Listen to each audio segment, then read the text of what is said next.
One World Trade Center, New York City. Friday, February 26, 1993. The basement garage was a scene of utter destruction, cloaked in thickening smoke. A woman, alone, trapped and bleeding, called police. There were many panicked calls to the NYPD that day, as real life took on the trappings of a disaster movie.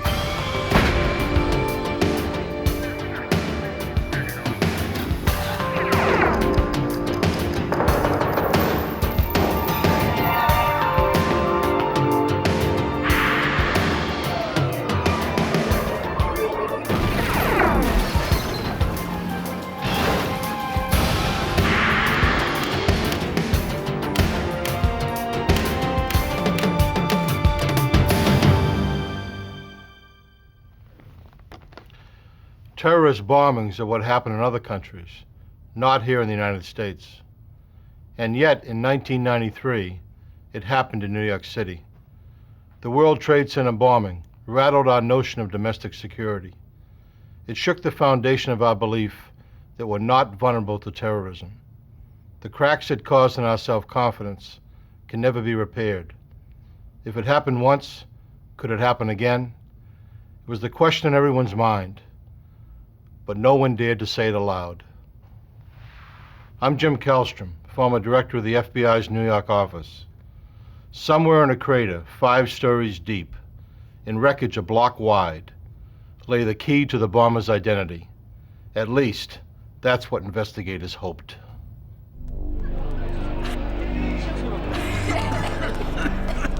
At 12:18 p.m. on February 26, 1993, panic and confusion gripped the 110-story World Trade Center Tower 1. People were trapped in elevators.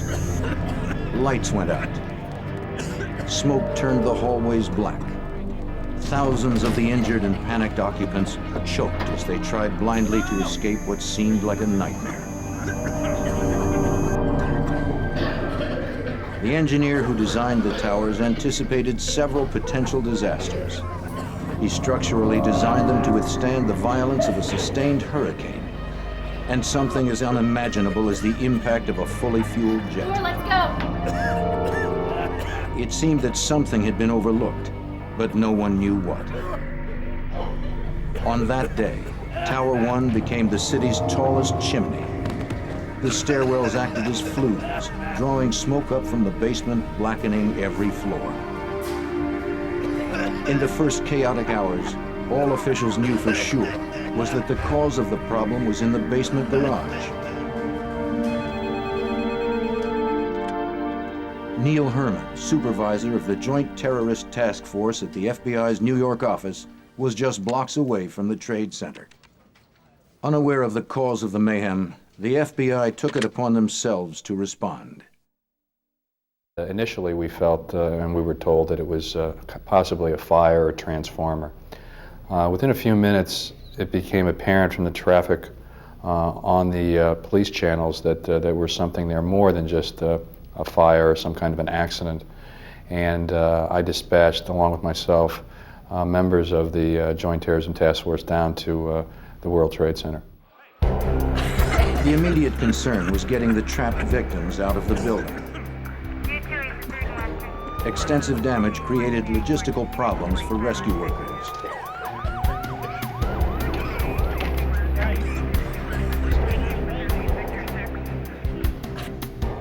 Many of those inside struggled to make their own way to safety.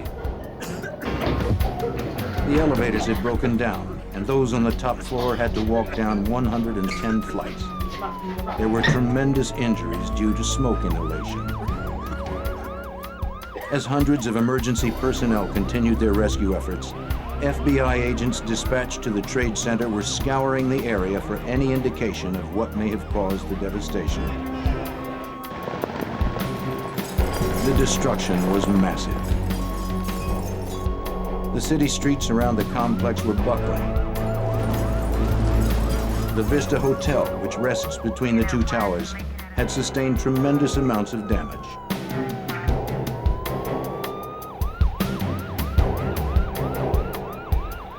It was immediately apparent to investigators that whatever occurred below the street level was powerful enough to come up through 4 levels of the parking garage, up to the street and higher. Special Agent Chuck Stern of the FBI's counterterrorism branch began the process of organizing the investigation. It started to look like it might be an explosion, a criminal explosion. I would say maybe within an hour of the blast. And then, of course, more and more information kept coming back. You know, we had our special agent bomb technicians from the FBI were down there and, you know, working with the bomb squad from the city police department, and you know, they were reaching the same conclusion that, you know, this is what it appeared to be. By early that evening, 200 agents and lab personnel from the explosives unit at FBI headquarters were flown in to assist the hundreds of ATF and NYPD bomb squad technicians already at the scene. Locating survivors and getting them out was the only concern. The rescue effort was largely focused in the garage area. As they slowly made their way through the wreckage, rescue workers were shocked and relieved to find survivors.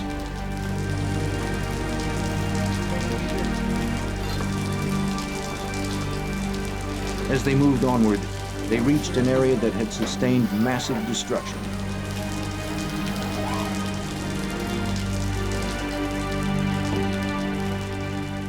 FBI, ATF, and NYPD bomb technicians had suited up in protective gear to aid in the search. Some carried thermal imaging cameras to scan for bodies trapped in the rubble. The discoveries became more gruesome. 6 people had been found dead. Among the dead was John DiGiovanni, a dental supply salesman who had parked his car in the underground lot.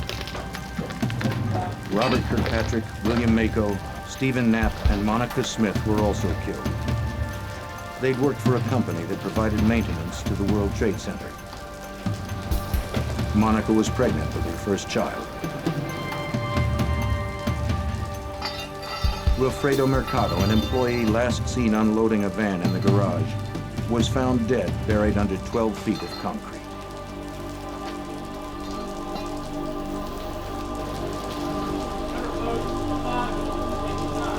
Inside the garage was an apocalyptic scene. Debris and concrete were scattered 100 yards in all directions.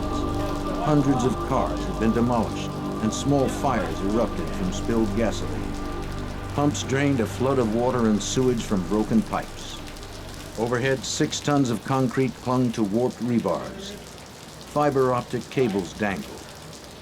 To FBI agents, there was no way that the cause of this damage was accidental.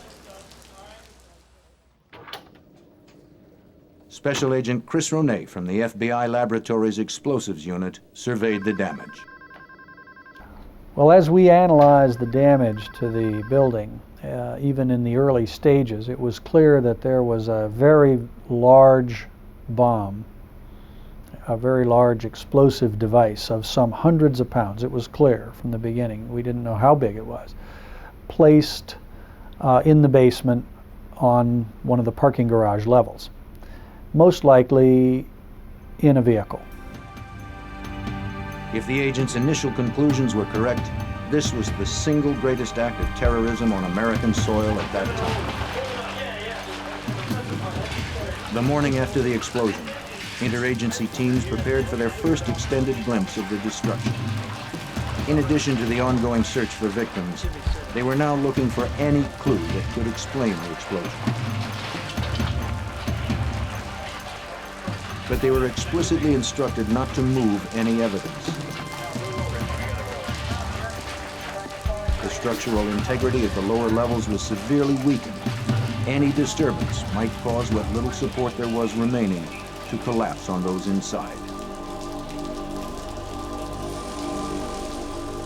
The floor of the B2 level of the garage had collapsed, sending hundreds of cars from 3 parking levels down several stories. All the vehicles came to rest at the bottom level, crushing the tower's refrigeration room. Actually, the engineers told us that that debris that was piled around the columns, sort of like a soda straw stuck into a pile of sand. And you couldn't remove the debris because that would remove what little support was present and that was holding the Vista Hotel up. Construction crews spent hours reinforcing the walls and columns in the parking levels so that agents and investigators could safely explore the scene.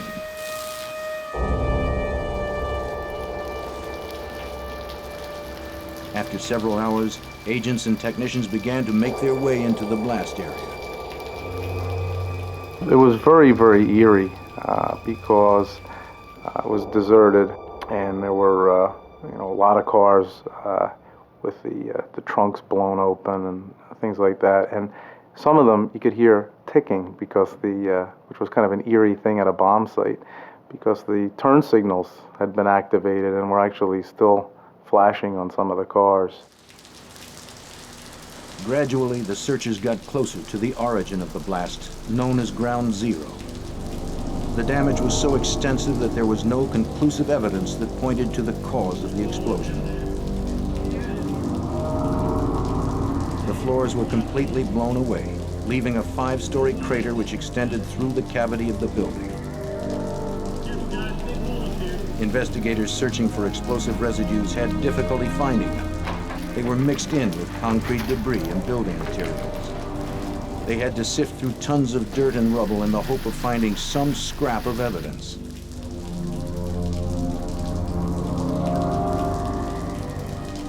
Hundreds of damaged vehicles were swabbed and vacuumed in search of residues.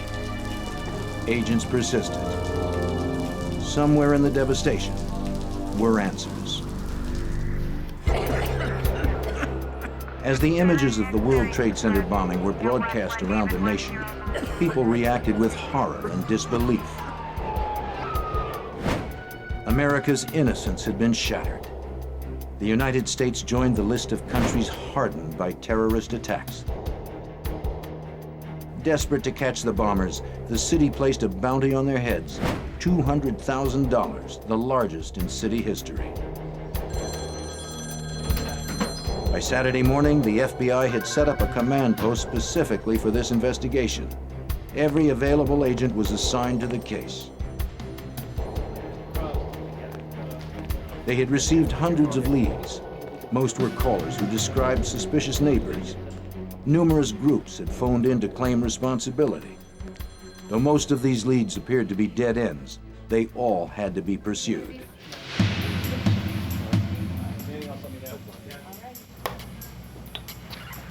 Just 2 days after the blast, as agents chased down leads, investigators processing the crime scene spotted a piece of charred, twisted steel at what was thought to be the center of the explosion.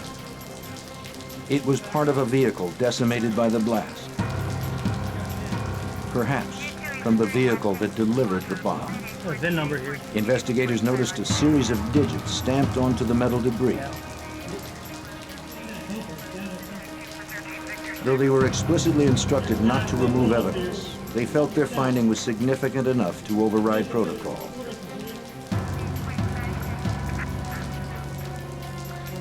The metal debris was loaded onto a stretcher and hoisted up to the top of the crater. Once it was on the surface, agents rushed the finding to a forensics laboratory set up by the NYPD crime lab.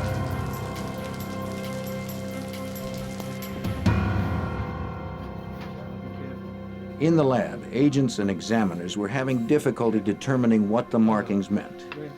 An investigator from the FBI's Joint Autocrime Task Force was called to examine the debris.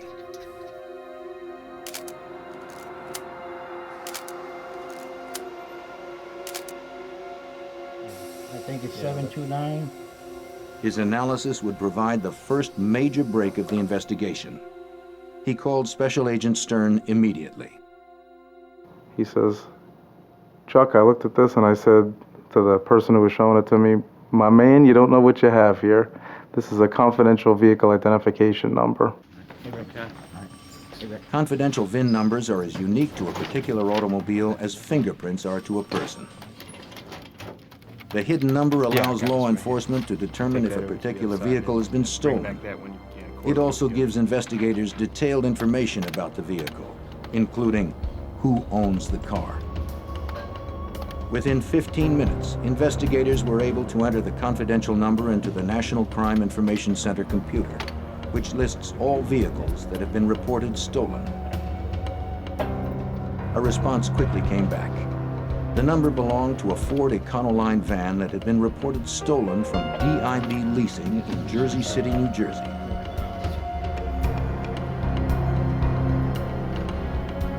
The FBI's Newark office was contacted immediately. Within minutes, agents arrived at DIB. The FBI was prepared to uncover everyone or anything that had access to that van. That this Ford Econoline van was, in fact, a Ryder rental van that had been rented by an individual by the name of Mohammed Salome, and then later reported stolen. And they learned from the management of DIB Leasing that Salome had put down a $400 deposit on the van, and that he had been anxiously trying to get the deposit back. After conferring with federal prosecutors late into the evening on Wednesday, the decision was made to have an undercover FBI agent in place at DIB when Salome returned for his deposit the next morning. They spent the remainder of the evening piecing together Salome's history.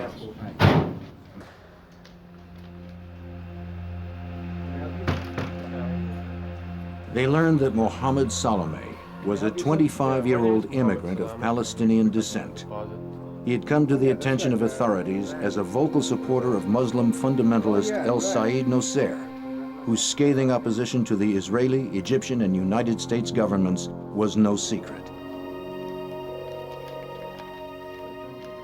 The undercover agent was posing as a Ryder representative, stating to Salome that he needed more information about the theft of the van before refunding the deposit. After some discussion, Salome walked out with the $400.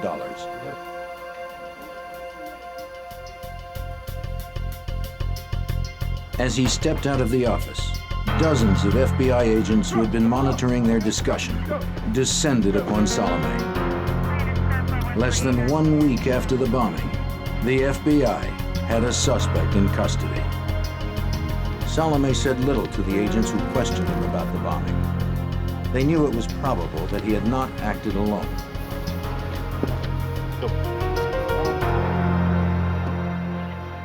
The investigation was taking on a clearer focus. When Salome was arrested, agents recovered various personal items, including his wallet, which contained several business cards and telephone numbers. They began by searching the address listed on his driver's license. A former roommate told agents that Salome no longer lived at that address. However, they were able to find some belongings of Salome's that he had left behind.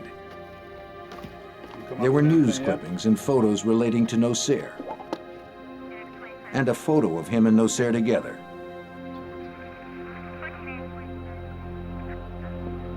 There were numerous bank records.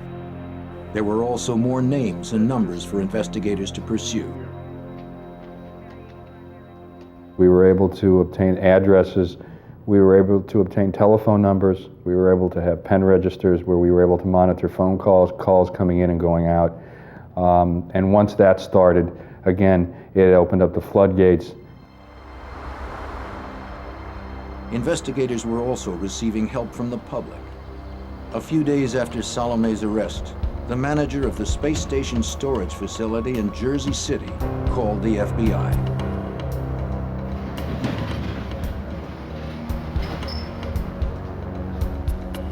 Individuals who rented Unit 4344 had received several deliveries from chemical companies just prior to the Trade Center blast. The manager ordered a key and opened the unit. Inside, he found what he thought to be bomb-making paraphernalia. FBI agents would reach the same conclusion.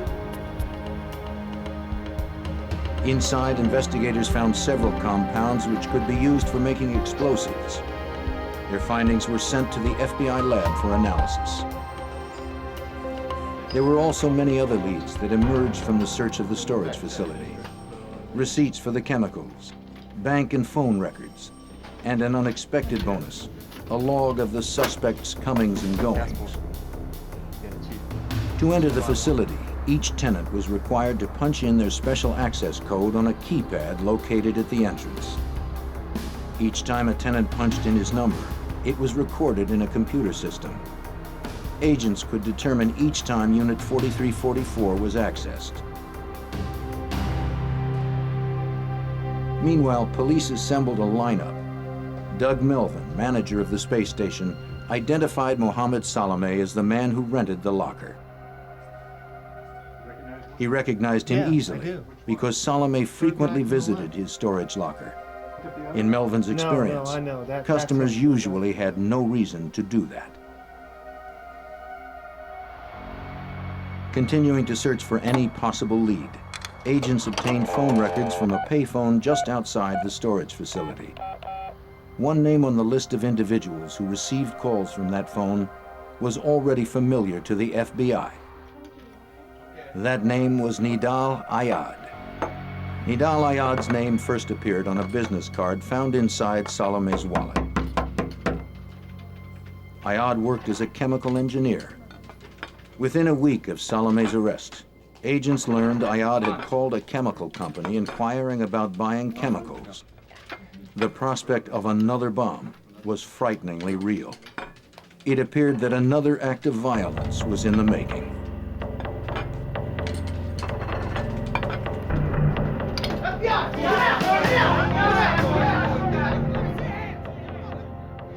Agents felt they had sufficient information to obtain a warrant for Ayad's arrest. On March 10th, the FBI raided his home in New Jersey as he and his family ate dinner.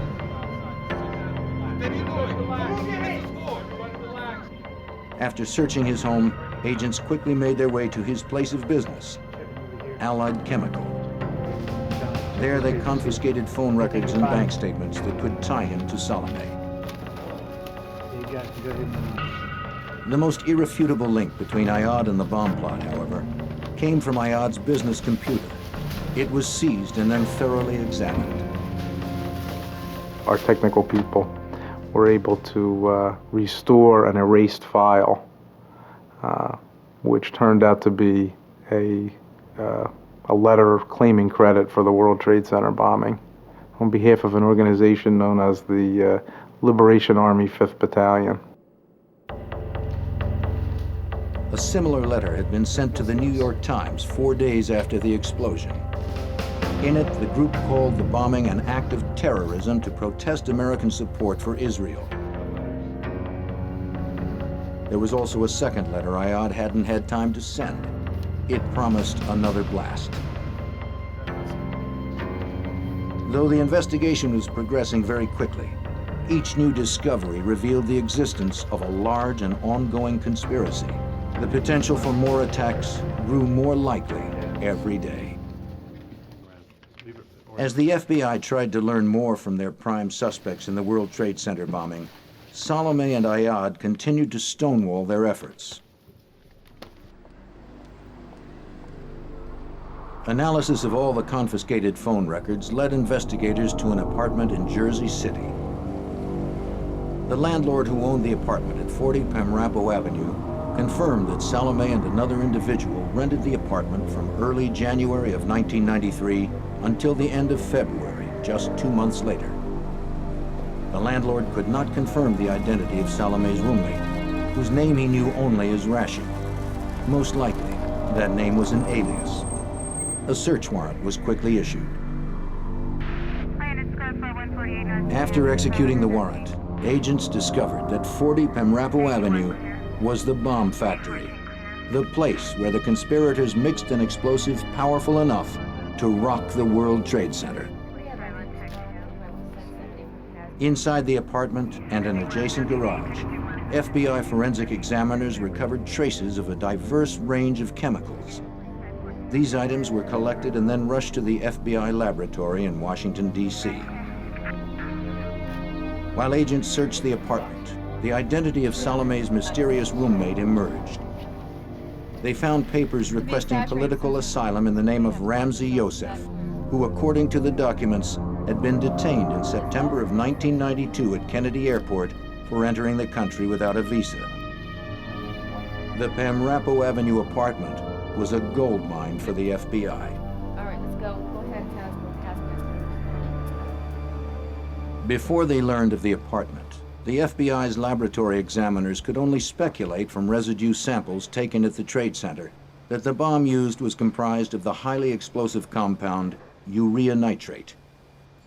The discovery of the bomb factory at Pamrapo Avenue, however, made them certain. From the labs at FBI headquarters in Washington, D.C., Special Agent Ronay reported the findings. From the analyses in the laboratory, we concluded that it was made with urea nitrate, a homemade explosive mixture. There's no such commercial product. So they had to mix this themselves. And when we finally located the storehouse or workshop where they did make the bomb, this was confirmed. These materials or remnants of them were available and confirmed that this is what we were indeed seeing in the laboratory in these residues.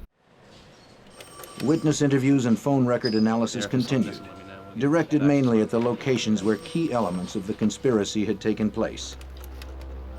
All of those interviewed mentioned seeing a distinctive-looking individual in the company of Salome and Ramzi Youssef. Phone records helped to identify that individual as Mahmoud Abu Halima. As agents focused their investigation on Abu Halima, they learned that shortly after the bombing, he had fled the country. Abu Halima was well known to authorities through his association with El Said Nosser. Abu Halima was also close to the radical Muslim cleric Sheikh Omar Abdul Rahman, who would later be sentenced to life in prison for a conspiracy to bomb several New York City landmarks.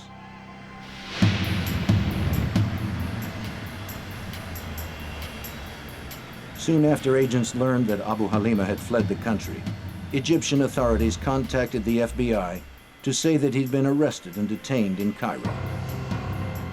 Abu Halima had been wanted there for conspiring against Egyptian President Hosni Mubarak. Negotiations between the United States and Egyptian governments were successful. Agents flew to Egypt and took Abu Halima into FBI custody. When he was turned over to FBI agents, his hands were cuffed and his head was entirely covered. He told the FBI that he thought he was being taken out to be shot. Relieved to now be in their custody, he spoke to agents on the flight back to New York. He did make several statements that were used against him at trial. One of the key things that he said was, about Rashid, who was later determined to be an alias used by Ramzi Youssef. Abu Halima told Stern that he and Youssef had met in Afghanistan at a secret camp for the Mujahideen Muslim Freedom Fighters, a training ground for international terrorists. At every step of the investigation, Ramzi Youssef's name appeared. He was a known international terrorist and an expert with explosives. Agents now believed he was the mastermind behind the World Trade Center bombing. The FBI began searching for Youssef. They soon learned that he fled the country the night of the Trade Center bombing. An international manhunt for Ramzi Youssef had begun. In the meantime, agents were trying to determine how and when Youssef came to the United States. It's been said that the day Ramzi Youssef arrived on American soil was the day terrorism came to America. On September 1st, 1992, the shadowy Afghan-trained master bomb maker arrived at New York's Kennedy Airport. The FBI's close scrutiny of the passenger manifest from Youssef's flight that day revealed another clue. He had not entered the country alone in September of 1992. With him was Ahmad Ajaj. But Ajaj had been detained by customs agents for producing a false Swedish passport. In Ajaj's suitcase, customs agents found a library of manuals on bomb making and guerrilla warfare. The suitcase was confiscated, and Ajaj was arrested and jailed for passport fraud.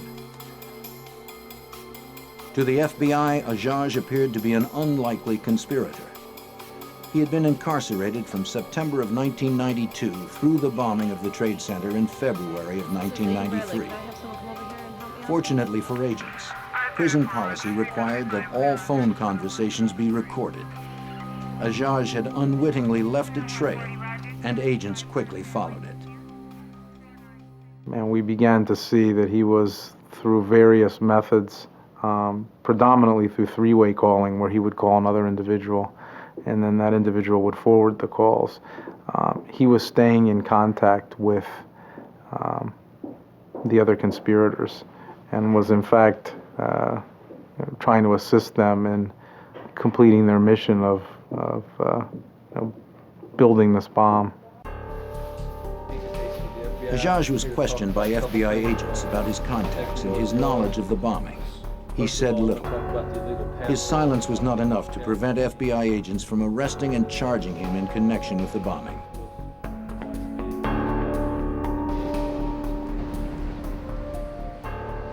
With 4 conspirators now in custody, authorities decided to bring them to trial while the search for other bombers continued.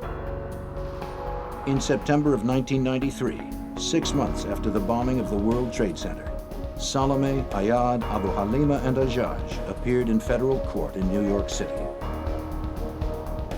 By the time that the trial started in September of 1993, we really had to have 2 investigations in one. We had to have an investigation basically continuing to identify those responsible, locate those that were also charged that were fugitives, and also prepare for a 6-month trial that ultimately ended in March of 1994. By this time, examiners had processed numerous crime scenes. The World Trade Center, the storage facility, and the bomb factory. 70% of the van that delivered the bomb had been collected.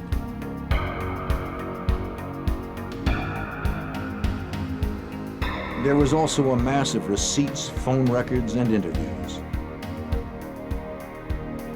Tons of evidence had been recovered. It would now be up to a jury to determine if it was enough. By September of 1993, 6 months after the bombing, federal prosecutors were ready to present to a jury how the defendants carried out the bombing of the World Trade Center. The conspiracy began soon after Ramzi Youssef arrived in America in September of 1992. He moved in with Salome, and the two became close friends. The friendship was founded on a mutual hatred of Israel and a desire to disrupt U.S. support of the Israeli government. They chose the World Trade Center as the stage for articulating their political agenda. The World Trade Towers are the city's tallest buildings, rising a quarter-mile above the pavement. In addition to the 2 towers, the complex includes the Vista Hotel, numerous underground shopping areas, and entrances to the subway lines that connect New York and New Jersey. Below that are 5 parking levels, each level containing more offices and businesses. The terrorists decided the bomb could cause the most damage, claim the most lives, by being placed in the garage. The plan was put into effect. Receipts showed that in November, Youssef used an alias to buy chemicals. Throughout the winter, he would order more as he honed the formula for his bomb and worked out the plan of attack. Where are the exits? The chemicals were delivered to space station storage. Salome or Youssef would sign for them, using aliases to make sure that no paper trail could lead to them. Youssef was desperate for the bomb-making manuals and Ajaj's confiscated luggage. Youssef developed a clever 3-way calling system to hide the trail from Ajaj's prison phone in New York City to his New Jersey apartment.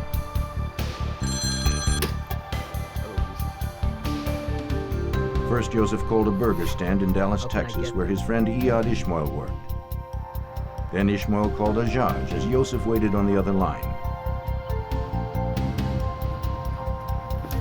Get him here. No.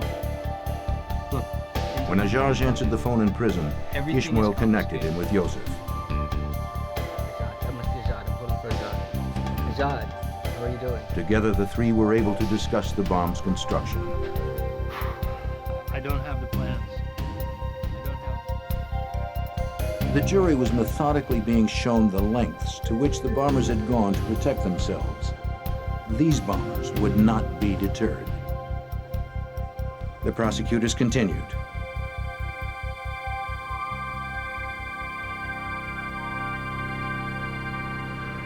One winter afternoon, the bombers' plot stalled. Salome and Yosef were driving back from Abu Halima's New Jersey home when Salome lost control of his car. He suffered only minor injuries. Yosef was more seriously hurt. He was hospitalized for a week.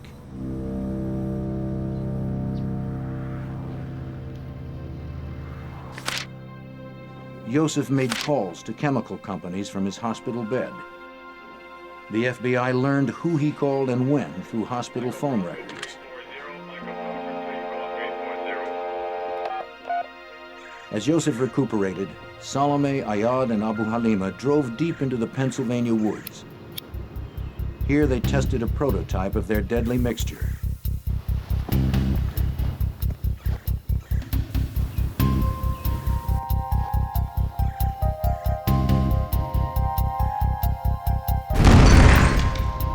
It exploded, but it needed more power. So in the coming days, Iyad would attempt to buy compressed hydrogen gas. Hydrogen is so commonly used in Middle Eastern terrorist bombings that it's considered a signature. Even though Iyad worked as a chemical engineer, he had problems finding a company that would sell it to him.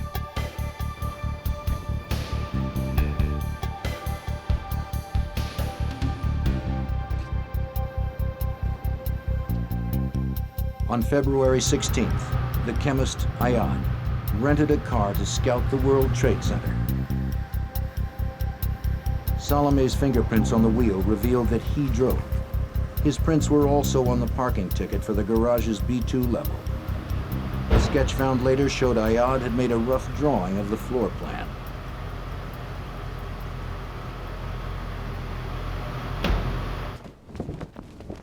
Then, just 4 days before the bombing, at Yosef's request, Iyad Ishmael arrived in New York from Dallas to help complete the bomb making. Ishmael would also drive the vehicle carrying the bomb into the garage. He was Yosef's trusted friend, and he had been a New York City cab driver. Perfect credentials for this delicate operation. On February 23rd, Salome went to DIB Leasing and rented a 10-foot Ford Econoline panel van. He left a cash deposit of $400.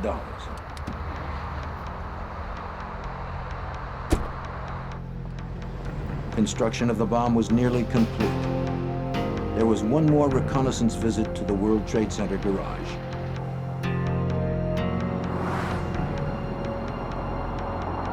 In a burgundy Chevy Corsica rented by Iyad, with Salome listed as the second driver, the conspirators returned to the garage with Yosef and Ishmael to determine the precise location for placing the bomb.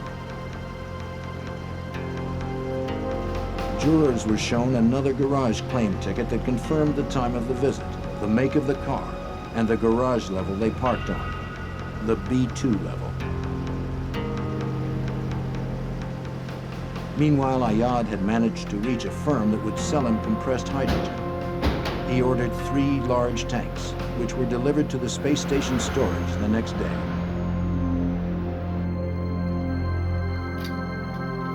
On February 25th at the Pamrapo apartment, Abu Halima and the others carefully mixed sulfuric and nitric acid with glycerin into the deadly and volatile substance nitroglycerin.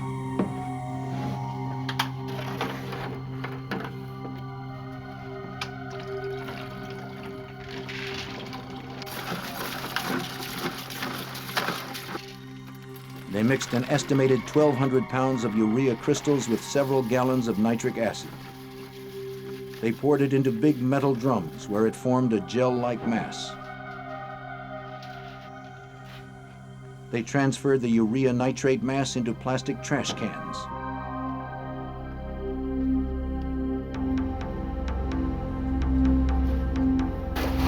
The others had backed the van down the driveway behind the house and up to the apartment door.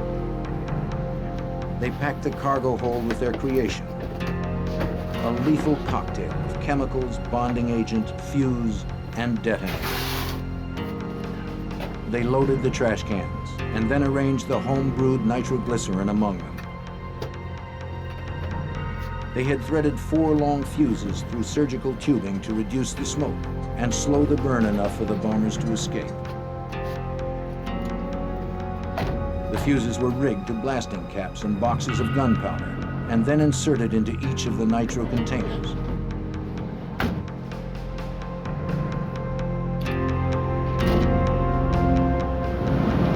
All that was missing was the hydrogen, which was used to make the blast even more devastating. In the Ryder van, followed by Ayad's Corsica, they drove to the space station to pick up the hydrogen. They loaded it carefully in the van, propping the 3 red tanks behind the boxes of nitro against the rear doors.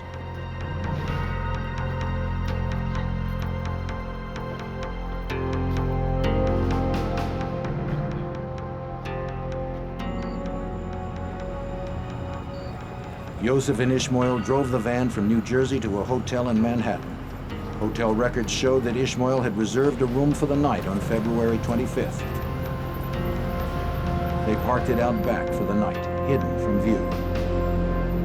At 10 that evening, from his home in Jersey City, Salome informed New Jersey police that the van had been stolen. He spun a story about parking it at a grocery store and coming out to find it gone.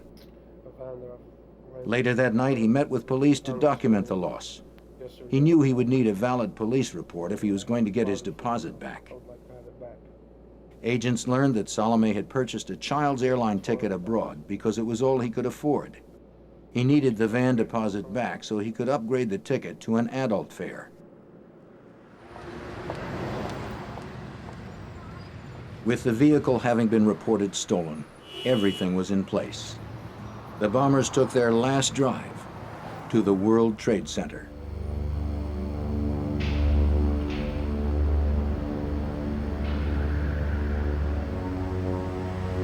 At about 2 minutes past noon the next day, Friday, February 26, 1993, the bombers' Ryder van pulled into the B-2 level ramp of the World Trade Center.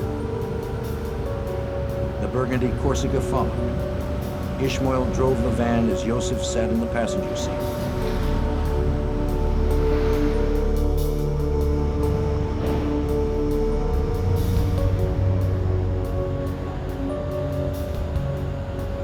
They pulled the van into a space normally occupied by a New York Port Authority van. Since Port Authority owns the World Trade Center, their vehicles have easy access in and out of the garage. The getaway car waited nearby.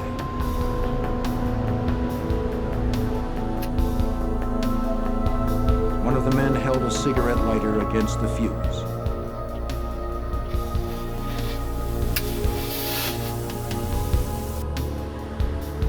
As it began to burn, they rushed to the Corsica and pulled away.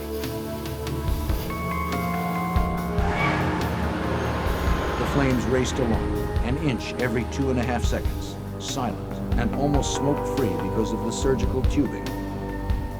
The gunpowder was packed into Atlas Rockmaster blasting caps, the kind used in the demolition of large building sites. 4 fuses were used to guarantee the bomb would detonate.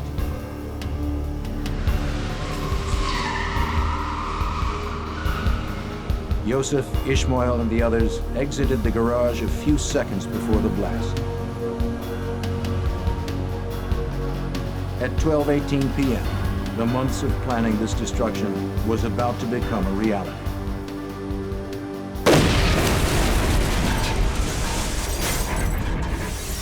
The explosion hit the wall of the tower with a massive force,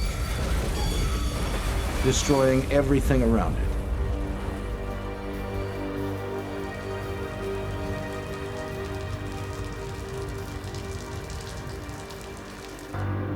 Later that day, as rescue workers and investigators were still responding to the scene, Yosef sat safely aboard an airplane to Pakistan, and Ishmael aboard a plane to Jordan. Within days, Abu Halima had also fled. If investigators had not found and tracked the VIN number so quickly, Salome would likely have escaped too.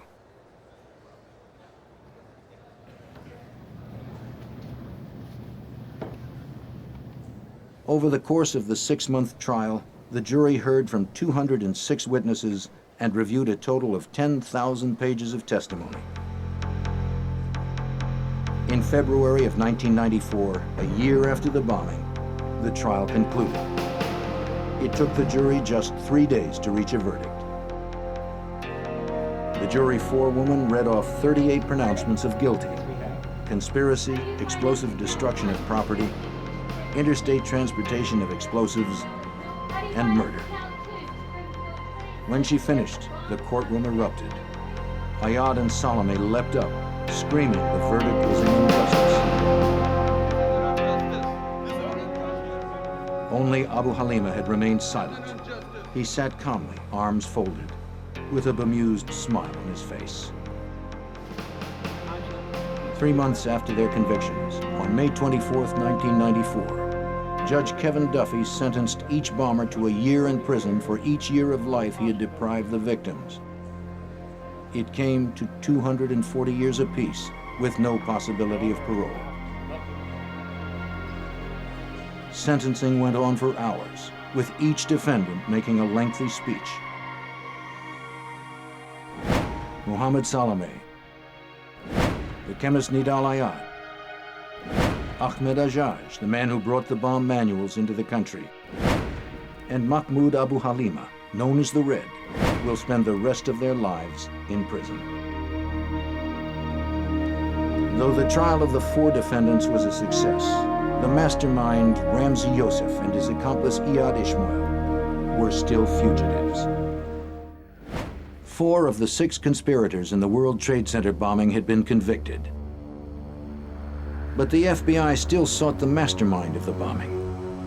As the search for Ramzi Yosef and his accomplice Iyad Ishmael continued, agents learned that Yosef was involved in several terrorist plots designed to bring down commercial airliners worldwide. Advisories were issued to American travelers abroad. More terrorist attacks on Americans or American interests were likely following the verdict. Yosef was one of the most dangerous and elusive men in the world. But subsequent to the World Trade Center incident, it's obvious and apparent that he was planning additional acts of terrorism around the world. The air conspiracy case certainly reveals that the extent of what was being planned, the fact that he was moving around throughout the world, several countries, indicates a wide range of support that he and his compatriots had. It was not until February of 1995, 2 years after the Trade Center bomb went off, that Ramzi Yosef was apprehended in Pakistan and turned over to FBI agents. Agent Stern was sent to retrieve Yosef and bring him back.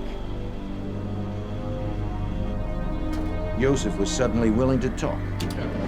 His hatred for the United States and its aid to Israel was all-consuming. He told Stern that the World Trade Center was chosen as his target because it was the greatest symbol of American finance and imperialism. He felt that it was kind of like a state of war. He compared it to the United States atomic attacks on Hiroshima and Nagasaki.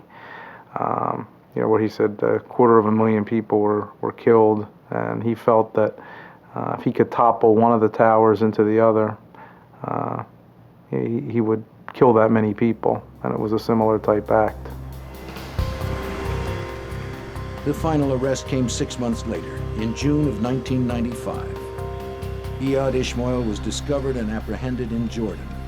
He too was returned to the United States to stand trial for his role in the bombing.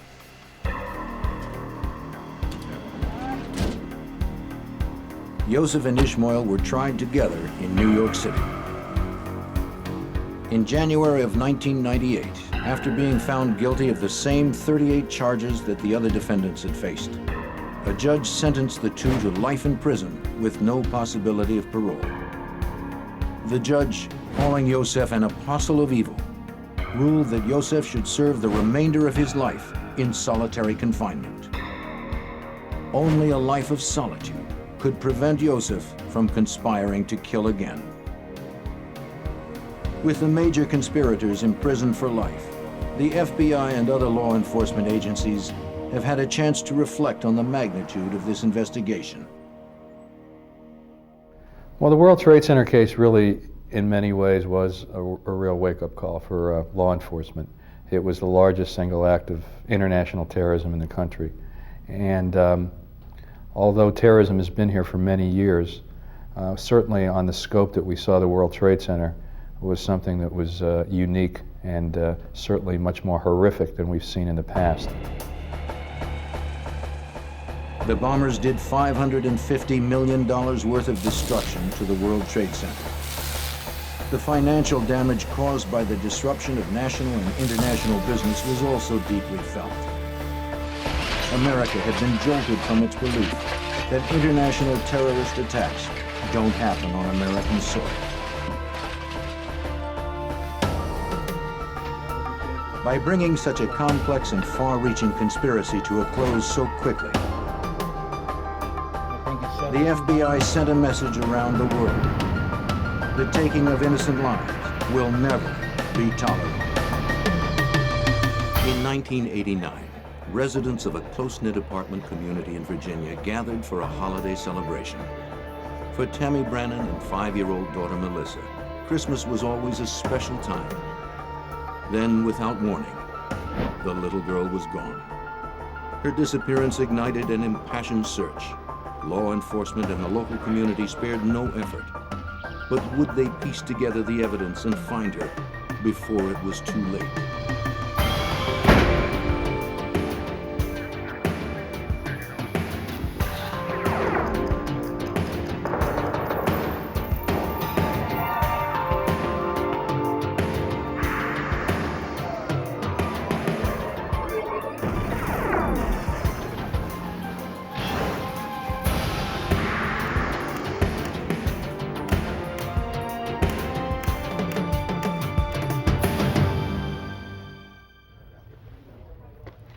In 1989, in front of close to 200 witnesses, a child disappeared. 5-year-old Melissa Brannon vanished from a Christmas party at her mother's apartment complex in Virginia. Children have a way of wandering off, but it soon became clear this was more than a case of a lost child. Someone had taken Melissa. What sorrow compares to a mother's grief? What kind of monster preys on children? I'm Jim Kallstrom, former director of the FBI's New York office. The hunt for Melissa galvanized the community as a nation held its breath and waited for word.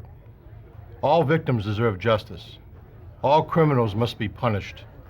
But when a crime involves a child, the stakes become so much greater.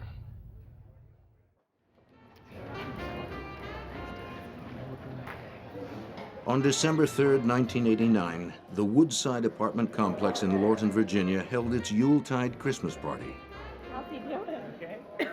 The Woodside was a large but friendly complex, a community that revolved around family life and children's activities.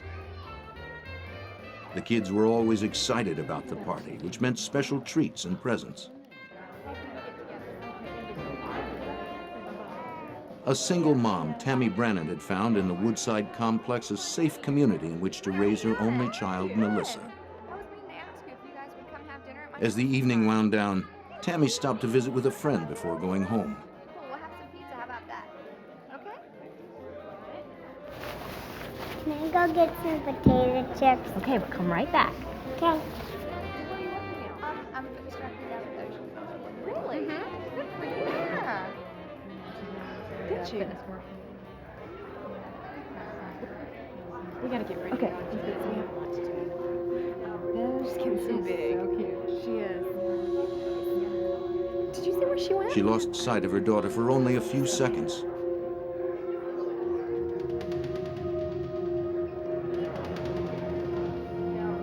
But that was long enough for a mother's worst nightmare to begin.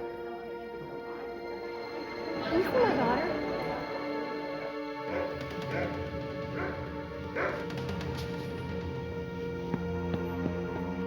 Melissa?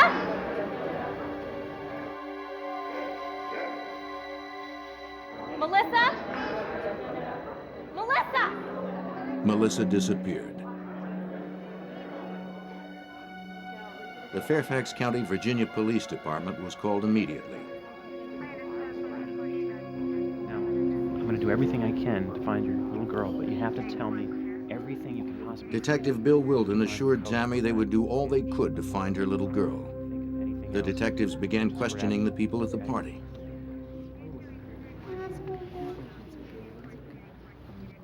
No one could recall seeing Melissa leave the party or anywhere near the front door. I'm Detective Wilden. This is Rappaport with the Richard Rappaport, the Fairfax Department's search commander, joined Detective Wilden to organize the search party. If you come across anything suspicious, an article He of would head up clothing, the a piece of investigation. Does everyone understand? One of the possibilities, cold of out course, there. was that she had just hidden somewhere in the building, was playing with some friends, or had wandered off. So immediately the patrol officers on the scene did a very good job of searching the building, and they began a search of the immediate area surrounding the building. The night of December 3rd was a bitterly cold night in the Washington area. Someone outside that was 5 years old without a lot of protection probably would not have survived through the night. It was that cold. All the adults that can participate, I need you outside with flashlights. Rappaport coordinated a more specific grid search of the area with patrol officers and dozens of volunteers from the complex. Let's go.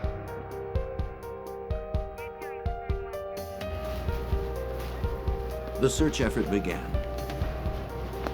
Nearly 100 neighbors, police, and Army personnel from nearby Fort Belvoir combed the woods around the complex. Most were parents themselves, united by a single concern: to find Melissa. Like the detectives, they expected to find a shivering and frightened little girl lost in the dark woods and crying for her mother. Officers began to question the 200 people who had attended the party and interview over 400 other Woodside residents.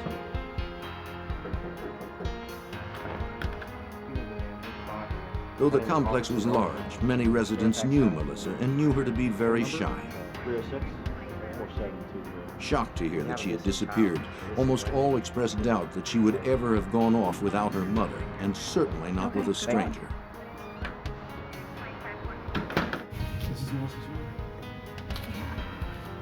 Detective Wilden went with Tammy to her apartment to interview her.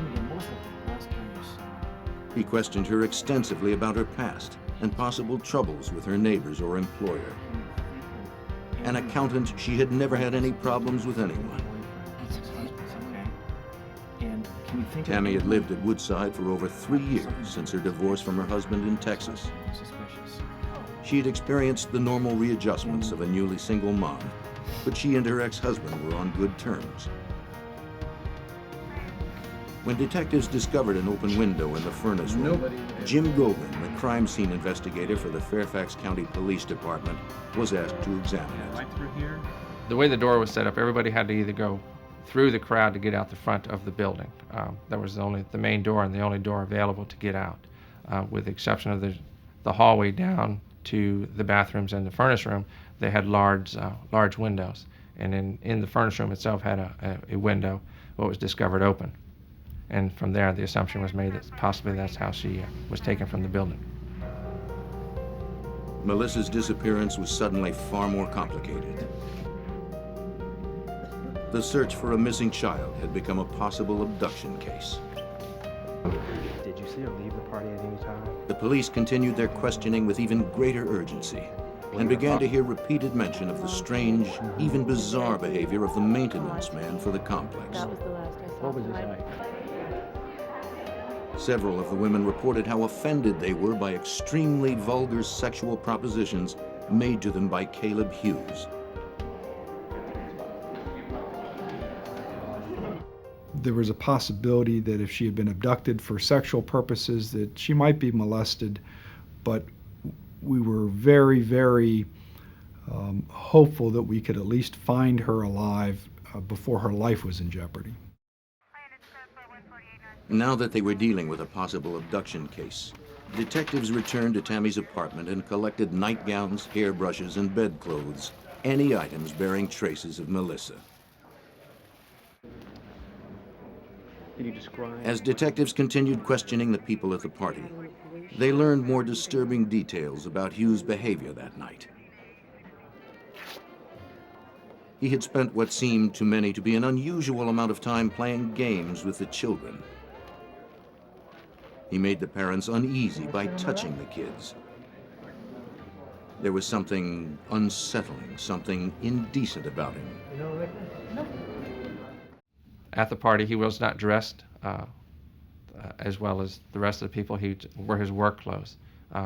He mingled with some of the people he knew at the party, and he spent some time talking with Melissa's mother, making comments about Melissa, and offered to take Melissa and a couple of the other children to the restroom if they needed to go.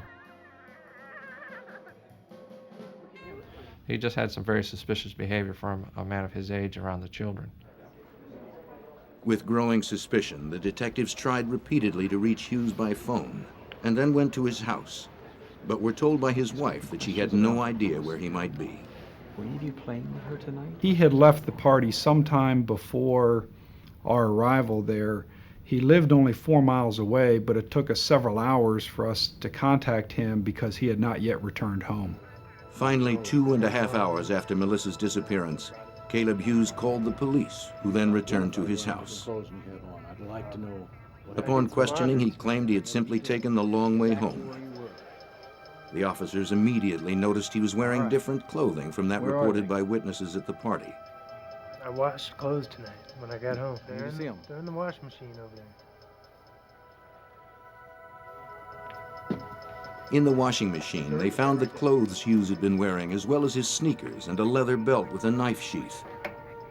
The knife was missing. You washed your shoes at 2 a.m. in the morning? Here. He'd been gone for several hours, and to come home in the middle of the night when your family was asleep and to feel the immediate need to wash everything you had been wearing, including your shoes, we found that rather suspicious behavior, and that just further added to our interest in his whereabouts. As Hughes appeared reluctant to speak in front of his wife, the officers decided to take him to headquarters for further questioning. Suspecting that Hughes might be covering for time spent with a girlfriend, the officers wanted to allow him the opportunity to tell the real story. Do you know Melissa Brannon? No, I do not. To the detective's surprise, there was no real story. Hughes had no alibi. He claimed he had no idea who Melissa was, that he had driven the long way home Why were you alone washing your after shoes? picking up a six-pack, and then had simply washed his clothes. You normally wash your shoes with your clothes? Sometimes, yeah. What were they dirty with? He said as an excuse that they were his only work clothes and he had to be to work the next day and they were dirty, so he needed to clean them for work. Look, am I being charged with anything? Despite hours of intense questioning, Hughes remained smug and evasive. I'm free to go. Finally, Yeah, you're free to Detective go. Wilden told him he was free to go, But I know you're though he guilty. was almost certain Hughes was lying. Well, you're gonna have to prove it then, aren't you? As far as the Fairfax County Police Department was concerned, Caleb Hughes was the prime suspect. Believing Caleb Hughes was involved in Melissa's disappearance, Detective Bill Wilden contacted Fairfax County Commonwealth Attorney Robert Horan. It was a suspected homicide, certainly by then. He made some statements that were out of character for somebody who really is a suspect in a crime of this nature. You would normally think the minute somebody would suggest you or I have abducted a 5-year-old child, Look, am I I free mean, to you go? would think it would be Am I the being most charged? vigorous, vehement outburst. Of course I didn't. Well, they got nothing like that.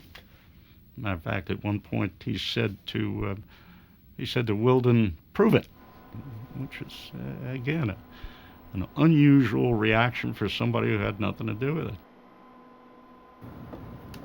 Gogan had photocopied Melissa's picture and printed hundreds of flyers to help in the search.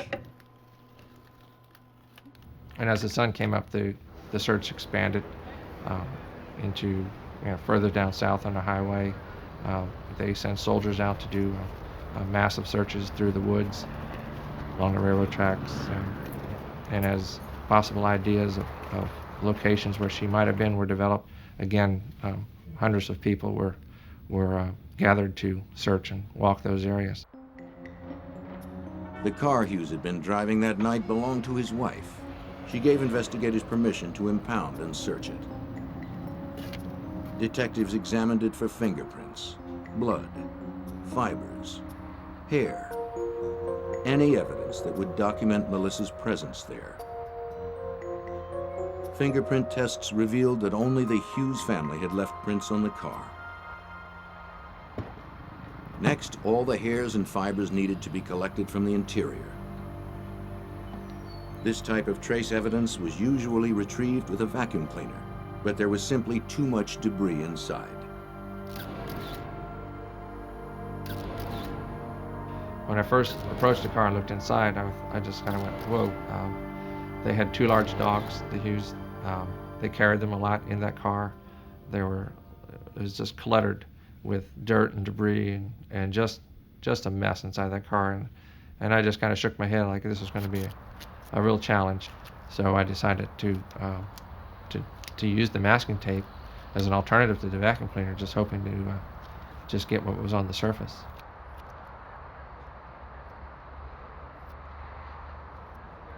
That was an unusual technique, certainly. In my years, that was the first time I ever had run into it in the Fairfax Police Department. And it's a very common technique now. Gogan then placed the tape between layers of clear plastic so that it could be examined intact under a microscope. As the car processing continued, Melissa's disappearance quickly became the lead news story in the Washington, D.C. metropolitan area. Melissa Brannon is 3 feet tall, 48 pounds, with blue eyes and dark blonde, shoulder-length hair. She was last seen wearing a pink ski jacket, red plaid skirt, and black shoes with gold buckles. The night of the party, Melissa had been wearing a navy blue acrylic sweater with a Sesame Street Big Bird picture, red tights, a red cotton plaid skirt, and a pink parka. When I found the red-blue fibers that were visible on the tape, I did kind of get excited about that. But at the time, I was excited but worried because we needed to find her to identify the clothes, the possible clothes. Without Melissa, that was going to be real tough. When Gogan conducted luminol testing on the interior of Hughes's car, he found traces of blood on the steering wheel, brake pedal, and floor mat. When a light is shined on the luminol-treated area, bloodstains will appear fluorescent. While the luminol process is quite accurate as a blood locator, it can also destroy the genetic characteristics of the sample. When I sprayed the steering wheel, I got the reaction on the steering wheel and as well as on the pedals of the vehicle. That's where it fell to. These items were swabbed and collected. Hughes's shoes had been washed, but the lab was able to identify possible blood stains on their soles where fresh cuts had been made. It became very suspicious when I received the clothes from the officers who searched the house and noticed that he had cut his tennis shoes. Kind of putting two and two together, that why was he cutting his tennis shoes and why did I get a reaction to blood on the gas pedals?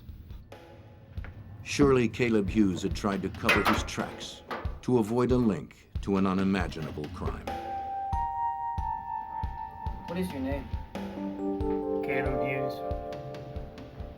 How old are you? With the luminol findings showing blood in his car, the detectives were increasingly confident they could get a confession from Hughes. He was brought in for a polygraph test. He had no explanations for the fresh cuts on his shoes. No. Once again, he gave no explanation for the 2-hour, 30-minute delay in getting home. But as it turned out, there never was an explanation. He said, I just took the long way home. That was the best they got. Did you harm Melissa Brannon? No.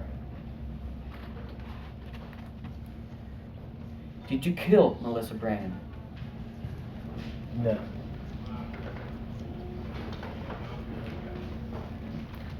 These are proven to be deceptive. When Hughes denied outright that he had killed Melissa, polygraph examiner Rick Danielle was sure he was lying. He really denied ever having seen this child, denied knowing who the child was. He was showing pictures of her, never seen that child before. And of course the police knew that was not true because he had been at the same table with the child, had talked to the child. You got the wrong guy. I'm asking you about what you did. You got the wrong guy. Danielle was absolutely satisfied he was hiding something, that he was lying about something. So close to getting you. I'm out of here. He was attempting to deceive him. But of course, none of that under Virginia law, as you may know that's evidence. You're not allowed to use it at trial. Investigators were convinced Hughes had abducted and harmed the beautiful little girl. But Tammy Brannon tried to keep her hope alive, fighting her worst fears. Melissa's Christmas presents waited under the tree. News 7 has confirmed tonight that the investigation into the disappearance of 5-year-old Melissa Brannon appears to be focusing on one primary suspect. Police will continue their search efforts and to pursue leads. There is now a $10,000 reward for any information concerning Melissa's whereabouts. For Tammy Brannon and her parents, the hours passed in an agonizing wait for more information. Melissa's disappearance electrified the tiny rural community of Lorton, a suburb of Washington, D.C. Only 5 months earlier, 10-year-old Rosie Gordon had been bike riding in her neighborhood when she was abducted, raped, and murdered. Her killer had never been found. Nice to meet you too. Rosie's mother quickly came to Tammy Brannon's support. The yellow ribbons that punctuate trees and balconies at the Woodside apartment complex in Lorton have weathered Once Melissa's 3 disappearance was snowstorms. reported They've on the held their news, position the community fear rushed to and her support. speculation as to the Yellow whereabouts ribbons of began 5-year-old appearing on Melissa Christmas Brannon. trees throughout the area. By all indications, Tammy was a wonderful mother, very loving mother, very, very protective of her child. Melissa was her only child, and I just think all those facts together struck a chord that virtually anyone could identify with those circumstances, and people's hearts went out to the Brannon family.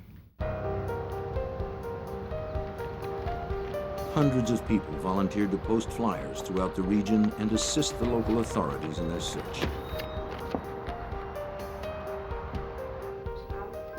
A new expert was also brought into the search effort. The National Center for Missing and Exploited Children sent John Gold, one of their search and rescue consultants. We are legislated into being as the state clearinghouse for all the information regarding missing persons. And we also assist families and law enforcement kind of as a liaison between the two, working as many cases as we can. After debriefing, Gold and his partner went directly to the apartment complex clubhouse. Check a stride out here. Outside, they found adult male footprints leading from the furnace room window to a split rail fence whose top rail had recently been broken. We began to find transferences on the other side of the fence into a small parking lot there beside the clubhouse, in the parking lot, I think, with an abandoned restaurant or some type of building there. And that's where the track stopped. Straight through here, over this fence. Right from the beginning, we found the adult footprints, but we never found a child's footprints. So we felt comfortable that if that was the abductor we were looking for, and we felt pretty comfortable that it was, that Melissa was probably being carried, even from outside the window, was being carried by the abductor to the point where she and the abductor got in the vehicle. But where would Hughes have taken her? I don't know. Detectives received a lucky break when they interviewed Hughes's wife. She had been somewhat suspicious that he might go somewhere else after work. She didn't want him to go anywhere except to work and directly back home. And so unbeknownst to him, she had made a note of what the mileage was. and the following day told us that she had checked the mileage again and that 12 miles had been put on the car. We now had another piece of possible information about the extent to which he could have gone that night. We first marked the location of the crime. This was the apartment complex in southern Fairfax County. We next located Caleb Hughes' residence, which was in northern Prince William County, roughly in this area. We then took a string that was the equivalent of 12 linear miles and tied the two ends of the string together and placed them over the pins. So we simply took a pencil and defined that area so that any point at the end of that string represented the outer limits of the search that was conducted on December the 8th. Within 3 days of Melissa Brannan's disappearance, investigators had organized a 25-square-mile joint search with the Army, Police Department, Civil Air Patrol, and Coast Guard. Over 500 volunteers turned out for the effort. We have a 12-mile radius that we need to cover. Black hat leather shoes, with gold bows, and a pink hooded jacket. We had dozens of search teams that were comprised of trained law enforcement people, civilian volunteers, and military personnel. They were doing step-by-step searches of defined areas. Each area had been broken down and was assigned to a team. We're going to be looking for the clothing a lot. That's going to be one of the main things. They had specific instructions on how to search. If they found anything which they thought might be evidence, they were to mark it, not to disturb it, and we had teams of crime scene people who would then respond to that particular location and process the evidence. At this point, we've not found anything today that puts us any closer than we were this morning. The volunteers were frustrated and extremely disappointed. I know there were nights when I would go home and my family would have seen a newscast about another day of searching, and my own children would say, "Daddy, are you going to find that little girl? When are you going to find that little girl?" And I think that was a conversation that was occurring in the homes of dozens of investigators and police officers involved in this case. While the search continued, Gogan approached the nearby FBI lab with the evidence he had processed from the car. Because Melissa was still missing, the FBI's state-of-the-art technology would be critical in establishing the connection between the hair, fibers, and bloodstains collected and Melissa Brannan.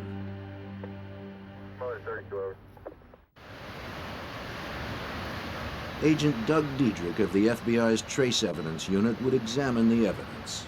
Perhaps he could find a link to Melissa Brannan. There you have to go to extraordinary measures to try to recreate, if at all possible, the environment of the victim, most recent environment, and also the types of hairs that the victim may have, the type of clothing that the victim may have been wearing the night of the disappearance. And that's the difficult part. As long as Melissa was still missing, filing charges against Caleb Hughes was all but impossible unless compelling evidence could be found. Diedrich and the lab examiners were impressed by the large number of fibers that had transferred onto the passenger seat of Hughes's car. Fairfax County investigators had identified nearly 70 different fibers. That included the blue acrylic fibers, the red cotton fibers, the black rabbit hairs, and there were, I believe, 1 or 2 head hairs in the case. But that's monumental. Sounds like a small number. That's huge.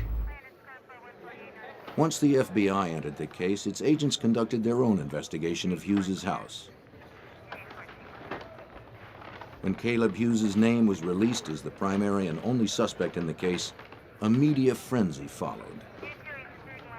Hughes has not been charged in the case, but he is the target of round-the-clock surveillance by the FBI.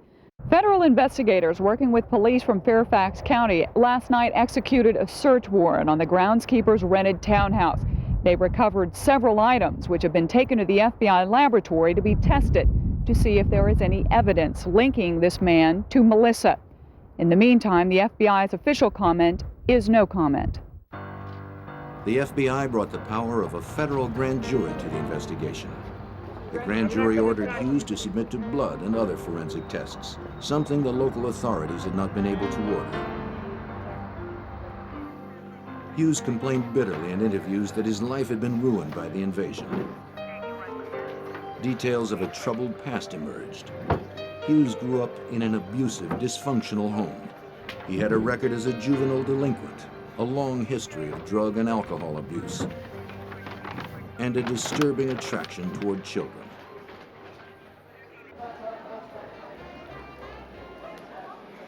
As an adult, he had been convicted of larceny. He had been convicted of car theft. He had been convicted of contributing to delinquency of a minor.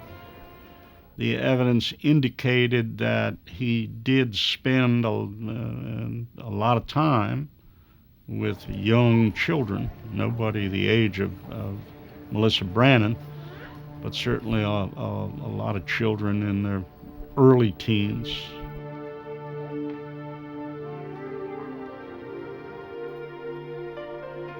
In the lab, FBI examiners had begun analyzing the stains on the soles of Hughes's shoes. Though luminol testing had damaged the samples taken from Hughes's car, they became increasingly convinced that these minute traces contained blood serum proteins that could determine the crucial connection to Melissa. This blood's been... The samples were submitted for DNA and serology tests. Make it from slide, for sure.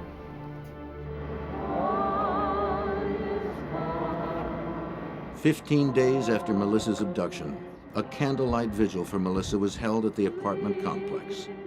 The little girl's disappearance had united the Fairfax community in compassion and outrage.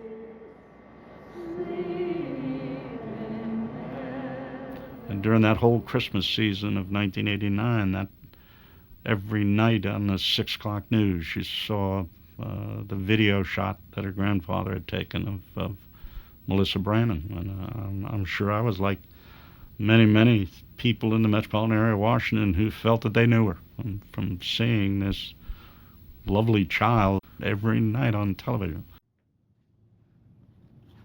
But shortly after New Year's, a judge in the next county received a letter from Hughes's probation officer informing him that Hughes had violated probation for an auto theft conviction 2 years earlier. On January 24th, the judge revoked Hughes's probation, and he was finally put behind bars. The earliest he could be released was November, giving the Fairfax County prosecutor ample time to build his case. Without sufficient evidence to file charges, Hughes had remained free. But now, with Hughes safely put away, the FBI had the time needed for the extensive testing required by the trace evidence. There was still a chance Melissa's body might be found, but without it, the case against Hughes would have to be made in the FBI lab.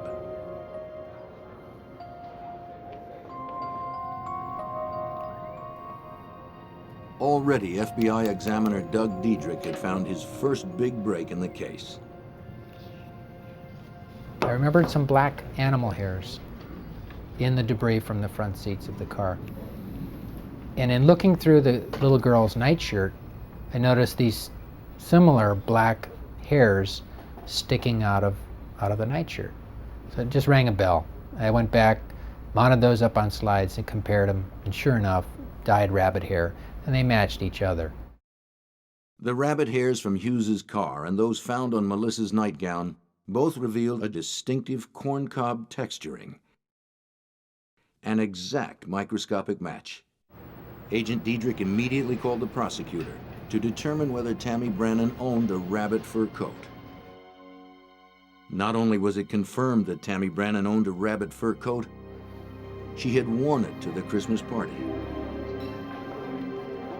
Her mother had bought it in Germany, and it was dyed an extremely rare bluish-black color almost unknown in the United States.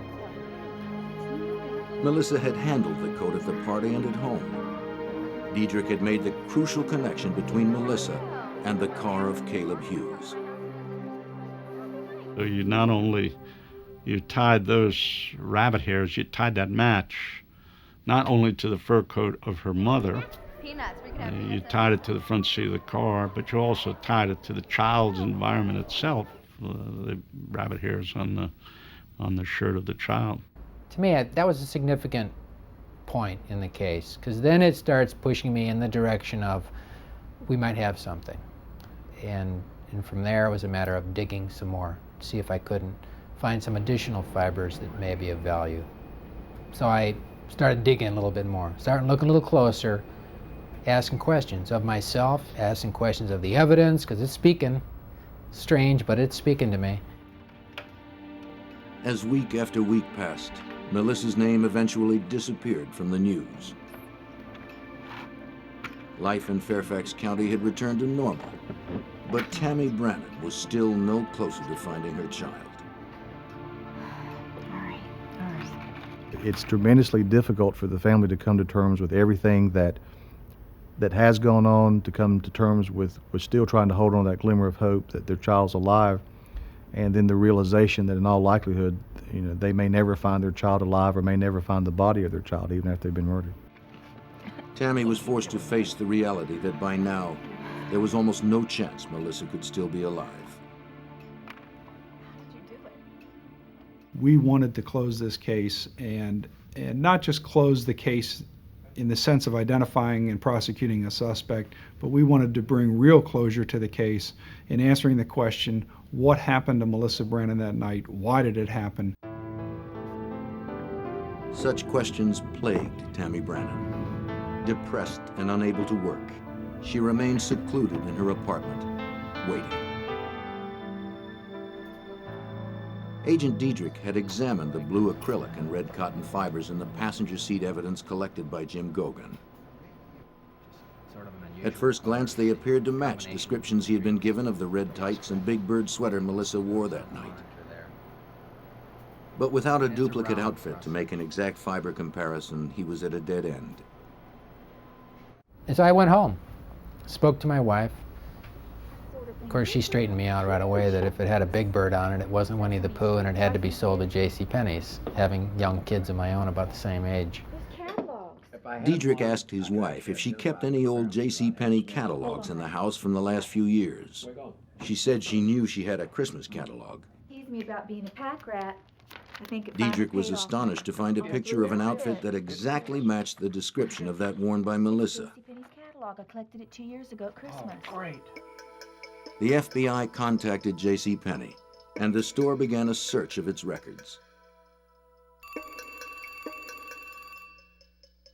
For more than 2 months, Tammy Brannon had anxiously waited by the phone for some kind of information or word about her daughter. Where is she? Then, completely unexpectedly, she received a phone call. A man's voice told her he was holding Melissa for ransom and that she must deliver $75,000 the next day, or her little girl would be seriously hurt. Can I talk to her? Had Melissa been found? Yes. Yes. The national statistics will tell you that a child who's abducted by a stranger is usually dead within 3 hours of the abduction. So the likelihood of Melissa being alive months after the abduction is extremely slim. Mom, they have Melissa. Tammy immediately called her mother, but Detective Wilden cautioned them not to let their hopes get too high. No, don't call anyone. I'll tell you all about it. Just come over right now. Once again, Melissa Brannon was about to become front-page news.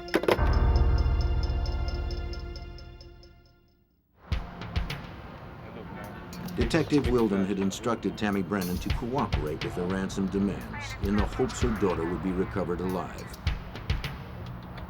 As extortion falls under federal guidelines, the FBI coordinated the ransom drop. The FBI SWAT team was ready when 2 young men showed up in the parking lot to pick up the money. I see him getting ready to open up the door. I got the bag. Go. Here we go. FBI, freeze!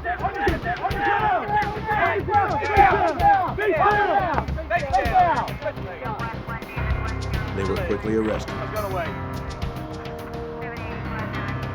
But did they have Melissa in their possession? the information provided in the ransom call was so vague and so generalized, it's entirely possible that the person who called may have picked up that information simply by watching the news or reading the newspaper. Usually if there's a ransom demand that is legitimate, they're going to have very specific information that would be known only to the abductor and probably some of the investigators. The two arrested youths were former students and roommates from a nearby university who had seen an opportunity to make some easy money out of Tammy Brannan's tragedy. They were convicted of 5 counts, including conspiracy and extortion, in the United States District Court in Alexandria, Virginia. Turned out to be just a terrible hoax. I mean, just terrible. The notion that you would do that deliberately to a mother who was going through what she was going through. There were copious amounts of dog hairs in the tape samples collected by Fairfax County crime scene investigator Jim Gogan, as well as dozens of human hairs. FBI lab examiners separated and painstakingly subjected each one to testing. Finally, a hair was found that was different from the others. The hair was a very light blonde, the only one of its type found in the vehicle. But it was an exact match with the hairs found in Melissa's hairbrush. Matching the human hair with Melissa was the second big match for Diedrich. But the critical link of Melissa's clothes to the fibers from Hughes's car was incomplete without a duplicate Big Bird outfit to analyze. Because it had been a special Christmas outfit, produced only once, it could not be found in stock. JCPenney gave the FBI a list of people who had purchased the outfit from its catalog division. They then sent FBI agents out across the country to locate those people and determine if they still had the Big Bird outfit that they had bought from the JCPenney catalog, and ultimately they were able to locate a sample outfit from a family that still had the outfit. Obtaining the outfit could mean the difference between conviction and acquittal in the case. The FBI asked the family traced through the JCPenney records to send it to their crime lab. Well, I remember that day pretty clearly. I knew the outfit was coming in. The fiber color, according to the color in the catalog, was navy blue. But the fibers that I was finding were sort of purplish blue. So I was a little anxious that maybe this wasn't the same outfit, that maybe we were going in the wrong direction. So when that package came, I was, again, uncomfortable with even opening it, because I thought I was on the right track, but I didn't want to be wrong. I opened up the box, and sure enough, it had a purplish coloration to it. So it kind of gave me a nice, warm, fuzzy feeling there that I might have the right color anyway. Fibers were pulled from the red cotton skirt and the blue acrylic sweater. A thorough analysis of the fibers from the outfit indicated an identical match with the fibers from Hughes's car. From the red cotton threads to the blue acrylic yarns to the yellow cross threads from the plaid skirt, the duplicate Big Bird outfit matched in every respect with the car fibers. What I was finding was meaningful evidence that an abduction had taken place, that in fact the victim, in all likelihood, had been in the front seat of the subject's car. With the new evidence, the prosecution could now piece together the actions of Caleb Hughes on the night Melissa disappeared. At the party, Hughes had tried to pick up several adult women, but when they rejected him, he sought a substitute. There you go. Smile. Fueled by frustration and alcohol, Caleb Hughes became a desperate predator with a perverse desire. His stalking eye fell upon the children. He waited and watched until an opportunity presented itself. When it did, Caleb Hughes seized an innocent and trusting child.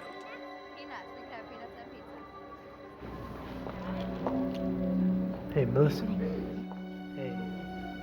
Remember me?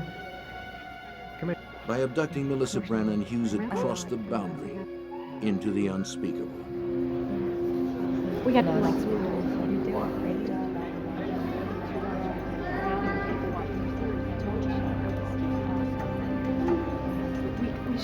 each other. Okay. Ditto.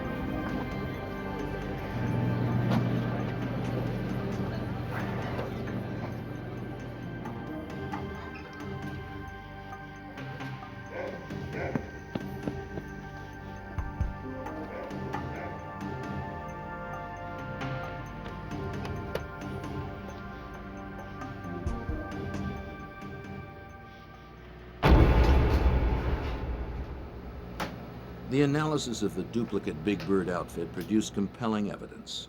It would be a powerful tool in the case against a man who investigators felt was a ruthless child molester and murderer. But Agent Diedrich had to convince the jury how incredibly unlikely it would be that these fibers had come from any source other than Melissa's outfit. He began asking people at the FBI to give him any items they may have made of navy blue acrylic. He collected more than 100. And the objective was to see, do the fibers that I found on the front seat of Cal Hughes' car, do they match any of these? The answer was no. From the items, Diedrich collected 126 different acrylic fibers. He made 7,983 comparison tests with those fibers against the ones found in Hughes's car. Out of almost 8,000 tests, only one succeeded in making an exact microscopic match with the blue acrylic fibers found in Hughes's car. And that was the duplicate Big Bird outfit. Whenever you match two things, it has a lot of significance. These aren't random events. These, in most cases, occur. Is it possible? You can't deny the possibility that it could be a coincidence. But after looking at this stuff for a lot of years, I'm not a big believer in coincidence. 3 weeks before the trial was scheduled to begin, as investigators made final preparations for the case, a stunning development occurred. They received a phone call. 2 counties away, police had just found the body of a child on the median strip of Interstate 95. I'll be right there. I called Weldon. We got in his car, and there was absolutely no doubt in my mind that that was going to be it, because Hughes knew that area, spent time down in that area. I said, wow, this is going to be it. That section of median on I-95 is wide and densely wooded. It would have been easy for Hughes to pull over, hide the body among the thick vegetation, and drive off unnoticed, and there would be little chance of someone finding the remains. But someone found a body. Was it Melissa's?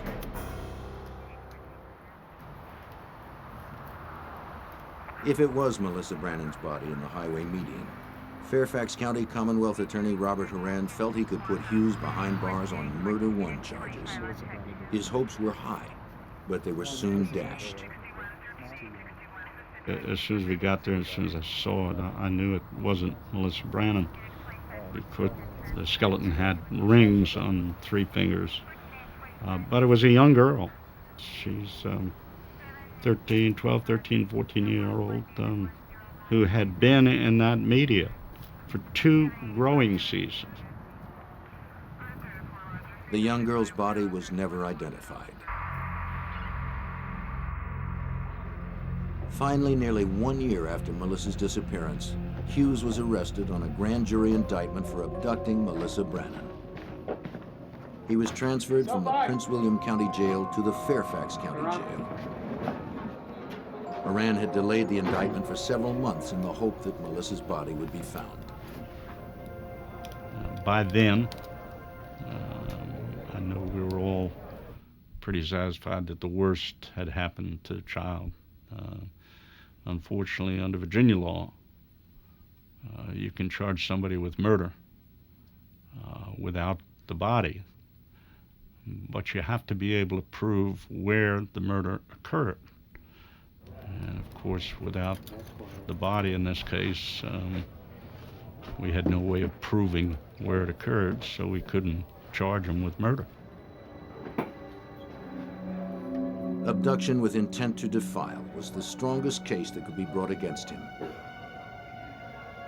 Hughes pleaded not guilty.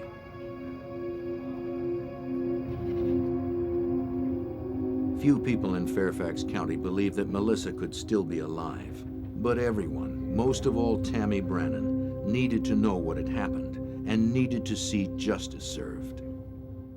Because it's tremendously important that the family of that child had definitive answers, that they know what happened to their child, even if the news is not pleasant. They need to understand exactly with concrete information what happened to their child. They need to be able to have closure. They need to be able to give that child the burial that they deserve and go on with their lives.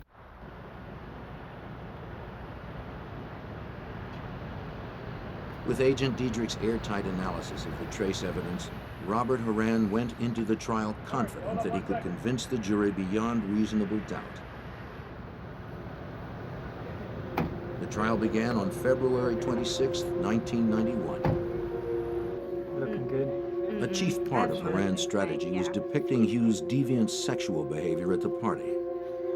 He produced several female witnesses who recalled the crude, vulgar sexual propositions he had made to them, and others who testified he had spent considerable time playing with Melissa and had been talking to her just before she disappeared.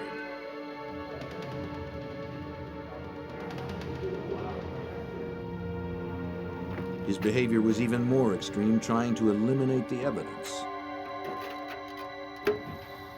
Washing his clothes, his leather belt, his shoes. He could not account for the fresh cuts on the soles of his shoes. Nor could he account for his whereabouts for the 2.5 hours between leaving the party and arriving home. But the problem for the defense is somehow you had to explain that time. And there was never an explanation. I mean, it would have gutted our case. Our case is over if you can explain any of that time. Though tests for blood on the shoes had proved inconclusive, the prosecution was now able to show the jury the exact matches made between the rabbit hairs, the head hair, and the fibers found in Hughes's car. Nonetheless, the defense argued that all of the fiber and hair evidence was purely circumstantial. It may be circumstantial, but it is powerful circumstantial evidence because it doesn't change.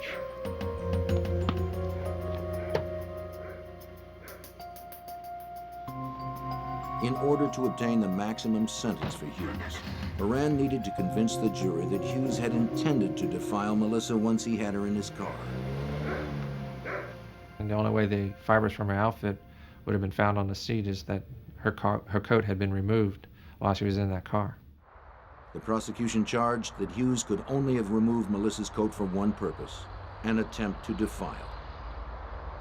The true answer is that that 5-year-old was seated against her will in the front seat of that vehicle. Caleb Hughes's trial lasted 8 days.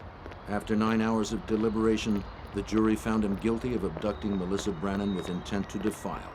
He was sentenced to 50 years in prison.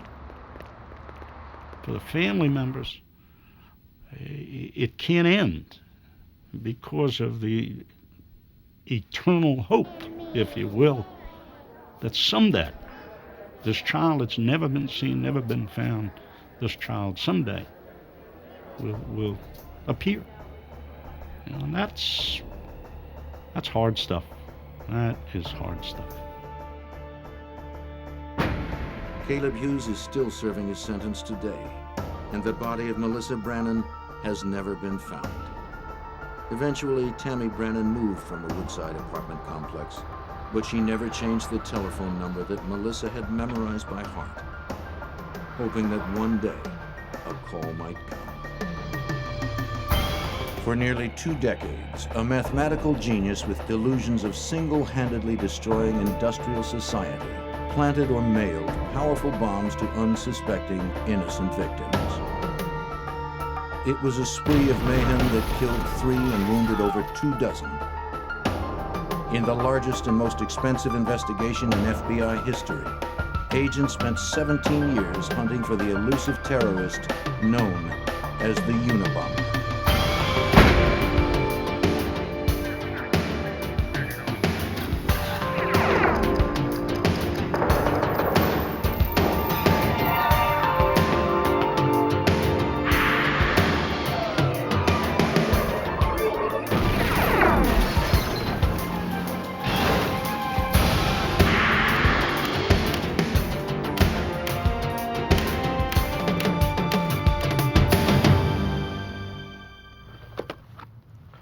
The first bomb came in the spring of 1978.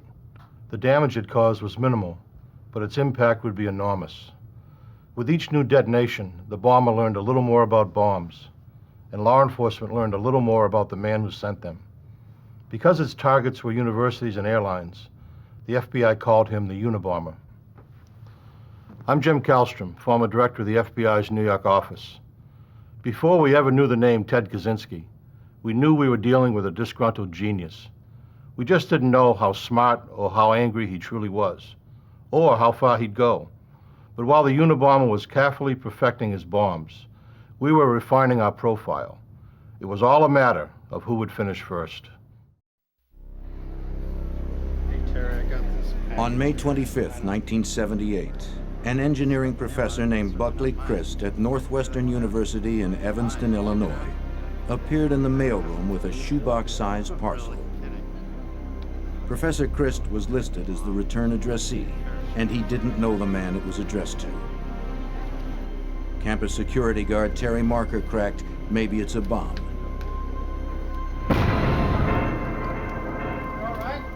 As bombs go, it wasn't much of one. It began a 20-year streak of violence that would stump the FBI and terrorize the nation.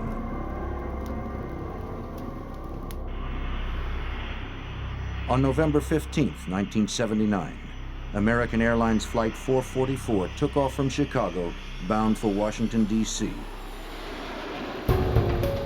As the Boeing 727 reached cruising altitude, the cabin filled with smoke. It was pandemonium.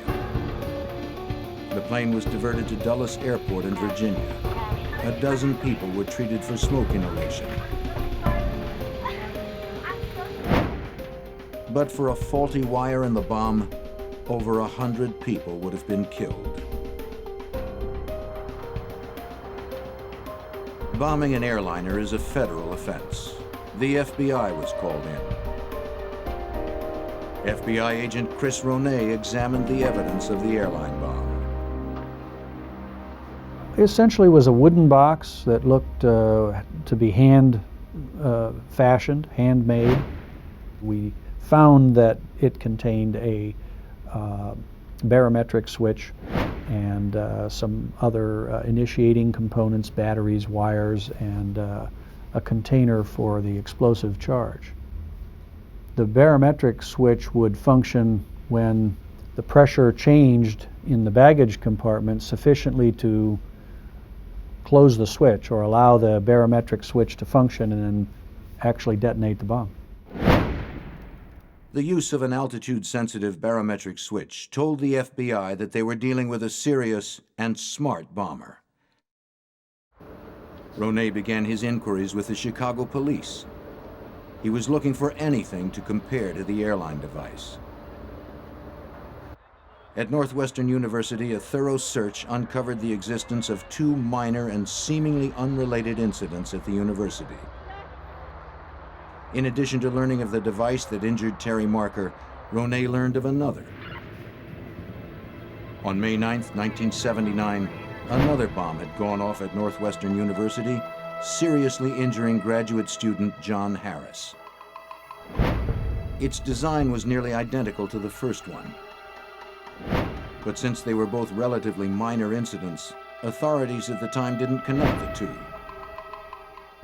Dismissing those devices as amateurish pranks, the recovered debris was discarded.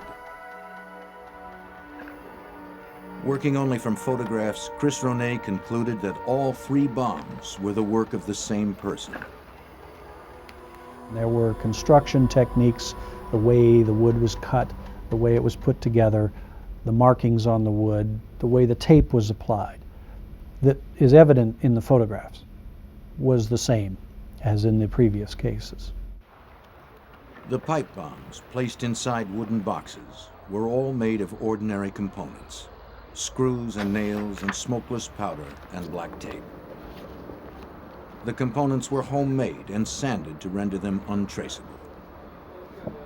Certain components were not crafted as much as fondled and played with and looked at, and you could see they were handled and shaped and reshaped.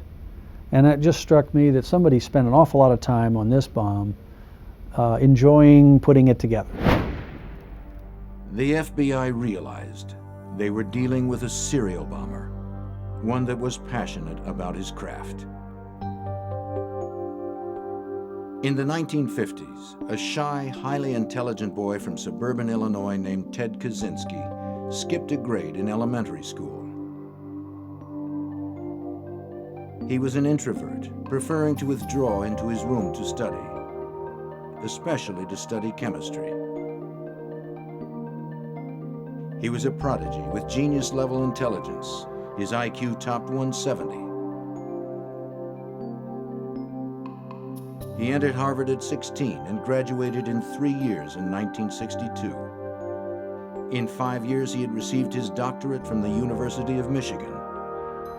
As an assistant professor of mathematics at the University of California, Berkeley, Kaczynski was not a popular or outgoing professor. Practically no one got to know him. In 1969, he abruptly resigned. The social nature of his teaching position was too much for Ted. He just didn't seem to fit in. By 1971, Kaczynski had decided to drop out of society completely.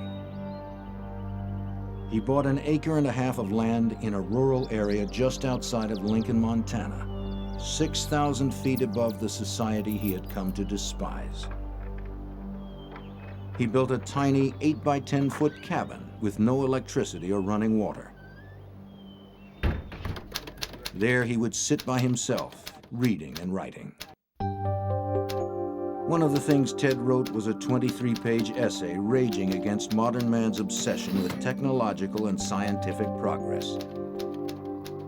Scientific research, he wrote, will inevitably result in the extinction of individual liberty. He sent a copy to his brother David. David read it and stuck it in a trunk where it sat for a quarter of a century.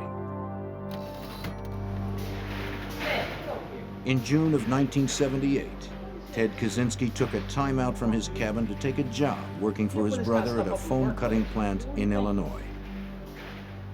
Ted's bizarre behavior became too much. His brother was forced to fire him. Ted, take it down. Ted had insulted a female co-worker who had refused his advances. Ted seethed and within a year moved back to his cabin in Montana, vowing never to see his family again.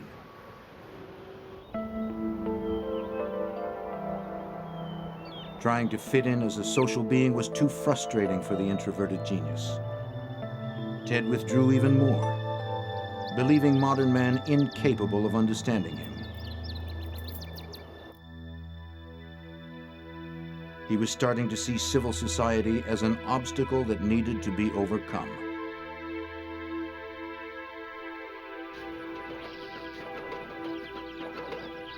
In time, Ted became acclimated to his life with few luxuries.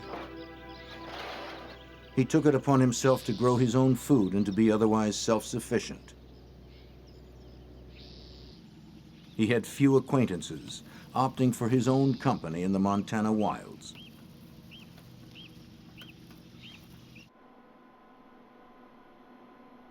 Ted rarely made it into Lincoln. When he did, it was usually to bury his face in reference books in the small-town library.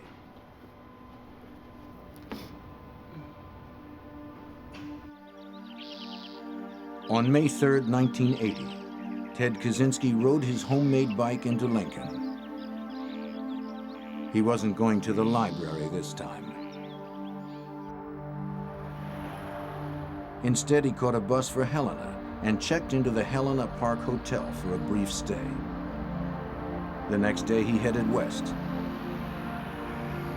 Ted had urgent business that needed tending to.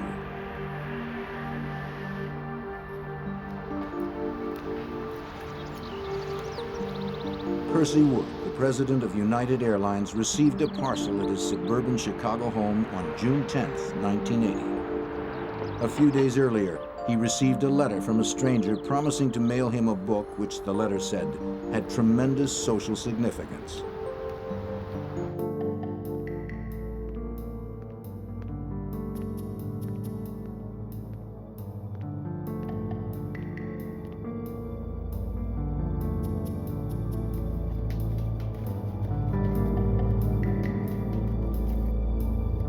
Wood placed the package on his kitchen counter.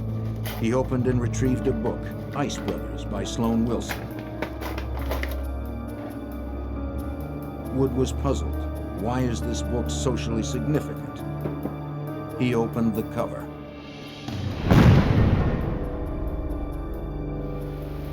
Wood was nearly killed. The bomber had upped the ante considerably with his fourth and most powerful device yet. FBI and ATF bomb technicians poured over the scene. It was quickly identified as the work of the serial bomber. Each bomb so far had been a pipe bomb with similar construction and wiring. On this, the fourth bomb, the bomber had left a calling card. Punched into a piece of rubble were the letters FC. Certainly the initials FC were put in these bombs to be found, clearly protected in such a way that they would survive the blasts. It didn't make any sense to have it in there. It didn't function in any way. It served no purpose except to say, here's my signature, here's an identifying feature. The FBI could only speculate what FC meant. By this time, FBI investigators had already given him a name. He bombed universities and airlines. They called him Unabomber, UN for university and A for airline. Naming him was easy. Finding him would be much, much more difficult.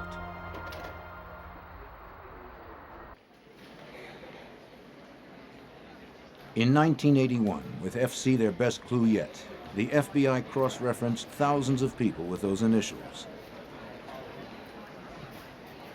But the Unabomber was not sitting idle. In October, a package was found sitting in a building at the University of Utah.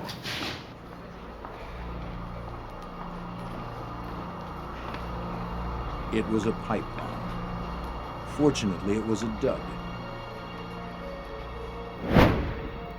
Investigators now had a device intact. Perhaps a component was traceable. It would take time to find out. The Unabomber remained busy. In the spring of 1982, a package meant for Professor Leroy Wood Berenson blew up instead in the hands of an academic assistant at Vanderbilt University. The bomb was made of the usual materials, with the initials FC on the surviving wreckage. Examiners spent endless hours studying every minute detail of the Unabomber devices. The most bizarre clue suddenly emerged. The last two people specifically targeted were named Wood. Wood played such an important role in every one of the bombs. I mean, it was present in every one of the bombs, even when it didn't need to be. He, in fact, if he didn't have wood in it, he threw wood in it, sticks of wood, just so they'd be there. There were references to wood in addresses and names of people throughout. FBI lab examiner Doug Diedrich of the Trace Evidence Unit is also a wood expert.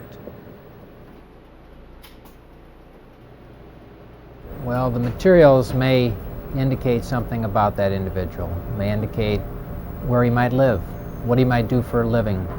And that's one of the things that I was involved with, especially in trying to determine where these types of woods came from, what geographical area, what part of the country.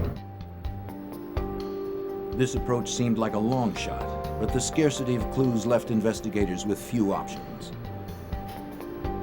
As the FBI investigation intensified, so did the power of the Unabomber's devices.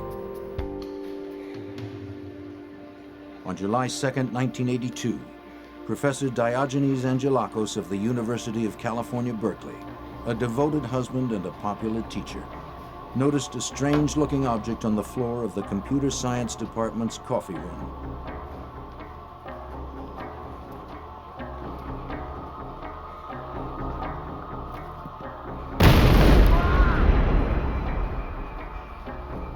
The explosion seriously wounded him and tore off his fingers.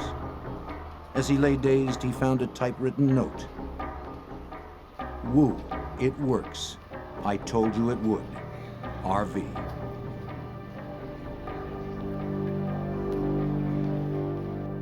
The FBI ran down everyone in America named Wu, and everyone with the initials RV, a monumental, labor-intensive task, but to no avail. This is the problem, right? The note was a ruse. She's going to have to do it over again. It's going to take how long? Another lead surfaced the day following the blast. A custodian who worked in Corey Hall, the building where the bomb exploded, saw a man with a thin mustache and sweatshirt loitering in the hall the night before. The custodian, however, was unable to remember enough details to help a sketch artist make a composite. Angelakos was critically wounded, requiring a lengthy hospital stay. He was no longer able to care for his invalid wife. She died within a month of the blast.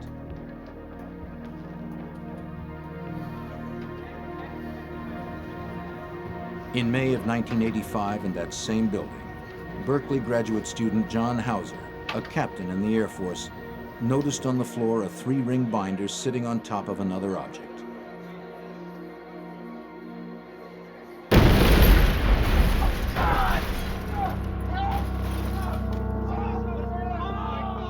Hauser had just applied for astronaut training.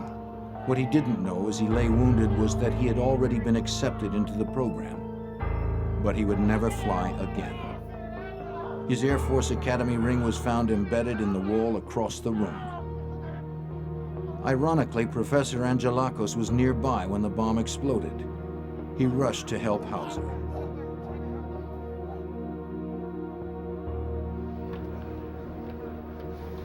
Unabomber-related crime scene investigations conducted by the FBI, ATF, and the United States Postal Service had become frustratingly routine. The recovered bomb components were packaged and sent to the FBI lab for future comparisons. Over the next few years, there would be many such examinations.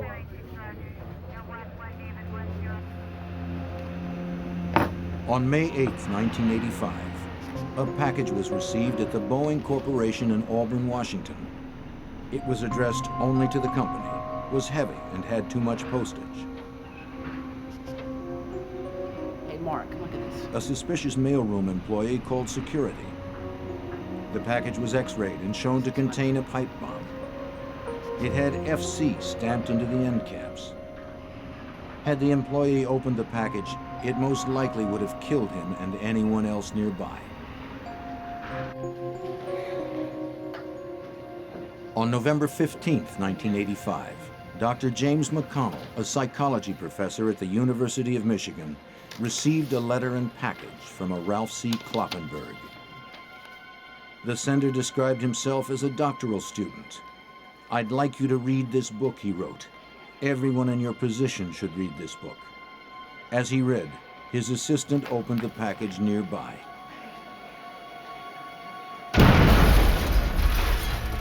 The explosion seriously injured the assistant and blew out the hearing of Dr. McConnell.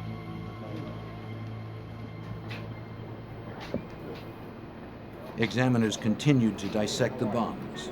They were evolving as the Unabomber refined his craft. Exhaustive lab tests showed they were getting more sophisticated and more powerful.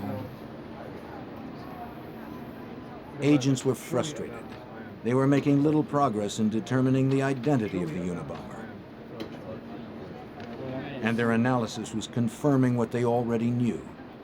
If the packages kept coming, it would only be a matter of time before someone was killed.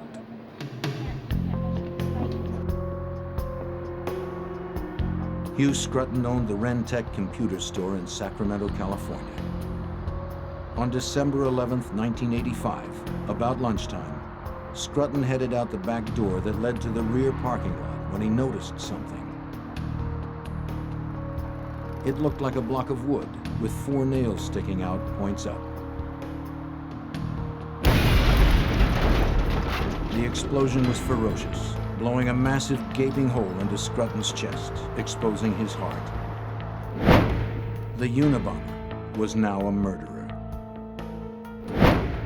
The bomb that killed Hughes Scruton was the most powerful yet. It consisted of a pipe within a pipe and contained all of the same characteristics as the others, right down to the FC stamped on a surviving end cap. The Unabomber investigation was now officially a homicide case. Investigators stuck to their strategy of keeping the details of the case secret, lest the Unabomber learn what they knew, or worse, lest they encourage copycats. Agents were desperate for a solid lead. Ted Kaczynski was always active in his secluded cabin. When he wasn't making bombs, he was writing his philosophy that justified them. For Ted Kaczynski, technological society was a horror, defined by the Earth's destruction and human beings amounting to little more than mindless robots. In Ted's story, anyone who was participating in the human race's dependency on technology was a villain.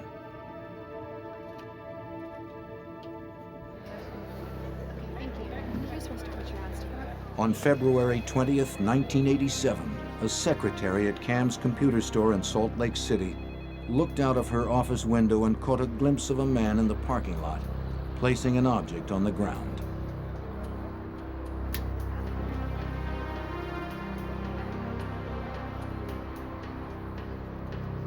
An hour later, the store's owner, Gary Wright, was in the parking lot. He noticed the object on the ground. It was a block of wood with 4 nails sticking out, points up.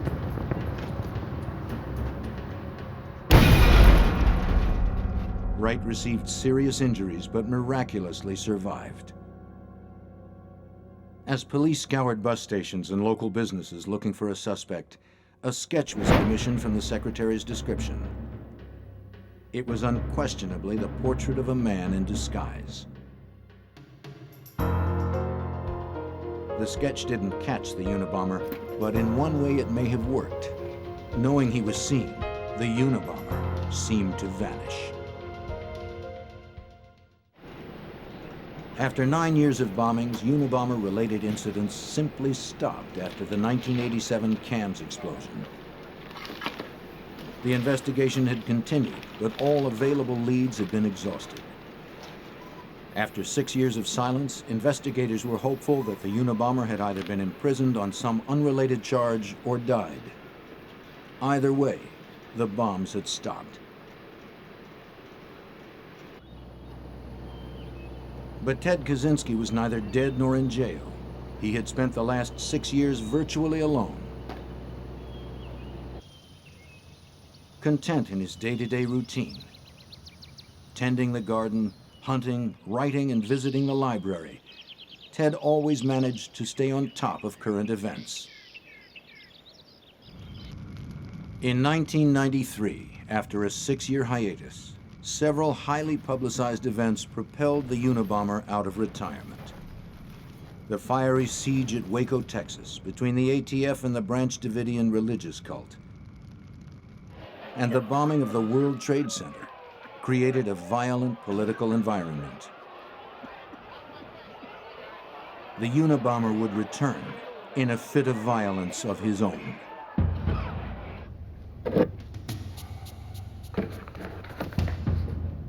Dr. Charles Epstein is a renowned geneticist at the University of San Francisco.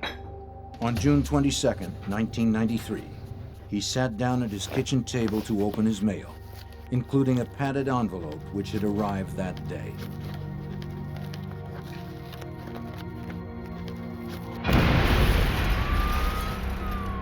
The blast critically injured Dr. Epstein. After 2.5 hours of surgery, he was stabilized and very lucky to be alive.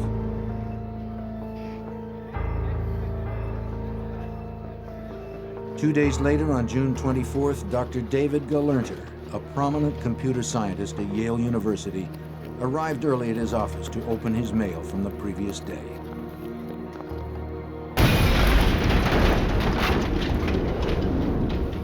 Injured in his right arm, eye, and abdomen, Gwaltney struggled to his feet and went out the door for help.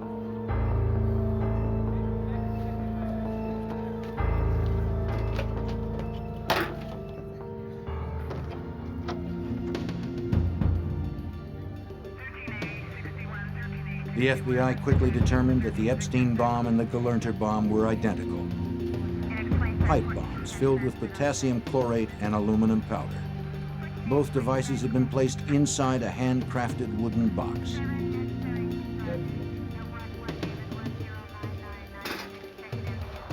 A few hours after the Galernter bomb went off, a letter was received in the mailroom of the New York Times. It was from a self-proclaimed anarchist group called FC, who were claiming responsibility for the recent bombings. FC promised more communications in the future. An identifying number was provided to the Times to ensure the authenticity of future communications. It was 553-25-4394. The FBI determined that the number was a Social Security number of a 20-year-old parolee in Northern California, incredibly with a tattoo on his arm reading "Pure Wood." An investigation quickly dismissed him as the Unabomber.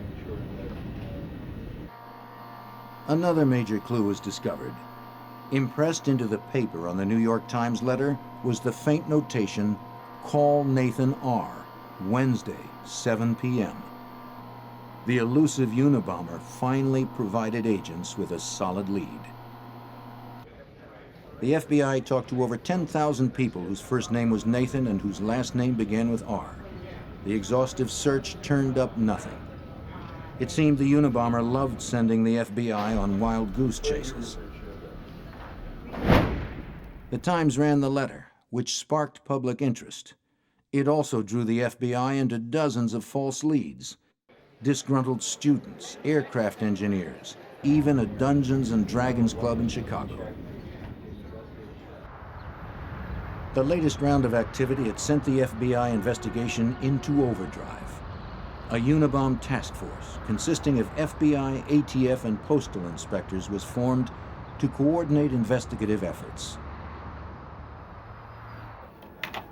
Jim Freeman was the head of the FBI's San Francisco field office. He would also head the multi-agency Unabomb task force. We had evidence that was scattered around 3 different federal agencies and a lot of local state laboratories. So we recognized that our task was to gain control of the information that was already out there, determine what investigation had already been done. And we set about this by deciding to reinvestigate every Unabomb crime. Every shred of physical evidence that remained from past Unabomber devices would be given to one forensic examiner. Special Agent Tom Monell of the FBI Laboratory's Materials and Devices Unit became the chief examiner for the investigation.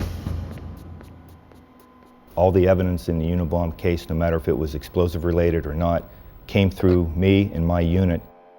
In a serial bombing type case such as the Unabomb case, the most frustrating aspect was the fact that we were doing all forensic examinations that could possibly be done to the evidence, and it wasn't able to lead us to any individual. While the task force struggled, Kaczynski's warped revolution against society continued. On December 10, 1994, advertising executive Thomas Moser was opening his mail in his North Caldwell, New Jersey home. His wife and 2 daughters were upstairs. He examined a small package with excessive postage from an H.C. Wickel, Department of Economics, San Francisco State University.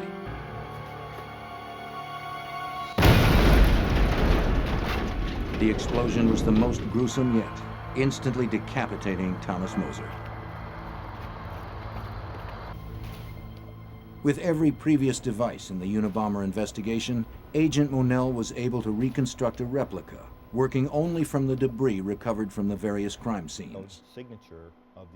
As with the 15 bombs he had reconstructed, this one was unquestionably the work of the Unabomber. A few months later, Ted Kaczynski prepared for an extended visit to the West Coast. This trip would be his busiest to date. On April 19, 1995, Ted Kaczynski was in the San Francisco Bay Area when Timothy McVeigh's 2,000-pound fuel oil bomb destroyed the Alfred P. Murrah Federal Building in Oklahoma City, killing 168 people. Ted would not let his agenda be eclipsed by the devastation in Oklahoma. The next day, April 20th, the nation still reeling over Oklahoma City, Kaczynski mailed 5 items, 4 letters, and a parcel. Within a few days, the mail arrived back east. First was a letter to the New York Times. FBI Special Agent Terry Turchie was second in command of the Unabomber task force. In the letter to the New York Times, he mentioned that he was claiming responsibility for the attacks on Thomas Moser, Charles Epstein, and David Galerter. He also mentioned some of his goals and objectives and said that he was thinking of sending a manuscript or essay and that he wanted them to consider publishing that essay. And if they did, he would make an agreement to cease committing terrorist acts. The second letter received was to recent victim David Galerter at Yale, still recovering from his April wounding. The letter was taunting. Dr. Galerter, people with advanced degrees are not as smart as they think they are. If you'd had any brains, you would have realized that there are a lot of people out there who resent bitterly the way techno-nerds like you are changing the world.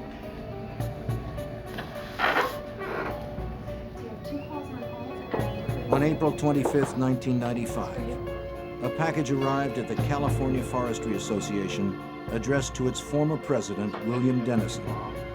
Its current president, Gilbert Murray, decided to open it himself. It exploded with incredible violence, destroying everything in the office. Gil Murray was literally blown to pieces. 4 blocks away, the governor of California heard the blast from his office. The Unabomber scare was nationwide. Bomb threats were being reported everywhere. The FBI suspect list topped 50,000 names. 16 years and 16 bombs later, the Unabomber had claimed 3 lives and injured 24 people. 2 months after Murray was brutally killed, a letter arrived at the San Francisco Chronicle. It read, "The terrorist group FC, called Unabomber by the FBI, is planning to blow up an airliner out of Los Angeles International Airport during the next 6 days." The threat had to be taken absolutely seriously because the Unabomber had in fact placed a bomb aboard an aircraft before. It wasn't lethal enough to blow the plane out of the sky, but we knew that his bomb-making ability had progressed enough that he certainly was capable of that now. The FBI saw to it that special security measures went into effect immediately at California airports. No one without a ticket was allowed through security. All bags were searched. Bomb-sniffing dogs checked everything. The Postal Service stopped flying the mail on commercial jets. Passengers are questioned about carry-on luggage that they've had. Have you had this package in your custody and control during the entire time? Did you pack the suitcase yourself? Those type of questions all began from that day in LAX. The same day that the airliner threat was received at the San Francisco Chronicle, the Washington Post received a message from FC, a 56-page typed manifesto. The New York Times received a carbon copy of the manifesto the next day, as did the adult magazine Penthouse 2 days after that. The letter to the Post and Times laid out the terms and conditions for publication and agreed to stop the bombings if the Post or the Times published. For Special Agent Terry Turchie and the Unabomber Task Force, receiving the manifesto was a huge break. Of course, when the Unabomber manuscript came in, that was big information, and this was a major break, and we all knew that it was a major break, which if handled properly, could possibly lead us to identify the Unabomber. The manuscript, blandly titled Industrial Society and Its Consequences, was a meticulously written tract against technology, genetics, leftism, conservatism, and modern society generally.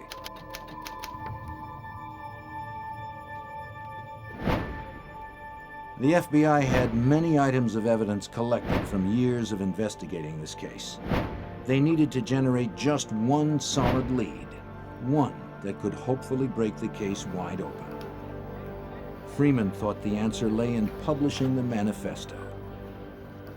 We very much were in favor of publishing it because after reading the manifesto, it was clear that someone had put their philosophy that had evolved over a number of years within the pages of this thing.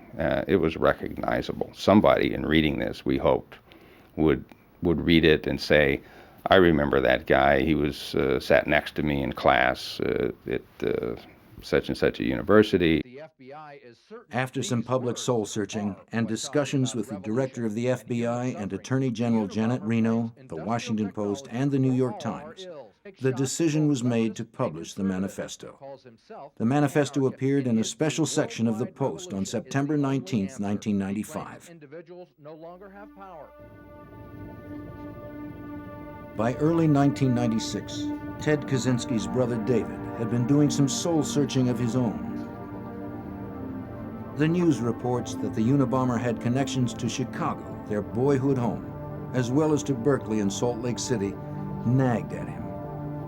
He got a copy of the manifesto and began reading. He read it in the hopes of erasing the idea that his brother was a killer.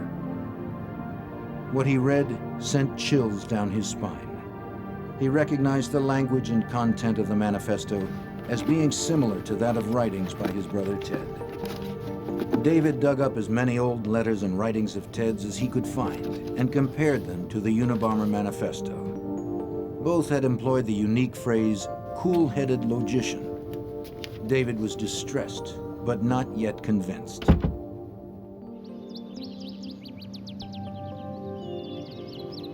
He wrote Ted an urgent letter. Though he did not reveal his suspicions, he requested a visit to Montana. Ted refused his brother's request. David decided to call a private investigator to look into the matter, but the news that the private eye brought him was not encouraging.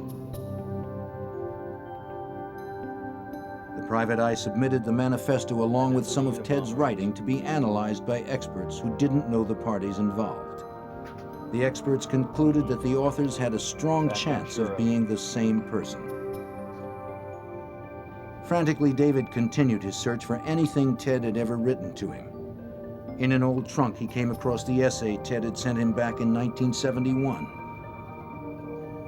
David could no longer hide from the reality that his brother might be the Unabomber.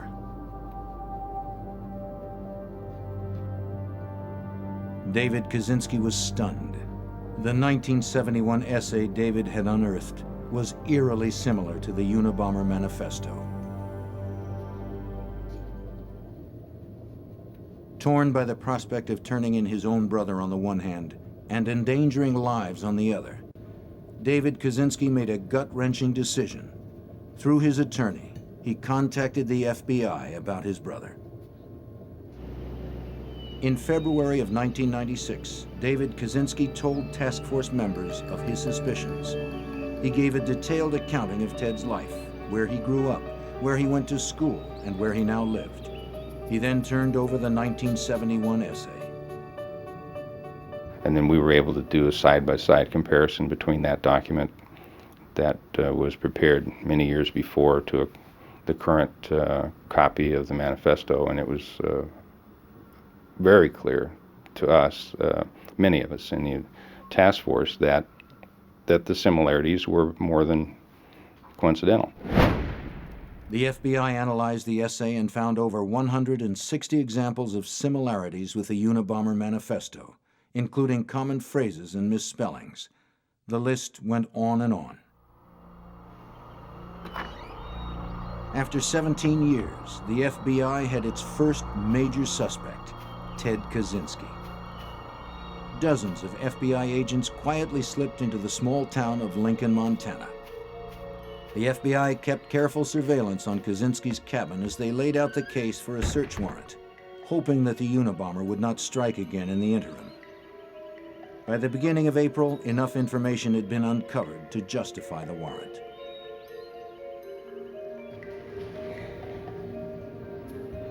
Among other things, agents were able to learn that Ted had traveled extensively. Hotel records showed that he was always on the move immediately preceding a Unabomber event.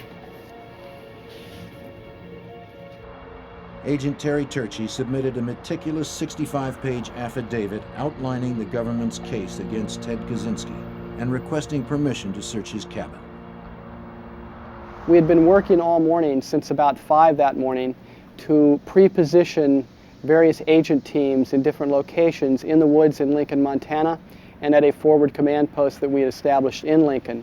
Everybody had a different role. We had also had the evidence response teams coming in, and they were staging at another command post that we had in Lincoln. So everyone was ready to go once the warrant was signed. Disguised FBI agents and a forest officer approached Kaczynski's cabin. They walked toward his cabin speaking loudly.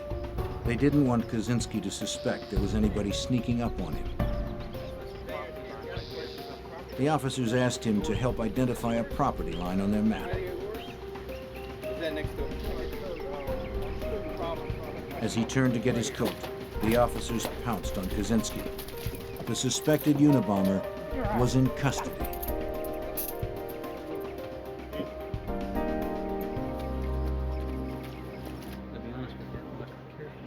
Kaczynski was immediately taken for questioning to a temporary forward command post. Jim Freeman was about to come face to face with the man that had eluded the FBI for nearly 2 decades. He looked just absolutely disheveled. He looked like he was covered with soot. The agents that had grabbed his arms to restrain him had soot on their hands. So, Ted, you like to travel? Kaczynski admitted nothing and refused to say whether the cabin had any live bombs in it. Been down there much? As the questioning continued, the search of the cabin began. The tiny cabin was treated essentially like a live bomb. It was assumed that the place at the very least had live bombs in it, or at worst, was heavily booby-trapped.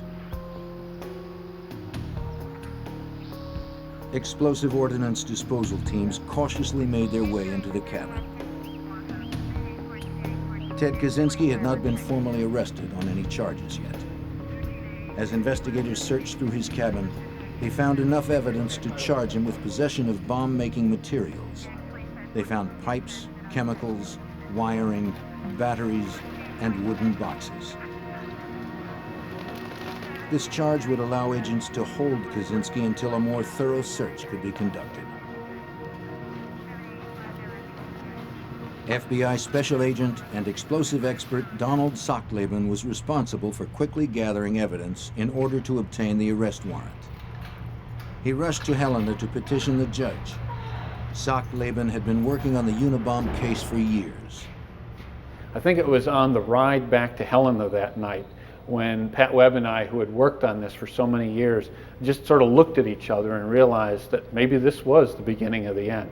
That we really did believe that night, if we hadn't believed before, that we had in fact caught the Unabomber. Ted Kaczynski was detained overnight until formal arrest charges could be brought the following morning. He was led through the streets on national television, looking every bit the part of an eccentric hermit. He was presented the next day before a judge in Helena on a charge of possession of bomb-making equipment. The search of the cabin continued. The room was a gold mine, but a dangerous one. Each container, each book, each binder needed to be x-rayed for explosive devices. It was clearly going to take a long time to search the tiny cabin. The evidence being slowly hauled out of the cabin was damning. A series of 3-ring binders with page after page of detailed bomb designs which matched the bombs used in many of the Unabomber explosions. Explosive powders of the type used in the bombings. Aluminum ingots and aluminum shavings on the floor, crucial bomb components. There was the infamous hooded sweatshirt and sunglasses. Agent Thomas Monell, the expert on Unabomber devices, was also inside the cabin. The other evidence located in the cabin were electrical components and wire that were consistent with the majority of the Unabomber devices. We found a improvised or a homemade flip type switch that was literally identical to 3 switches that were used in earlier bombs. After almost 2 full days, the search came to a sudden stop. A package was found. It was wrapped like previous bombs with a return address on it. All it awaited was a victim's name and address for the front. It was x-rayed and determined to be a live pipe bomb. Special Agent Sockleben had to handle the crisis. Well, from the x-ray, it looked very similar to the last bomb that had been placed, the one that killed Mr. Murray in Sacramento. We were able to safely remove the box from the cabin and take it down the hill to where we set up a site to deal with the bomb. The search slowly continued in the days ahead, and more damning evidence was seized. In addition to bomb-making paraphernalia and chemicals, agents also seized letters, notes, diagrams, and the Unabomber manifesto. One irrefutable link between Ted Kaczynski and the Unabomber remained: the typewriter used for the manifesto. The typewriter that had been used to type the manifesto wasn't found until literally the last day of the search, which took 4 or 5 days. It was literally in the bottom of the last box that was opened. It had taken 11 days to search an 80-square-foot room, but the FBI's careful approach had paid off. The man who had killed, maimed, and ruined lives, all the while taunting the FBI, was caught stone cold. On April 14th, the entire cabin was hoisted onto a flatbed and hauled away for further examination. The charges against Kaczynski had been upgraded. On June 18, 1996, Ted Kaczynski was indicted in Sacramento on 10 counts relating to Unabomber activities. 1 charge in the death of Hughes, 3 charges in the wounding of Charles Epstein, 3 charges in the maiming of David Galernter, and 3 charges in the death of Gil Murray. That day would have been Gil Murray's 48th birthday. New Jersey authorities filed more charges for the death of Thomas Moser. On November 12, 1996, selected visitors filed into a Sacramento courtroom for the long-awaited trial of Ted Kaczynski. In the front row was Ted's family, brother David, and his mother, Wanda Kaczynski. As Ted entered the courtroom, he turned his back angrily on his family members and never acknowledged them. Opening statements were about to begin when Kaczynski stood up and said he wanted to change lawyers. After a few days, the judge ruled that Kaczynski would have to undergo psychological testing. Federal prison psychiatrist Dr. Sally Johnson spent many days with Kaczynski. She concluded that Ted Kaczynski was mentally ill, but was competent to stand trial. The government's case against Kaczynski was overwhelming. For 17 years, the FBI had prepared for this day. Examiners had reconstructed and preserved every device related to the Unabomber's crimes. With Ted Kaczynski's arrest, they were now able to establish an irrefutable link between him and the Unabomber. Ted's desire for solitude would no longer be self-imposed. With no options, he pled guilty to all Unabomber-related crimes. He was given 4 life sentences plus 30 years. He would never be eligible for parole. For Agent Terry Turchi, the Unabomber investigation shows the FBI's determination to never quit until justice is served, no matter how long it takes.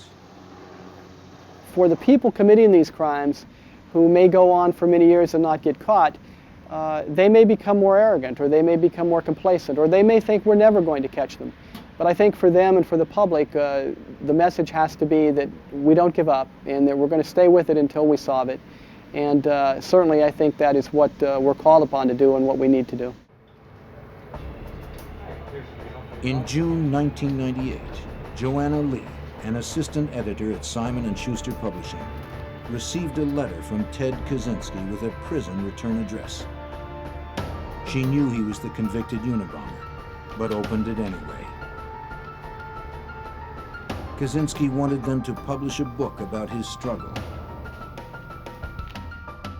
To this date, there are no takers. In 1981, a witness told investigators of a double murder in Idaho. Near a trapper's camp, they found a game warden's body.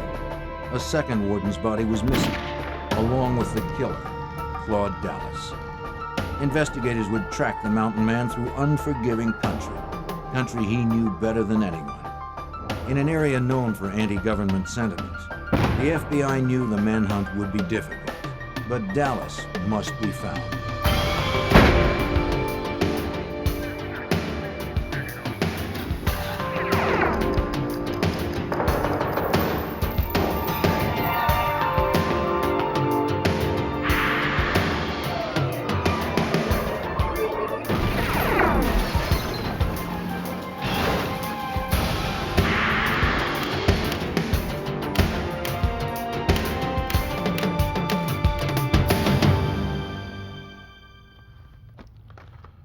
The sun set on the Wild West long ago, but some people refused to notice. Claude Dallas was one of them. A wily trapper, distrustful of authority, Dallas typified the rugged individualism that forged this country. He went too far when he killed 2 game wardens in 1981. The law that he despised so much began to close in. But Dallas knew the land and could live off it as long as he needed to. Finding him wouldn't be easy. I'm Jim Kallstrom, former director of the FBI's New York office. A man like Dallas could hide almost anywhere. The severity of his crime demanded that we never stop looking. A modern-day posse formed to round up the maverick and deliver him to justice.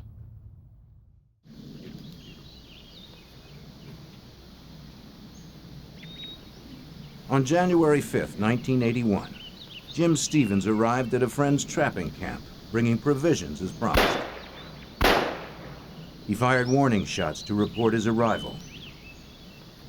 He knew his host didn't like being surprised by unannounced visitors.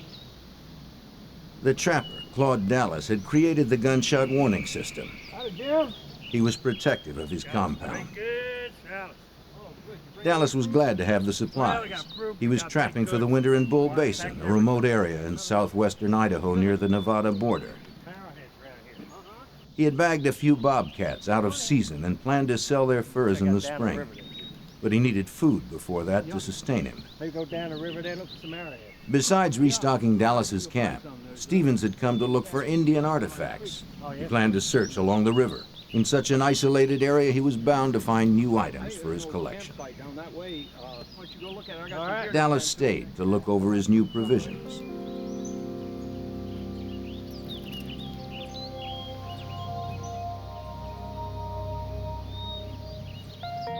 Stevens was away for only a short time. Overhearing raised voices, Jim Stevens soon returned to the camp. He found his friend was not alone. Dallas was arguing with 2 game wardens, Bill Pogue and Conley Elms. Hey, Claude. Oh, you got a gun, sir? Stevens noticed Dallas's shoulder holster was empty. Though the wardens rarely met with trouble, few woodsmen were happy to see them. They requested Stevens' gun, following standard field procedure. All right, talk to me again. Are you up here with him? Yeah. He's just bringing Pogue and Dallas argued about the bobcat skins hanging nearby. In Idaho, the season hadn't opened yet. Season started 2 weeks ago. I know where they came from. Nevada. Those aren't from Nevada. Dallas's temper rose as he fumbled for an excuse. Their argument intensified. Pogue mentioned a citation, further angering the trapper. Then Warden Elms entered Dallas's tent to look for more contraband. Dallas became furious, insisting they needed a search warrant. Sir, I said stop it. Warden Pogue turned his attention to the tent. Suddenly, Dallas was firing a gun.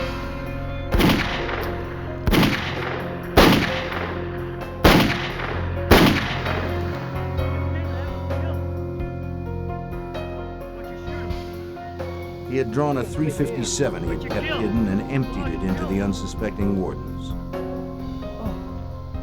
Without a word, Dallas reached for his .22 rifle and carefully aimed behind the ear of Bill Pogue.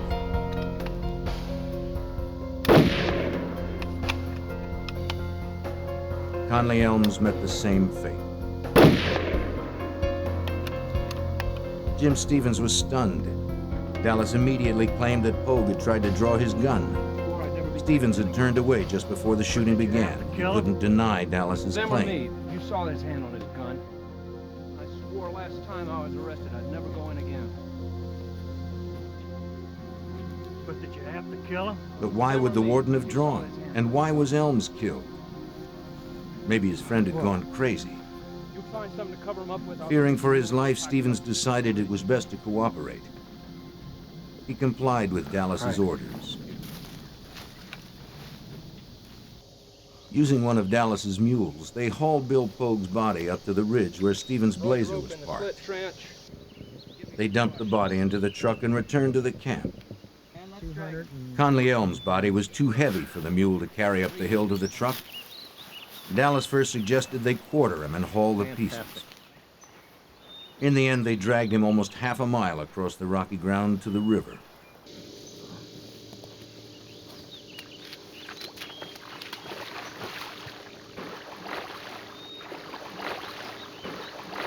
That would be Dallas's one mistake. He didn't weight the body. As it floated downriver, it was sure to be seen.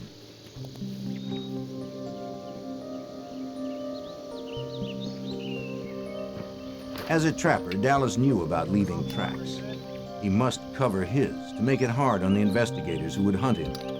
Using kerosene, he burned the bloody spots left by moving the bodies. Stevens had to help.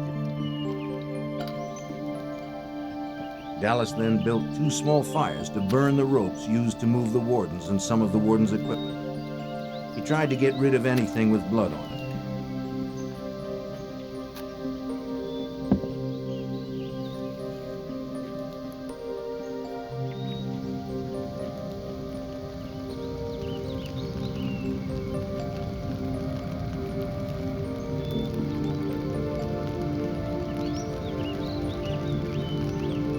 Dallas never expressed remorse for the killings.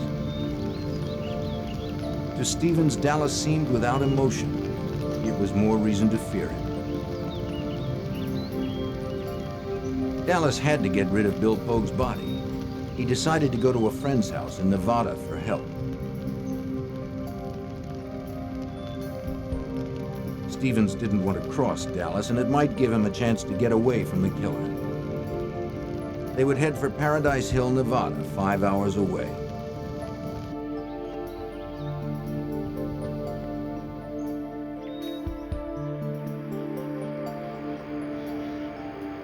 As they drove, Dallas tried to convince Stevens that the killings were justifiable homicide. The wardens had invaded his territory and threatened him, he said. He had only defended himself.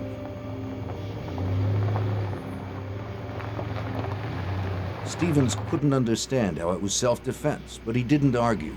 There was no telling what Dallas might do to him. Near the end of their drive, Dallas apologized for involving Stevens.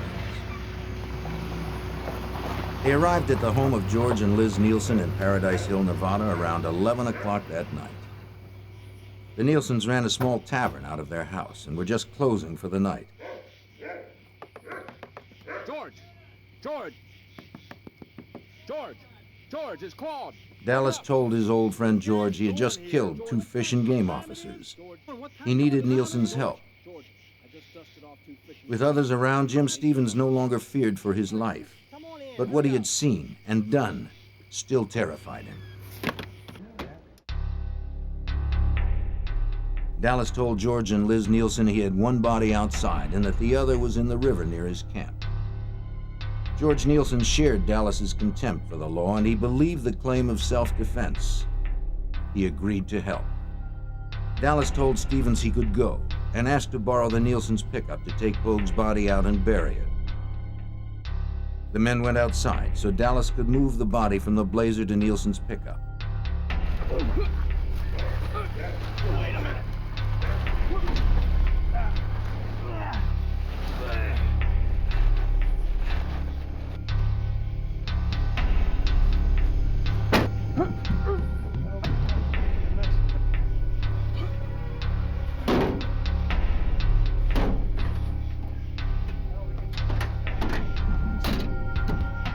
Stevens could finally head home. Dallas went off alone to get rid of the body. Hours later, he would return to the Nielsens to shower, change clothes, eat, and pack. The Nielsens would give him food and some cash.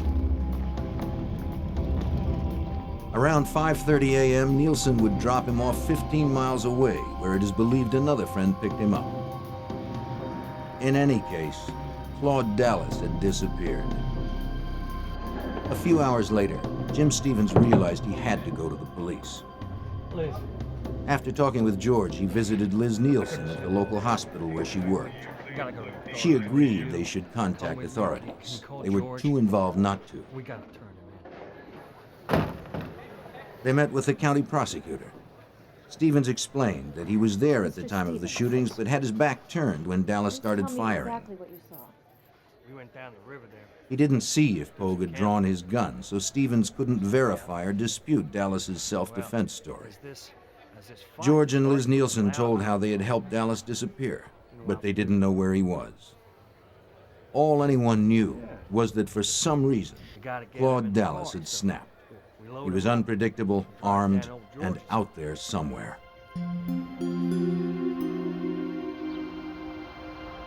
If Stevens were telling the truth, there were 2 lawmen down and a killer on the run.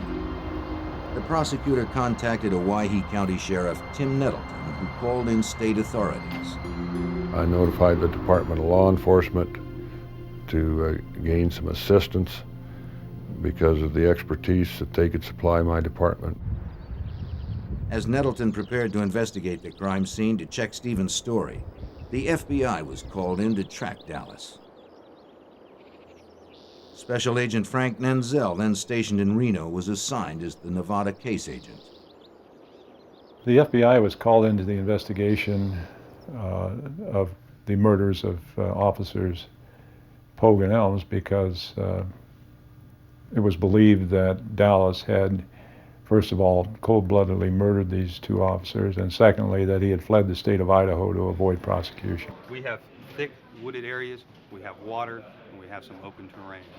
Dallas knew the land and had a head start, but the FBI had to find him. Sheriff Tim Nettleton led the investigation of the crime scene where Claude Dallas had killed the 2 game wardens. He was accompanied by deputies and state forensics experts. An investigator riding in a news helicopter spotted a body in the river. He radioed to the team on the ground, and they located the body of Warden Conley Elms, caught on a submerged tree branch. At least 1 death was verified. Back in the camp, officers approached Dallas's tent with care, on the chance he was lying in wait for them. But only pelts and skins remained. With the area secured, Sheriff Nettleton and the forensics team could begin verifying the rest of Stevens' story. They couldn't rely solely on one witness's testimony. They needed hard evidence that placed Dallas at the scene and proved what happened beyond a reasonable doubt. Investigators videotaped and took photographs to preserve the placement of footprints and other evidence. They were most interested in collecting ballistic evidence. The examiners needed to retrieve the warden's guns and any spent bullets from them. The question was whether the wardens had fired or even drawn their guns. If they had, Dallas may be innocent of murder. Searchers found .357 and .22 caliber shell casings, which they hoped to be able to trace to determine who had fired them. Although evidence had been burned, much still remained. The scorched twigs might yield powerful clues. In the process, we found where the sagebrush had been piled on human blood, later identified as Bill Pogue's and Conley Elm's blood, and burned, we assumed, to destroy the evidence. It was painstaking work, but their meticulousness was crucial. Even the tiniest traces of evidence would be useful to Idaho State Crime Lab examiner Rick Groff. There was a number of blood spots that were collected off of plants, off dirt, around a campfire, just in a number of locations. The one eyewitness, Jim Stevens, cooperated fully. His testimony would help the Idaho Department of Law Enforcement's Harry Capall reconstruct the killings. We took, the next day I believe it was, we took Stevens and went back down to the crime scene and had him walk us through, showing us where Elms was standing, where Pogue was standing, where he was standing, where Dallas was positioned, and we acted it out and photographed it.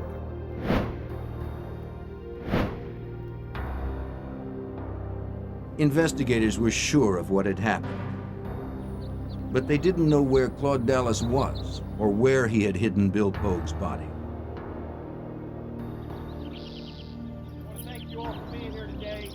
Local and state officers and civilian volunteers would look for the body. The news of the warden's murders galvanized the searchers. Most of them knew the two wardens and their families. Sheriff Gary Amon, then a dispatcher, was part of the search for the body. It was Dallas being a cold-blooded cop killer. It was scary searching, but there was anger there that you wanted to help the family find the body so they could bury their loved one. Many of the searchers knew the 30-square-mile wilderness that they'd be scouring, but there were dozens of abandoned mine shafts and gullies in which to hide a body, and Claude Dallas knew them all. All right, let's move it. We're burning daylight. They would use high technology, like infrared scanners, but most importantly, they would rely on their own patience and dedication. They were very long days, they were cold days. We walked, we rode horses, flew in airplanes, flew in helicopters. The FBI's manhunt team was charged with finding Dallas. The trapper could be anywhere. He was said to know every cave and gopher hole in the area where Idaho, Oregon, and Nevada meet. So the FBI wasted no time in blanketing the region with agents. A specialized FBI force arrived in Winnemucca this morning, 12 members of the Bureau SWAT team out of San Francisco. They'll be evaluating and following up leads from several areas. There were about 100 officers, including SWAT teams from California, Idaho, and Nevada. It was a posse ready for anything, because no one knew what the dangerous woodsman might do. While Special Agent Frank Nanzel coordinated the Nevada search, Special Agent George Calley of the Boise Field Office became the FBI's lead investigator. The stories out on Claude Dallas early on seemed to be that he was a loner. He was one who was not too close to other people. He was a person who could live all by himself, could go off in the mountains and be totally independent. Dallas projected the image of a storybook mountain man to those around him. It was a tale years in the making. Dallas was born on March 11, 1950 in Winchester, Virginia, the second son in a family of 9. When he was just a boy, his father taught him to hunt and lay a trap line, and that game laws didn't apply to them.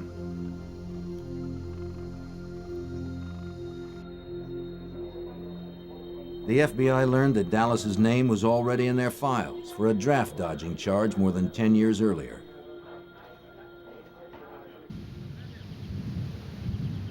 When he was 18, he had registered for the draft as required by law, then left his family and hitchhiked to California. Dallas found work as a ranch hand, though he had no experience. But he learned fast and soon became known for his hard work and for his distrust of the law. After several years, he moved on, perhaps unaware the FBI wanted him as a draft dodger. In 1973, the FBI caught up with Claude Dallas. They arrested him for failure to report for induction. But the draft board couldn't prove he had ever received his draft notices. They dropped the charges. It was his first victory over the government laws he despised. Dallas moved to Paradise Hill, Nevada. He decided to trade ranch work for the life of a trapper. He wanted to be completely independent. Before long, Dallas was making his living solely as a trapper in the Nevada wilds. Although he was licensed, his traps often violated state game laws for illegal bait. Legitimate trappers had little respect for his operation. Sheriff Nettleton knew Dallas's reputation. Dallas was a trash trapper.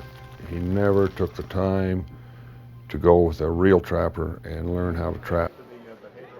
As authorities investigated the man they were hunting for alleged murder, they uncovered a history of conflict with the law.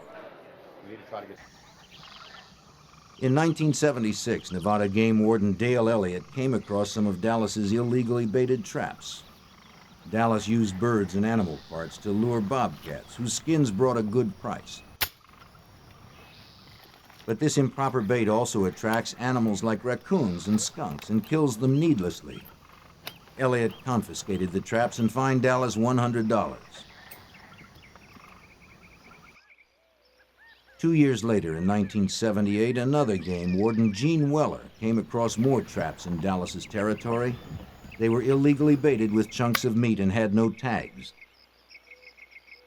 Dallas couldn't be found, and since it was late, Weller decided to return the next day to look for him.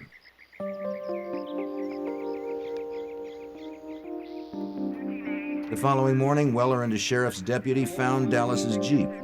But again, Dallas couldn't be located. Inside the Jeep, they found two weapons, a rifle and a revolver. It was against Nevada law to keep a loaded rifle in a vehicle, so they confiscated it. They took the revolver, too. Two loaded weapons in a possibly abandoned vehicle presented a dangerous situation. Anyone wandering nearby could take the firearms. The officers left a note for Dallas explaining where the guns would be held. Name's Claude Dallas, here to get my guns. 3 days later, a disgruntled Claude Dallas arrived at the sheriff's office in Winnemucca, Nevada to claim his guns. They were now unloaded, and Dallas argued that the shells that had been inside were spent. The deputies couldn't produce evidence that the guns had held live rounds. The weapons were returned, and no fine was issued. It was another Dallas victory. Claude Dallas was a man who rejected the rules of society. But if his rules allowed for murder, the FBI had to bring him in.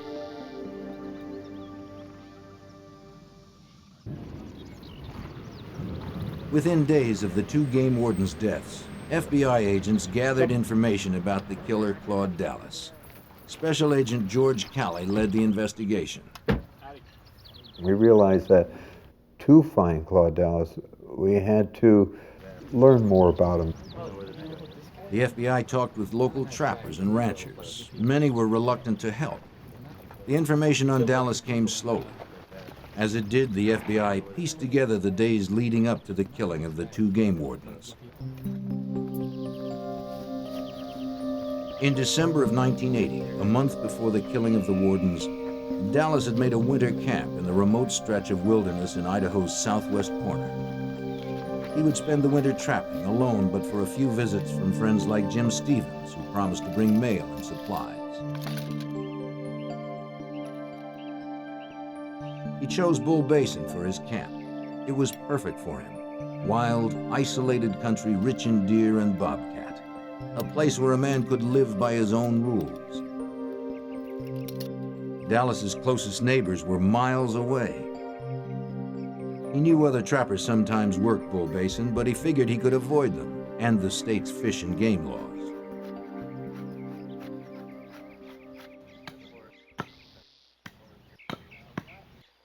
But one day his neighbor paid him a visit.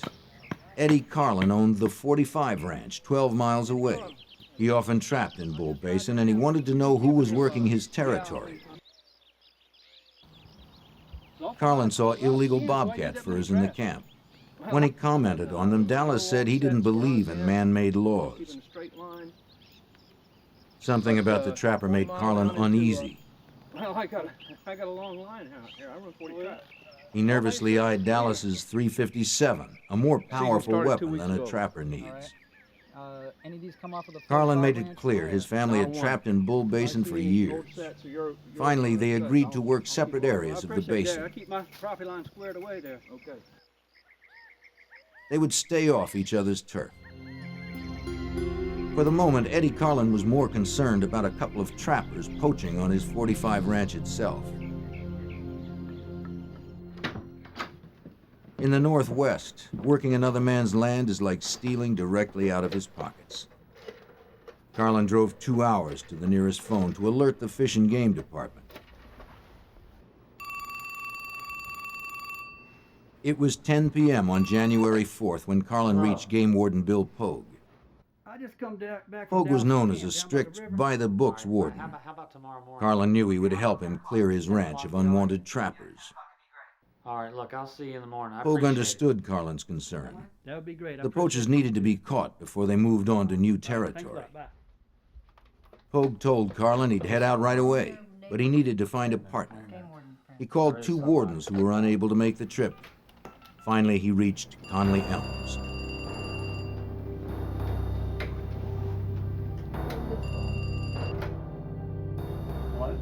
Yeah, Elms. It was late, but when Elms heard the problem, he immediately agreed to go.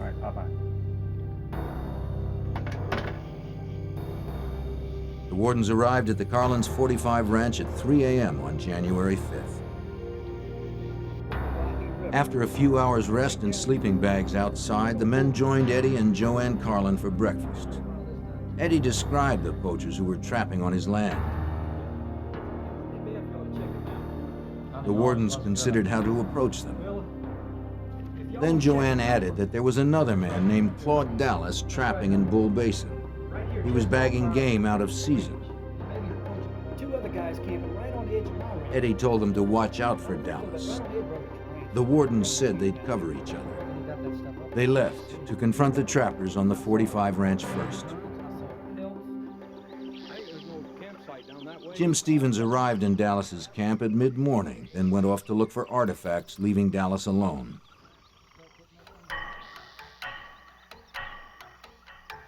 The wardens entered the camp to check on the possible trapping violations. Claude Dallas? Yep. Come out of the tent, please. Bill Pogue, Conley Elms, Game Wardens. Dallas would later tell Stevens what happened next. The wardens asked Dallas for his gun. He surrendered one that the wardens had seen, but kept a second .357 pistol hidden. 20-mile trap line goes down into Nevada. I've got a license. Let me see your licenses. Dallas said the argument began after the wardens checked his trapping licenses. They asked about the pelts he had hanging up. What's in the tent? Pogue pressed Dallas about the bobcat furs, and Dallas's anger rose. What about these pelts? These pelts came from here. No, these are. Sir. Whoa, hey, The tension quickly escalated, You got a warrant? He doesn't need a warrant. This is my home. Step back. and in an instant, Dallas's temper turned deadly.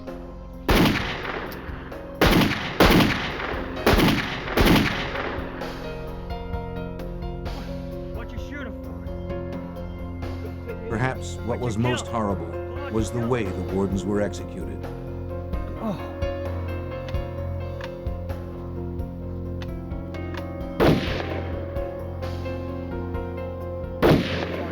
Sheriff Nettleton understood the implication of the shots to the head.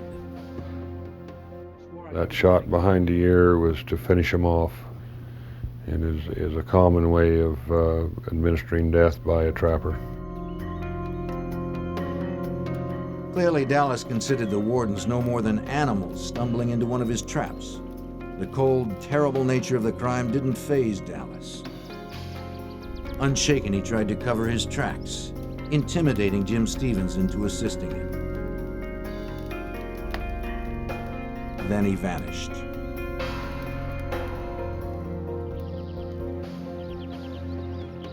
Within 48 hours, the hunt for Bill Pogue's body by local volunteers had begun. Team number 2 in this direction. Team number 3 off in this direction. Elm's body had been found, and the story Jim Stevens recounted was proving to be true. The other warden was still missing.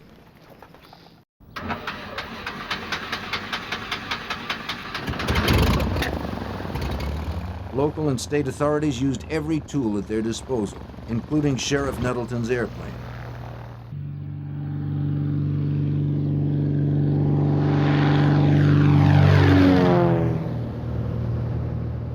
The aerial search allowed for initial sweeps of large areas to be conducted quickly. It was necessary in such a vast expanse of territory. Freshly dug earth or other signs of Claude Dallas's actions may have been visible from the air. But finding a body would require a slow, careful ground search too, by a team that included Sheriff Gary Amon. When we actually went down and searched for the body, approximately 50 or so people went down. We camped out near Paradise Valley, and we would break up into teams and we'd go search a specific designated area that we were assigned to, and we would basically turn over every rock and look under every brush for signs of a grave or footprints, bodies, whatever, any evidence that might be related to this case. As local authorities searched for Pogue's body, the FBI hunted Claude Dallas. He could be anywhere, from the Northwest to Mexico or beyond. Dallas was on his own turf, and the manhunt promised to be long and frustrating. Agent George Kelly and the other investigators knew that to find Dallas, they'd have to narrow the search. We had to contact the people that he had seen in the past, and we began to get an idea of the type of person he would look up by those who had similar interests that he did. And we really concentrated on who are his friends. Investigators knew Dallas had friends in Paradise Hill, Nevada, so they focused there, checking homes, barns, and other buildings. Agents learned Dallas kept many of his belongings in a converted trailer behind George Nielsen's bar.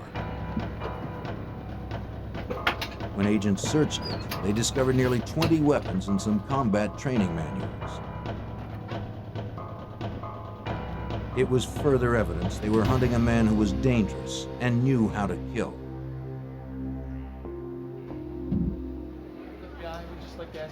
Inside Nielsen's bar, the FBI questioned everyone who knew Dallas.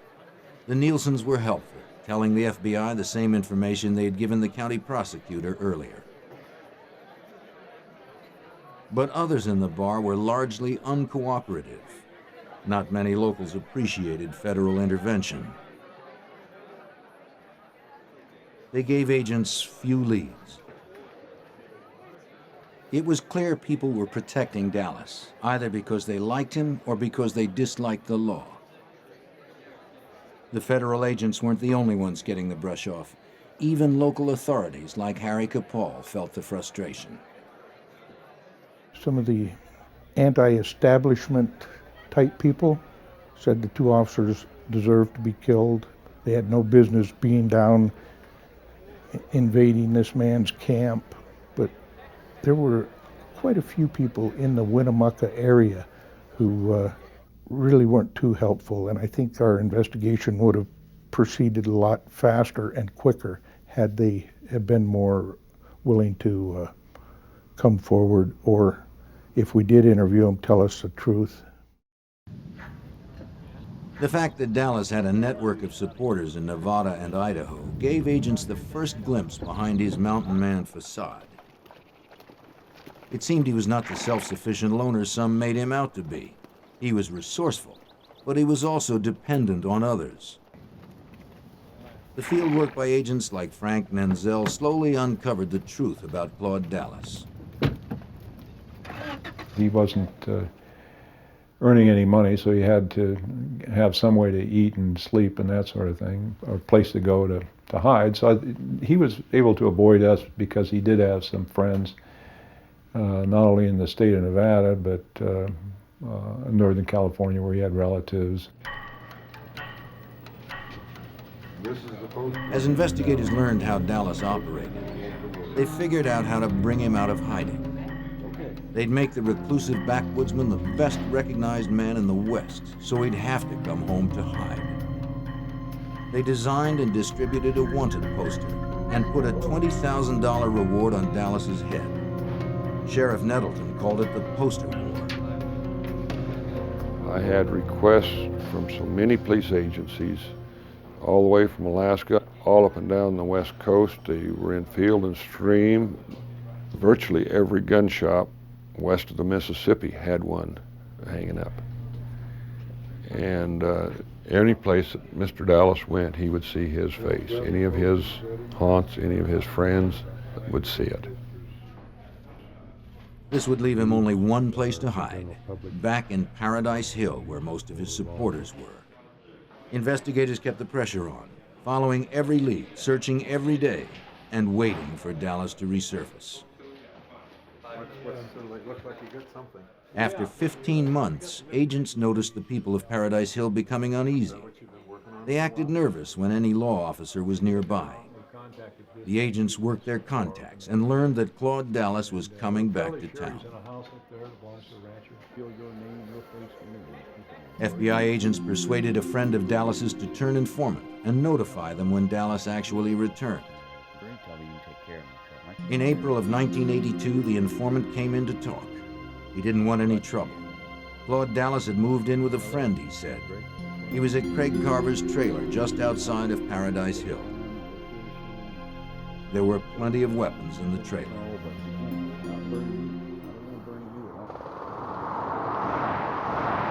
Within 12 hours, the arrest team had assembled and was ready to raid Carver's trailer. They had to act fast. There was no room for error. On Sunday, April 18, 1982, the FBI made their move on Claude Dallas. They descended upon his quiet, remote hiding spot. With air and ground support, the SWAT team quickly positioned themselves for the raid. They knew Dallas was an expert marksman and that he would be heavily armed. Special Agent George Calley was at the raid. And I well recall the announcement that this is the FBI, and Claude Dallas come out, words to this effect. And he did, he came out. But not the way they expected. Dallas dived through the window of the trailer and went to a truck. Agents were momentarily helpless to stop him. The arrest team mobilized and the chase was on. The FBI had spent more than a year tracking the cop killer. They could not let him get away.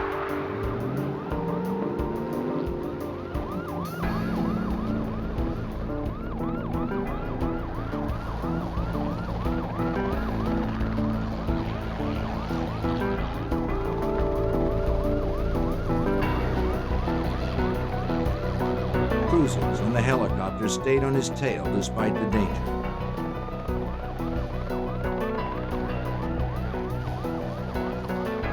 Dallas was shooting from his truck as he sped along. Agents and officers returned fire as they chased him.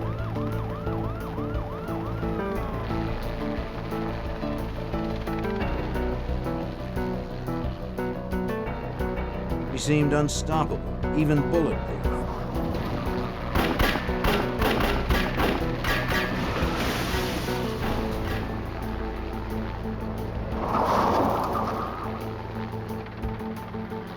But then his luck ran out. His truck stopped dead. The shooting stopped too. Dallas had been shot.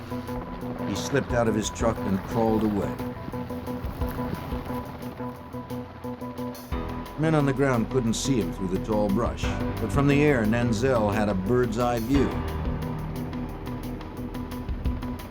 Unfortunately, with the agents out of their vehicle, he had no means of radio contact with them, so he was helpless to warn them. When I saw that agent walking toward Dallas, this agent was a very highly trained special agent SWAT team leader named Dave Gillen out of Las Vegas. I didn't think he saw Dallas, and I thought there could be, I thought Dallas could have killed him right there. And it really scared me badly. But as the agents approached, to everyone's surprise, Dallas lifted his arms and gave up.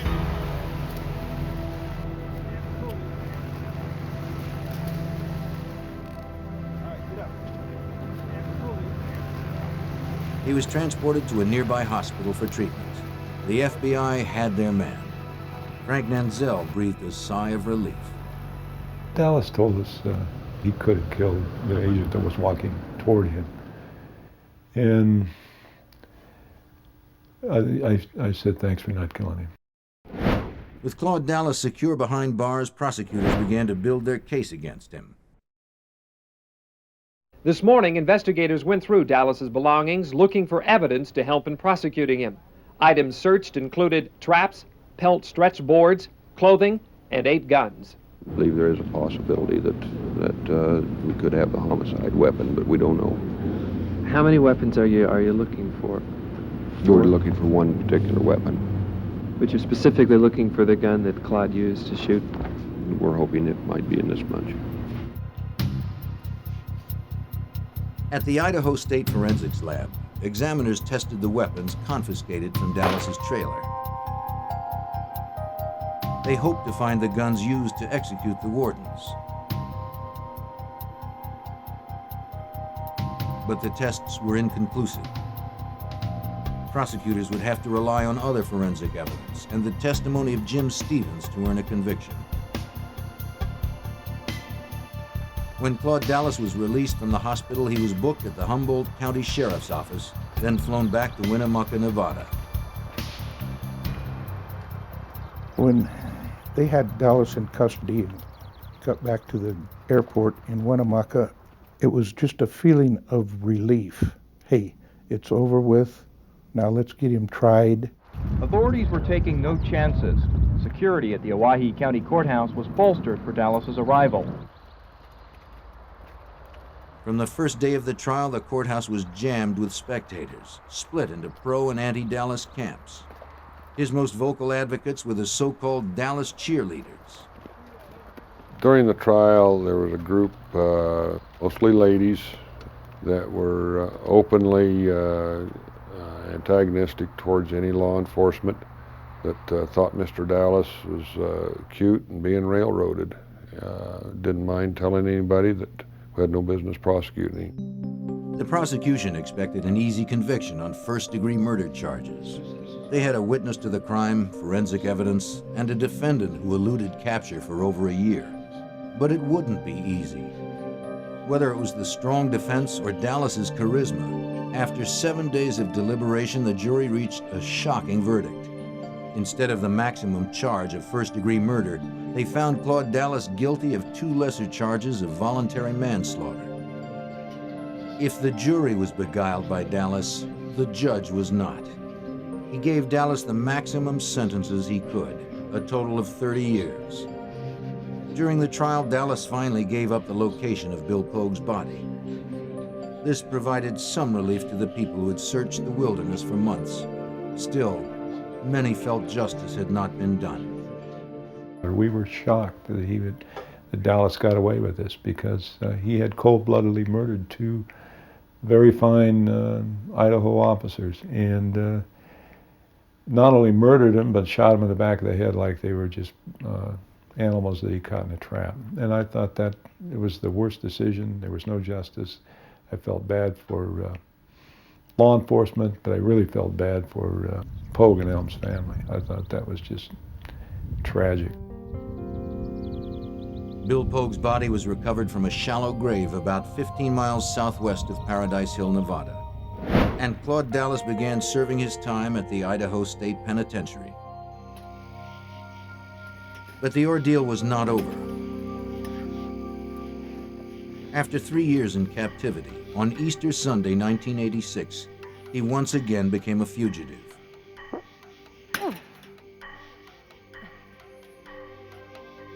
Agents believed a woman from Reno who had befriended him brought him wire cutters on a visit. He used them to cut through the prison fence. It seems she also provided the getaway car. Dallas was now an escaped killer, and the manhunt team responded with full force. The FBI placed him on their list of 10 most wanted fugitives at the request of Special Agent George Calley. We knew could be difficulty in finding him, that should get him on the top 10. Knew that getting this publicity, not only nationwide, but worldwide, and our wanted flyers that go out. Special Agent Nenzel welcomed the top 10 listing.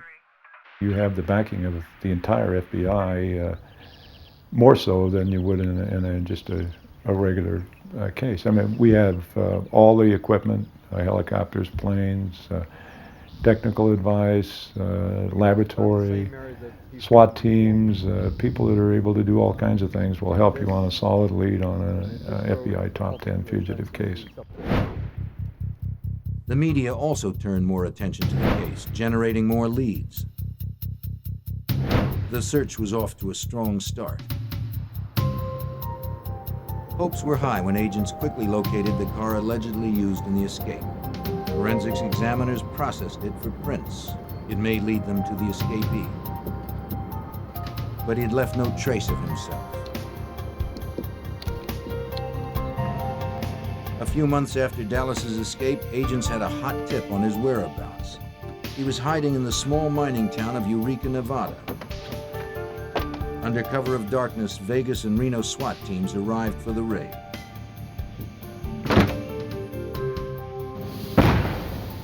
They threw a device called a flashbang through the front door to stun anyone inside and send up a smoke screen to cover agents when they entered. Would the fugitive Claude Dallas finally be brought to justice?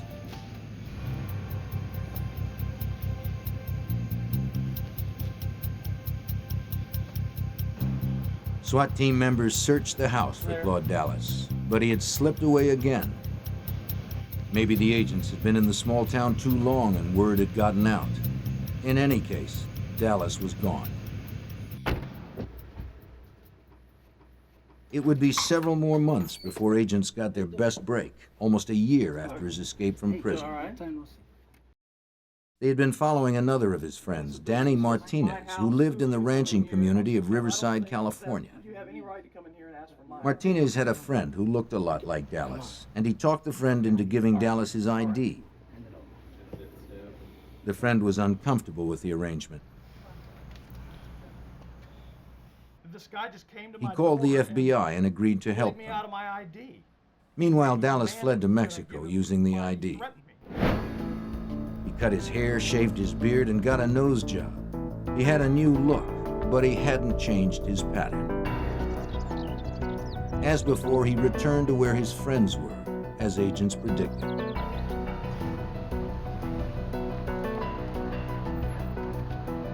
When Claude Dallas returned to Riverside, Martinez had the informant take Dallas to a motel. The friend quickly alerted the FBI. Knowing Dallas was inside, a SWAT team assembled at the convenience store across from the motel.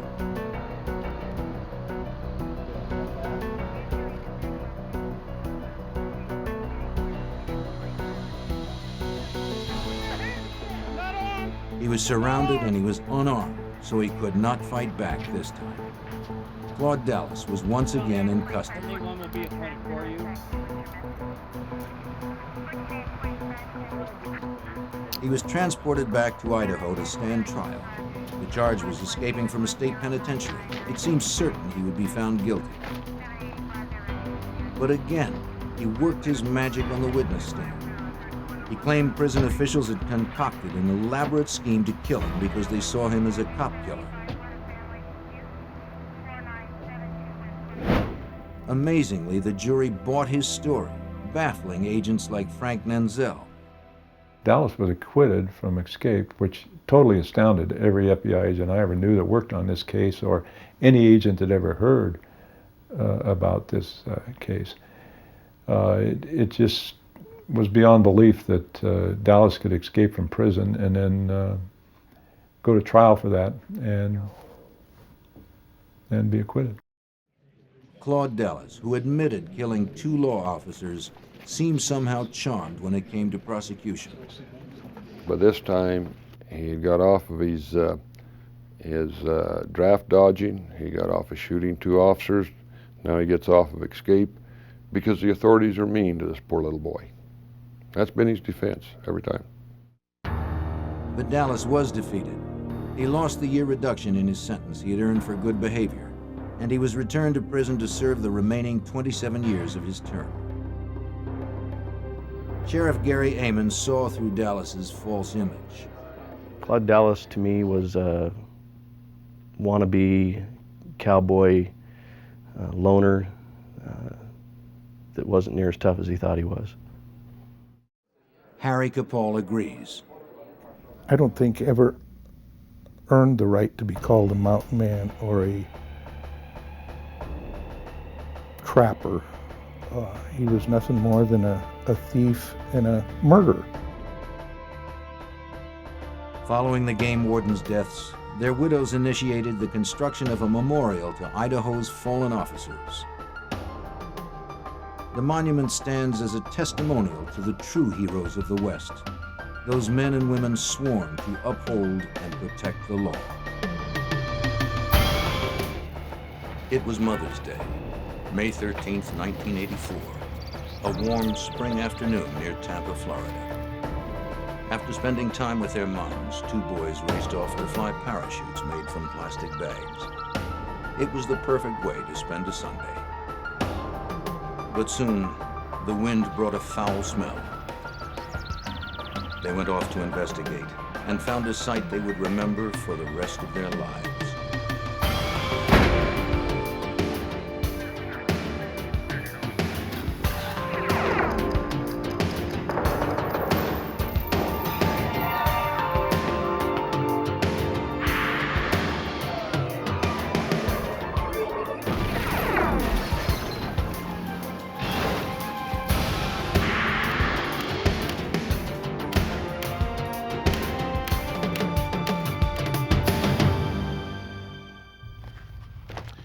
In 1984 in South Florida, a rapist and murderer was on the loose.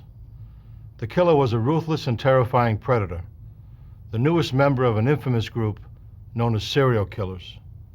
He kills just for the sake of it.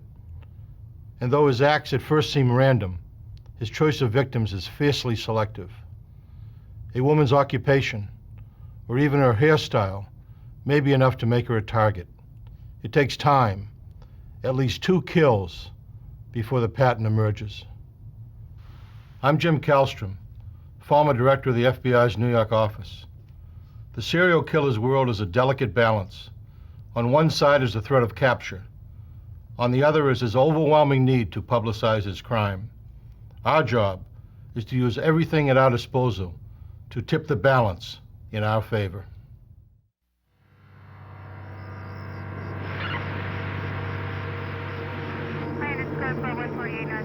What the boys found was the body of a nude woman lying in the roadside weeds.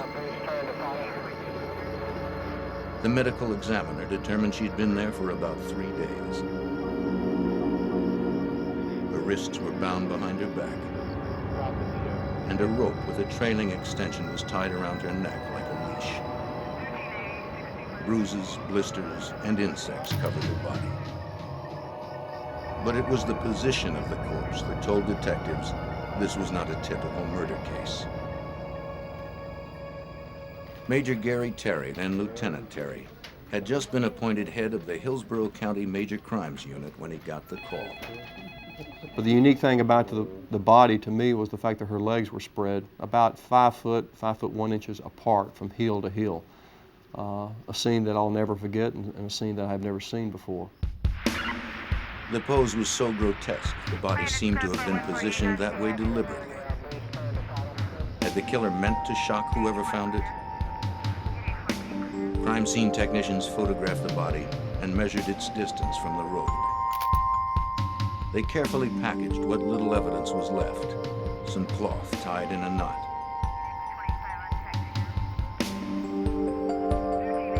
Detective Pops Baker of the Hillsborough County Sheriff's Department also found tire tracks. He worked that night to make plaster casts. Tire casts can reveal the make and size of tires to help experts deduce the size and type of car a criminal is driving. They can also link him to a crime scene.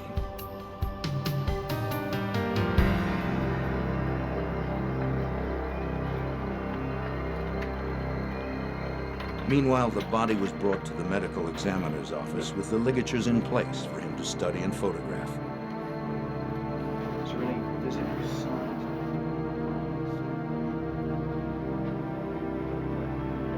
The medical examiner determined the victim had been raped, then strangled to death. The brutality of the crime brought a sense of urgency to the investigation. Fearing this would not be an isolated case, Lieutenant Terry immediately contacted the FBI's forensics lab in Washington, D.C.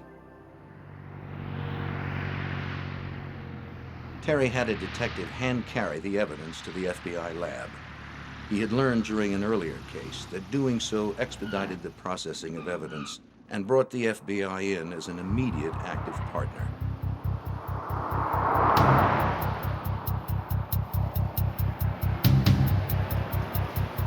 The FBI lab is one of the foremost forensics laboratories in the country.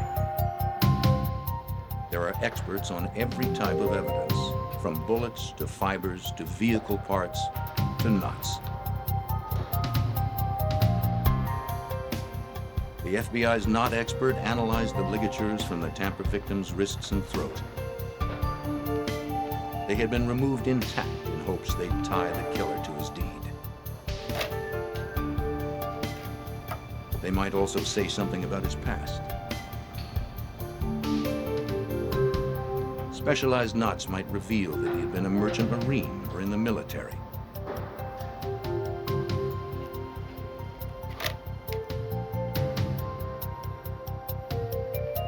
But the ligatures turned out to be tied in granny knots, simple, functional knots that anyone might have tied.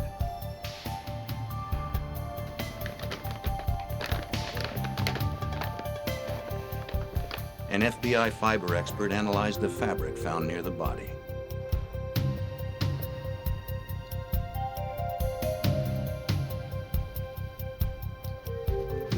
He brushed particles from the cloth onto a sterile sheet. What traces had the killer left behind? The analyst scanned the particles with a magnifier, but he didn't expect to find much. Such evidence is easily lost through weather or other contamination of the crime scene. In fact, the rule of thumb for fiber evidence is, in 4 hours, 80% is lost. In 48 hours, it's 96%. After 3 days, the chance of finding anything is almost nil. So he was amazed when he found a small speck of red nylon fiber. It was trilobal, meaning it consisted of 3 lobes and had a lustrous or shiny coating. From its size, type, and shape, he guessed it was a carpet fiber, maybe from the killer's car. The fact that it was there at all was a minor miracle.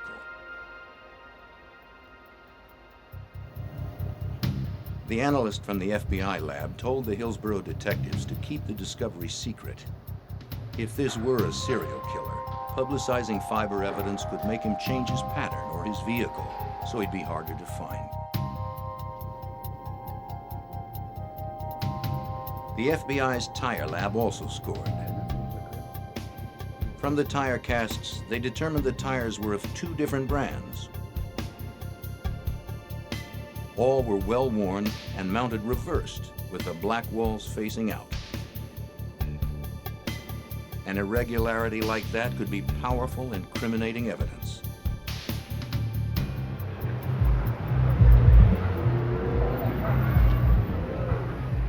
Back in Tampa, police identified the victim from her fingerprints the day after her body was found.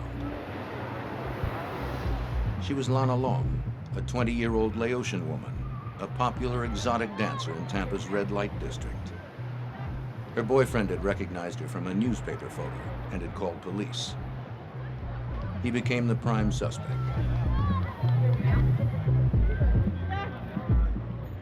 Officers questioned the girls on the strip, but received no information implicating the boyfriend or anyone else.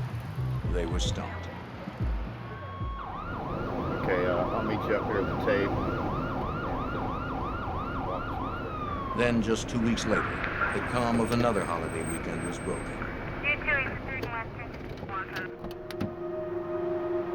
On Memorial Day Sunday, Detective Pops Baker and Lieutenant Gary Terry of the Hillsborough County Sheriff's Office were called to a second murder scene, again in an isolated rural area off an interstate. Young female, late 18, 19, 20 range. Like Lana Long, this victim was female, in her late teens to early 20s, and nude.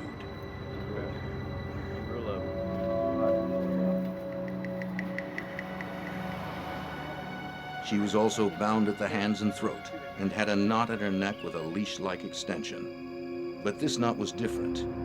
It was a hangman-style noose. I can remember driving all the way to the crime scene and saying to myself, please don't let this victim be bound. In 1984, we very rarely had homicide victims bound. That's the first thing I asked the officer protecting the crime scene when I drove up. Is she bound? And he said, yes, sir, she is. So we've gone from very rarely having victims bound to 2 within 2 weeks. So we knew we had a problem. This woman had not been dead long. She's still warm. Because the crime scene was fresher than the last, more evidence remained. Detectives found a man's olive green t-shirt and some strands of hair, which they determined were not the victim's. Hanging from a bush a few feet away from the woman's head were her white pantyhose and white jumpsuit, both covered with blood. From the brutality of her wounds, detectives knew she had fought for her life, and that it had been a savage struggle. She had been raped, strangled, beaten, and her throat had been cut almost from ear to ear. The medical examiner reported 3 causes of death: asphyxiation, head injuries, and a lacerated throat.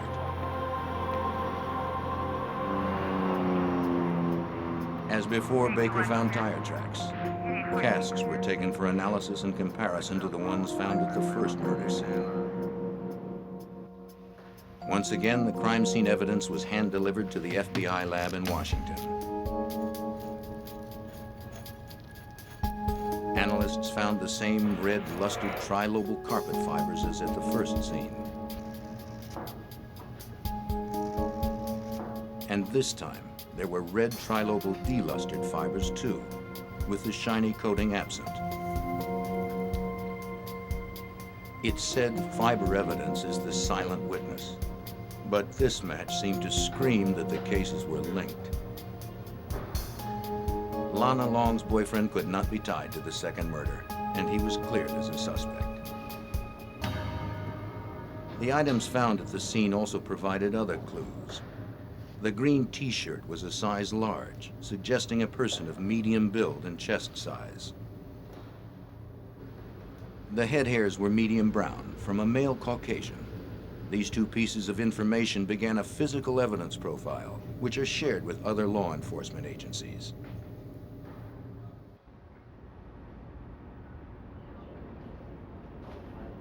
FBI tire expert Sandy Worsema analyzed the tire impressions and made another match.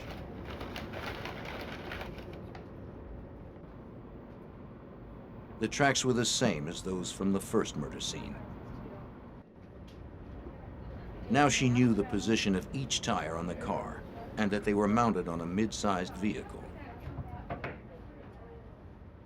The advantage of having a cast over the photograph is that I can actually pick the cast up I can light it from different angles and different directions, and hopefully if there are any cuts or nicks or rocks that are caught in the tire, I'll be able to see that in the cast. But perhaps the best clue came from what she didn't know. She knew 2 of the tires with a common Goodyear Viva brand, but a third wasn't on the FBI's extensive reference list. One of the tire impressions they could not identify from their files. But what they did was gave us the name of a tire expert, a manufacturer out in Akron, Ohio. And we actually flew a detective, Corporal Baker flew out there personally with the tire impressions, met with the old salts out there at the tire factory, and they actually were able to identify that tire for us, and that was the Vogue tire. And in 1984 was a handmade tire that comes as standard equipment on Cadillacs. We had never even seen a tire like that before. Police were told that if they found the car with that tire, mounted black walls out, it would be as positive an ID as a fingerprint. Analysis of the victim's knife wound revealed that the killer had a knife with a 3-inch blade. Now we've got 2 victims, both bound and both connected forensically. So we knew we had a serial killer on our hands at that time. It's just a gut feeling that I got. Lieutenant Terry began to track the killer's strikes on a map, hoping they'd reveal a pattern of behavior. Dump the bodies on. He put out the word to patrol officers. Look for a white male with brown hair of medium build, driving a mid-sized car with the tires reversed. He may be carrying a knife with a 3-inch blade. Following the FBI's recommendation, Terry didn't mention the fiber evidence or the ligatures. From a composite drawing released to the media, the second victim was identified. 22-year-old Michelle Sims had a criminal history of prostitution. She'd been reported missing the day before.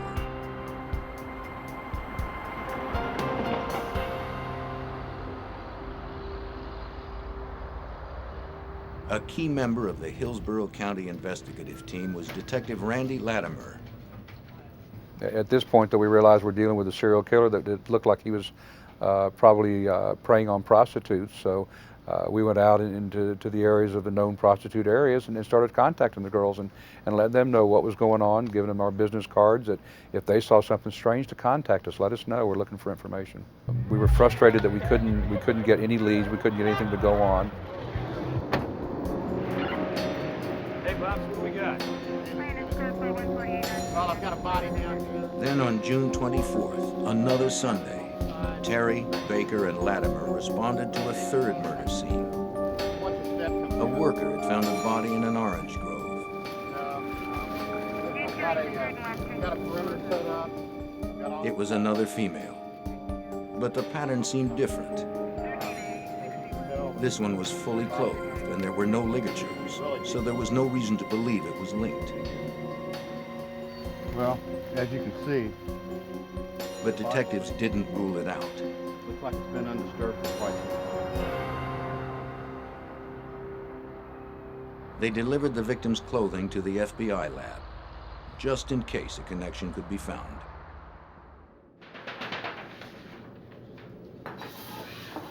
This time, the fiber expert they had worked with before was not available, and someone else was assigned. He wasn't asked to compare the new evidence to the old, so he didn't. Nor did he begin the analysis immediately.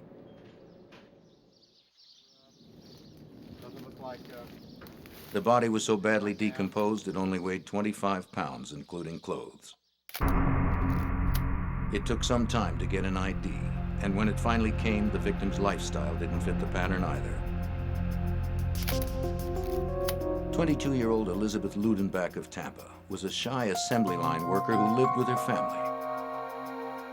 She had no criminal history and was not a prostitute, although she did frequent bars on Tampa's Strip.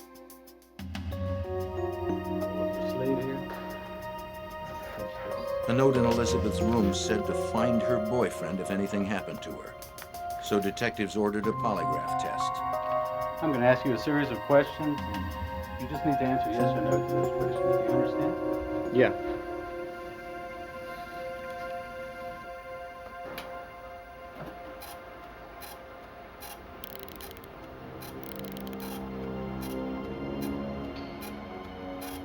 Did you know Elizabeth Ludenbach? Yes.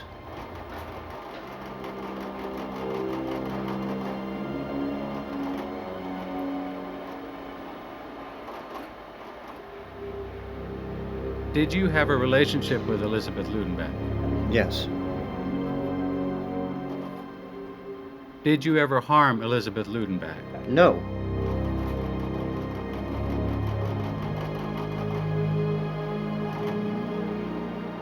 He failed the polygraph test, making him the prime suspect.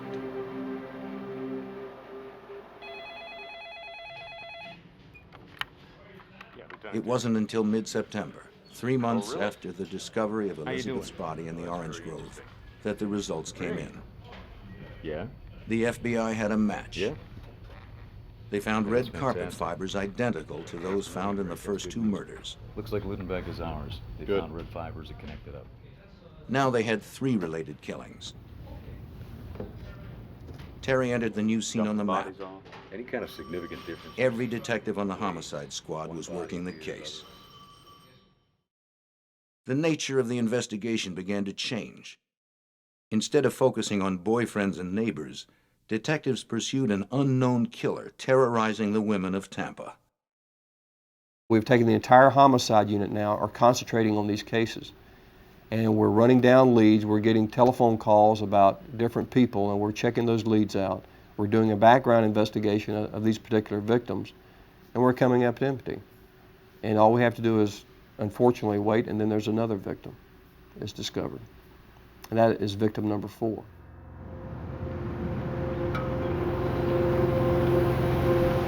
After a lull of more than 3 months, the calm of yet another Sunday was shattered. On October 7th, a worker found a body near the entrance to the K-Bar Ranch in northern Hillsborough County. This time, Detective Steve Cribb was assigned to help process the scene. He, Terry, Baker, and Latimer didn't have to look far for the first grim piece of evidence: the victim's bra hanging from the entrance gate. The nude body of a young black woman was nearby. Her clothing was beside her. Most of the detectives ruled her out as a serial victim. She had been raped, but unlike the others, she had been shot, not strangled, and there were no ligatures. Also, she was African American, and usually serial killers don't cross racial boundaries. Get her into a controlled environment, we'd be able to really inspect. While the FBI analyzed the evidence, detectives identified the victim from fingerprints. 18-year-old Chanel Devon Williams had just recently been released from jail on a prostitution arrest when she disappeared. She was last seen working the red light district along Nebraska Avenue with a friend, another prostitute, a few days before. She had been dead about 6 days.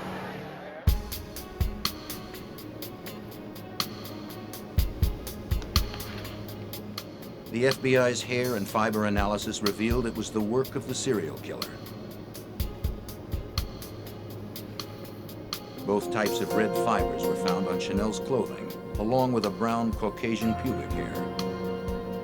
By crossing racial bounds and using a different weapon, the killer had changed his routine. Shifting from a pattern is very rare in serial killers and would make this one more difficult to capture. Chanel was added to the map near the Pasco-Hillsborough County line. With 4 dead, detectives were desperate to find the killer and obsessed with the case. You don't work these cases. You live and breathe these types of cases. You go home at night, you dream about this case. You eat and sleep it. I would go home at night and just look at the telephone, waiting for it to ring. Every Sunday. For some reason, the first series of bodies were discovered on Sunday. On Sunday, I didn't plan anything. I sat at home.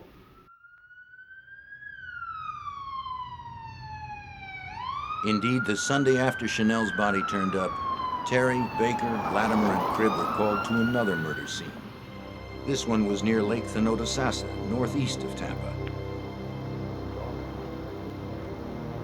a couple of amateur archaeologists had uncovered a morbid find. At the side of the road was a woman's body, wrapped in a gold-colored bedspread, tied with a blue jogging suit. Thank you. We need that.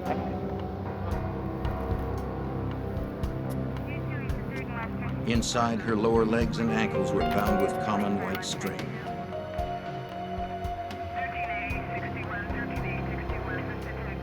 Her hands were tied in front of her with a red bandana. She had been bound, raped, strangled, hit on the forehead, and dragged through the dirt. It seemed the killer was back to his old pattern. The woman was quickly identified from fingerprints as 28-year-old Karen Dinsfriend. Raised in an affluent suburban household, she had died a drug-ravaged prostitute. She was last seen alive in the early hours of the day she was killed. As if there weren't enough to link the killer to the crime, investigator Steve Cribb actually saw red trilobal carpet fibers on Karen's body. By now, he'd developed a sixth sense for them. When you know what you're looking for, they almost look like glowworms on the victims. But for the average person to walk up and find them, even the other investigators who weren't looking for this type, they wouldn't see them. But they became such a key point of the investigation that when we went to a crime scene, that's one of the first things we would look for with the carpet fibers.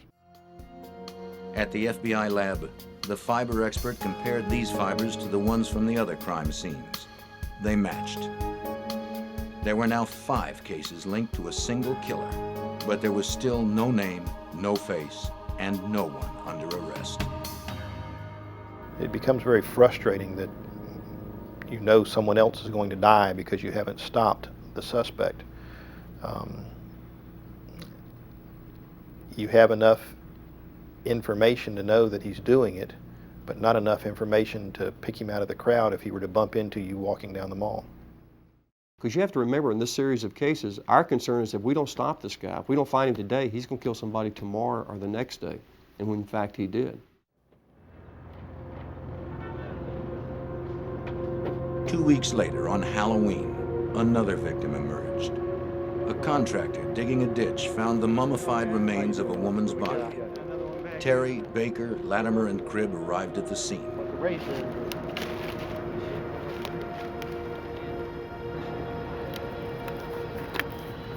The medical examiner estimated the body had been there for about a month. The body was badly decomposed. An ID would require special measures. The FBI lab needed to soften the skin on the hands in order to get fingerprints. As hard as the victim was to identify, detectives instantly recognized the killer. The body had been completely mummified. The head had been separated by animal activity. There were no ligatures attached, no clothing. And again, you just look at the body and you realize it's him again.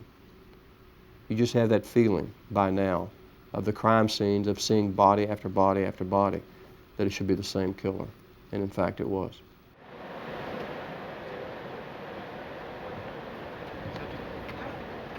Then at 7:30 a.m., on Sunday, November 4th, a call came in to Tampa police that seemed unrelated. A man reported his daughter had been abducted and raped. 17-year-old Lisa McVeigh was leaving work at a Krispy Kreme donut shop on her bicycle. It was around 2:30 a.m. A man snatched her off her bike, threw her into his car, and drove off.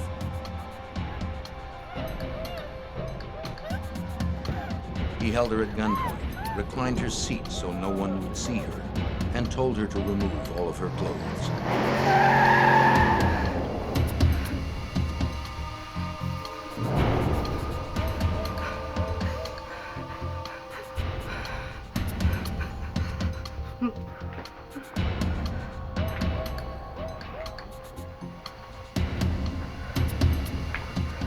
He took her to his apartment, bound and gagged.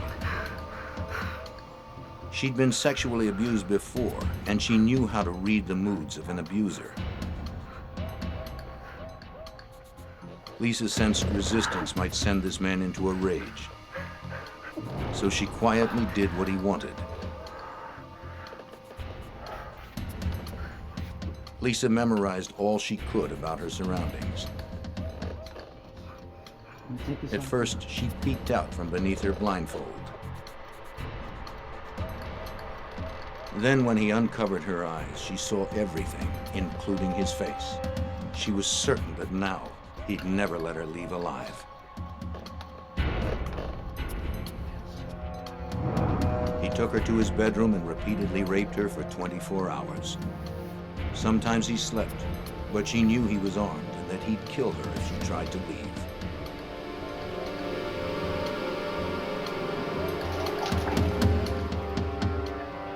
After a full day of captivity, the man told Lisa to take a shower.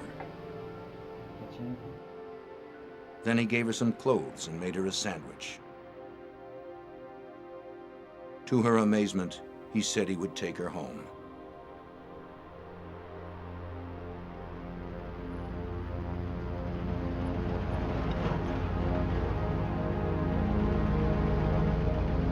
At around 3 a.m., they drove toward her neighborhood.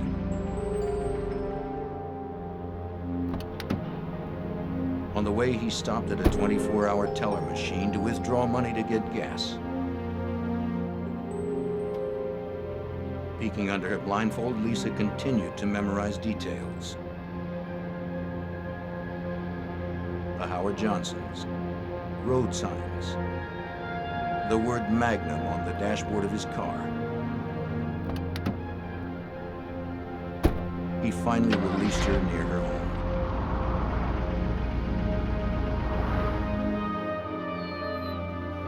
After Lisa's adoptive father reported the abduction, she was interviewed by Tampa police officers. I want to ask you everything that happened the night when you left work, and I'm going to record you. They were amazed by her almost total recall and fierce resolve to catch the rapist. Well, I always leave work about 12 o'clock. I got on my bike. Although Lisa had not been killed, there were many similarities to the Hillsborough cases. The abduction, the rape, the man's build and hair color, and even the red interior of his car. Tampa police sent Lisa's sweater to the FBI lab. We were inundating the FBI lab with things to compare for fiber samples. Rape cases, assault cases, anything sexually related, any violent crime, we were sent to the FBI lab for a fiber comparison. Meanwhile, just a week after the last body was found, Pasco County detectives were called to another murder scene. On November 6, 1984, a woman's body was found on the same road as the fourth victim, Chanel Williams. Only this time it was to the north, in neighboring Pasco County. Pasco detectives called Hillsborough detectives to a vacant lot near a mobile home park. If you look right here, The body was in a different county, but the ligatures and fibers were all too familiar.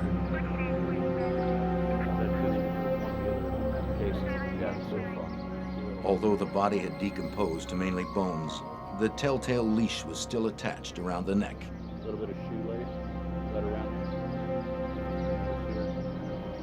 There was another ligature on an arm bone. It's supposed to appear to be. Near the body were the woman's tattered blouse and panties, and some jewelry. Very good. Careful of that ligature around the neck. We're going to just leave that there. The bones were scattered over almost an acre.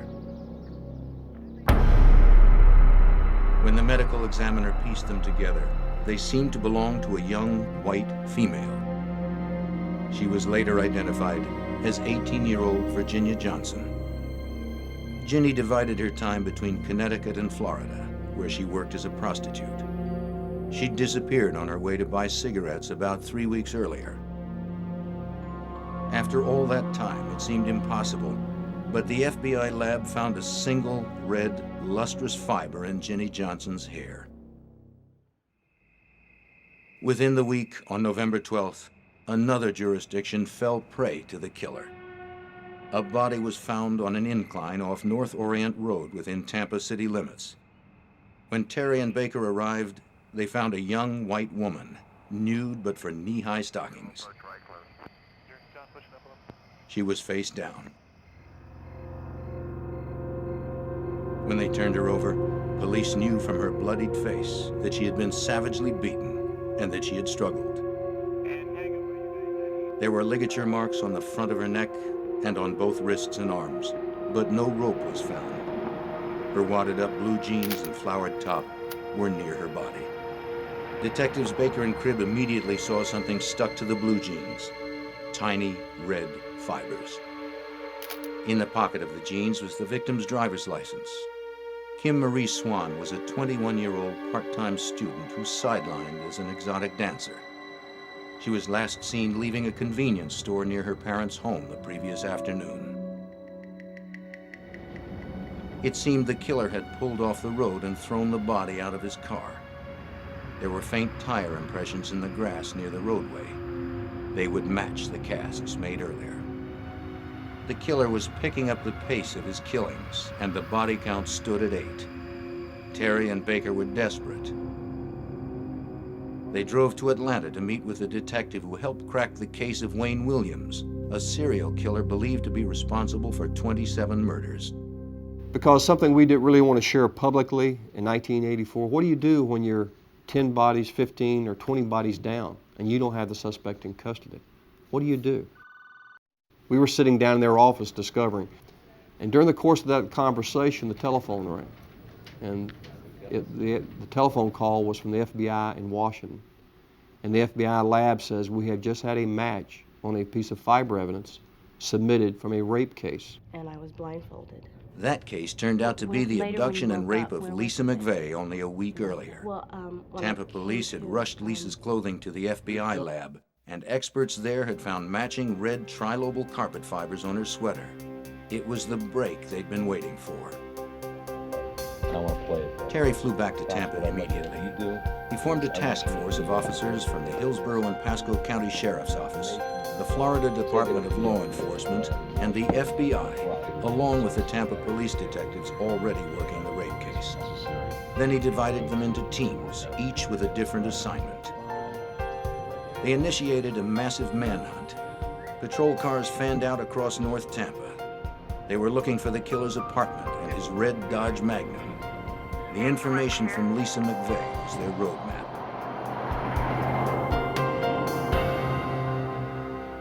The additional personnel and resources brought in by the task force stepped up the search for Lisa McVeigh's abductor.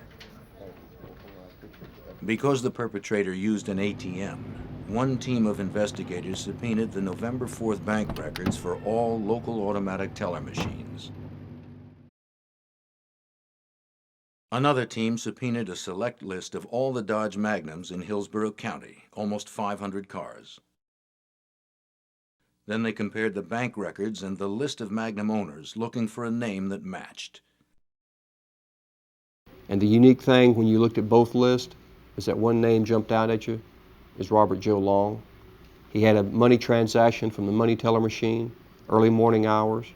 He also was a registered owner of a Dodge Magnum. In addition, earlier that day, a task force team from Tampa spotted a red Dodge Magnum on Nebraska Avenue, the killer's hunting ground. The detectives stopped the car. They told the driver they were looking for a robbery suspect. From his license, they identified him as Robert Joe Long. They photographed him and wrote up a field report. He was cooperative, but wouldn't let them search his car. Of course, they contacted the task force headquarters when they made the stop, and we told them go ahead and stay with it at that particular time, stay with the car once it left, and we put a surveillance team together then to stay on him. At that time, a photo pack was assembled, a lineup of photographs, in which he was placed in that photo pack. That photo pack was shown or displayed to Lisa. She looked at it and said, that's the guy that kidnapped me. She pointed out Bobby Joe Long. Lieutenant Terry had his man, but he couldn't risk making a mistake with a quick arrest. He needed time to obtain warrants and organize his team. To ensure public safety, Terry ordered non-stop surveillance of Long. Units followed Long's every move in unmarked cars. Maybe he sensed they were on his trail because he started cleaning house. Officers cleaned up right behind him.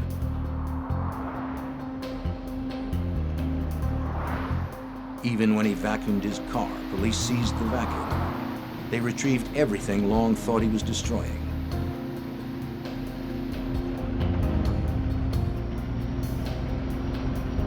After months of tracking a phantom killer, the task force was not about to let him slip away. Less than 24 hours after Lisa McVeigh identified Bobby Joe Long, the arrest plan was firmly in place. The task force moved in. They had followed Long to a movie theater. I'm right over here, Stewie. As he watched the film, undercover detectives watched him. Long seemed unaware he was surrounded.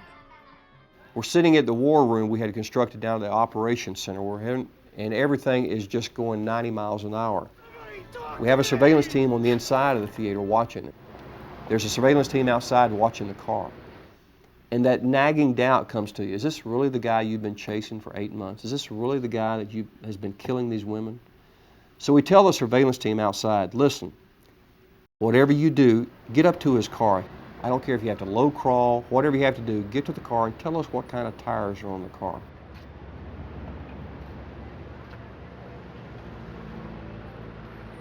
And the surveillance team came back and said, hey, there's Goodyear Viva tires on the car.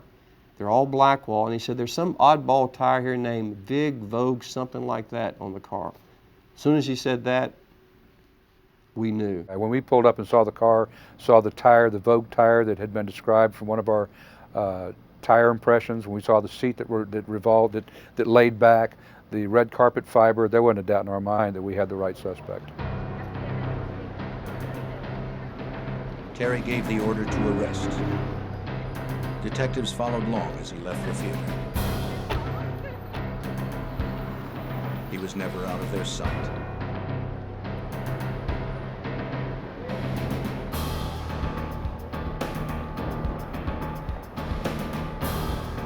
They didn't know if he was armed, so as he approached his car, they jumped him and brought him to the ground.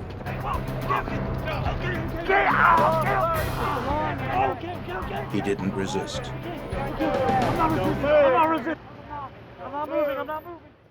He was on the ground when I walked up to him and placed my badge next to his face and identified myself as a deputy sheriff, advising him he was under arrest. They took Long's car to the Hillsborough County Sheriff's office garage.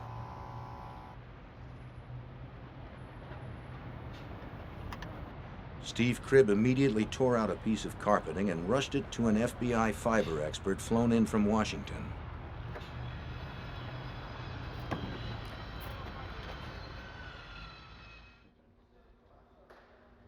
Statement from you.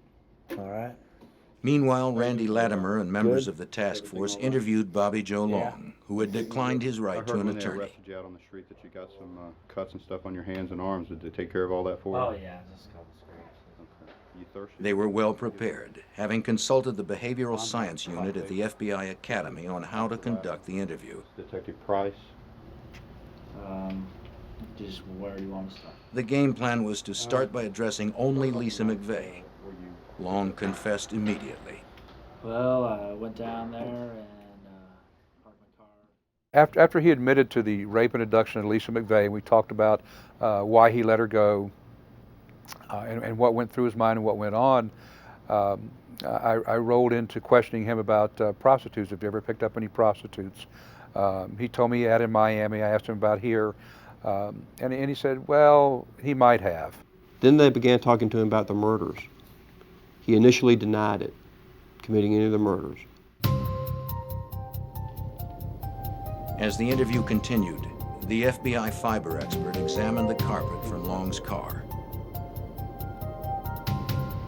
He compared this sample to the others.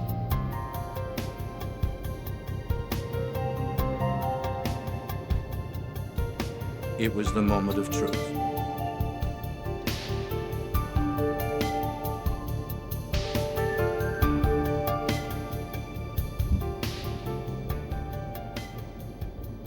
As soon as they put them on the comparison microscope, the FBI agent called back and said, bingo, it's a match.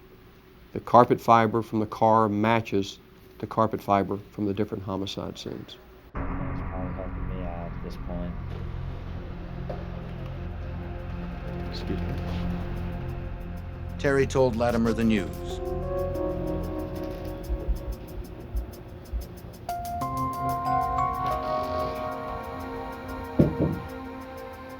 Then Latimer explained it to Long. I mean, we just got information. He told him about the fibers and their significance, and about Long's brown head hair found at the crime scene, and the Vogue tire. Latimer let Long know that by the time they found the second body, they were already on his trail. What can I say? The evidence was overwhelming. And he looked down, he had his legs kind of, his knees spread apart, and he looked down between his feet, and I said, yeah, I did it. I said, did what? He says, I killed him. Killed who? He says, I killed all those girls in the paper I killed. And then we just started going through them one by one after that. But then it just became more and more, you know. Long described each murder in a taped confession. The interview lasted 5.5 hours. Bobby Long showed no emotion, no remorse. It was just an everyday conversation like you and I are having here. At the end, I don't remember if it was myself or Bob Price that asked him why he did it. And he said that was his secret and he was going to take it to the grave with him. During the interview, Long also confessed to a 9th murder. Go right or you can go left. Go left. When detectives found her remains, they also found more of the tiny red carpet fibers. The victim was identified through dental records as 21-year-old Vicki Elliott, a waitress. Long also helped identify his 6th victim, whose body had been found on Halloween. 22-year-old Kimberly Hops was known by the street name of Sugar. She was last seen by her boyfriend getting into a maroon Chrysler Cordoba, probably Long's red Dodge Magnum. I'd like to thank the members of the press corps. Late that night, Lieutenant Terry called a press conference. The multi-agency task force has for months been investigating a probable serial killer. The media thought police would announce yet another body. County, Pasco County. They were shocked by the arrest. How long have you had this suspect? Bobby Joe Long, and he's presently been charged with 10 homicides that have occurred over the course of the past 6 months within Hillsborough County, Pasco County, and the city of Tampa. He was arrested without incident and has subsequently confessed to several of the homicides under investigation. Do you have evidence for all the homicides? Where did you Yes, we do.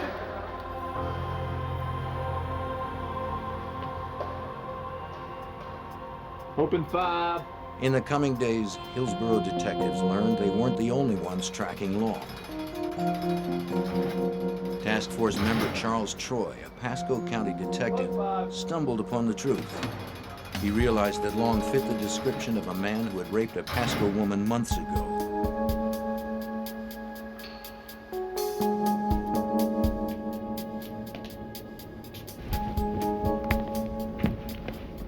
Troy scoured Long's apartment for evidence.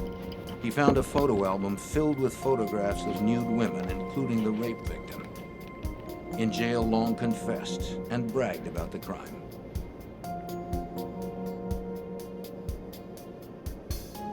Detectives had also found clothing and jewelry from Long's other victims. It's a common quirk of serial killers to keep photos or other trophies of those they kill. Detectives soon realized that Long was the classified ad rapist, named for his M.O. He canvassed the classifieds for women selling beds and other furniture, and when they let him in, he brutally raped them. He had never been apprehended. Long may have raped more than 50 Florida women in the 1970s and 80s, some even during his murder spree.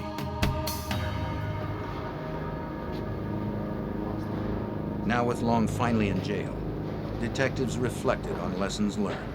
It just shows the importance of physical and trace evidence, shows the importance of the cooperation with the laboratory and what they can do for you, and the effort that you have to put at a crime scene. The hours you need to spend there, you can't rush. You just have to be deliberate, take your time, and be professional in what you're doing. Because oftentimes the answer is sitting right there in front of you. And the smallest speck, the smallest little piece of information may be the one key that breaks this case. As detectives got ready for the Thanksgiving weekend, they thought the horrifying 8-month string of killings was finally behind them.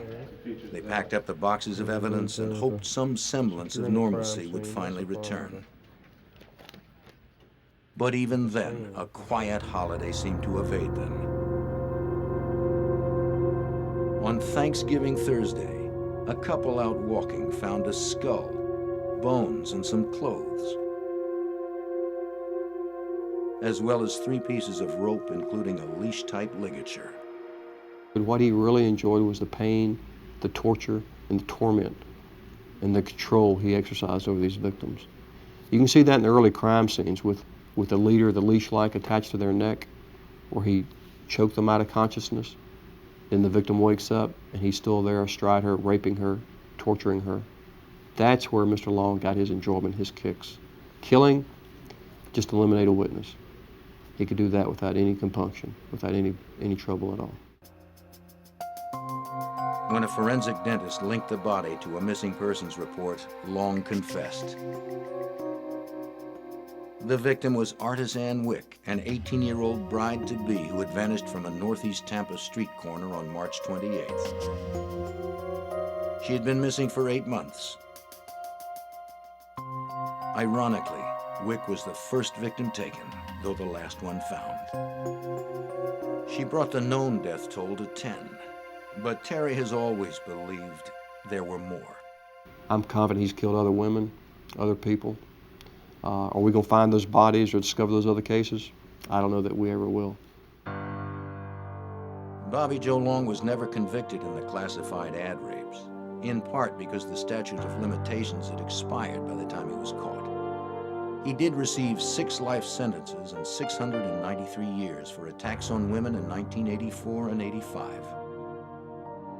For the Hillsborough murders and the rape of Lisa McVeigh, Long received 33 life sentences. He was sentenced to death for the killings of Virginia Johnson and Michelle Sims. After sentencing, Long left the courthouse whistling a tune. Mr. Long is a killing machine.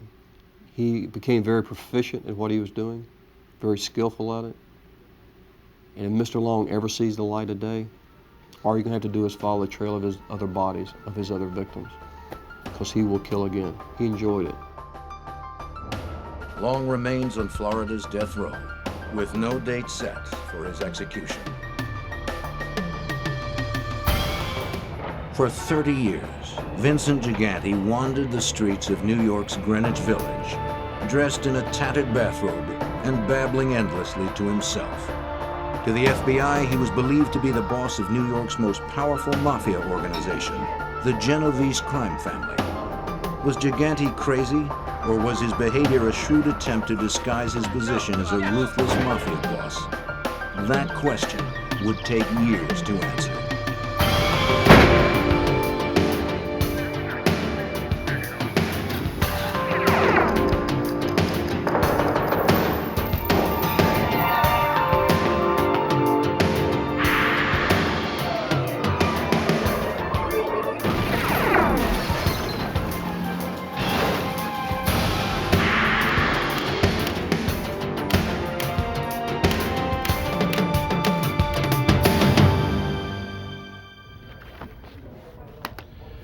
Every family has eccentrics, even crime families. Crime boss Vincent Gigante, head of New York's Genovese family, was undoubtedly eccentric. The question remained, was he truly mad? Justice rested on the answer.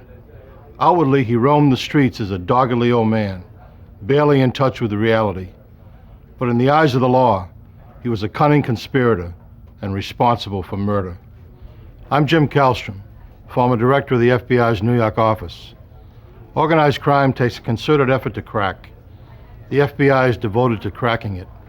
The case against Gigante hinged on his ability to stand trial. Was his strange behavior an act of madness or a stroke of genius? Anyone who witnessed Gigante's ravings would have found it hard to believe that he controlled the largest and most profitable family in the New York Mafia, an organization with a long and bloody history. The origins of the Mafia can be traced back to 13th century feudal Sicilian society. Bands of Sicilian families organized themselves to rebel against the oppressive and ruthless French invaders. Mafia, the acronym for the Italian Morta alla Francia Italia Anela, which translates to death to the French is Italy's cry, became the name that these organized families used to refer to themselves, its meaning synonymous with men of honor. By the 19th century, the Mafia re-emerged in Sicily as a purely criminal culture, mostly hiring themselves out to wealthy landowners to oppress upstart peasants. More and more, the goal of the Mafia became focused on how to generate illegal profits. The tradition continued as waves of Italians emigrated to New York in the 1920s. Most immigrants lived in cramped and poor conditions. As a result of growing ethnic tensions, Sicilian Americans became the target of growing resentment. They needed Mafia protection more and more. Louis Scilero, a third-generation Italian-American, is head of the FBI's New York field office. A 23-year veteran, he is an expert on the Mafia and its intricate structure. When they first became prevalent in New York City, it primarily victimized members of the immigrant community, where in lower Manhattan they became the victims of extortions and protection rackets. And that's how the Cosa Nostra families originally got their start. With Prohibition, influence of the crime families grew out from the isolated neighborhoods and began to spread nationwide. A new form of underworld cooperation emerged. Various crime families across America banded together to supply illegal alcohol to a country willing to pay for it. I think that probably more than anything gave the Italian gangs, the Italian Cosa Nostra families, a foothold in American society, not only from an organizational standpoint, but certainly from a financial base. Since Prohibition, certainly they then expanded into other areas.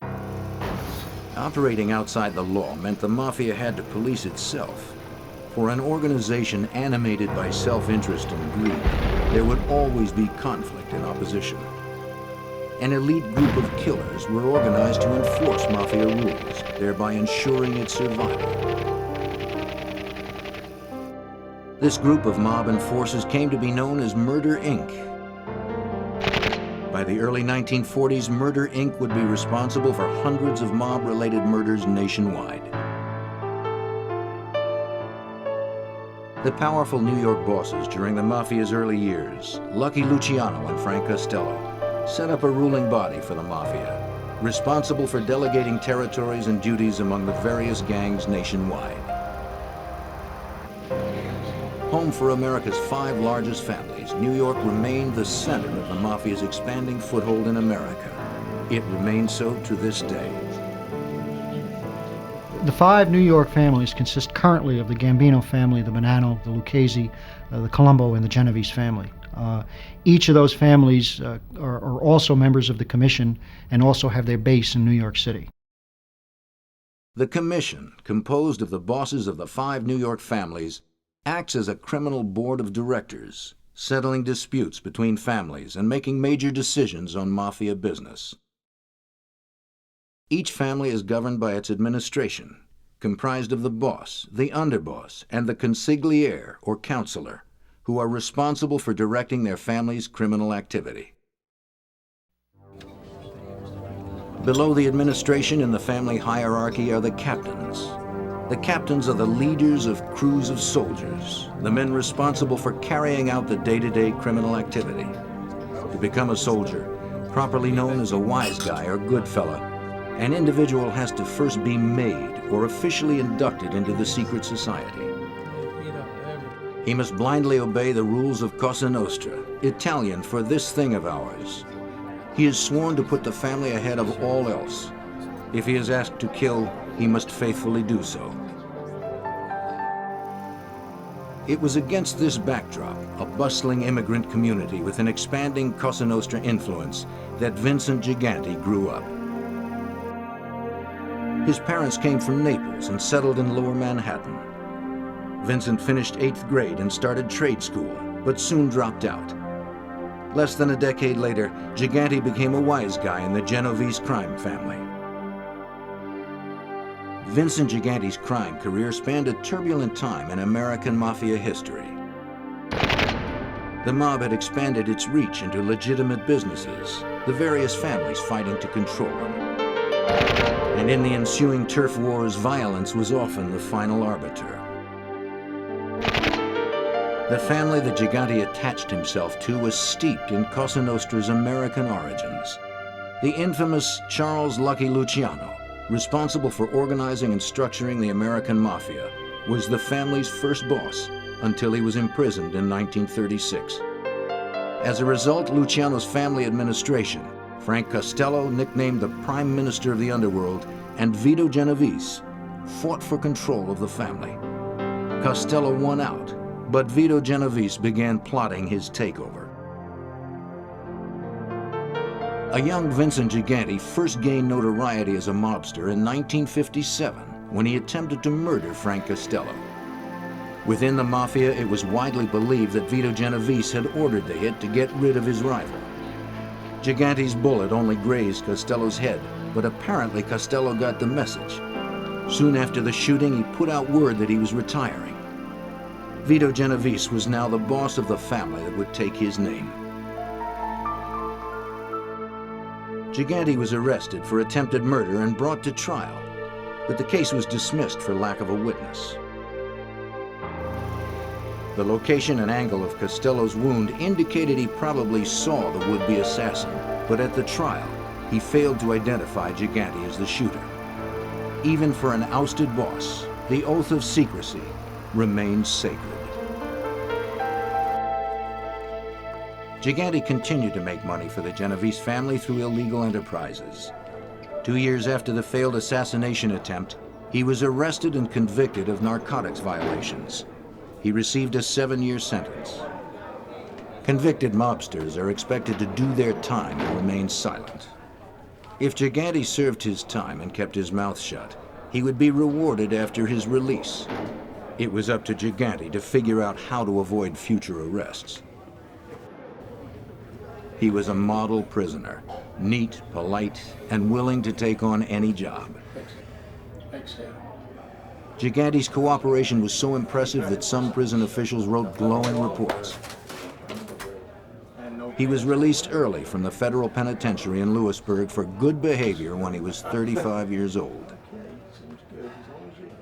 Gigante now devised a secret plan that he hoped would prevent his return to prison forever. He didn't want to leave his mafia life or give up his shot at becoming the boss of the family.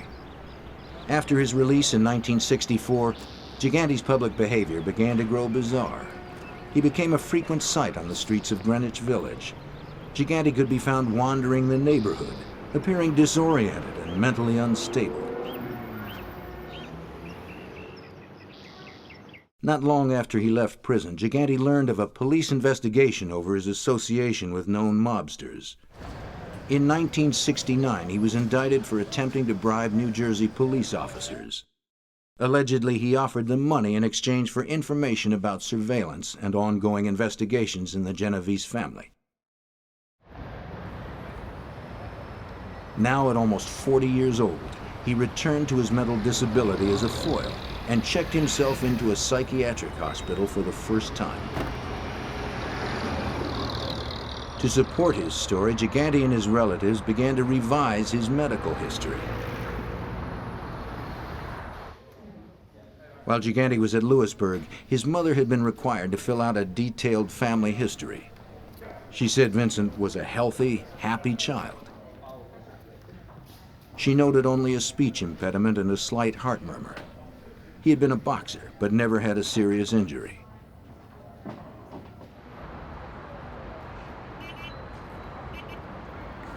By the time of the 1969 indictment, however, Gigante's lawyers claimed he was not competent to stand trial. His family suddenly remembered a host of mental problems. He'd been given to severe temper tantrums. He had a phobia for the dark.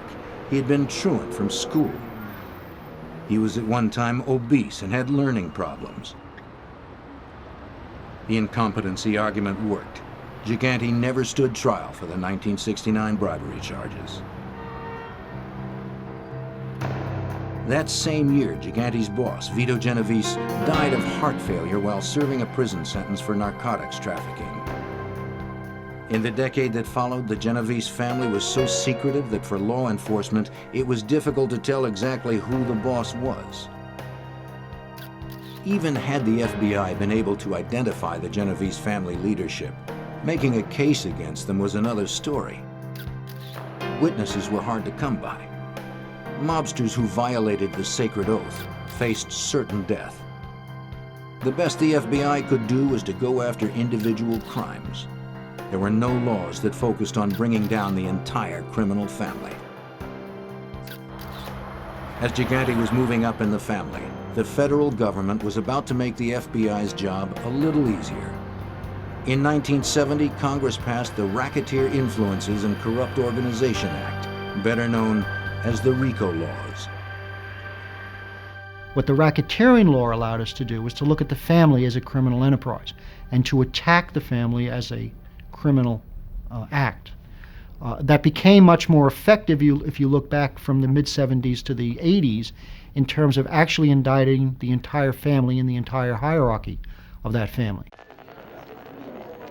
The RICO laws require that the government prove that mafia families are essentially criminal enterprises. They must show that the crimes committed by the boss and members of his family are committed to either expand the criminal enterprise or to increase a family member's position within that enterprise. To successfully bring down a family, the government has to prove that any one of several criminal acts, ranging from racketeering and extortion to murder, has been committed. By 1979, now armed with federal legislation aimed directly at organized crime, the FBI had devoted teams to exclusively focus investigations on the 5 major families. The FBI's Genovese squad finally learned that Vincent Gigante was on a fast track with the family. Special Agent Richard Rudolph had been assigned to investigate the Genovese crime family. Through informants and other law enforcement agencies who were exchanging information, we became aware that Mr. Gigante was an individual with much respect in the Genovese crime family and operated out of an area in Lower Manhattan. Because he was an up-and-coming person with a lot of respect within the family, we began to do some surveillances of Mr. Gigante. With the FBI continuing to build its arsenal against organized crime, Gigante's cat and mouse game intensified. He stepped up his public show of mental disorder. In the late 70s and into the 80s, he was admitted 5 more times for psychiatric treatment. The FBI continued to keep tabs on Gigante. Agents learned that he frequented the Triangle Social Club, a gathering place for Genovese crime figures. He could be found there almost on a daily basis. He lived in the neighborhood. He was an individual that could be found there in the late afternoons and into the early hours of the morning, and people would come to see him as opposed to him going to see other people. Though Gigante's association in the Genovese family seemed certain to investigators, Gigante's family and doctors continuously told investigators that he led a very narrow existence. They said his whole world was confined to the block where he lived and the church he attended with his mother. He was barely functional at home and could not care for himself, they said. But with every passing day, the FBI and New York police were seeing a very different Vincent Gigante. In the early 1980s, the Mafia in the Northeast went through a particularly tumultuous time with several killings. Internal disputes within the family resulted in a string of assassinations. The FBI suspected Gigante was responsible for these gangland executions, especially those intended as punishment for breaking Cosa Nostra rules. Gigante was known to be a traditionalist. He wanted the rules obeyed, and when they were broken, retribution was sure to follow.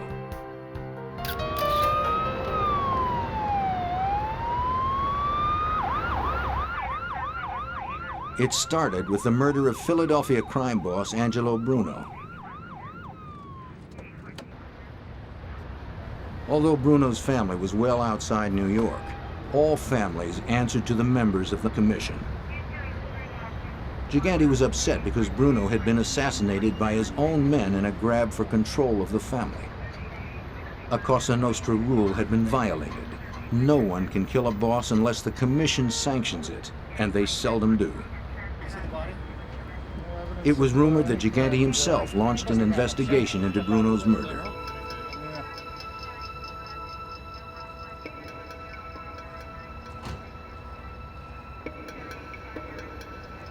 Retribution was swift. Less than a month later, Tony Bananas Caponegro, identified as one of Bruno's assassins, was found dead. He had been shot 15 times and stabbed in the back. His body was stuffed in a trunk, and $20 bills were littered around his body, a clear message that he was killed for his greed.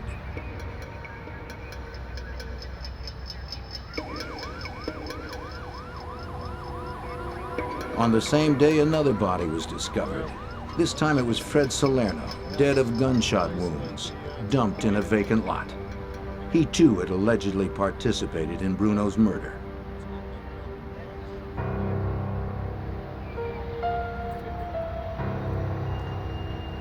Phil Testa had taken Angelo Bruno's place as boss.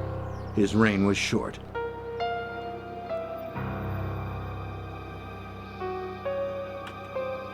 Almost a year after Bruno's execution, Testa was blown up entering his own home.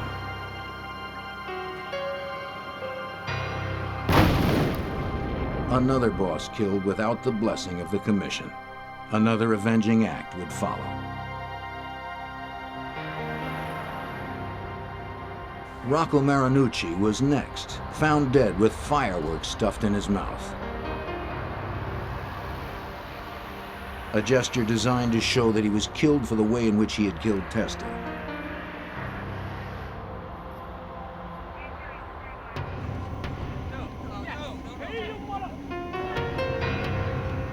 If the Cosa Nostra was to flourish, all of its members had to comply with its rules. There were no exceptions.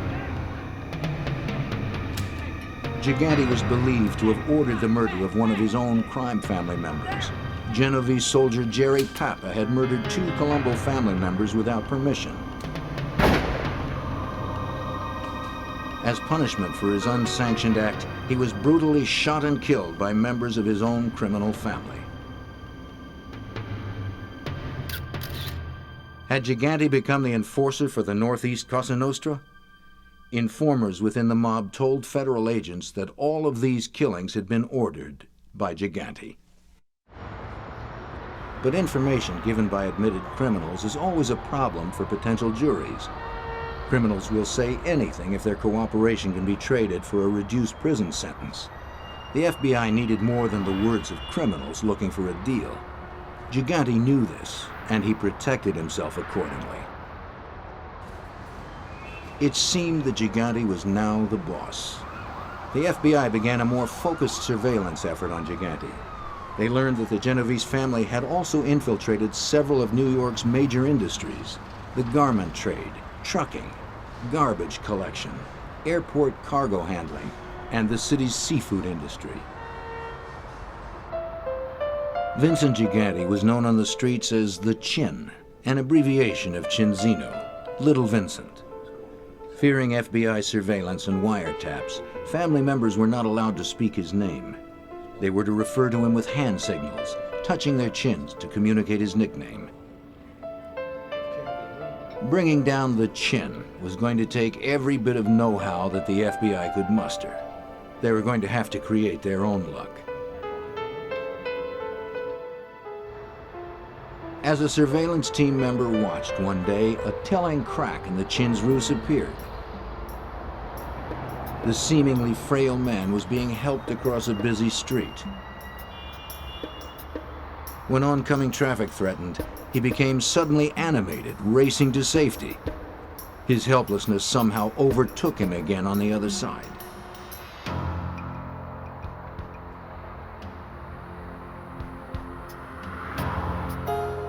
Clearly, there were two Gigantes, the mentally troubled one displayed to the public, and the determined boss of the Genovese administration.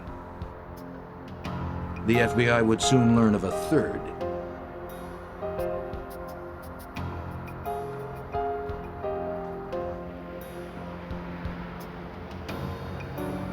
Gigante's ex-wife and their 5 children lived in New Jersey while he maintained a relationship with his long-standing companion, Olympia Esposito. He usually called on her late at night, looking quite dapper before he was aware of the surveillance. We learned that he frequently visited a townhouse which was located up on 77th Street and the east side of Manhattan, where we later learned that a common law, he was living with his common law wife, and he had been married previously, and this was his second family there at this residence.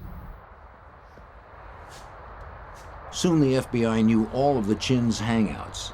This gave surveillance teams an opportunity to observe Gigante without his knowledge. A major break came when NYPD Organized Crime Task Force member Detective Tom Bruno was able to snap photos of some of Gigante's activities.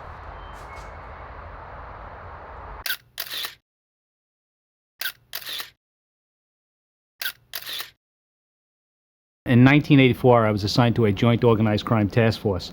That task force consisted of FBI agents and New York City police officers, detectives. And we were assigned to investigate the Genovese crime family. Then the next step was to go to Sullivan Street, where Chin Gigante lived. His apartment was above a pet store, alleged pet store. And he also had a social club on the block. And when you'd go by the social club, you'd see numerous people that were in the photos. And you'd see them standing in front of, going inside, and then sometimes crossing the street, going to the pet store, which was where the Chin, we believe, met people. Pet store really never had any kind of business that we could see. It had a little cat box in the window, and basically that was it. More and more, Gigante was seen acting normally when he was unaware he was being watched. I see Chin Gigante and I see Andrew Gigante, which is his son, come out of his residence. And I'm just minding my business, walking up the block.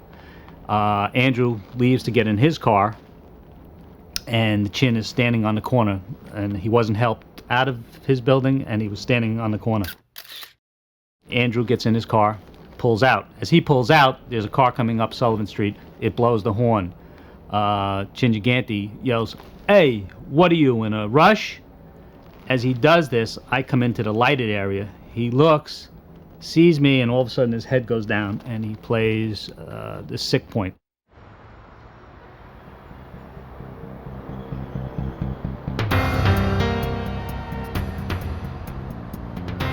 Another break followed Detective Bruno's surveillance successes.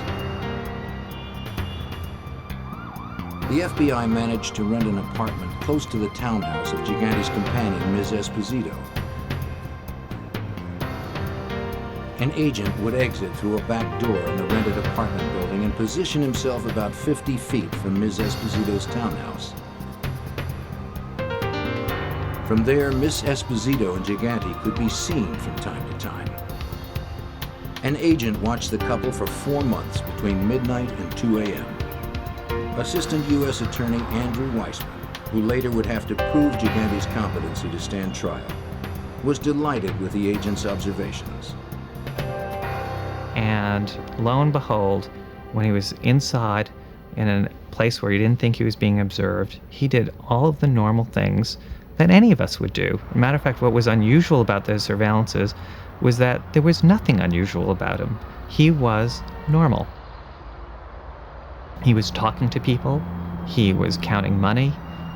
He never wore a shoddy bathrobe. Indeed, the only time he was seen in a bathrobe was, not surprisingly, when he got out of the shower. He would wear a nice, fluffy, Brooks Brothers type bathrobe, which was not at all like the bathrobe that he would wear when he was on the street. So it became pretty obvious to the people conducting the surveillance that he was engaging in a concerted effort to give an appearance to the public that was false, that was not the way he behaved in real life. Investigators continued to watch Gigante's bizarre public behavior. But photos themselves are only a single link in proving criminal activity. Investigators needed hard evidence to corroborate what the photos were suggesting, that Gigante was in fact the boss. One wiretap conversation between Genovese crew members gave investigators more proof of Gigante's position in the family. On the tapes, known Genovese members were complaining about the chin. Assistant U.S. Attorney George Stamboulidis reviewed these tapes to help prepare a case against Gigante. He's constantly nitpicking his men, trying to always, with a million questions, drilling them and questioning them on what they're involved in. He's always looking to get money from them, or money from some of the schemes and how he earned, and how much money he would make from the gambling operations at the Triangle Social Club and things like that. While Gigante micromanaged the internal affairs of his family, the tabloids began calling him the Odd Father. He would check himself into a hospital once a year for what his colleagues in the mafia sarcastically referred to as tune-ups, so that he would have a paper trail showing that he had some, or giving the impression that he had some mental condition. And with the assistance of people around him and people in his family, he was able to cultivate this paper trail, giving the impression to anyone who looked at the cold medical records that here's someone who, year in, year out, was being treated for some form of mental illness. Gigante knew how to protect himself, both publicly and privately. Mr. Gigante was very clever in how he conducted business, and he limited his contacts with members of the family. If there were messages or items to be discussed regarding illegal activities conducted by the Genovese family, there would be messages passed on to people immediately surrounding him. Access to him was very limited. If the other family wanted to meet with him, more than likely they would have to send a message. Gigante avoided the normal sit-downs or more formal meetings held regularly by other family bosses. He would take meetings when businesses demanded his attention. He and his visitors would stroll the sidewalks through the neighborhood, ensuring that surveillance wiretaps would not pick up any incriminating conversations.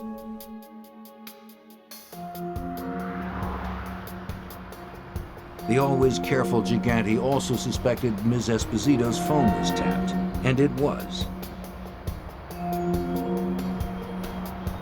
He never talked business on the phone. He would simply use a payphone or make arrangements to talk elsewhere.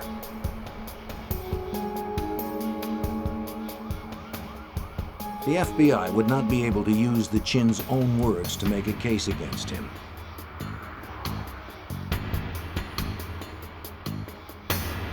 Other mobsters were not as smart. Sophisticated bugging operations were allowing the FBI to capture a multitude of other mob business on tape. In early 1985, the Justice Department was bearing down hard on a number of high-level organized crime figures. Most were being charged under the RICO Act. Though RICO had been around since the early 70s, it was only now receiving its first real test. Two of Gigante's men had gotten wind that the bosses of the Gambino and Lucchese families would soon be arrested. They wondered if the chin was vulnerable. One commented that if he gets pinched, all those years in the asylum would be for nothing. On February 19th, the arrests of several crime family bosses were made. The next day, Vincent Gigante checked himself into the hospital and stayed a week. He had successfully avoided the indictment against the New York bosses. Among those arrested was Paul Castellano, head of the Gambino crime family. Prosecutors never brought him to trial. He was killed before they had the chance. By Cosa Nostra standards, the unsanctioned murders of Gambino boss Paul Castellano and his underboss Tommy Bellotti were unpardonable.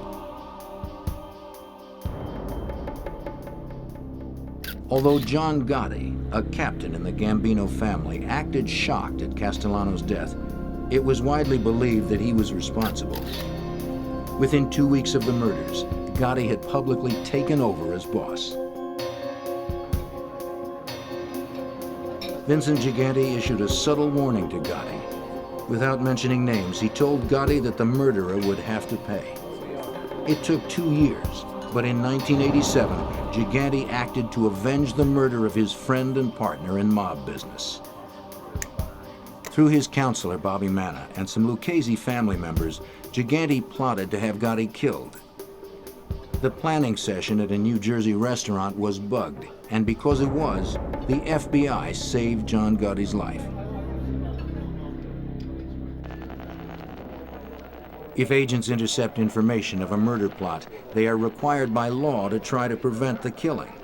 So based on the tape, agents warned Gotti. Acting on the FBI warning, John Gotti changed his plans on the day the murder was to take place. Because he was not where he was expected, the murder plot failed. Gigante, however, did not give up.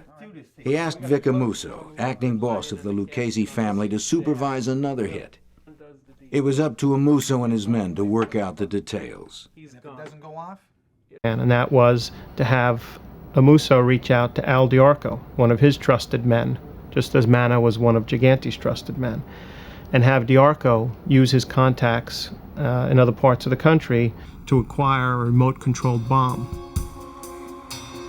But Gotti was arrested and imprisoned before the second plot could be carried out. He died of cancer while serving a life sentence for racketeering involving extortion and murder, including Castellano's. Meanwhile, the FBI had Chin's men on tape conspiring the murder. As the FBI's investigation into Genovese family operations continued, information about a corrupt construction scheme was coming to light. They learned that for years, much of the Genovese family income came from one segment of the construction industry, the window business. The family had managed to keep its hold on window replacement jobs for all of New York City's public housing projects. We learned that at that time there was an enormous amount of money being put into refurbishing some of the New York City Housing Authority windows. There was an energy crisis underway, and the timing of this was ideal for the organized crime people to become more active in it. What we learned was that the Genovese family, along with 2 or 3 other families, were becoming involved in companies that were bidding and installing the windows in some of these housing projects. From the late 1970s up until the late 1980s, there was approximately $190 million worth of contracts given out by the city of New York for the window replacement industry. It was classic mob business and a textbook example of racketeering. The mafia took over an industry to the exclusion of legitimate businesses. Union officials were corrupted. In this case, Iron Workers Local 580. Bids were rigged, and companies or workers trying to play by the rules lost out. For years, the Lucchese and Genovese families operated their construction schemes autonomously. By the early 80s, they realized that a partnership would be much more profitable. By this time, the Lucchese family had a firm hold on Local 580, and the Genovese family had corrupted several contractors. They cooperated because it meant more business. By using the Local 580 as a tool, they were able to exclude several contractors from coming in and bidding on some of these projects, and in essence created a somewhat of a monopoly for themselves. On nearly all city housing authority work and on much of the new construction for the city, the Genovese contractors and installers paid $2 a window. $1 went to the Lucchese family, 25 cents to the collector, and 75 cents to the boss for the family's role in handling the union. The other $1 went to the crooked union officials who looked the other way as jobs went to non-union workers. Refusal to cooperate often carried a penalty of violence. In the late 80s, a carpenters union delegate had both of his legs broken by Genovese men for refusing to cooperate, though he maintained that he was unable to get a good look at his attackers. And in 1992, a delegate from Local 580 was shot and killed coming out of his house on Long Island over a disagreement with his Cosa Nostra contracts.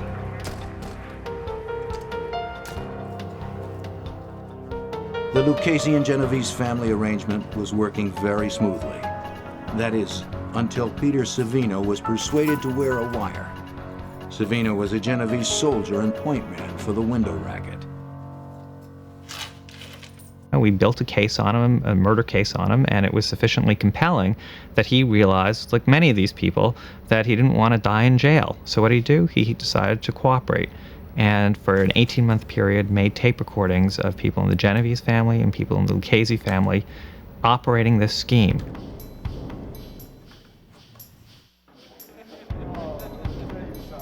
Vincent Gigante didn't realize Peter Savino was turning on him. He was happy with Savino's work and satisfied with the window scheme's progression.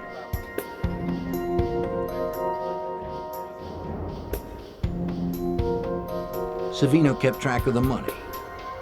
He managed the contracts. He supervised the bids. He arranged the payoffs.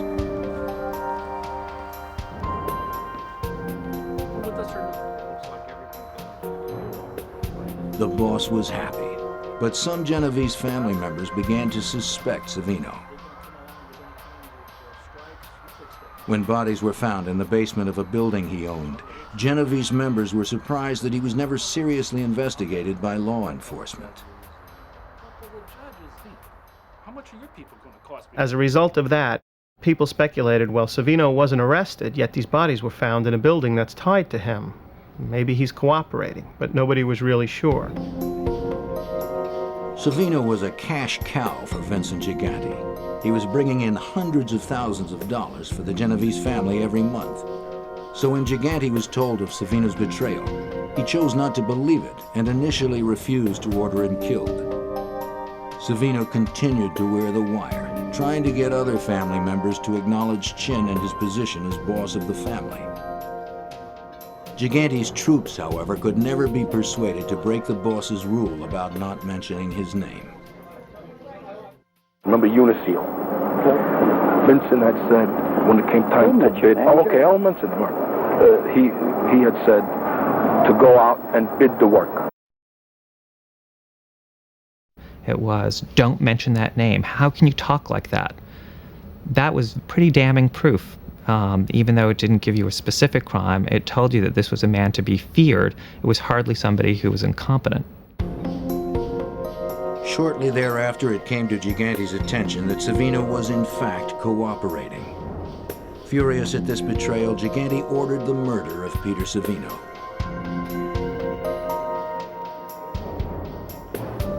By that time, the FBI had relocated Savino well out of Genovese family reach, but not before he supplied agents with thousands of hours of taped conversations.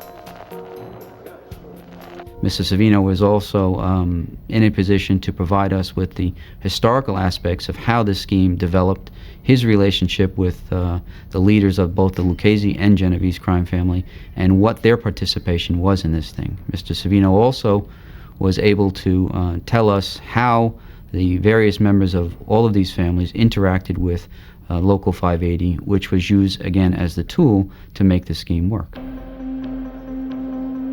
The FBI was successfully employing the RICO laws to bring down New York's most powerful bosses. As a result, high-ranking family members saw that their only way to avoid long prison terms was to cooperate. Among them were Gambino family underboss Salvatore Sammy the Bull Gravano.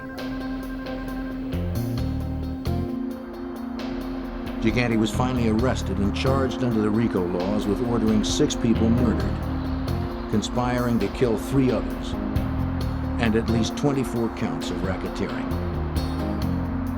In short, Gigante was charged with being the boss of the Genovese crime family. But Gigante still had his mental illness history to fall back on. Mr. Gigante was indicted in May of 1990, and a second indictment was filed against him in June of 1993. The case against Mr. Gigante was unusual, that it spanned several years before it actually went to trial. He eventually went to trial in June of 1997. During that period of time, the issue that was before the courts was that whether he was competent to stand trial or not. That issue was finally resolved in 1996. 7 years after his arrest, a federal district judge declared Vincent Gigante competent to stand trial. Vincent the Chin Gigante was 69 years old when a jury convicted him of conspiring to kill 3 mafia figures, including Gotti and Savino. He was also found guilty of extortion and union payoff conspiracies in the window replacement scheme. But jurors failed to convict him on charges of directly ordering 6 murders. Now that Gigante was convicted, his defense lawyers argued that he was not fit to be sentenced. They claimed he was too old, too frail, and too mentally incompetent to understand the punishment.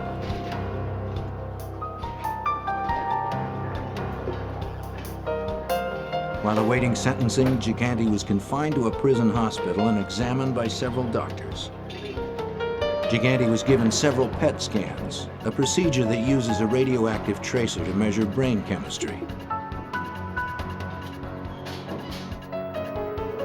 A 1991 scan, first read as normal, was later found to be too flawed to use in diagnosis. A 1993 scan did show some abnormalities. But at least one expert, Dr. Jonathan Brody, judged these abnormalities as not consistent with dementia. Dr. Brody is an attending psychiatrist at New York's Bellevue Hospital and a professor at New York University's School of Medicine. He also conducts research on schizophrenia. Mr. Gigante, at the time of the scan, was purportedly taking medication that affects the brain. And because it affects the brain, it affects brain chemistry, and brain chemistry is what a PET scan is all about. Gigante was taking an antipsychotic medication, an antidepressants, a low-potency tranquilizer, and sleeping pills. So Dr. Brody was skeptical about the PET scan, but had yet to examine the patient. When the 3 of us entered the observation room, the examining room where he was then brought, I was struck at first by his appearance, which I said made me think, oh my God, he really is sick. I've missed the boat. He's really very sick. He came in wearing a bathrobe, he was shuffling, he was mumbling, he was making allusions to God. But as the examination progressed, some of Gigante's actions began to raise doubts. But one of the things that really struck me was that I didn't note at the time, but I noted a few seconds later, was when I put out my hand for him to shake it, he didn't shake it. And that's a very automatic behavior. You put your hand out, your worst enemy can put his hand out to you, and you tend to take it. How about this lady? When Gigante was asked the names of his children, he didn't know. No. When he was asked where he lived, he didn't know. And yet, these are things that people tend not to forget. You know, the brain in a dementia tends to work on the process of accounting. The last in, first out, so recent memory tends to be lost, but that's why people who are very demented can often remember very well events from long ago, even if they can't remember recent events. Well, he was not consistent on that. Indeed, he was asked the question about who the President of the United States was, which is a standard question on a psychiatric mental status evaluation. And he scratched his head and he looked perplexed and he said, I should know that. I should know that answer. It's in there somewhere. And some more questions were asked. He said, I really should know that. And then finally he said, Bush. George Bush. And I sat there and thought, oh, he remembered the question. What was striking was not that the answer was incorrect. What was striking was that the question was remembered despite all of the interfering questions. And there were other red flags. He seemed to understand abstract concepts. Dr. Brody asked Gigante if he was proud of his children. Now, pride is really quite an abstract notion. And his response was, yes, they're all working. Legitimate jobs. Legitimacy? Well, that wasn't even a question. Legitimate implies yet something else, that he was able to abstract from the question some intent as to what the question was involved with, and awareness of a distinction between legitimacy and illegitimacy. And here was a man who didn't know what month it was. He didn't know if he was in a hospital.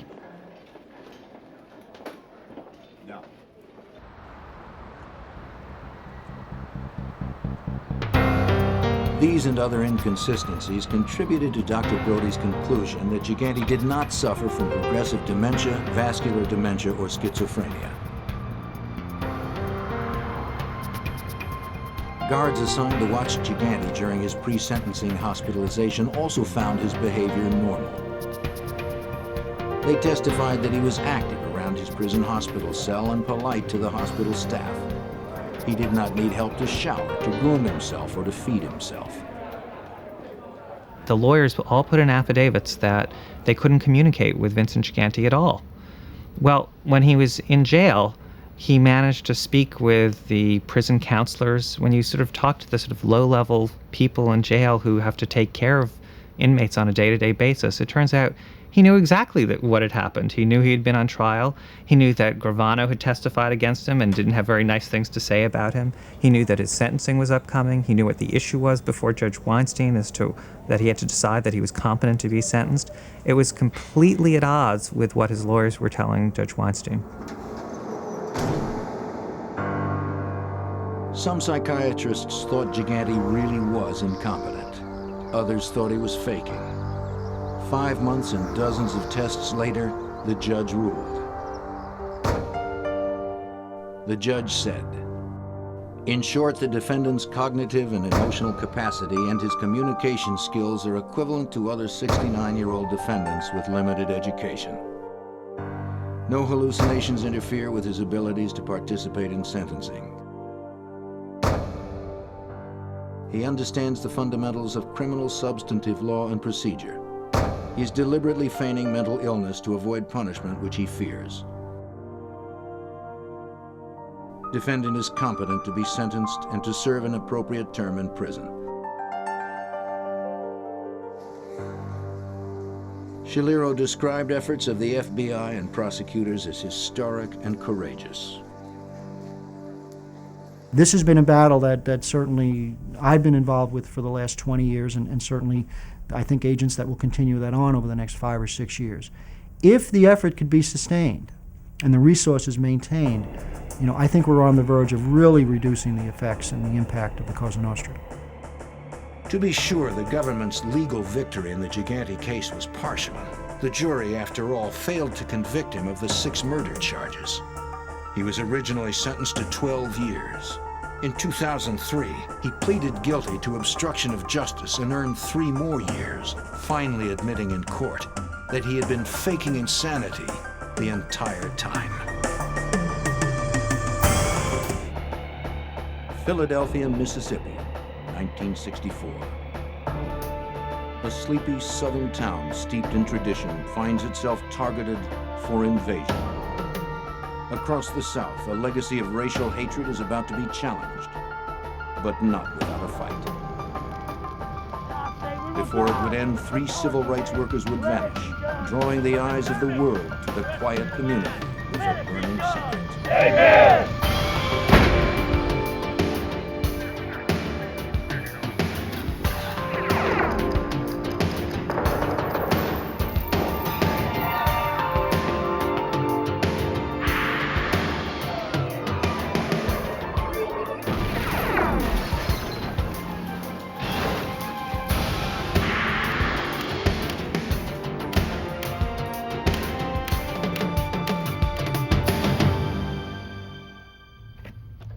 In the summer of 1964, Mississippi stood at the crossroads of history. It didn't want to be there. It had no choice. For the black population, the sultry air held the fragrant promise of civil rights.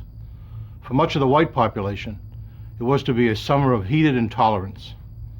Violence rumbled throughout the South, but it touched down in Philadelphia, Mississippi. I'm Jim Kallstrom, former director of the FBI's New York office. The disappearance of 3 civil rights workers drew the attention of the nation to the small southern town. Named for the city of brotherly love, Philadelphia was not living up to its namesake. For in it, brotherhood was divided by race, and the city was ruled by men hiding behind hooded sheets. To solve the mystery of the missing workers, the FBI had to infiltrate and expose the Klan's invisible empire. Mississippi, circa 1960. The people here were like folks anywhere else, proud of their towns, steadfast in their beliefs, and resistant to change. But change was in the wind, and that wind was blowing relentlessly upon them from the north. In the summer of 1964, 1,000 students from northern universities prepared to go to Mississippi to teach Southern blacks about their voting rights as full citizens of this country. President Johnson was to sign the Civil Rights Bill in July. In a naive sense, it was to be the beginning of the end of black oppression. But generations of hatred cannot be diminished by simple legislation. The student action was spearheaded by COFO, the Council of Federated Organizations. It was an umbrella group that united an alphabet soup of organizations intent on winning civil rights for blacks. The mission was called the Summer Project. According to Joe Sullivan, an FBI agent at the time, that's not how the locals referred to it. It was labeled very quickly by the Mississippians as the summer invasion of Mississippi, which was forthcoming, and they were looking forward to it rather unhappily. So that was the genesis of the problem. As the invasion grew nearer, citizens steeled themselves against it. By day, life went on as it always had, and people whispered of the unpleasantness to come. But when the night fell, words turned to action, and the Ku Klux Klan, the invisible empire, began to stir. It wouldn't stay invisible for long. Civil rights workers training in Ohio knew their efforts would be countered by violence and terror, but they had no idea how far it would go or how fast it would escalate. For COFO, Mississippi, with its long history of segregation and rabid racial hatred, was the hardest target for change and the biggest prize.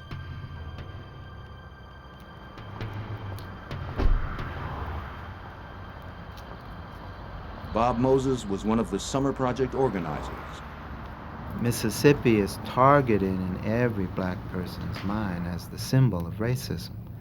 And so as we mount our campaign down there, the question is in our minds, well, you can do all you want. You can pass a civil rights bill if you want to, and you can do this and that, but unless you have actual change in Mississippi, it's not going to really get rid of this infection, because Mississippi is the place where they brew it.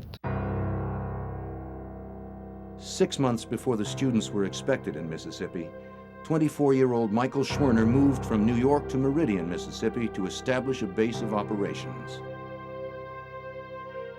Schwerner had approached Mount Zion Methodist Church in the nearby black community of Longwood for permission to use their space for COFO meetings.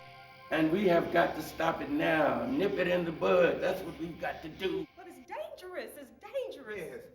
The residents of Longwood, who had peacefully coexisted with their white neighbors, found themselves at a crossroads. The church board had to weigh the benefits to the cause of civil rights against concern for their own personal safety.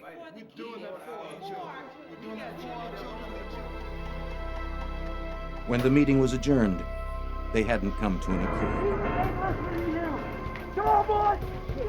But the Klan made the decision for them. Several church members, including women, were badly beaten.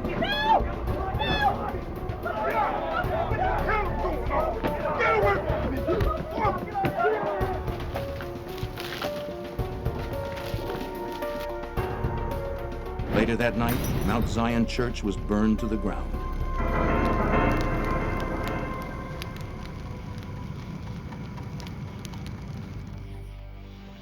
Though the fire was never investigated by local authorities, the FBI opened a file on the incident. FBI, ma'am. They were keeping a record of possible federal law violations which fell under their domain. They knew that once the students arrived, the summer promised to be long and hot. Just wondering if I could ask. The FBI called the file Mississippi Burning, or My Burn. They conducted their own investigation, asking church members what they saw that night. How did they know that? How did you know that? Though the Klan members had obscured their faces, witnesses recalled seeing a man in a truck wearing a sheriff's hat, suggesting that local law enforcement was involved. It wasn't surprising. Many in the South resented the federal government's intrusive push for integration. Local law enforcement often worked to maintain the racial status quo. The mood is defiance of the federal government, so you're going to defy any attempt by the federal government to change this. They're viewed as the enemy, right? So it's not just that black people are the enemy, the federal government is also the enemy. Jim Ingram, now the commissioner of the Mississippi Department of Public Safety, was an FBI agent in Jackson in the 60s. Back then, it was a thankless job. But we travel the state. We might be in Natchez, we might be in Philadelphia, we might be in Hattiesburg, working violent crimes committed against citizens of Mississippi. Therefore, we were away from our homes, and we would receive threats. Snakes were placed in mailboxes. There was always that threat, you better lock your car. You never knew what you might find in your automobile when you return. And also you had threats against your person and family. But despite all attempts at intimidation, the FBI's presence in the state was about to increase more than 100-fold. While setting up their COFO Operations Center in Meridian, Mississippi, Michael Schwerner and his wife Rita were joined by a 20-year-old plasterer named James Chaney. Good to have you aboard. This is my wife, Rita. Hi. How are you? Good to have you. Fine. Chaney, a Meridian native, knew the culture and political climate of the area. Sit down right here. Okay, dear. 24-year-old Michael Schwerner, a liberal from the Bronx, had an Ivy League degree in social work. His background couldn't have been more different from Chaney's, but the men were united in their goals. Schwerner's friends called him Mickey, a name he seldom heard outside the office. Townspeople, and I'm talking now about the Klansmen and Meridian. Called him Goatee. He wore a goatee. And they called him the Devil. Hi, May I speak to Bob Moses? Schwerner and Chaney were later joined by Andrew Goodman, 20, a volunteer from Queens, New York, who had finished his training in Ohio just 1 week earlier. Yeah, Andrew, just put in that box right there. We'll be just leaving in a second. While Rita Schwerner returned to New York, the three men and other volunteer staff prepared for the first group of 200 civil rights workers from up north. The first wave of the invasion, scheduled to arrive on June 21st, 1964. That morning, Schwerner, Chaney, and Goodman drove from their base in Meridian to Longwood, 35 miles away, to talk to the Mount Zion church members about the fire 5 days before. Chaney, who knew the area, would drive.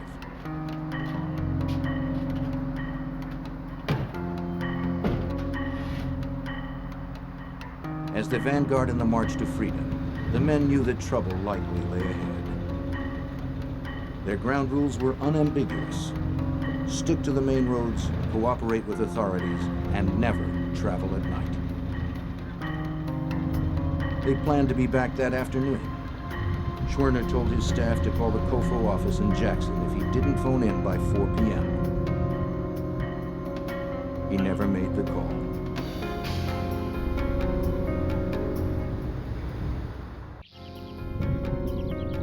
When Mickey Schwerner failed to phone his office at the scheduled time, the FBI was notified.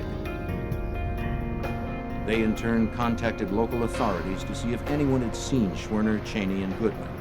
What? What are you doing, man? You're not counting like that. Someone had. Out of the car! According to Neshoba County Deputy Cecil Price, the trio was returning from Longwood that afternoon when he pulled them over outside of Philadelphia, Mississippi, 38 miles from Meridian.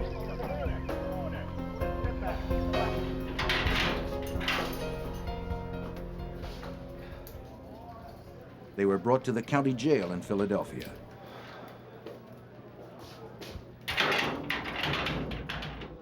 Another one. Chaney was booked on a speeding charge. I need to make a phone call. The others were held in connection with the burning of Mount Zion Church. What do you know about that? Nothing, sir. Chaney was locked in a cell designated for black prisoners.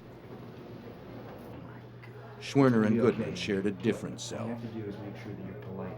Say yes sir, no sir. They weren't allowed to make a phone call until dinner time, hours after their 4 o'clock call-in time had passed. According to another person sharing the cell, when the jailer's wife told Schwerner he could make a collect call, he declined. No one knows why.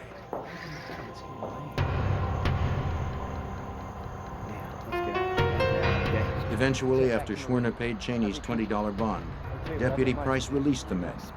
Hey, you got the keys. By then, it was 10:30 p.m. I don't want to come back to Philadelphia again. What happened next was anyone's guess. As long as they were missing, you had some hope. If they had turned up in jail and they were still in jail, then you had some hope. The issue was the release at a certain time of night from the jail, and then they're missing again. So that circumstance means the worst. Agent Sullivan, too, feared the worst. He suspected that the civil rights workers weren't simply released, but more likely handed over to the Klan. This was a type of crime that I was familiar with. The lockup and then give away the prisoners instead of releasing them. I was familiar with this sort of thing. I was quite sure that this was what was in progress. The disappearance was chilling news to the student volunteers scheduled to arrive in Mississippi the next day. But people throughout the state had a different read on it. The Mississippi response, it was, this is a hoax, and these people have really staged this to get national attention, and, they're up hiding someplace in New York or some other place, right? and this is just all a big publicity stunt. That was the official Mississippi response. There were widespread rumors, and we were told, I think it appeared in the papers too, that these people had set up a scam here and then vanished to Cuba, where they would leave the state of Mississippi embarrassed by what had happened to them. The investigation began with Deputy Price, the last person to have seen Schwerner, Chaney, and Goodman. He stuck with his story of releasing them around 10:30 p.m., but he couldn't account for his own whereabouts for about an hour afterward. For Joe Sullivan, dispatched from Memphis to lead the investigation, it was the only clue, and not much of one. All I know is they got in their car and they headed out of town, just like we told them to. The sheriff's office was a participant. That I was sure. I didn't have any proof. All I had was a history of having seen this sort of thing before. Well, we pulled them over and we brought them in here. At that point, I became more selective about who we were telling, what we were doing. The FBI began a search for any signs of the young men. No one had seen them, or at least they weren't saying so. Then, on June 23rd, 2 days after their disappearance, their station wagon was found. 2 Choctaw Indians from a nearby reservation had come across the smoldering vehicle the following evening. It had been burned to the metal in a swampy area called Bogachita Creek, 50 feet from the highway near Philadelphia. When they learned of its possible significance, they called the FBI.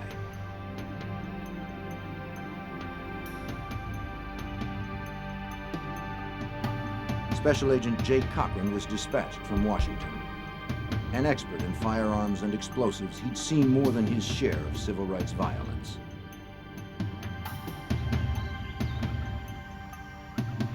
When he arrived at the scene, he wasn't optimistic about what the car would reveal. In examining the burned out vehicle, we were looking for any evidence of human remains. We were also looking then for any evidence that may have been left behind of any value in determining what happened to the civil rights workers. The car was too far gone to provide any clues.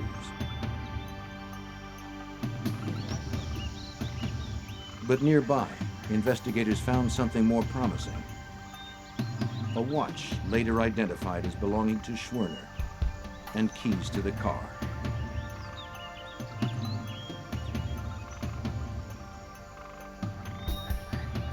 The watch had stopped at 12:45. It took no time at all for the news of the discovery to spread. The vehicle hadn't been recovered very long before the news was out on the police wires and the press wires and the neighbors' wires and the radio and so on. And we started to run a stadium at Bogachita, and that wasn't easy. For those so inclined, the discovery of the car only supported the idea of a hoax. But unofficially, investigators' hopes of finding the men alive had faded. It was obvious from the beginning that we weren't leaving until the bodies were located. Mr. Hoover wouldn't have countenanced that, and for that matter, neither would the general public. We were going to find those bodies if it took forever. Agent Sullivan contacted Director J. Edgar Hoover to ask for reinforcements. I told him that I thought I would need at least 25 men in short order, but I thought I would need more pretty promptly if it developed the way I was afraid it would. And he said, "What are you talking about?" And I said, "Well, I'm going to need 100 men." And he said, "There are 100 men coming." And they're real good guys, all right? Soon, 100 agents, aided by student volunteers, descended on Philadelphia to search for Chaney, Schwerner, and Goodman. You guys come with me and start checking the bushes over here. It wasn't enough. The men or their bodies could have been anywhere.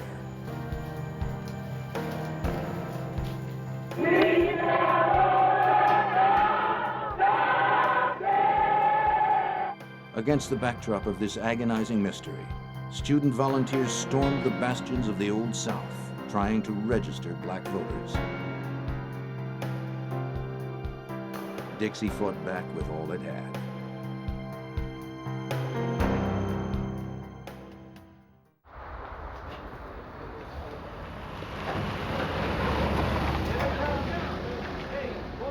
As the summer invasion pressed forward, the eyes of the world focused on Mississippi.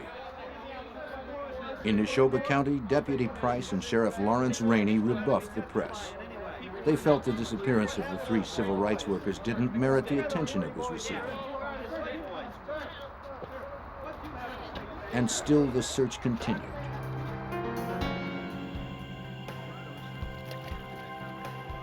"400 sailors from Meridian Naval Air Station were pressed into duty, working in rotating shifts. Woods were scoured, rivers were dragged. Then the FBI received word that a body of a black man had been pulled from the Mississippi River near Vicksburg. They went to investigate.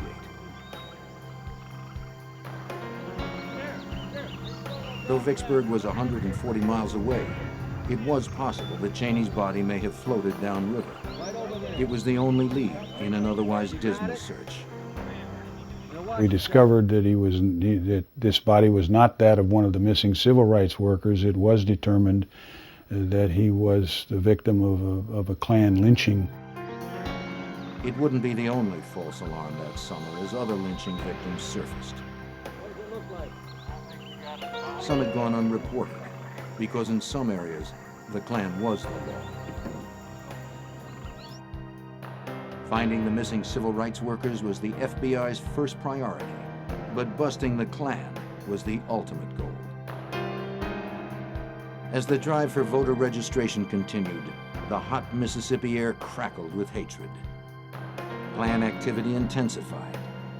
More than 60 black homes, churches, and businesses burned that summer, and that was just the beginning. I saw the violence, I saw the killing, I saw the people left homeless by fires, I saw churches burned in the middle of the night, I saw lives being lost for no reason whatsoever, by a group that felt they were right. To break the Klan's hold on the South, President Johnson authorized a new FBI office opened in Jackson, Mississippi, 3 weeks after the men disappeared. According to Agent Ingram, the days of subtlety were done. The FBI was taking off its gloves. In a matter of a few months, you had almost 300 agents working up and down. From this state runs about 400 miles from the coast up to the border of Tennessee, so we covered every facet of it. 82 counties, we had agents all over the place. While some agents continued to beat the bushes, others knocked on doors, hoping to find some leads. People were polite, but uncooperative. White boys and a black boy. Have you seen anybody? The FBI's tactic was to divide and conquer. Okay, thank you very much. Agents would attend Klan rallies, take photographs, copy down license plates until they were asked to leave. By then, they had what they had come for. Then, the next time we talked with them, they say, I'm not a member of Klan. Well, you were at this Klan meeting. Why were you there? If you're not a member, you're a sympathizer. Do you know these people blew up a church? Do you know these people blew up a school that was trying to desegregate? Is this the way you want to operate? And most would say no. So we found that being at some of the meetings was a deterrent for some. Some would stop coming because they didn't want us to visit them.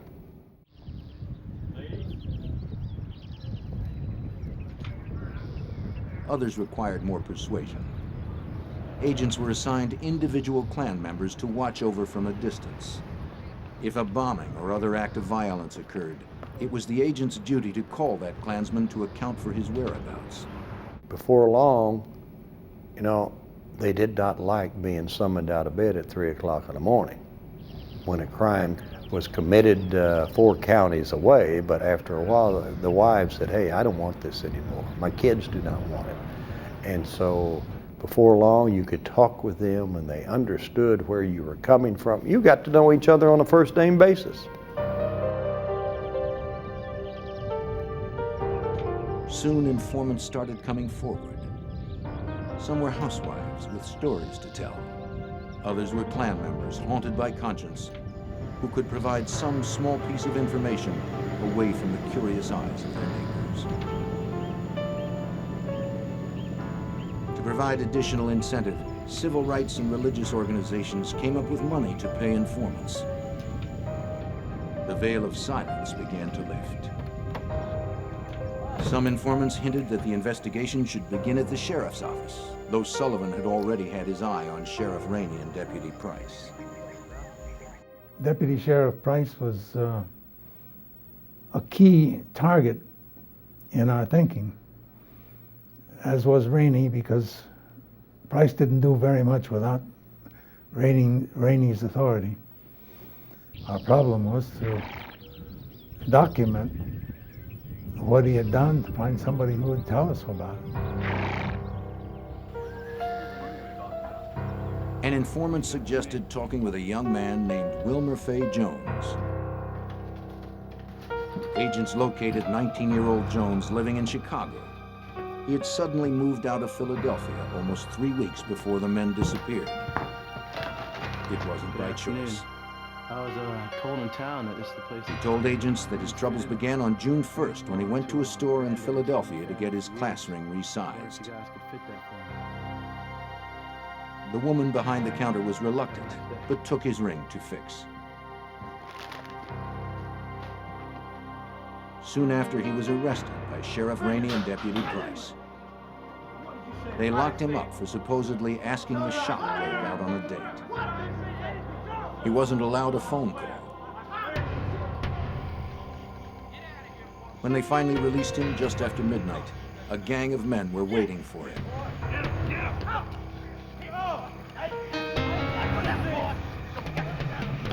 They roughed him up and forced him into a truck. Get in the car! Get in!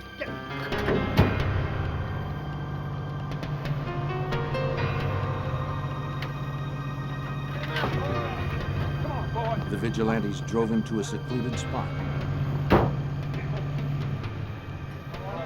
They tried to force him into confessing that he had asked the clerk out.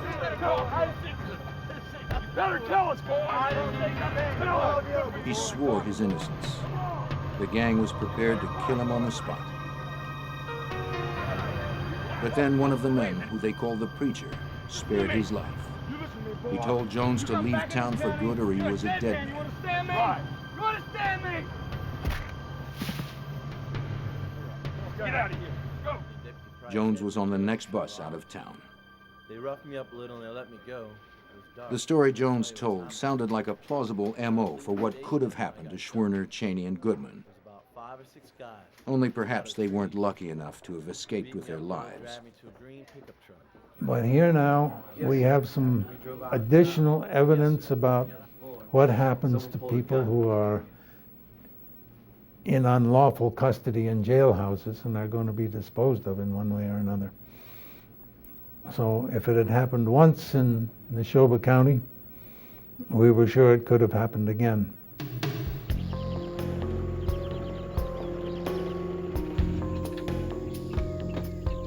Believing that Jones may hold the key to the location of the civil rights workers' bodies, agents had him take them to the spot where the gang roughed him up.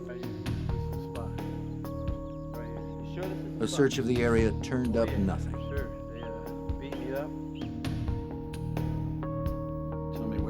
But there was one informant that Sullivan was keeping to himself, slowly cultivating, winning his confidence by degrees. Sure, your identity will never be revealed. This informant spoke under terms of total anonymity. His identity is protected even to this day because his life may still be in danger. He's known only as Mr. X.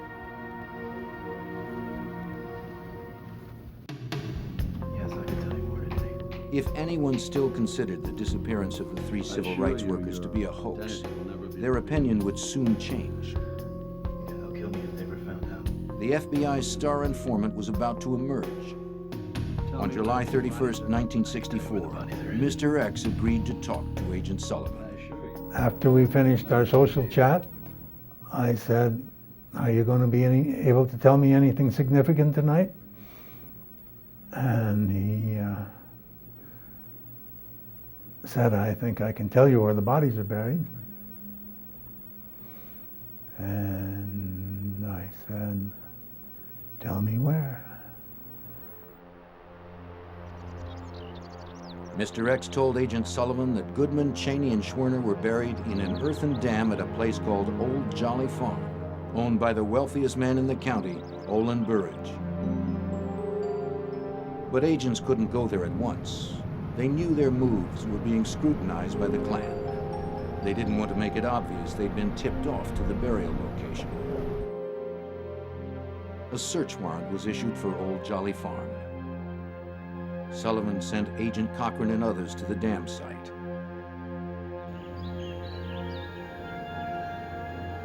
When they arrived, they realized this was no job for probing rods and shovels. The earthen mound still under construction was 550 feet long, 20 feet high, and 10 feet across at the top. If the bodies were here, they weren't merely dropped into graves. Rather, the dam was built on top of them. Agents wanted to keep the excavation a secret. That would be difficult now. They needed an outside contractor with bulldozers and other heavy earth-moving equipment to extricate the bodies. According to Special Agent J. Cochran, there were some concerns about the safety of the crew. It was decided to utilize armed agents in a convoy of these heavy equipment from Jackson to the location where we would begin using the equipment. On August 4th, the equipment was in place. The contractor was asked to advise them how best to clear away the earth layer by layer. Cochran talked to him and said, "Can you give me an estimate as to what the construction cycle was on this dam? How it was built, how the dig was done, how the dam mound was shaped, and in what time sequence?" He said, "Well, you must know what you're looking for," and I just didn't comment to him. At no time during these negotiations had either the construction crew or in this case the foreman been told precisely what we were looking for, but I think they would have had to have been blithering idiots, and they weren't, to have not known what we were after. After the foreman gave agents a crash course in dam building, Cochran poked his stick in the ground where he wanted the digging to begin. Then, in a move that has become a legend in the annals of the FBI, he had a change of heart. Cochran then picked up a stick, and for reasons best known to his guardian angel, he walked 15 feet further and put the stick in the ground and said, "Dig here." And that's where they were.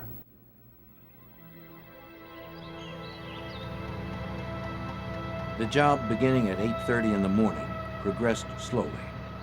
By 2:45, the pit was 13 feet deep, and the pungent smell of death was unmistakable. The machines were moved aside in favor of more delicate garden trowels. As the sun beat down, the odor rose up and poisoned the air. Flies swarmed, ushering in the agent's grim success. Just after 3 p.m. at 14 feet, the first body was found. It was Mickey Schwerner, identified by the contents of his wallet. Goodman was uncovered next, followed by Chaney. It's very hard to describe. You know, it's perhaps the saddest experience that one can have. It's a graphic illustration of man's inhumanity to man. You know, that simply kill these people for no earthly reason, no earthly good reason. The bodies had been buried more than a month, so it was impossible to immediately determine the cause of death. The coroner was summoned, and with him came Deputy Cecil Price. I just walked up like it was the sheriff's business. Found a body, how about that? It was pretty casual, really. Price and the coroner lifted the bodies from the pit so they could be moved to the state hospital in Jackson for autopsy. Cecil Price helped to load all of them. I didn't help to load any of them. I was letting the local authorities who had jurisdiction over the murders do their thing. So we couldn't be accused of confusing or messing up the evidence or anything of that sort. If the deputy's presence was an example of the criminal returning to the scene of the crime, Agent Cochran saw no sign of guilt. Every agent that was at the scene, eyes were fixed on Price when he was there. And I noticed not the slightest emotional reaction. And I don't think anybody else did either. The bodies were autopsied in Jackson.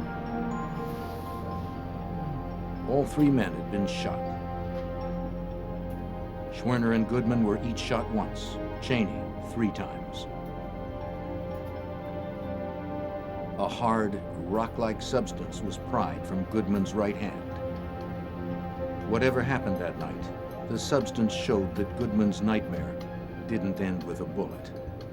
Upon subsequent examination of that substance at the FBI laboratory, it was determined to be clay similar in makeup or consistent with the clay composition of the soil at the dam site. This would tend to suggest that at the time Mr. Goodman was laid in his grave, that he was still alive. The bullets from the victims were analyzed at the FBI's Firearms Toolmarks Unit. Most of the more than 5,000 weapons here were confiscated over the years from actual crimes. Though its equipment has changed since 1964, the role of the unit remains the same: to match bullets to weapons.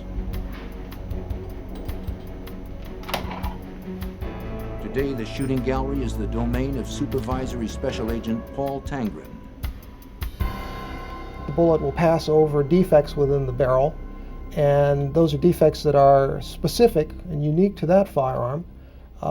And that pattern of marks it picks up passing over these defects is like a fingerprint for that gun. Bullets from a crime are scrutinized side by side.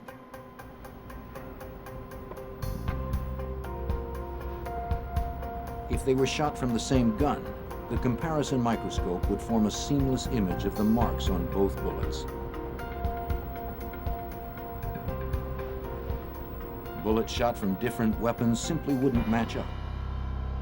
I've got lots of marks and very little agreement, and that is typical of what you would see of 2 bullets fired from 2 different guns of the same type. Using similar techniques, the FBI determined that Chaney was shot with 2 different .38 caliber weapons. Residue showed that the men were shot at close range. Total cost of the bullets used to kill 3 men, about 25 cents. Suddenly, to the people of Neshoba County, the missing civil rights activists was no longer a hoax or publicity stunt. This was the turning point. Racists drew the line at murdering white people. According to Agent Jim Ingram, the FBI no longer seemed like the bad guy. Then they realized we're dealing with some very violent people.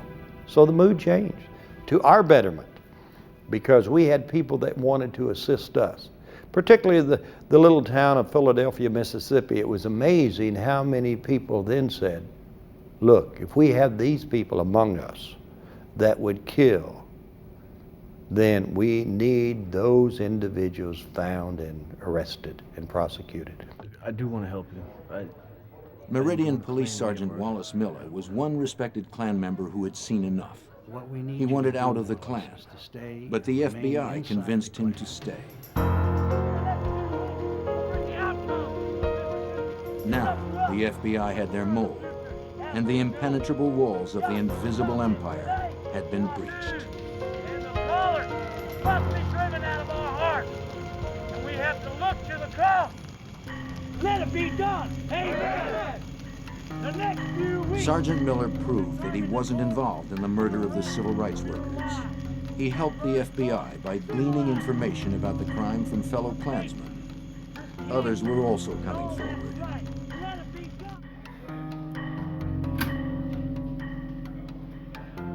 Nobody knew that anyone else was talking. The information started to flow. From interviews with various informants, the FBI compiled a list of names of Klansmen who may have been involved. The same names kept coming up. Agents learned that the murders were the plan of Sam Bowers, the first Imperial Wizard, or head of the White Knights of the Ku Klux Klan of Mississippi. His right-hand man was Edgar Killen, known as the Preacher, because he was one. He was also apparently the same preacher that spared the life of Wilmer Fay Jones. So we had informants that could give us direct information. We had individuals who actually were involved in the shooting that gave us signed confessions. Confession led to confession. Slowly, a picture of the events that night took shape. Going down in Louisiana. Sir, I need to make a phone call. It was a plan of horrible simplicity. While Schwerner, Goodman, and Chaney were in jail, Deputy Price notified Preacher Killen, who rounded up fellow Klansmen.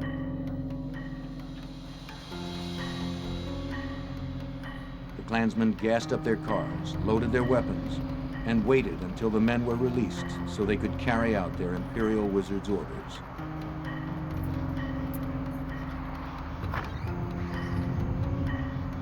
When the civil rights workers were released at 10:30, the Klan was ready. Head back to Meridian. How'd they treat you? Okay, but I didn't like it there.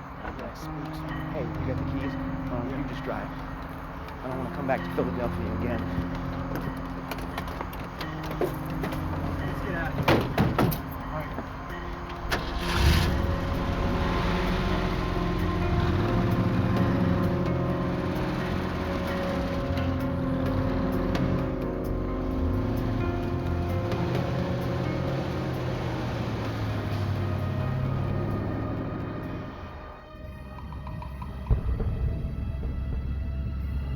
Not far out of Philadelphia, they must have noticed lights in their rearview mirror, closing at a fast clip. They sped up to try to outrun them, topping 100 miles per hour. One pursuer's car broke down, but two persisted. Deputy Price's cruiser was one of them. He hit the flashers. Chaney pulled over.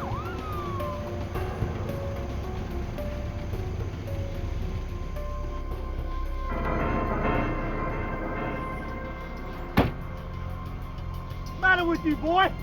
Deputy Price yanked Chaney from the station wagon. Out of the car. You shut up, boy. You were doing over 100 miles an hour in my county, boy. Don't make me chase you like that. You see them like Schwerner and Goodman were escorted into the back of the patrol car. Get out of there. Whoa! As Chaney started to follow them, Price clubbed him with his blackjack and shoved him into his car. Get off, boy.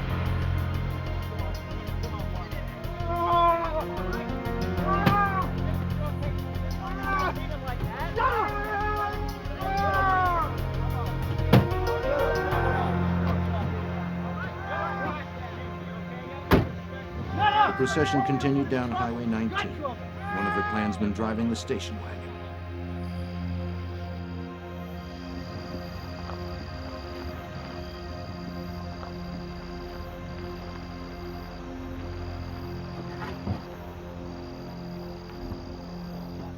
The murders occurred without fanfare. Schwerner was the first to die. The cars stopped on a dirt road. Schwerner was pulled out of the car, spun around, and shot point blank.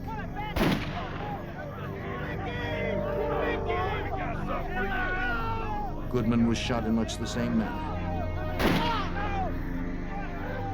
They saved Chaney for last, shot by 2 men.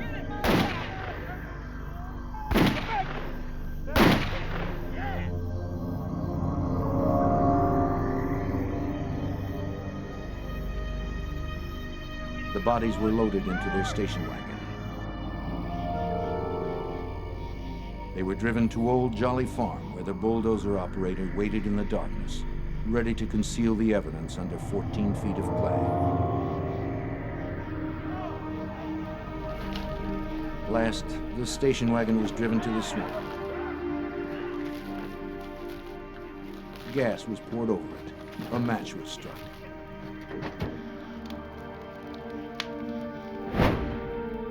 On November 25th, the FBI announced it knew who killed the civil rights workers.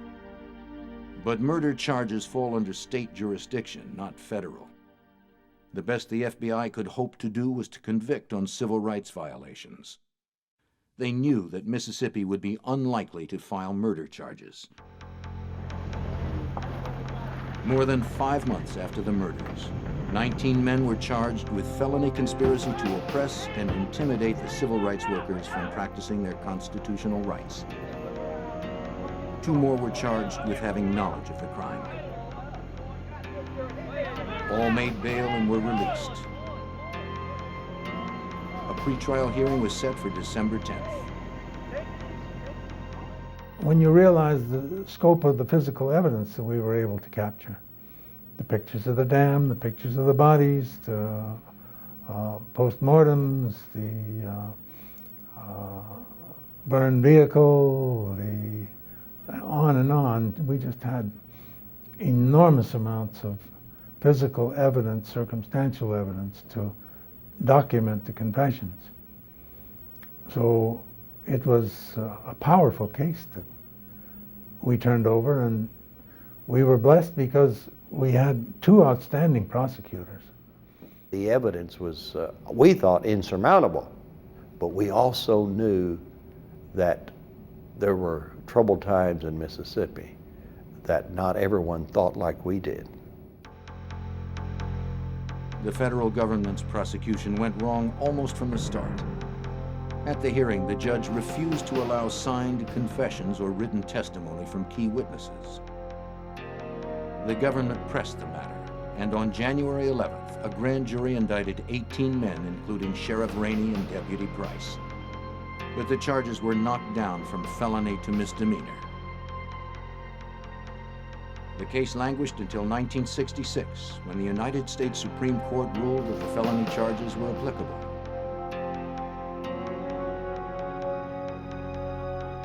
Three years after the murders, on October 9th, 1967, the trial was held at the federal courthouse in Meridian.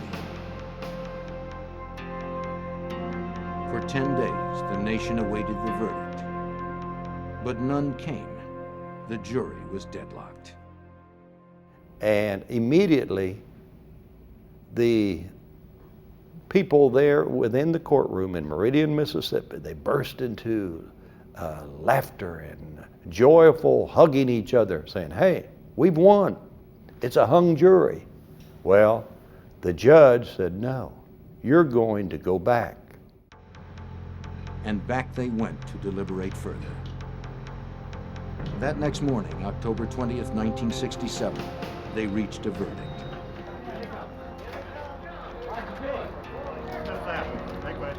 Of the 18 men charged, 8 were ultimately found guilty of civil rights violations, including Imperial Wizard Sam Bowers and Deputy Cecil Price.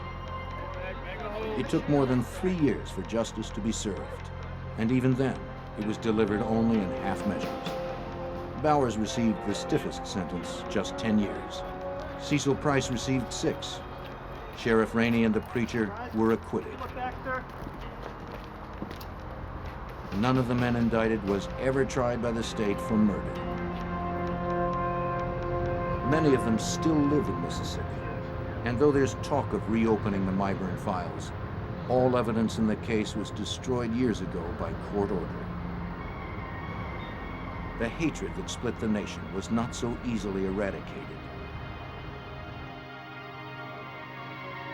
According to civil rights activist Bob Moses, what happened in Mississippi marked the beginning of the great changes to come.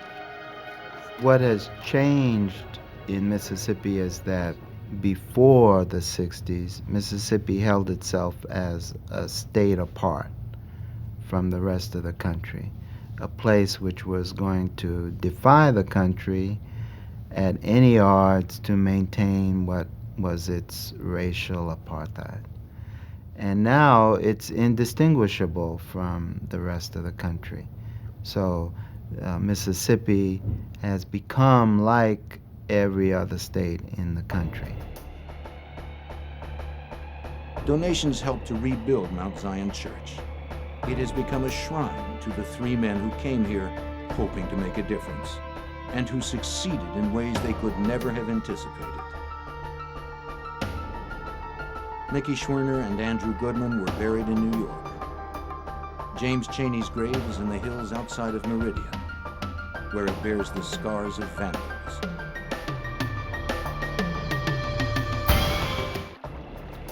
Palmyra, a tropical island in the South Seas. For most of the year, it's uninhabited. But by strange coincidence, in June of 1974, 6 sailboats all converged on this tiny island. It should have been Shangri-La, but when bad blood developed, piracy took over, and the only law was the law of the jungle.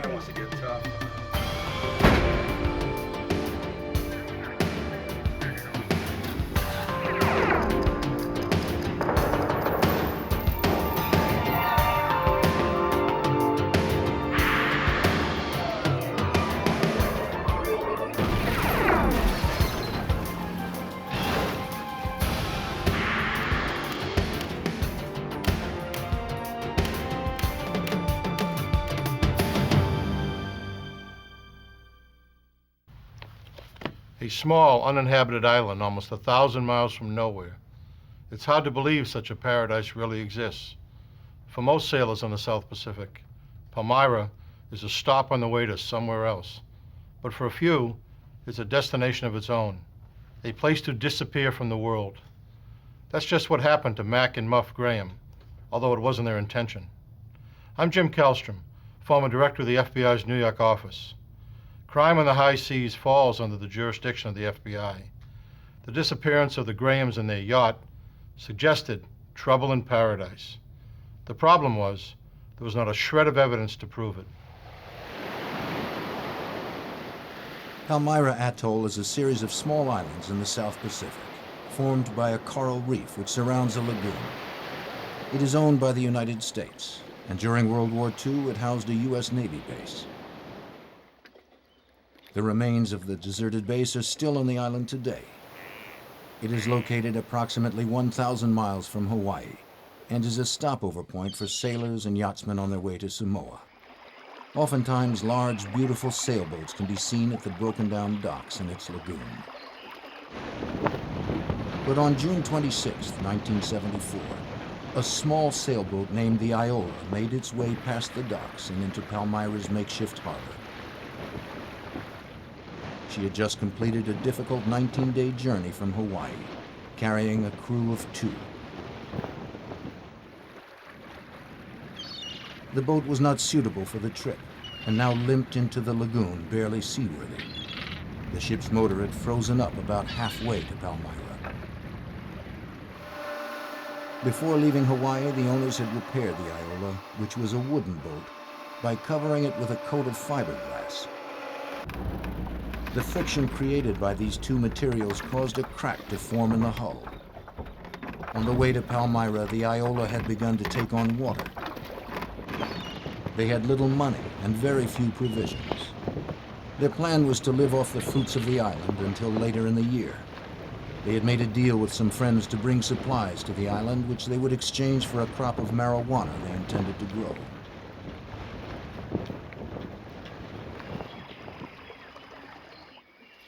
When they arrived at Palmyra, they were unhappy to see a handful of visitors at the dock area. They had hoped they would have the island to themselves. When they came ashore, they were greeted by a welcoming committee. It wasn't at all what they had expected. They introduced themselves as Stephanie Stearns and Roy Allen, even though the name Buck was tattooed on his right arm in plain view. What's your name, I'm saying? Roy Allen. Roy? Yeah. Roy, you got Buck on your the side there. When one of the yachtsmen commented on it, Stephanie claimed that Buck was his nickname. Something about Roy was different from the other yachters. He seemed rougher, perhaps even a little dangerous. Shortly after Roy and Stephanie arrived, another boat appeared in the channel, a beautiful 38-foot ketch called the Sea Wind. It wasn't long before the new arrivals made their way over to the dock.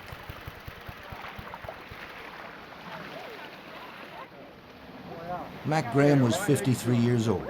His wife, Eleanor, nicknamed Muff, was a few years younger. Hey, Evelyn, Mac. Good to see you. My wife, Muff. Hi. Muff. Hi, Evelyn. Like Roy, they were surprised to find so many people on what was supposed to be an uninhabited island where they planned to spend the better part of a year. Hi, Stephanie. I'm Mac. Yeah? Hey, Mac, you got any cigarettes? Sure. When Roy noticed Mac was a smoker, he asked for a cigarette and took most of the pack. This gesture would be considered impolite anywhere, but on an island, it was particularly so, as supplies are limited and can't easily be replaced. For Mac and the others, this was their first insight into the kind of person Roy Allen might be.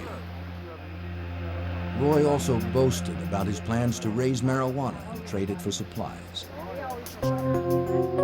Soon, everyone began settling into their new life in paradise.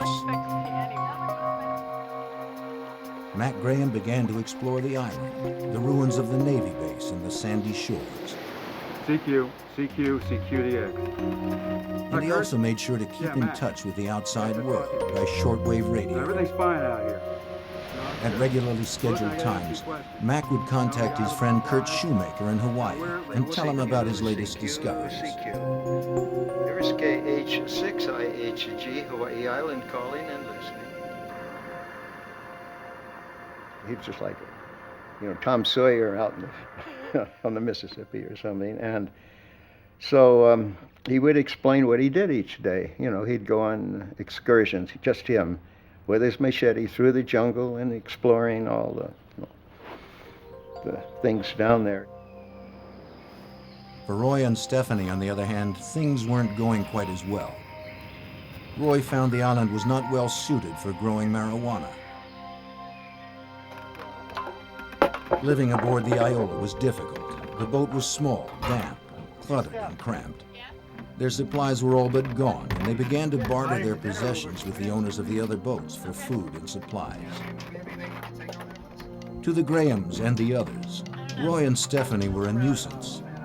They were not properly supplied to be out on the high seas this far from civilization.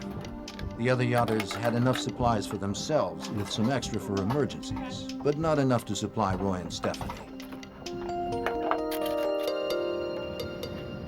The Grahams were known for their hospitality. They had invited the other visitors to Palmyra aboard the Sea Wind. Others warned them not to allow Roy and Stephanie on their boat. But Mac wanted to make an attempt at being cordial. On July 5th, 2 weeks after the Grahams arrived, and long after everyone else on the island had already had the tour of the Sea Wind, Roy and Stephanie received an invitation to visit. They eagerly accepted. Oh, the Sea Wind was a real yacht. It was a beautiful looking boat to begin with, and nice lines, and Mac had kept it in just perfect shape. It's gorgeous, huh? That's the Sea Wind was everything the Iola was not. It had a fully stocked larder, and it was equipped with every high-tech navigational device on the market. It had plenty of room, and the sea wind had sailed around the world. You name it, we've got it. Right here in the forward cabin. Stephanie commented on its size and human comforts. She was enchanted by the big bunk in the forward cabin. Roy remained sullen. When Roy began to find the cramped quarters and damp bedding of the Iola too confining, he decided to move into a makeshift tent on the beach. Stephanie would stay aboard the boat. By now, Roy and Stephanie had bartered most of their possessions with the other yachters for food and supplies. Other than trading or flat-out begging, they had little to do with the others. The situation was getting worse by the day. Most of the marijuana seedlings they had counted on for money had been eaten by insects. Although Palmyra has abundant natural resources, including fish, crabs, bird eggs, and coconuts, Roy had little knowledge of how to survive off the land. To catch fish, he would shoot them with his .22 caliber revolver. Like clockwork, Mac continued his weekly radio conversations with Kurt, and he kept him informed about Roy and Stephanie. Okay. It had moved way down the end of the lagoon and would have nothing to do with the other group. And bizarre things like they started planting marijuana again to see if they could grow it. He needed, I think they were running low on food, so he needed coconuts. He took a chainsaw and cut a coconut tree down to get to the coconuts. That's kind of stupid. It also infuriated Mac Graham. Mac loved the island and had no tolerance for Roy's destructive ways. Problem. You don't have to do that to get one of these. Why don't you just climb up and get it down? One day he confronted Roy about it. I'd ask you for Roy quickly became angry and told Mac to mind his own business.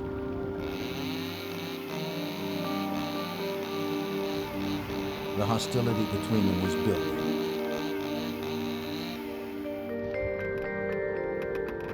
On July 13th, Muff Graham wrote her mother a letter. She hadn't been enthusiastic about living on an island in the first place, and having Roy and Stephanie there only added to her misgivings. Dearest Mother, 3 boats are here now, but one is leaving and will take this letter with them. That leaves us alone with the hippie couple who plan to stay here and live off the land. It's just our luck they decided to roost in Palmyra. Roy and Stephanie have run out of sugar, cigarettes, and I don't know what. They've bartered with other boats. Next, they will ask us. Muff sent the letter back to civilization with Bernard and Evelyn Leonard, who were leaving Palmyra after a brief stay. The Grahams had previously made arrangements to receive letters over the radio from Kurt Shoemaker, who read them to Mac during their regular weekly shortwave contacts. During that period of time, I was receiving mail from both of their mothers, his mother and hers. And then I would read this to them. Well, as one of the boats down there would leave, they would take the mail with them and eventually mail it when back in Honolulu or wherever. So there was communication going back and forth. And an interesting thing about it is one of the letters I read, the mother, and I think she was in her 80s, she says that she was afraid for them. She says, you should leave that place, something will happen to you. One day when Mac was talking to Kurt, he told him that Roy had sent a message with one of the yachts back to his friends in Hawaii.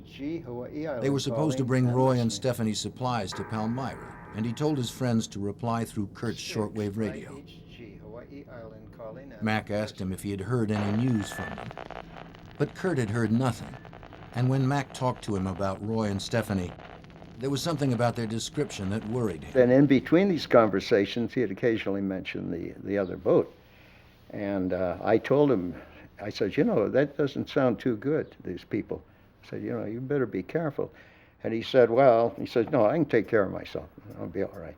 And, so I said, well, I don't know. I think you ought to get out of there myself, or one of you ought to leave. I don't want to hear it. No, I don't care. Roy and Stephanie's tempers were running short. That's why. Look around you. During the first weeks of August, the sound of angry voices could frequently be heard across the lagoon. I don't want to hear anything The other visitors to the island saw Roy as a violent and quick-tempered man who was dangerous and should be avoided. Then, midway through August, another boat came to Palmyra and spent a few days. Norman Sanders and Thomas Wolfe were on their way to Samoa. The night before they were set to leave, they had cocktails with Mac and Muff. The talk turned to the Iola. Sanders was a sailing expert. He told them he had offered Roy advice about getting the Iola to Samoa. He said he'd suggested Roy and Stephanie should go there, but Roy had just become angry and refused the help. Wolfe cautioned the Grahams that it would be easy for an unsuspecting couple to disappear on a place like Palmyra. In response, Mac opened a drawer and pulled out a .357 Magnum. He assured the others that he could take care of himself. "I'm tougher than he is," Mac said confidently. Wolfe and Sanders left Palmyra the next day. The group of people that were down there, the various boats, one by one, of course, were on their way somewhere, and they, one after another, left. Visitors had come and gone pretty regularly for the last 2 months, but with the departure of Wolfe and Sanders on August 17th, things changed. This was the end of the season when most sailors would be stopping by Palmyra. Mac and Muff Graham were alone on the island with Stephanie and Roy. On August 27th, Mac talked to Kurt Shoemaker. Roy and Stephanie and the Grahams had been alone on Palmyra for 10 days. The tension between Mac and Muff Graham and Roy and Stephanie had increased. Muff knew Roy had a gun and a chainsaw, and at one point he'd been seen with an acetylene torch. This scared her and she wanted off Palmyra, but Mac stubbornly didn't want to leave. The boats had moved to opposite sides of the lagoon and the couples pretty much ignored each other. But then, something unusual happened. Here is KH6IHG. I was talking to him, and while we're talking, he hears a female voice yelling, saying, calling to him. And he says, "Oh, what's this happening?" So he says, "Hang on a minute, I'll go topside and see." And he says, "I'll be darned. She's coming over in her dinghy, and she says she has a cake for him." And he says, "I guess they're going to declare a truce or something, huh?" That was the words he used. He says, "I better check this out carefully." I said, "Okay." So same schedule next week, same time. So I said, "Be careful now, and see you later." Was it? 1 week later, Shoemaker was at his radio for their regularly scheduled conversation. For the first time since Mac and Muff had left Hawaii, there was no response from the sea wind. I was concerned about that, and I tried for quite a while, about 20 minutes to half an hour, trying to make contact. So the next contact was a couple of days later, and then I tried again, nothing. And then for the next few weeks, I tried, intermittently from time to time. And then it was at that point that I decided something happened. Unable to convince the authorities that something had gone wrong on Palmyra, Shoemaker had a friend fly over the island. The aerial survey seemed to confirm his worst fears. Palmyra was deserted. There were no boats in the harbor, no Iola, no sea wind, and there was no sign of life. Well, I had a feeling that all that time that something had happened. The boat had been taken over. I was very strong feelings about that, simply because of all of the incidents that they related to me and he related. And I mean, it just pointed to that one thing, but I couldn't convince anyone that that was a problem. Shoemaker did have one resource available to him, the radio. Having no idea where they had gone, he spread the word to yachtsmen in the Pacific to be on the lookout for the sea wind. But days, weeks, and then months passed with no word about the fate of Mac and Muff Graham or the sea wind. 2 months after the last communication with the Grahams, Bernard and Evelyn Leonard, who had been given the last written message from the Grahams, were at the Alawai Yacht Harbor in Hawaii. Bernard noticed a 38-foot ketch with very distinctive lines. Yes, it is. Yes, it is. Well, then it had to. It had been repainted, but Bernard was certain it was the sea wind. He also recognized a familiar figure on deck, Roy Allen. Knowing the tensions that had existed between the Grahams and Roy and Stephanie, and also knowing that the Grahams had not been heard from in some time, Leonard immediately called the Coast Guard. The Coast Guard had been aware of the missing sea wind. When Leonard explained that the owners were not on the boat, the Coast Guard officers felt this might lead to something outside of their jurisdiction. They called the FBI. The call was answered by Special Agent Calvin Shishido, who worked out of the FBI's Hawaii field office. My assignment there was just a general mix of general criminal investigations, security investigations, backgrounds. It was such a small office that we couldn't specialize. We had to handle everything that came at us. Shishido agreed to meet the Coast Guard and the Leonards at the marina, although what he heard was not conclusive enough to warrant FBI involvement. Perhaps the owners were on shore, or perhaps they had sold the boat. Perhaps it wasn't even the sea wind. After arriving moments later, the Leonards showed him the yacht in question. There seemed to be no one aboard. So he pointed out the areas where there was an attempt to disguise the boat. You know, it had been repainted, the gunnels had been repainted, the nameplate was taken off, it was removed and painted over. And other things that he pointed out to show that it was actually the sea wind. He knew it was the sea wind.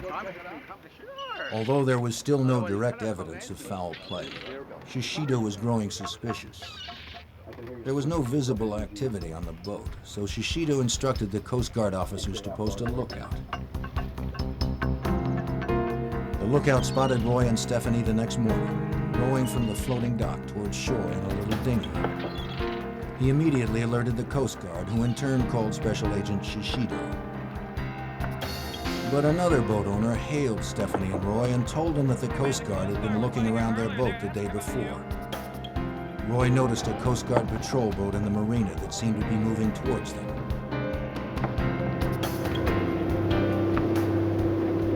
Roy quickly changed direction and headed for the nearest dock.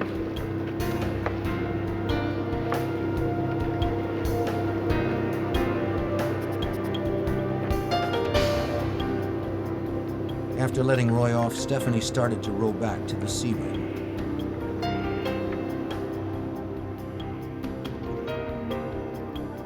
Two plainclothes policemen were approaching Roy when he spotted them.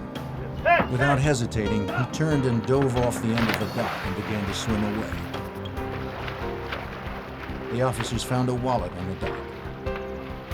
And in it was the identification of this Roy Allen, and it had a photograph. And I believe Mr. Leonard looked at the picture and said that was Roy Allen. Meanwhile, the Coast Guard boat had spotted Stephanie in the rowboat and began to give chase. She turned and started to row towards shore, hoping to reach the dock before they caught up with her.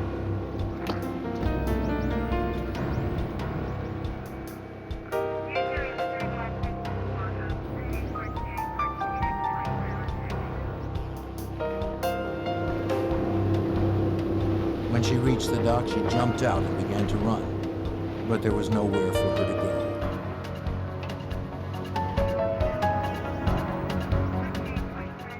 The patrol boat was right behind, with Bernard Leonard aboard. He and a Coast Guardsman followed her.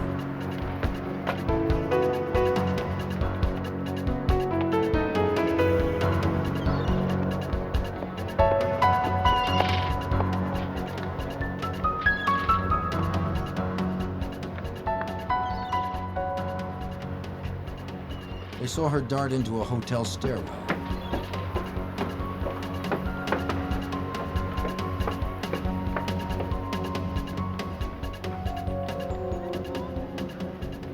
They found her hiding behind a potted palm. She immediately recognized Leonard from Palmyra. Come with us.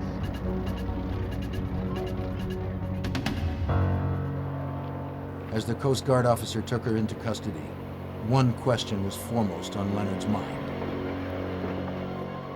What had happened to the Grahams? Stephanie Stearns was taken to the Coast Guard offices for questioning. On the way there, Bernard, Leonard, and Stephanie found themselves alone in the rowboat. When he asked if Mac and Muff were still alive, she shook her head. Mac and Muff, she told him, had apparently drowned. At least, they never found their bodies. Leonard was incredulous. How could that have happened? Stephanie explained that she and Roy had been invited to the Sea Wind for dinner, but the Grahams never showed up. The next morning, she and Roy found the Grahams' overturned inflatable Zodiac boat washed up on shore in the shark-infested lagoon. After searching fruitlessly for the bodies, they decided to take their own boat back to Hawaii, but it got hung up on the reef, so they went back and took the abandoned Sea Wind. Leonard listened to Stephanie, but he didn't believe her story. As I remember it, In the Coast Guard offices, she started telling her story again, this time to Special Agent Shishido in the Coast Guard. At any time. Okay. this is the way it happened. This is the way I'm telling it to you. Details then of what happened to them. At one point, I remember speaking to her. She kept going on, and I kept reminding her that she had the right to remain silent and that anything she said could be used against her in a court of law. And she would just keep on talking. Stephanie told him she had arrived at the Sea Wind with Roy just about in time for dinner. The boat was strangely quiet. They called out, but no one answered. Hello? Hello? Mac? Mom? Hello? They went below and continued their search, but got no reply. I can't find anybody down here. They're not here. Didn't you say they were going to meet us here? Yeah, they knew we were coming for dinner. They assumed the Grahams had gone out fishing for dinner and made themselves at home till they returned. There's nobody here. According to Stephanie, the Grahams never showed up, so they both decided to spend the night on the Sea Wind. All right. They believed the Grahams would show up any time. But the next morning, when the Grahams hadn't returned, she said they became very worried and went out to look for Muff and Mac as soon as it was light. But all they found was the Grahams' overturned Zodiac washed up on shore and a can full of gasoline. They turned the inflated boat over and started the motor. Then she said they spent the next 2 days searching for the Grahams or any sign of what might have happened to them. But they found nothing. The Grahams had simply vanished. Shishido found her story implausible. Thing together, and we went over there. When she explained how they had taken possession of the Sea Wind, her story was quite different from the one she had just told Leonard. No one would have believed us. They would have taken This the time, boat. she said they had left Palmyra aboard the Sea Wind, towing the Iola, which got caught up on a reef and sank. And all we found Stephanie was the tripping rumors over her first lie. And But I knew there were at least, two conflicting stories as to how they got in possession of the boat. At this point, we became very worried about the Grahams' condition. We didn't know what had happened to them, and we certainly was not going to get any real true information from Stephanie Stearns. but The FBI has jurisdiction over crime on the high seas. Shishido determined he had enough evidence to arrest Stephanie Stearns for interstate transportation of stolen property. Then his attention turned to Stephanie's boyfriend, Roy Allen, who had evaded the police at the marina and was still at large. Shishido checked, and there was no record of a Roy Allen, but he had the wallet with Roy Allen's picture. Bernard Leonard also told Shishido that Roy had taken marijuana plants to Palmyra and had intended to grow them to sell. Drugs and a photograph of Roy gave him a starting place. But I suspected that people with, traveling on the Iola, which is not really a seaworthy boat, going around and planting marijuana on the islands and so on, must be involved in drug running. Hi, Cal. How are you? Pretty good. How are you? I'm doing pretty good. What can I do for you today? Shishido took the photograph to the Drug Enforcement Agency and showed it to several of the agents. So we would like to get photo information on here. They were surprised when they looked at the picture. Let me get into it. They told him that it was Buck Walker and that they had been looking for him. I'll get back to you on that. Have a good day. Same to you. All right. And so we got all the background data on Buck Walker, and that's when our search for Buck Walker began. And that now we're looking for Buck Walker instead of Roy Allen. Buck Duane Walker was a convicted felon and a fugitive. He'd been awaiting sentencing on a drug conviction when he and Stephanie fled Hawaii on the Iola headed for Palmyra. As the search for Walker began with a new urgency, Shishido was also concerned about the Grahams. He knew Stephanie was lying and changing details about what had happened on Palmyra. He didn't trust her story about the fate of the Grahams. There was always the possibility that the Grahams were alive and stranded on the island. Shishido made arrangements for himself and some other agents to travel to Palmyra to see if they could find them. We decided to go to Palmyra to see if maybe the Grahams were stranded there, you know, in need of food, and or they could have been tied up for all we know, and you know, immobile, and their lives were in danger. So we decided to go out there to look around, and we did. On the island, they found the remains of the camp Buck Walker had abandoned. They took photographs and examined the site thoroughly. A search of the island produced no sign of the Grahams. However, Shishido did make a couple of curious discoveries. I remember picking up a hatch cover, and of course later it was identified as a hatch cover coming off of the Iola. The hatch cover was important because no seaman would leave for high waters without his hatch cover. Without it, the boat could take on water, which would cause it to sink. This told Shishido that Roy and Stephanie had intended to scuttle the Iola. Using these clues, Shishido began to develop his theory as to what happened to the Grahams. My thinking was that they had tied the couple up and put them on the Iola and sank the Iola. And that was the only explanation we had, because we couldn't find the Iola, and there was no way the Iola could be in Hawaii, because they certainly wouldn't be sailing the Seawind and the Iola by themselves. Shishido found something at an old Navy warehouse that piqued his interest. I think one of the things, too, that I noticed was that in an old workshop or warehouse, there was an old air rescue boat or sea rescue boat, and it had place for 3 containers where they put provisions. And of the 3, 2 receptacle areas were, you know, the cans were missing, and the third was still left there. And of course, now we're looking for 2 people. In my mind, you know, suspiciously thought that these 2 cans, because, you know, it was large enough that they could have been, you know, containing the remains of the couple. Meanwhile, the search for Buck Walker continued.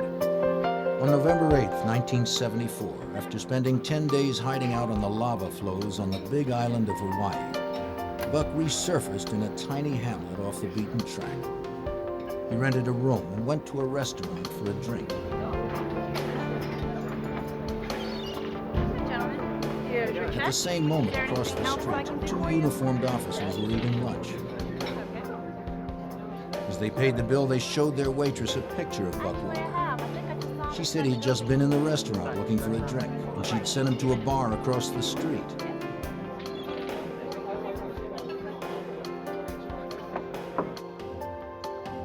The officers spotted him and contacted the FBI. Buck was arrested on a fugitive charge. He was read his rights and handcuffed without a struggle. FBI, you're under arrest. Put your Under hands on questioning, Buck revealed nothing that could help the investigation. He answered questions with a frank yes or no, or with stone silence. The investigators couldn't find even the slightest piece of information that could help them find the Grahams. Right on. While Stephanie was in prison awaiting trial, Shishido found more proof Stephanie and Buck were lying. While she was at prison, we found out that she had some photographs developed. So when the photographs were developed and brought back to prison, we seized the photographs and examined them. Among the photographs showed that the Sea Wind, or Stephanie Stearns, was on the Sea Wind taking a photograph of the Iola under full sail with Buck Walker on board the Iola.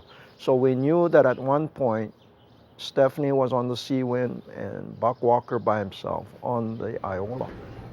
This was different than the stories both Buck and Stephanie told officials. Shishido was convinced that the Grahams had been murdered, but without any bodies and no hard evidence, the U.S. attorney assigned to prosecute the case did not believe they could make a homicide charge stand up in court. We could, but it's strictly circumstantial and we might not win the case. And if we lose the case, and later, years later, if the bodies should pop up and we get some real good evidence as to murder on the part of the Buck Walker and Stephanie Stearns, he said we couldn't try them again. So I thought, well, that makes a lot of sense. Buck Walker and Stephanie Stearns were charged with interstate transportation of stolen property. It was an open and shut case. Buck and Stephanie had been caught with possession of the Sea Wind in Hawaii and had made numerous attempts to change its appearance. Buck had registered it under his name as a homemade boat. Buck and Stephanie were both found guilty. Buck Walker received 10 years for his previous drug conviction and 5 years for theft of the Sea Wind. Stephanie Stearns received 2 years for her role in the boat theft. But Shishido was still convinced the couple had killed Mac and Muff Graham, and that somewhere on or around Palmyra was the evidence to prove it. He could only hope that someday it might surface, and then he could charge Buck and Stephanie with murder.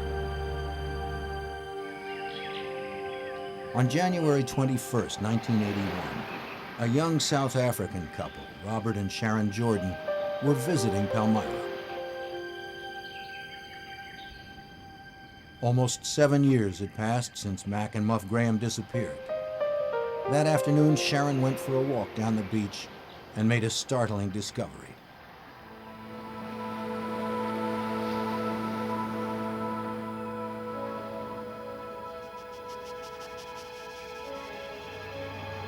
Washed up on the shore was an aluminum canister, and beside it, she found human bones and a skull.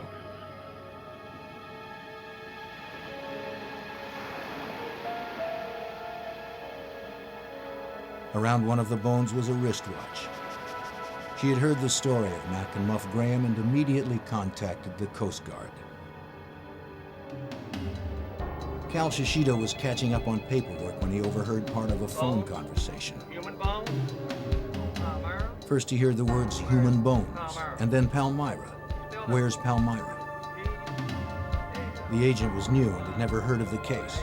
Shishido was on his feet immediately. Who was on the phone, he asked. The agent told him it was the Coast Guard. Shishido quickly took the phone and told the Coast Guard to ask the couple who had discovered the bones to stay on the island and wait for them. When I first heard that, of course, I was really excited because I thought, whoa, somebody found some bones on Palmyra, and it had to be the Grahams, and I thought, this is it. Shishido and a team of investigators flew to Palmyra to examine the new findings. If the bones Sharon Jordan found belonged to either one of the Grahams, the FBI might be able to establish the cause of death. Shishido was shown the gruesome discovery: a skull, human bones, a wristwatch, and some wire, all lying next to an open metal box, identical to the kind Shishido noticed in the rescue boats on his previous visit to the island. He speculated that the wire had been wrapped around the case and had somehow come loose. Then when the case came ashore, it had opened and the bones had spilled out. Since a second container had been missing from the Navy rescue boat, Shishido felt the other victim might still be inside. Divers were sent to search the surrounding waters, looking for a container like the one found on the beach. But in the shark-infested waters, the divers found nothing. When Shishido got back to Honolulu, he sent the container, wire, skull, and bones to the FBI laboratory in Washington, D.C. for examination. The skull belonged to a Caucasian woman in her late 40s or early 50s. Dental records showed that it was Muff Graham's. The skull also had signs of charring around the left eye socket and a hole in the left temple. The FBI concluded that the contour of the hole was consistent with a gunshot wound, but due to the age of the wound, could not say conclusively that it was caused by a bullet. The aluminum box was examined by the FBI Elemental Analysis Unit. They found evidence of charring on the outside of the box. Next, the FBI needed to determine if the skeleton had been in the box. They cut out a rectangular section and subjected it to a battery of tests. The rectangular piece of metal was found to contain traces of human protein, conclusive proof that the box had once held a body. The FBI did a tremendous job as far as the container was concerned, because they came back with a report that indicated that there were human remains in the container, that the remains had been burned, and that while it was in flame, the container was in about 2 inches of water. And they found traces of human protein, human fabric in the container and everything, to indicate that a human body was disposed of in the container by flame. As Shishido had suspected, Muff Graham had not simply drowned, she had been murdered.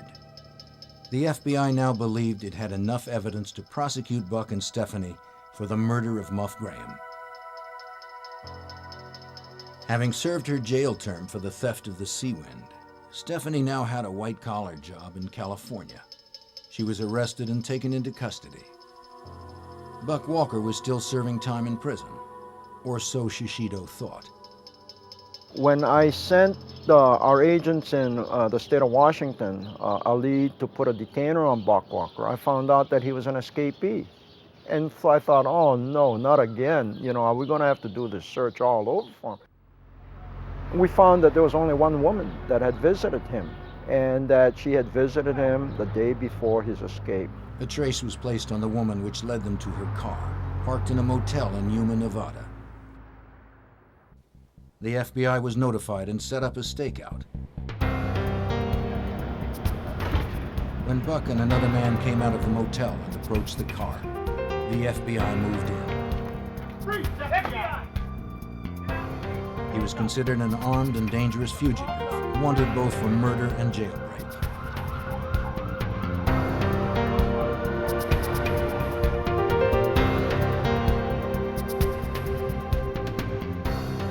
On the front seat of the car, they found barbiturates and several thousands of dollars in cash.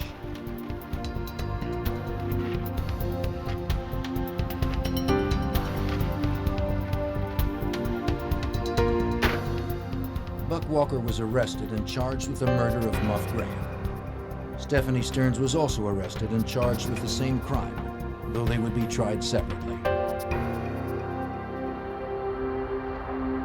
Because of the publicity the story had generated in Hawaii, the trials were moved to San Francisco. Both cases were assigned to federal prosecutor Elliot Inoki. The motive for the crime was never in doubt. The motive was they were without a seaworthy vessel. The only other couple on the island was leaving shortly. They were running out of food, and they didn't know when any other vessel would get there, if at all, because this was becoming the end of the so-called season when you could expect people to visit the island. So you had people running out of food and provisions with an inability to get anywhere. Inoki knew he could show Buck and Stephanie had opportunity and motive to kill the Grahams. But first he had to prove in court that Muff Graham was murdered. He also needed to completely discredit Buck and Stephanie's story that the Grahams had drowned. As Inoki began constructing his theory of the case, Shishido was busy putting holes in Buck and Stephanie's defense. The FBI had already found evidence of human protein on the sides of the aluminum box. But since the bones were found next to it, Inoki wanted additional proof that the body had actually been in the box.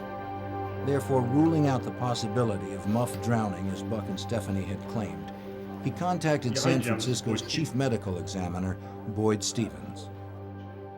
Finding the skeleton together is supportive that Miss Graham was in that box and therefore held together. It's not possible for me to really say that she couldn't have stayed together if she had been out of the box. However, the problems that would be required is that the skeleton has to stay together even after it's disarticulated. And that's an extremely strong argument that could not have occurred if she had died and just been laying on the lagoon bottom. The second is that the skeleton has to come ashore together, and that's just not really possible. Shishido also decided to test Buck and Stephanie's story that the Graham's dinghy, the Zodiac, had been found overturned. Of course, you know, later investigation showed that if the boat had capsized the way they said they found it, the outboard motor would have been inoperable because of the salt water going into the engine itself. And of course, we made a test to find out whether the Zodiac could actually tip over accidentally, and we tried to force it to turn upside down, banging into things with 3 or 4 men sitting on one edge of the boat, and it just wouldn't tip over.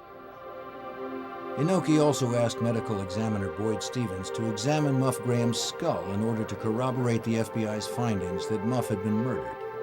Inoki knew that having 2 highly respected sources would strengthen his case. Stevens found flat abrasions to the skull, consistent with prolonged confinement in a box, such as the aluminum container. The key issues for us was the flattening of the skull, which represents that it had been placed against a hard, flat surface, primarily across the left side of the face. And what I'm pointing to is the nose, the eye sockets, and what would be the cheek and life, and of course the teeth. One of the things that was evident about the skull of Miss Graham is that this whole area about the face had been planed down so that it was a flat surface.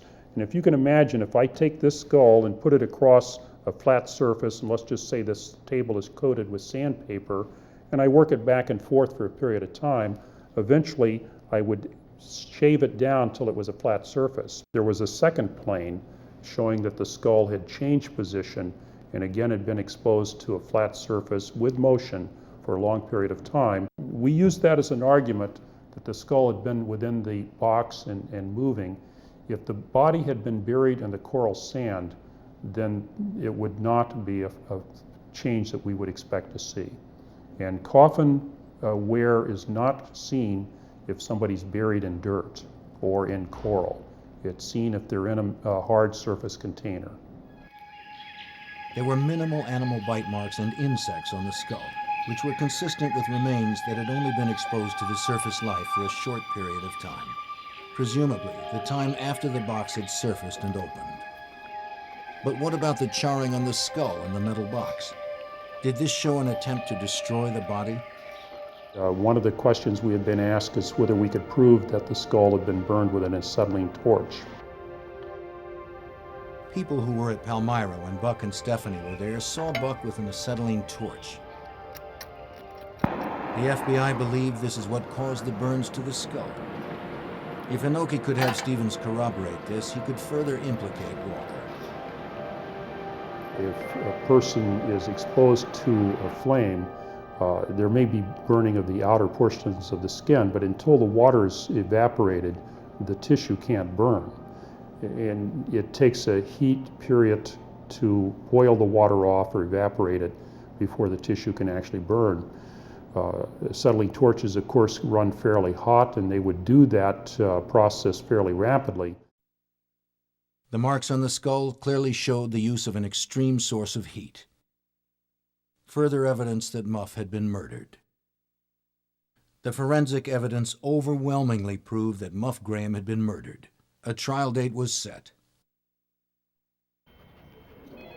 A trial involving people who live on the high seas presents some unique challenges. The FBI had to subpoena about 40 witnesses and then make sure they were in San Francisco at the time of the trial. Special Agent Hal Marshall was assigned to the case. I first became involved when I transferred to Honolulu in 1981 from Los Angeles. Witnesses were flying in from all over the world, literally. Sharon Jordan and her husband and 2 children came in twice from South Africa. And one of the hard situations was a lot of these people were boating people who did not keep in touch. Last we heard of some of them, they were in a bay in Hawaii in a boat with no fixed address. So it was a matter of getting them to San Francisco, sometime having to wait 2 or 3 days, sometime postponing it. Weather conditions and things like that that required us to be sure they were there when we needed them. And luckily, everybody showed up that needed to show up, and everything went smooth. There were only 2 possible suspects, and Buck had an extensive criminal record. But did Buck commit the murder alone, or was Stephanie also involved? She was the last person known to have contact with the Grahams on the day she brought them a cake. Elliot Inoki believes Stephanie had one strong advantage on her side. Well, she had one option. She could blame Walker. And although she didn't directly do that, her attorney certainly did in the way the case was argued and presented. That gave her a very big option that Walker simply did not have, or if he had, it was a much more difficult sell because of the circumstances and the personalities involved. He's the one with the prior record, much bigger than she is. The testimony about him shooting fish with his gun. I mean, he had a lot of things on his side of the ledger that were not on her side of the ledger. One of the other substantial differences is that Stephanie testified in the case. Walker did not, and so she directly refuted any claim of knowledge or involvement in any kind of homicide. But certainly,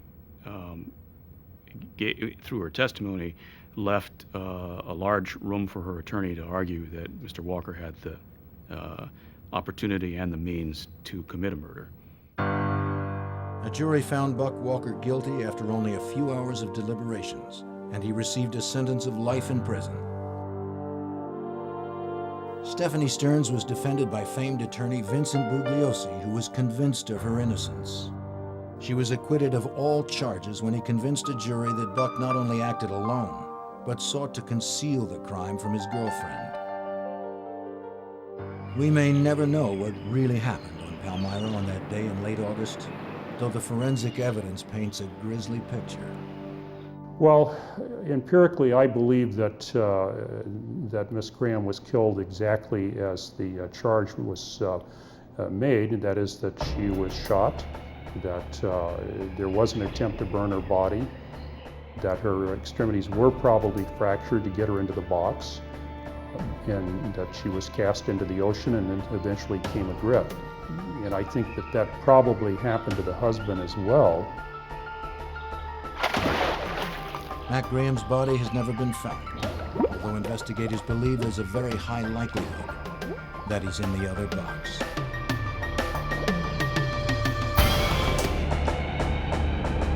The day began like any other for Cheryl and Paul Chapman until the silence of a peaceful Sunday morning was shattered with a phone call.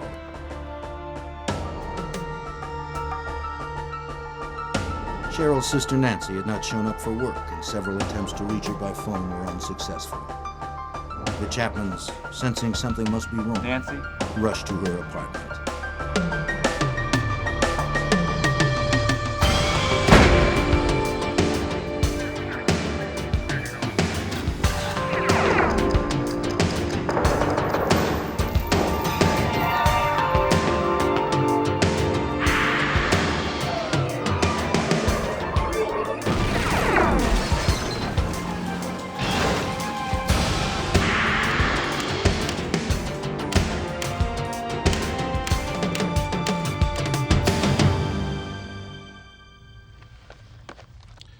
Some killers are stealthy, killing with an almost clinical precision.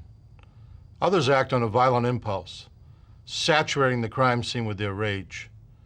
How a murderer behaves tells much about who he is. In 1987, the brutality of a triple homicide in Anchorage tested the mettle of even the most seasoned investigators. I'm Jim Kallstrom, former director of the FBI's New York office. When Nancy Newman and her 2 young daughters were found slain in their apartment, local law enforcement needed help. They called the FBI. At the crime scene, clues were everywhere, but seemed to lead nowhere. Agents knew that to crack this case, they need to somehow get inside the killer's mind.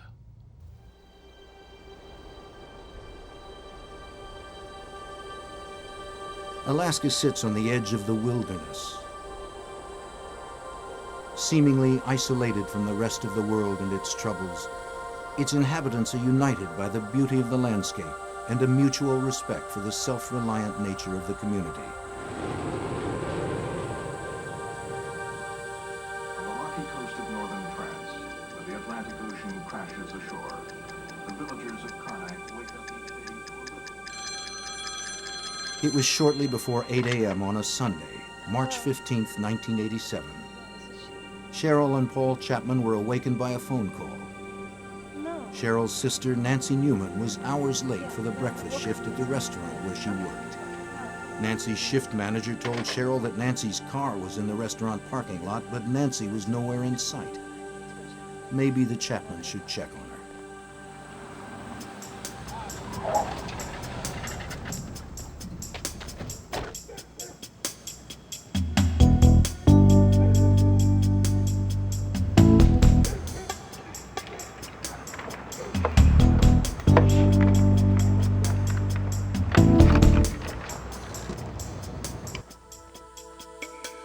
From the moment Paul and Cheryl arrived at Nancy's apartment, they sensed something was wrong.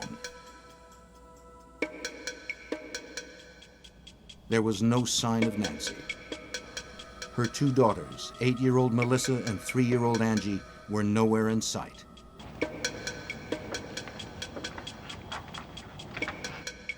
Coffee mugs from Cheryl's Friday night visit with her sister were still in the sink. The remains of breakfast had been left on the table.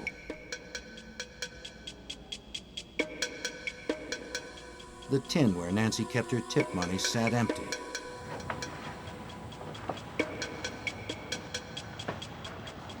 And a brown cigarette butt, not a brand Nancy smoked, was in the ashtray.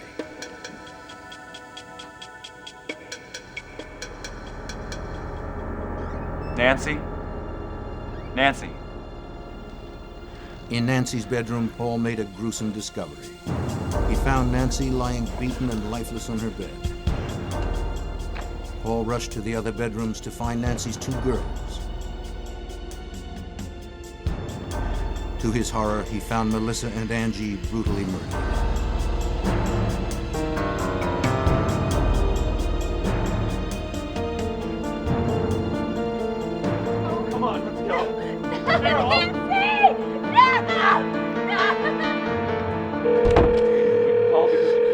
Emergency? Yes, rescue the police, please. What's the problem there? It's been a homicide. There's been a homicide? Our sister-in-law didn't show up from work. They called us at our house when Milford seen her. We came over to find her. Where at? 4310. 43? It is terrible. Just send somebody to see me. We've got someone on right now.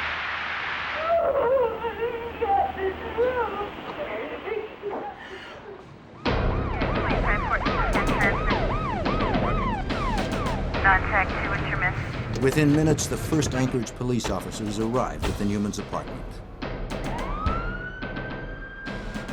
Not wanting to disturb the crime scene, the officers secured the area and tried to calm the distraught family until the crime scene processing unit arrived.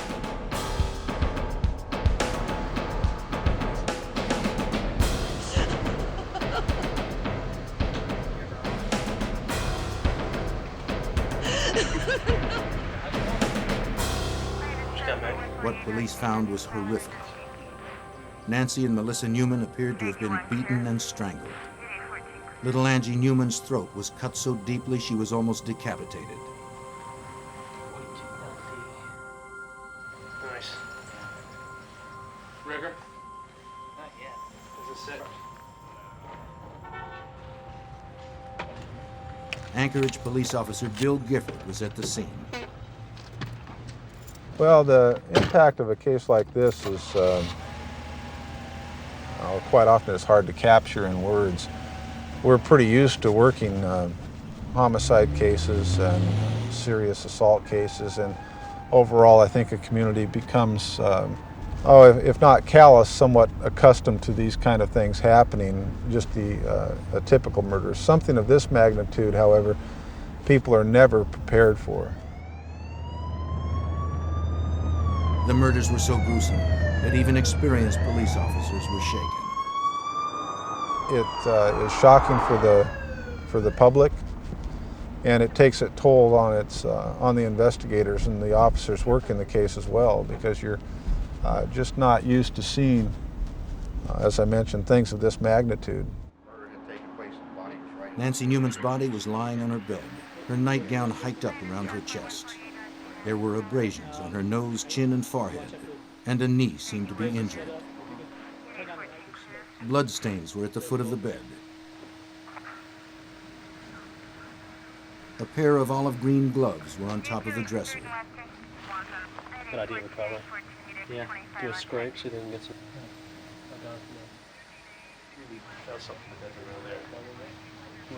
Down the hall, Melissa Newman was found on her back in the middle of her room. A bloody, twisted pillowcase under her neck. Another pillowcase had been used to tie her arms.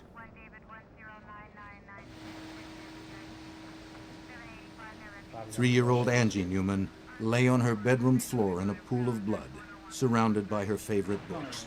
Couple shots of the face. The bed where all the blood is. Everybody's ready? Here it is. Bloodstain pattern analysis often yields clues. The positions of the victims and killer, the movements of the victims, and the number of blows struck can be reconstructed by an experienced examiner. In this particular case, it assisted us in establishing a sequence of events. Stains found on Nancy Newman's bed suggested that she and Melissa had been forced down the hall to her mother's room, where they were assaulted. And stains on the hallway carpeting indicated that Melissa was then returned to her room and killed there.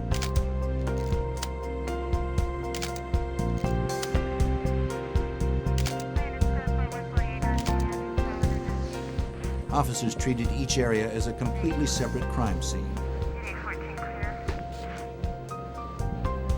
First, they determined the type of physical evidence that was likely to be found, and then the order it should be processed. How are we doing? Given the horrific nature of this crime and the lack of an obvious suspect, investigators knew that every possible piece of physical evidence was potentially invaluable. Here, all these plates, anything off this cover, all you have super great. Detective Sergeant Michael Grimes was in charge of the Anchorage Police Department's Homicide, Assault, and Robbery Unit. I knew that they were going to be in this crime scene for hours and hours and hours. This immediately is what we identify as a forensic case. There was very little disturbed by them when they found the bodies, so we were very fortunate in that respect.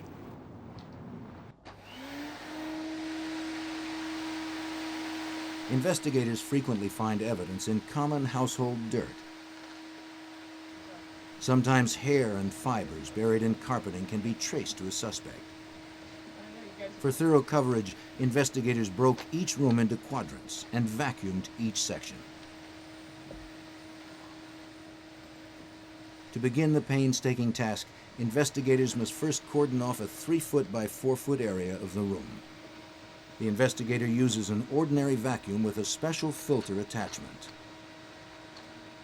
As the debris is pulled off the floor, it travels down a short tube and then goes into a collection point.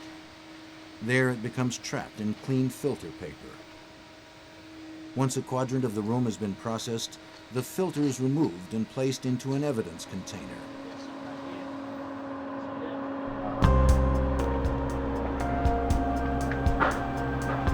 Many minute hairs and fibers are missed by crime scene vacuumings. Therefore, a portable argon laser is used, which causes unseen hairs and fibers to fluoresce when exposed to the laser's light. Package that.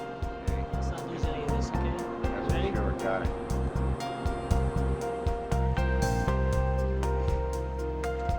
A technique called luminol processing was also used to look for traces of blood. If present, the luminol spray will cause the proteins in the blood to fluoresce, making them visible to examiners.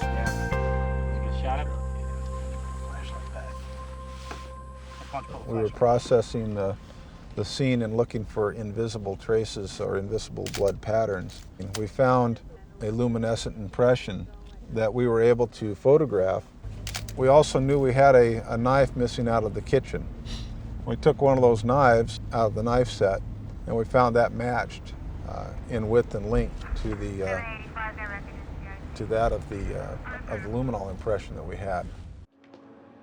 Go ahead and check the bathroom. The crime scene appearance suggested the murderer had taken the victims by surprise. Check this washcloth before we package it up, okay? Make sure there's nothing inside of it. It appeared that Newman's morning routine was suddenly interrupted, perhaps indicating that they knew the killer. Okay, excellent. Good job.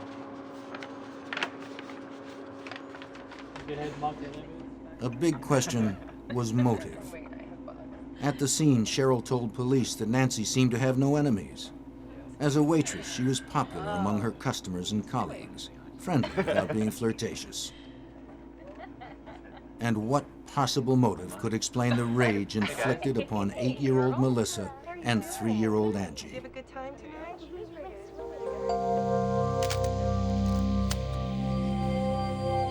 Burglary was unlikely.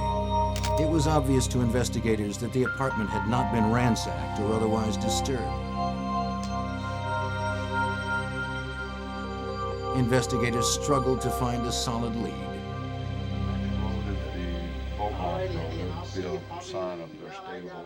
Detective Bill Reeder worked the case from the beginning. The initial lead came from the scene itself, that we could find no signs of forced entry.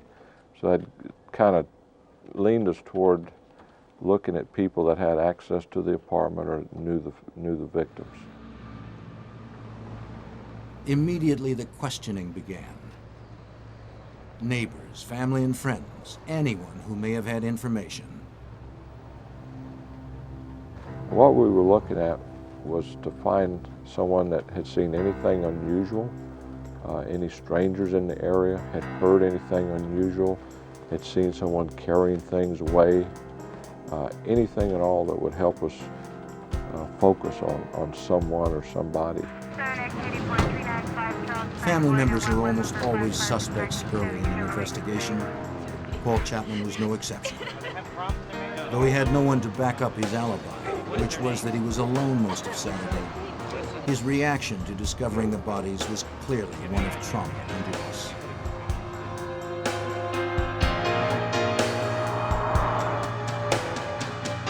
Investigators spoke with everyone close to the family and learned that Nancy Newman was happily married to John Newman, the father of their 2 girls. He was a suspect, spouses usually are. But John Newman was in California training to be a locksmith at the time of the murders. Another way to eliminate a suspect is to watch and continue to talk to him. John never gave us any indication other than he wanted this case solved. He was extremely distraught, gave all the signs that anybody would give under the circumstances. Because the Newmans lived in a multi-unit apartment complex, Detective Grimes knew that interviewing neighbors in the immediate area would be a daunting task. There was an apartment in a multi-unit apartment house, which was in a particular area of town that was surrounded by large multi-unit apartment houses, and we were looking at literally hundreds of dwellings in that area. The close-knit community of Anchorage was shocked by the brutality of the murders. The Police investigators, having no experience with crimes this shocking, were asking the most frightening of all possible questions. Was a serial killer a possibility? Police felt pressured to work quickly. For what kind of person would do this kind of crime? Was there significance in the way the people were murdered that could give us some kind of leads as to who we were looking for, or at least what type of person? And so immediately, I'd say within the first day or so, we were getting some help from the FBI. Investigators quickly realized they needed help in determining the type of individual responsible for the murders. They turned to the FBI's Behavioral Science Unit at Quantico, Virginia. Special Agent Judd Ray received the call. As a profiler in the unit, Ray's job was to assist investigators in hunting down America's worst killers. To do that, Ray had to understand the workings of a killer's mind. We were looking at deeds and acts of individuals after it happened and trying to predict the kind of personality, if you will, a composite view of what kind of human being could have done it. Through detailed evaluations of crime scene photos and police reports, Ray provided investigators with a psychological portrait of the killer. This is a disorganized crime scene. I mean, you know, low self-esteem, all the kinds of things that you would say about this kind of person. You know, that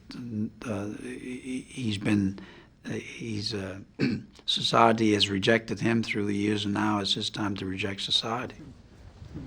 Ray told the Anchorage detectives that they possibly faced a repeat performance.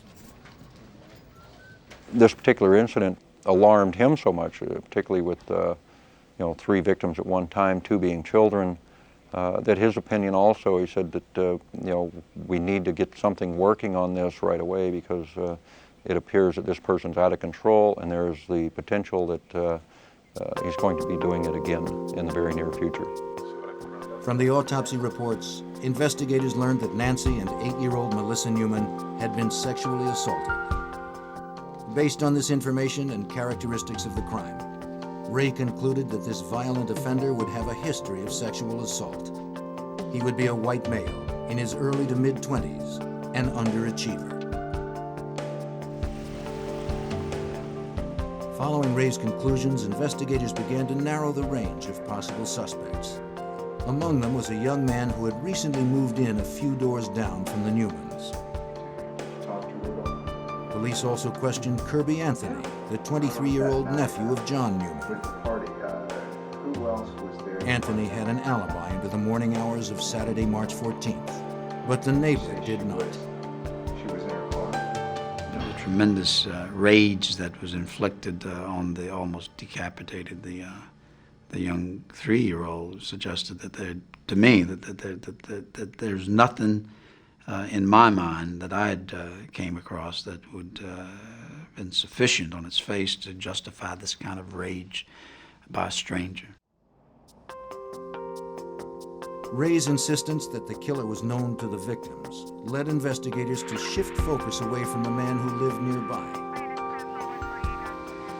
Neighbors and friends of the Newmans confirmed the young man's claim that he had never met Nancy Newman or her children.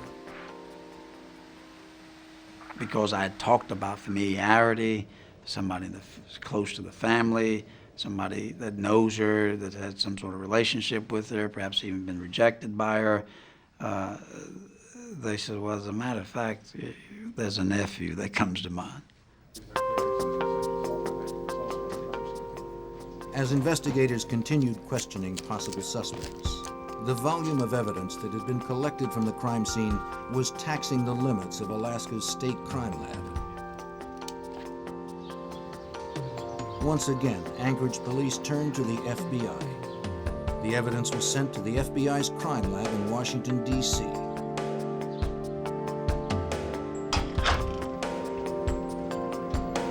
Hair and fiber expert Doug Diedrich was given the case. Diedrich began by sorting through the evidence, searching for any link to a suspect. hairs, fibers, glass particles, soil, paint chips, anything that may have been transferred during the killer's violent contact with his victims. Altogether, I believe I looked at over 300, close to 400 items of evidence from the crime scene, from the victims, from elimination samples from different people, both suspect and relatives and possible acquaintances.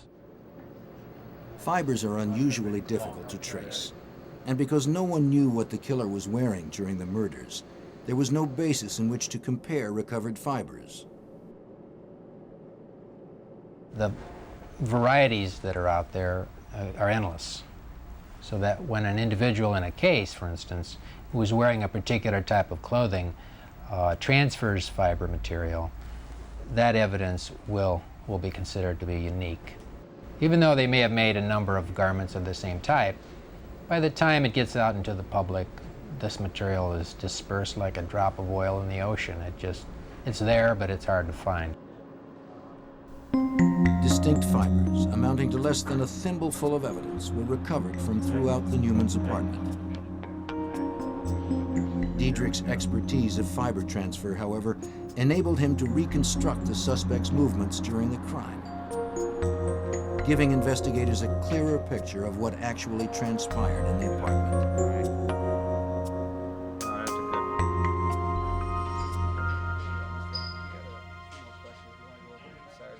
As Diedrich's analysis progressed, Anchorage police asked Kirby Anthony to come to the police department to give more detailed statements. They began to learn more of his story. And Rose? Anthony and his girlfriend had moved from Twin Falls, Idaho to Anchorage 18 months earlier. Both had stayed at the Newmans for a while, but were asked to leave about the time they found jobs on a fishing boat.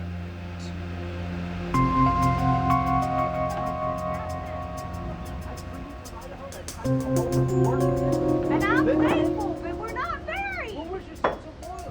He and his girlfriend split up while working on the boat after Kirby accused her of having an affair with the skipper.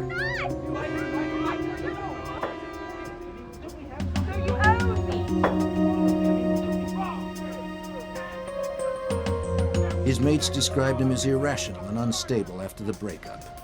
He clashed with the skipper and was fired.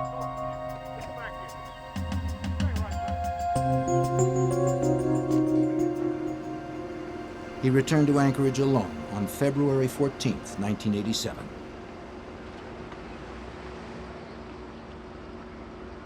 Having nowhere else to go, Anthony took a taxi from the airport straight to the Newmans.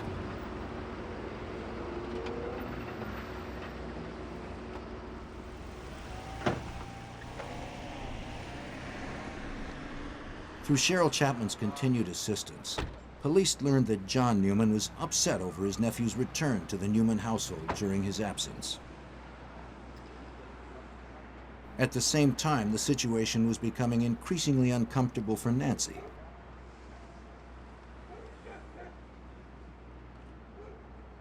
After a few weeks, she asked Anthony to leave. He moved in with an acquaintance, Dan Grant. As the investigation began to focus on Kirby Anthony, Sergeant Grimes recalled his first encounter with him. The day of the murders, Detective Grimes took on the task of notifying Anthony about the deaths. I told him that we had some bad news for him, that his aunt and her two little girls had been found dead just earlier that morning. As I recall, Kirby grabbed his hair and started wailing and moaning, but it was all dry-eyed. There was no tears. Either Phil or... Anthony's demeanor did not fit that of a grieving family member.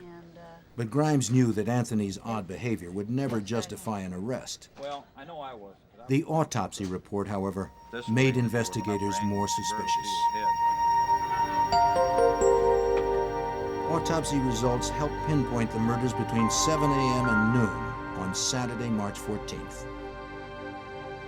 What we're able to demonstrate is that the murders happened early in the morning, after the victims had gotten up in the morning. The One of the victims had had a bowl of cereal. The other was in the process of eating some cereal. The mother was in the process of having a cup of coffee. Establishing the time of the deaths made Anthony's alibi irrelevant, which was that he was at an all-night party until early that Saturday morning. He admitted that he drank, smoked some marijuana, and did cocaine. Hey man, wake up! Get up, man! He said he returned to the house he shared with Dan Grant at about 7 a.m., then left again at about 8:45 a.m. Meanwhile, FBI agent Diedrich's investigation into fiber and hair evidence was growing more complicated. One of the items that had come in consisted of vacuum sweepings. At least there were several vacuum sweepings from different rooms. Those items have to be processed and hairs have to be prepared from that. What was, I think, probably the most difficult aspect of this case for me was in trying to account for every hair that was found in that residence. And that's something that's not usually done and seen as there are often too many hairs to deal with. But in this case, it was a monumental task to do that. Each hair displays its own peculiar characteristics under a microscope, making it possible to trace its likely origin. The fact that hairs will differ from person to person is very evident when you magnify these characteristics upwards of 250, 400 times. To examine the fibers and hairs collected at the scene, Diedrich used two high-powered comparison microscopes connected by an optical bridge, one for known material and the other for material yet to be identified.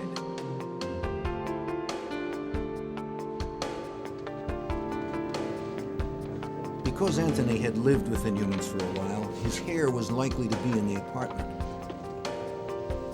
That meant it was important to establish whether the trace hairs were old or recent. So Diedrich went through the contents of the vacuum used in the Newman household.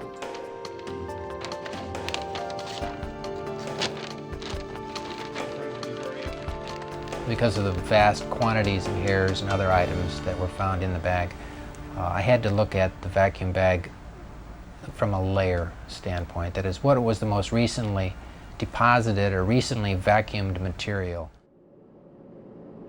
Since Kirby Anthony had denied being in the Newmans' apartment recently, it was imperative that Diedrich determine the condition of the hairs.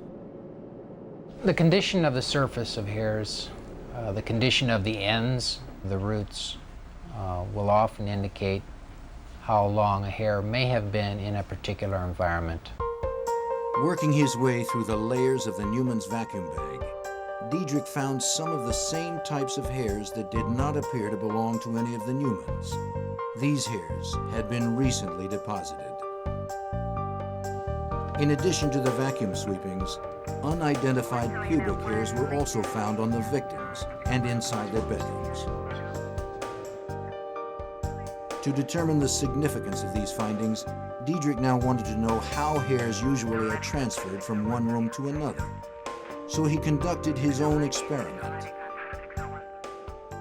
It was a question as to how likely would it be to find somebody's hairs, say pubic hairs, in different areas of a home. So I designed a little experiment where I took a vacuum home, crime scene vacuum, to my house and vacuumed 4 bedrooms over a 2-week period, same time every day, just to see what types of hairs might be found. I was focusing mainly on pubic hairs. Diedrich preserved the material from every sweeping. He then compared the hairs from those sweepings with known hairs from himself. Diedrich was able to conclude that the hairs did migrate from room to room, mostly by sticking to socks or other clothing. The hairs deposited at the beginning of the experiment were deeper in the vacuum debris and therefore more damaged. The more recently deposited ones were not.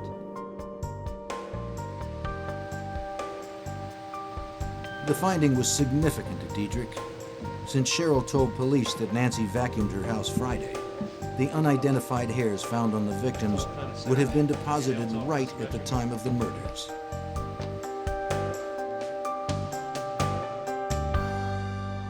Under microscopic scrutiny, an important piece of evidence was revealed. A pubic hair with a partial egg casing, the kind associated with genital lice, was clinging to the damp washcloth found in the Newman's bathroom. Diedrich told investigators of his findings and waited for a sample from a suspect in order to make a comparison.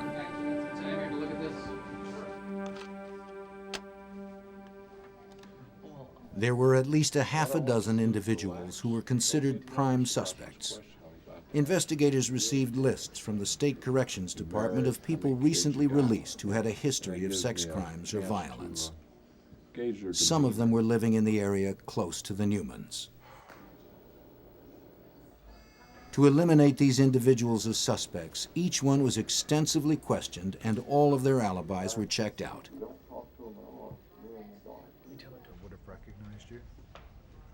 Police continued to question Anthony. He admitted nothing. But with each interview, the details of where he was and what he did the morning of the murders changed slightly. That was kind of an indicator of what we were going to be dealing with Kirby from the get-go, was these little lies that weren't necessary but were thrown out to us.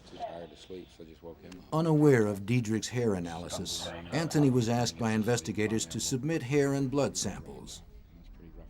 Wanting to appear cooperative, he voluntarily submitted the samples. They were rushed to Diedrich for comparison. The next day, Diedrich notified investigators that Anthony had pubic lice. Well, that was probably the most significant breakthrough. At that point, we could start focusing on Kirby as the suspect. When confronted with the evidence of the hair and egg casing on the washcloth, Anthony admitted that he did have lice. He said he had showered at the Newmans a week before the murders so as not to spread the pubic lice at Dan Grant's house. For Judd Ray, the dirty washcloth left at the crime scene told much about the suspect. The killer had cleaned himself at the murder scene. Why take the risk? Why not go home? It was obvious to me that he had to go somewhere where he couldn't go there all bloody, which sort of got into this guy's not a loner living alone somewhere. Ray's behavioral profile also predicted the killer would have been associated with a previous sexual assault. This prediction prompted investigators to look deeper into Kirby's past. They learned that Kirby Anthony had been the central suspect in an Idaho case that remains open to this day. The victim, a 12-year-old girl, suffered brain damage in the attack and was unable to testify. He had just previous to coming to Alaska, been the focus of police attention down there. They had some type of outdoor picnic outing, and there was a 12-year-old that was found in the woods. She had been strangled, unconscious, near death, and she had been sexually assaulted. Their investigation pointed right at Kirby Anthony. Ray also predicted the killer would want to appear cooperative with police. They told us that the suspect would interject himself into the investigation. He would call to find out what the evidence was showing, and Kirby started doing that. What investigators did not share with Anthony was that Diedrich's other hair comparisons were also pointing to Anthony. The pubic hair found on the washcloth was only one of many positive associations Diedrich was able to make between hairs found at the crime scene and those submitted by Anthony. And in this case, a number of pubic hairs that were like Kirby Anthony's were found in the rooms, both the victims' rooms, the two girls, and as well as a couple of them that were similar to his on the bed of the mother. A hair from Anthony's head also was found on the top sheet of Nancy Newman's bed. Facial hairs that matched Anthony's beard were found on all of the victims and in their rooms.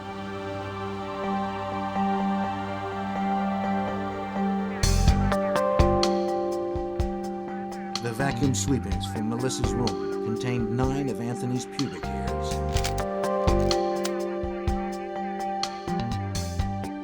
The sweepings from Angie's room included 2 pubic hairs, one with blood and one with lice casings. Investigators felt it was time to keep tabs on Anthony's movements. Through surveillance, investigators learned of Anthony's hangouts and discreetly followed him around town. They hoped that Anthony would reveal something to his friends that would further implicate him in the murders. If he did, the investigators would soon find out.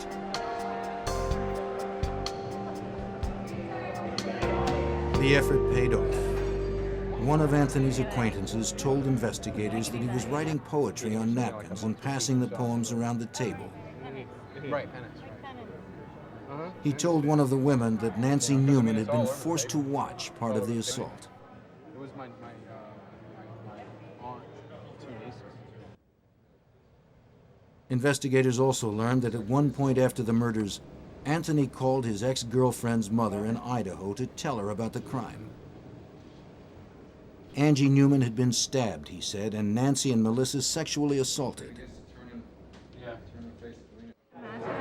In both instances, the call to Idaho and the scene at the bar, Anthony could not yet have known about the details he described.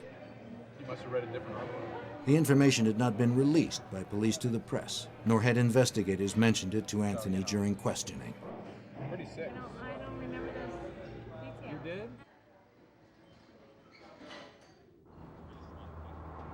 Since the surveillance was not a 24-hour-a-day tactic, they would often drive by his house to see if his vehicle was parked out front. If he was home, investigators would often ask him to answer some questions.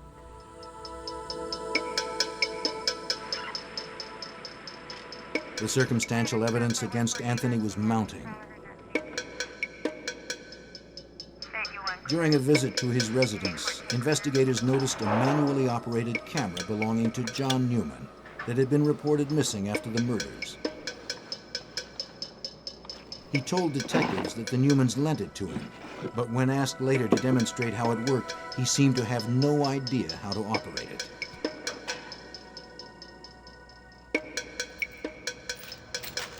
Another item missing from the Newman house seemed to be traceable to Anthony. The tip money missing from the cookie tin consisted only of coins. 3 of Anthony's friends told police they either saw him rolling coins into wrappers or saw him pay for items with wrapped coins. And then there were the prints. Anthony's palm print was found on the wall over the bed where Melissa Newman had been assaulted. Prints found on the empty cookie tin on the kitchen table matched Anthony's. His prints were also found on the living room closet door and the inside and outside of the apartment door.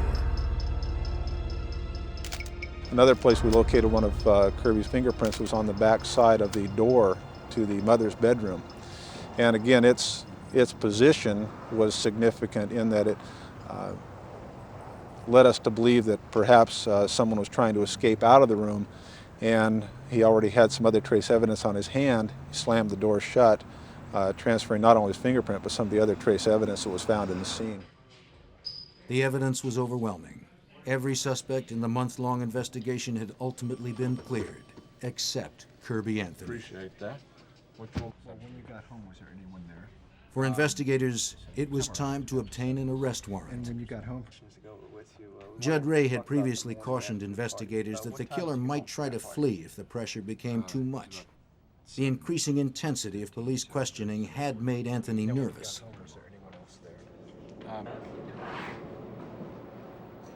Judd Ray was right again. Anthony confided to his roommate, Dan Grant, that he was leaving town.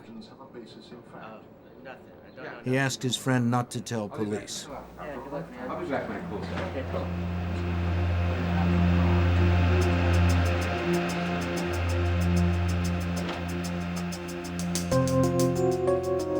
Grant was afraid to contact Anchorage police because of Anthony's notorious temper. Second precinct task.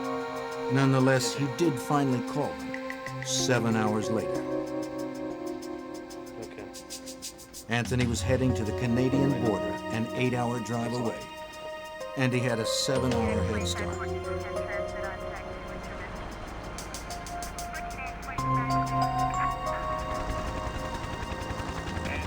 Anchorage and the Canadian border are separated by hundreds of miles of uninhabited wilderness. Anthony could be hiding anywhere.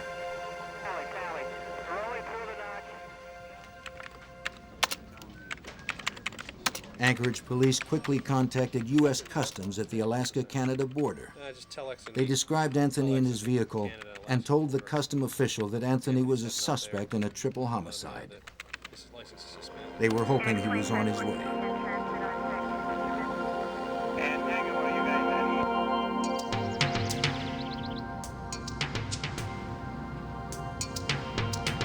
Less than an hour later, Anthony arrived at U.S. Customs. Having no idea that investigators had been tipped off, Anthony calmly pulled up to the customs gate. Step out of the car. Could you get out of the car, please? He was detained and questioned until Alaska State Troopers arrived. He was arrested for driving on a suspended license and returned to Anchorage. Thanks a lot for the hospitality there. As he was turned over to the Anchorage police, he was read his rights and charged. 3 counts first-degree murder, 2 counts sexual assault, and 1 count kidnapping. Under Alaska law, kidnapping can be charged if a victim is restrained during an assault. Melissa Newman had been tied up during the attack. He jumps up and screaming, "What is this kidnapping stuff?" Which struck us as odd because here he was charged with 3 counts of murder and 2 counts of sexual assault, and he's screaming about the kidnapping charge.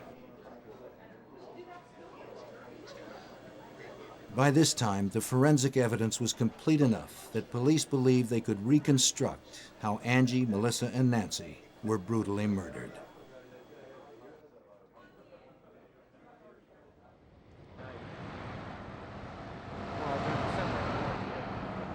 The last time Cheryl Chapman saw her sister alive was Friday, March 13th. Cheryl, Paul, and Nancy had each arrived separately at the restaurant where Nancy worked to meet for drinks.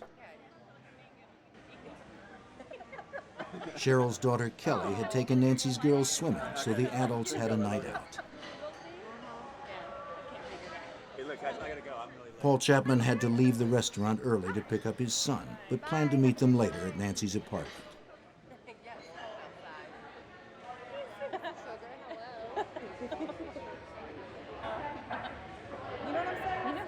As they were leaving, Cheryl suggested that Nancy leave her car at the restaurant and ride home with her. Nancy had Saturday off, and Paul would gladly give her a ride back to her car tomorrow. I don't know. I never pay attention to. You're in, what, 11:30? Yeah. What time you come in? 11. 11. Yeah. Okay, well, I'm gonna go ahead.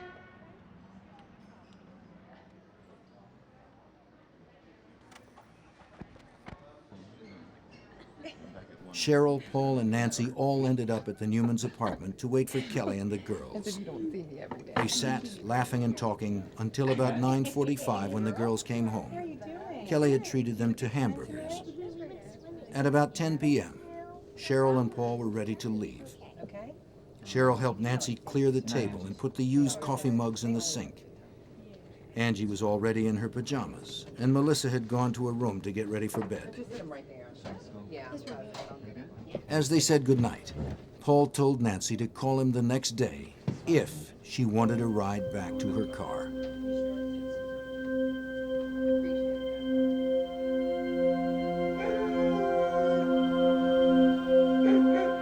Sometime between 7 a.m. and noon on Saturday, March 14th, Kirby Anthony arrived at the Newmans' apartment.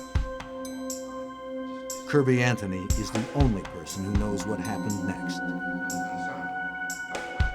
Perhaps Nancy refused to lend him money. Perhaps she refused a sexual advance. Perhaps she ordered him out of the apartment.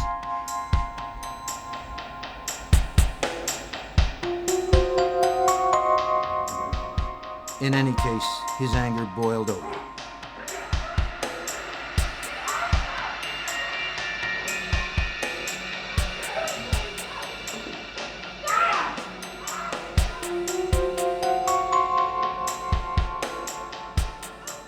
Evidence indicated that part of the assault on Melissa occurred in her mother's room. Both would have had to have been restrained, and their bodies did show signs of having been bound. We are able to show through serological findings that Melissa, the 8-year-old, had been assaulted in the mother's bedroom and that she had crossed the bed and was actively bleeding at the time. And then she is subdued somehow and held in a position in that room for a period of time.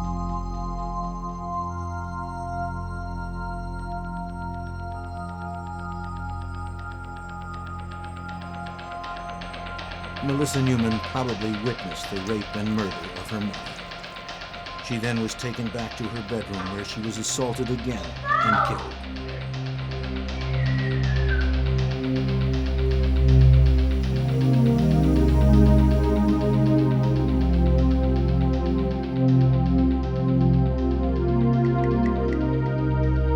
The knife used to kill little Angie was never recovered. It was unclear whether she was killed first or last. What was certain was that she seemed to be the target of a horrible, uncontrolled rage.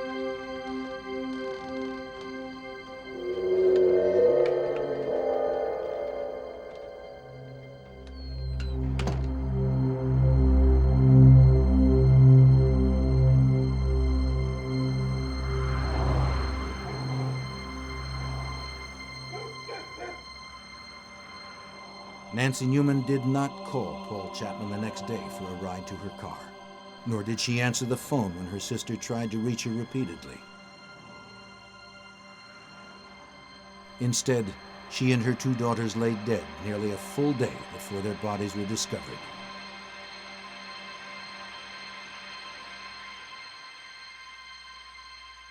The particular grudge against Angie may have grown out of the few times that Anthony babysat the girls. Reportedly, he had called her a tyrant. But for those close to the victims, and for investigators working the case, nothing could explain Kirby Anthony's savagery. I don't really think that you could isolate any one thing that would cause a man to fly into the homicidal rage like Kirby Anthony did. Yeah, for the most part, I don't think that Kirby Anthony could even tell you why he would do something like that. A grieving John Newman sat in stony silence throughout his nephew's trial. After 8 weeks of testimony, the jury reached a verdict on June 3, 1988. A clean-shaven Anthony seemed confident as he waited for the verdict.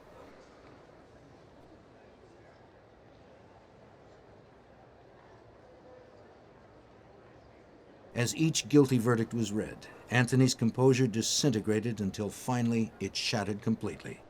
He was sentenced to 357 years for his crimes.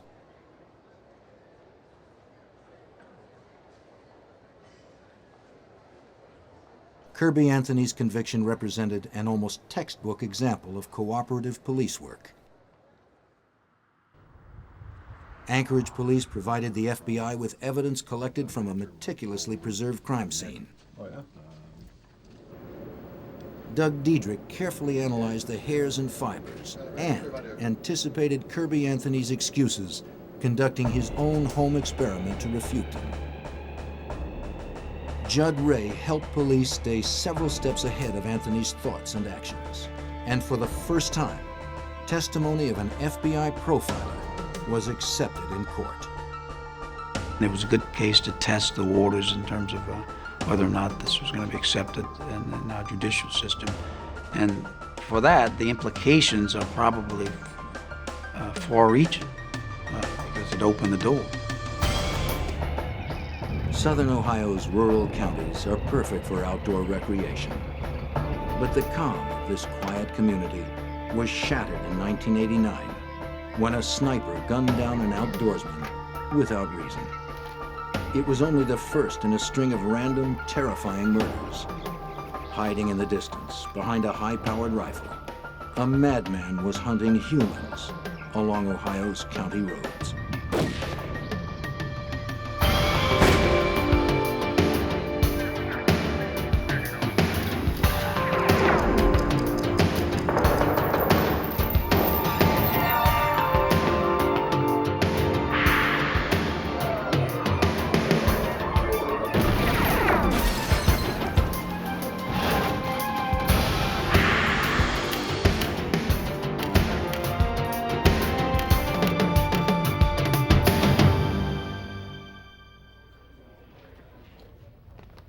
Starting in the spring of 1989, a madman prowled the woods and fields of rural Ohio. He was a hunter. A high-powered rifle was his weapon of choice. Joggers and fishermen were his quarry.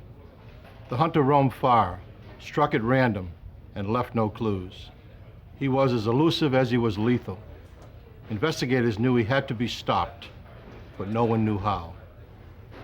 I'm Jim Kallstrom, former director of the FBI's New York office. Most murderers have a connection to their victims and a motive for their crime, but not a serial killer. His victims are randomly chosen to fulfill an uncontrollable need to kill. Often he leads an ordinary life, his family and friends unaware of his homicidal passions. But serial killers establish profiles, as distinct as fingerprints, and when a match is made, it is only a matter of time before they are caught. The rural counties of southern Ohio are hilly, rocky, and wide open. A quiet place for coal miners, factory workers, and farmers. The kind of place where people leave doors unlocked and where violent crime is almost unheard of.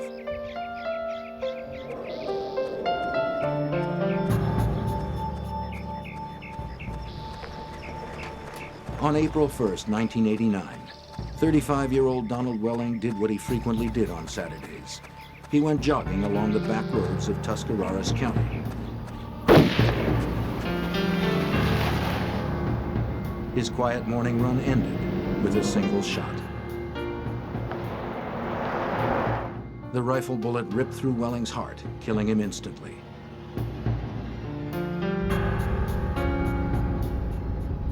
Local authorities could find no motive and not a shred of evidence.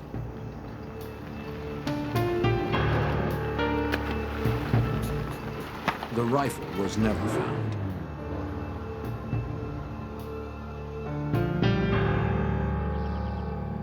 November 10th, 1990, another Saturday morning, 19 months later. 21-year-old Jamie Paxton of Bannock, Ohio, rose early to go bow hunting. Leaving his crossbow in the car, he took a walk through the tall grass off State Route 9. Paxton was alone and unarmed. He didn't notice the red pickup truck that stopped a short distance away.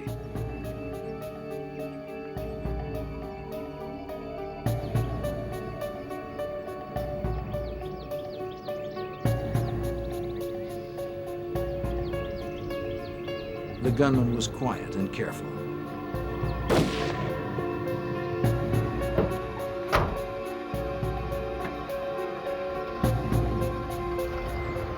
Jamie Paxton was shot 3 times by a high-powered rifle. There were no witnesses.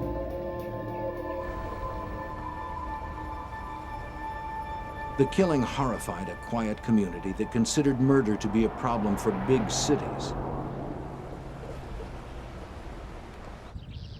Hunting accidents are not uncommon in southern Ohio, but Belmont County Sheriff Tom McCourt knew right away that this wasn't a hunting accident. When we saw more than one wound, we knew that it could not be an accident. That an accidental death, hunting accident, is called a one-shot. Plus, we saw it was a bullet wound instead of something from an arrow, and gun season was not in yet.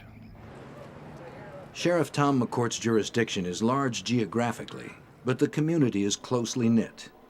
There, people work hard, and everyone seems to know everyone. McCourt even knew Jamie Paxton. What he didn't know was who killed him. The gunman had left no clues.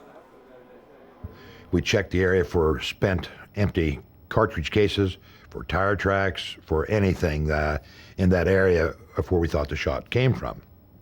We also checked the area around the body looking for the spent projectiles that had passed through the body. We even took metal detectors in looking for the projectiles. At that time, we were unable to find anything. We're gonna run over there by the marina and see. After interviewing Jamie Paxton's friends, family, and acquaintances, they were unable to find anyone with a motive to kill him. Everyone in the area knew Jamie Paxton. No one that we knew of or was able, even to this day, have ever found anyone who disliked the young man. Sheriff McCourt had an apparently random killing of a popular young man with no history of trouble. A seemingly unsolvable murder with no physical evidence and no witnesses. Not even a plausible theory about what happened. I think that's about it. After her son's death, Jean Paxton's grief impelled her to action. She began composing letters to a local paper, the Martins Ferry Times Leader, designed to draw out the killer. There was just every time I would sit down to write a letter, I would say a prayer. And I would say, please God, just give me the words to get to the person that killed my son. The letters were at once stern and passionate. To the murderer of my son Jamie, she wrote, would it be easier for you if I wrote words of hate? I can't because I don't feel hate. I feel deep sorrow at losing my son. You took a light from my life last November and left me with many days of darkness. Have you thought of your own death? It'll happen. Unless you confess your sin and ask for God's forgiveness, you will face the fire and fury of hell at your own death. If the killer were reading Jean Paxton's letters, he seemed unaffected by them. On November 28, 1990, just 18 days after Paxton's murder, 30-year-old Kevin Loring was on a hunting trip in Muskingum County, Ohio, some 40 miles from where Jamie Paxton was killed. While his friends finished eating lunch, Kevin decided to get a head start.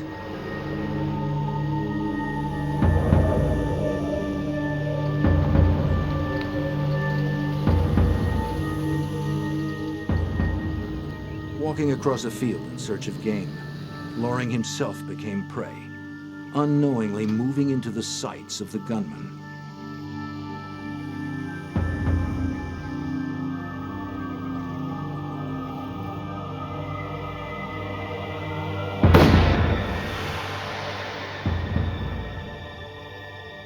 Loring was killed by a single gunshot wound to the head.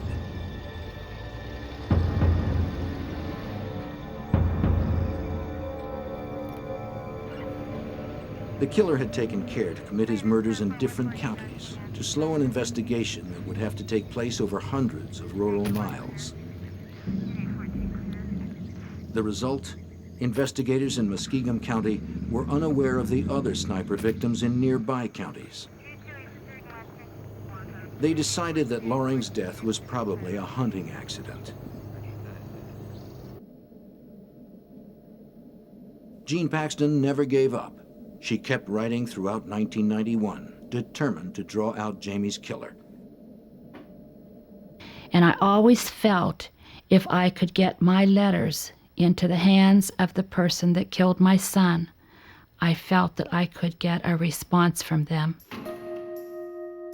She turned out to be right. I am the murderer of Jamie Paxton, the typewritten letter read. Jamie Paxton was a complete stranger to me. I never saw him before in my life, and he never said a word to me that Saturday. Paxton was killed because of an irresistible compulsion that has taken over my life. I knew when I left my house that day that someone would die by my hand. I just didn't know who or where. I'm an average-looking person with a family, a job, and home, just like yourself. Something in my head causes me to turn into a merciless killer with no conscience. The letter arrived at the Martins Ferry Times-Leader a few days before the one-year anniversary of Jamie's death. The letter described the Paxton murder in chilling detail. I was very drunk, and a voice in my head said, "Do it." I stopped my car behind Jamie's and got out.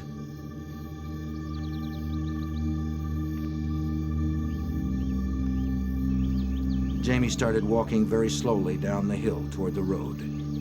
I raised my rifle to my shoulder and lined him up in the sights. I took at least 5 seconds to take careful aim. My first shot was off a little bit and hit him in the right chest. He groaned and went down.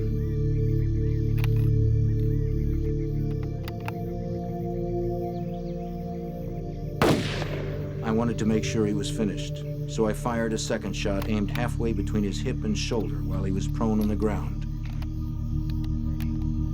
I jerked the shot and hit him in the knee.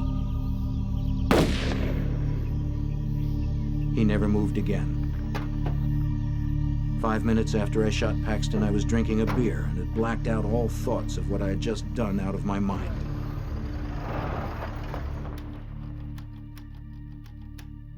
I thought no more of shooting Paxton than shooting a bottle at the dump. I know you hate my guts, and rightfully so.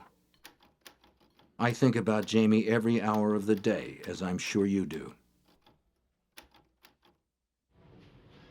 For Sheriff McCourt, the letter was a beginning, evidence that might lead to a murderer. But he needed more. The typewriter used to write the letter, a gun. While investigators searched, the killer continued his own hunting.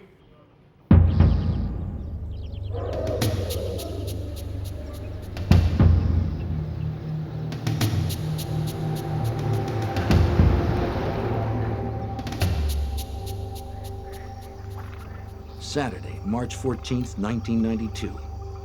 Claude Hawkins got off his midnight shift at the Pittsburgh Plate and Glass Company about sunup. It was a good time to fish, and Hawkins went straight to a favorite spot on the river below Wills Creek Dam.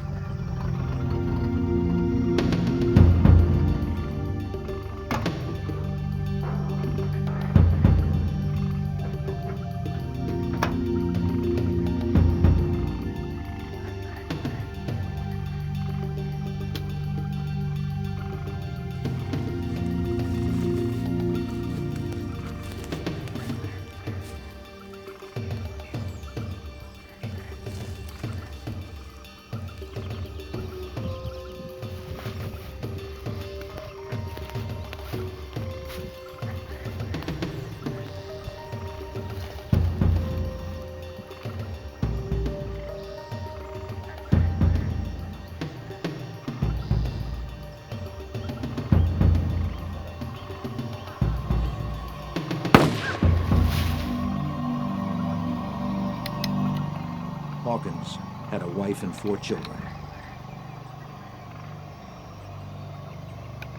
Another outdoorsman had been killed while alone, but this one took place on federal property. The FBI stepped in.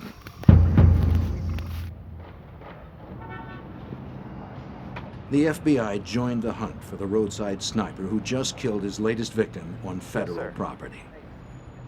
Investigators from the 3 counties involved, along with the FBI and the Ohio Division of Wildlife, formed a task force. It didn't take long to realize how few clues they had.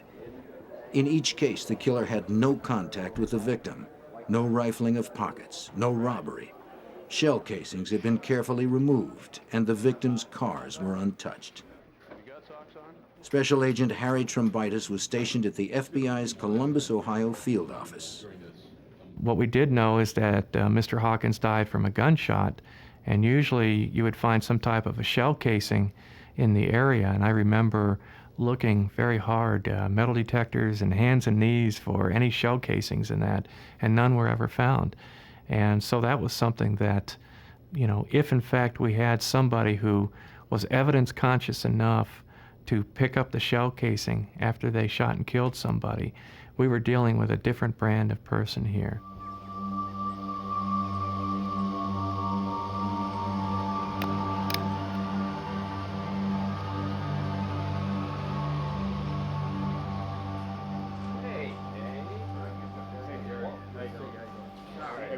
The multi-jurisdictional task force concluded that the death of Kevin Loring, first ruled accidental, was actually a homicide. We got a problem.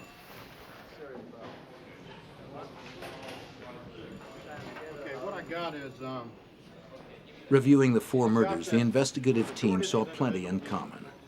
Outdoorsmen, hunters, fishermen, or joggers, alone in a rural setting, all shot with a high-powered rifle. All but one of the murders occurred on a weekend, and the killer was careful enough to leave no evidence. He didn't have any interest in his victims. It was more clear than ever that a single individual was responsible. The task force was on the trail of a serial killer. As they began to mobilize, the killer struck again. I know we can capture this person. I know we can.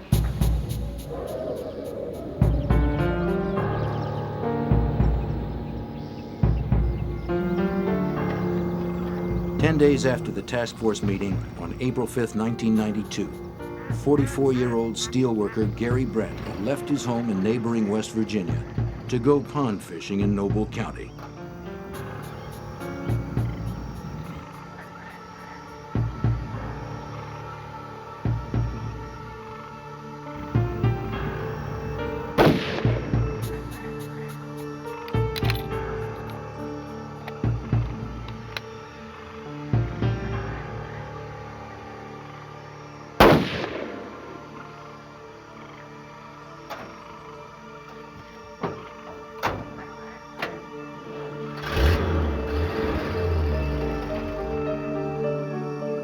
Bradley's wife and 3 children would never see him alive again.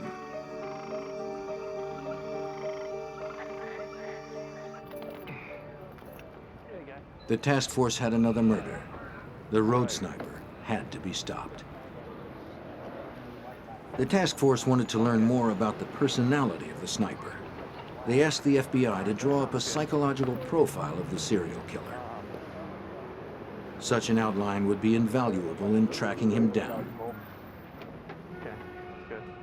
There's something there we can Major Dane Shryock of the Coshocton County Sheriff's Office headed the task force.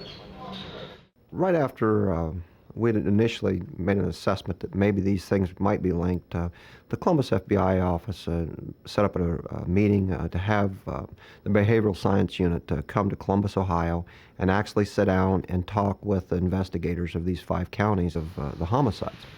The FBI's behavioral science unit in Quantico, Virginia, can accurately sketch personality profiles of individuals from sparse clues. Larry Ankrum is a member of the behavioral science unit assigned to the road sniper case. He studied all the available evidence, the investigative reports of the 5 murders, and especially the letter that the killer had written to Gene Paxton. Then I came back to Quantico and reviewed these cases more in detail, and I came out with a formal profile. We were probably looking for a white male. We were looking for someone that was intelligent, someone who was an outdoorsman himself, someone that wouldn't look out of place in the woods, someone that was probably responding to some significant event in his life that was going wrong at that particular time. One of the things that was apparent that it was a sniper-type mentality here that we were dealing with, someone that didn't want confrontation, someone that was doing things from afar. And this is something that we see many times with our arsonists. We ought to be looking at some different types of activities that he might be involved in, such as nuisance types of offenses, shooting out windows, shooting out tires of cars, cruelty to animals, arson fires.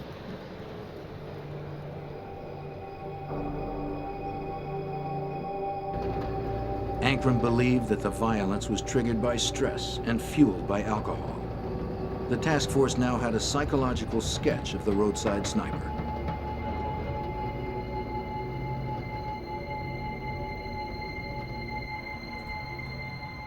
And they had his letter.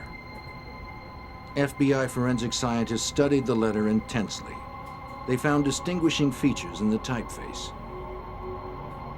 If they could find the typewriter it was written on, it would be easy to link the confessional letter to the owner, and thus link the murder to the murderer. They had to hurry. The sniper was still out there. On July 21st, 1992, two hunters in a state park in Muskegon County came face to face with the killer.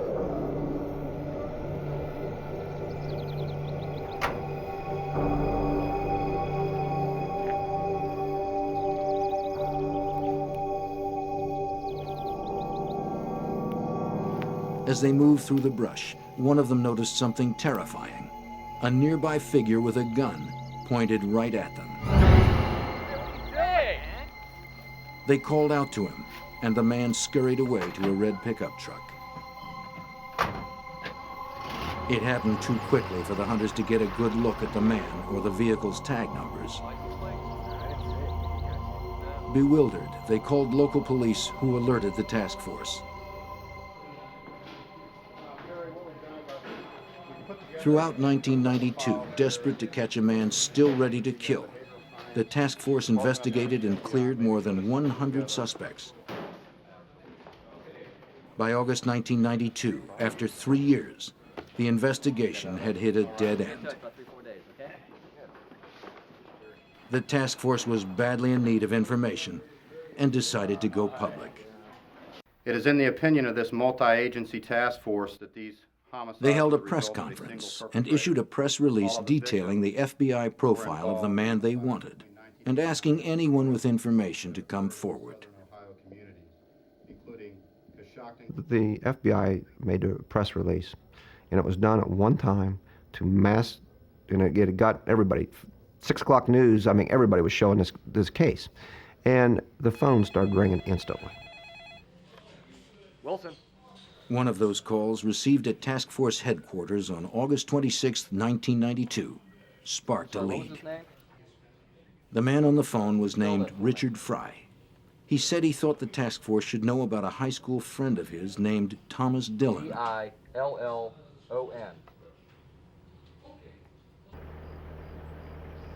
Investigators had a name and someone willing to talk. A task force member arranged to meet Richard Fry at a rest stop on Route 77. Tom Dillon. I went to high school with him. We grew up together. There, Fry talked about his old friend, Tom Dillon. He was always a little strange.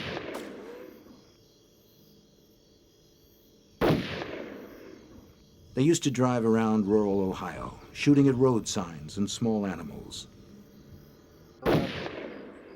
But Fry eventually found Dillon too eccentric and violent for his taste. Obsessed with serial killers like Ted Bundy, Dillon had taken to killing family pets and cattle and setting random fires.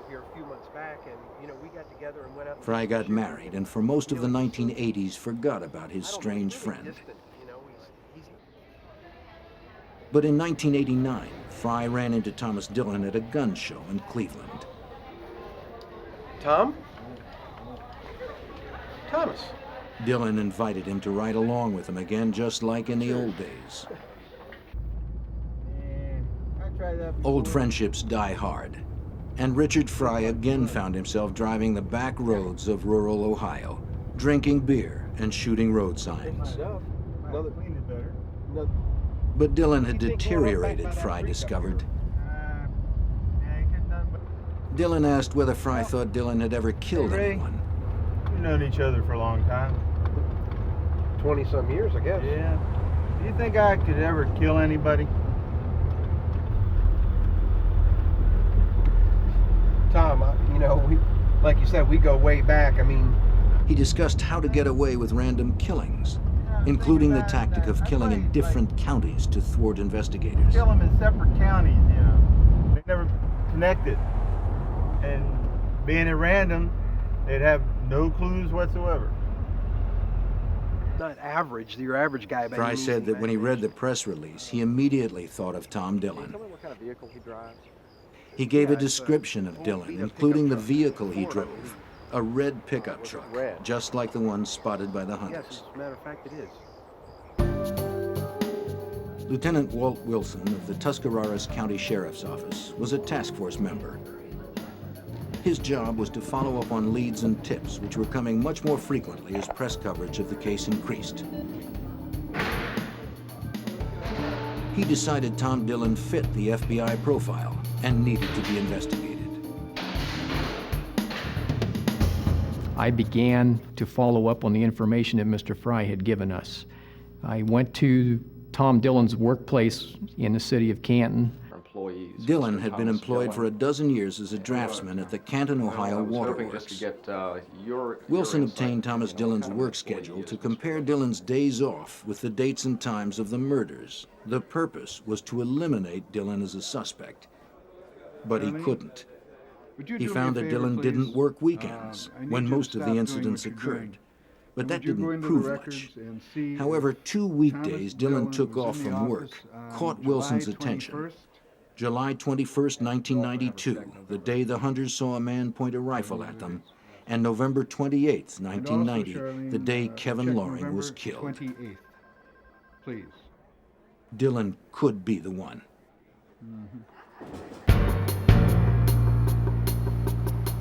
As the other members of the task force followed up on hundreds of leads, Detective Wilson began surveillance on Thomas Dillon. Maybe Dillon would return to a crime scene or lead investigators to more clues. The surveillance began in October 1992. Detective Wilson followed Tom Dillon on his weekend excursions, driving the back roads of southern Ohio.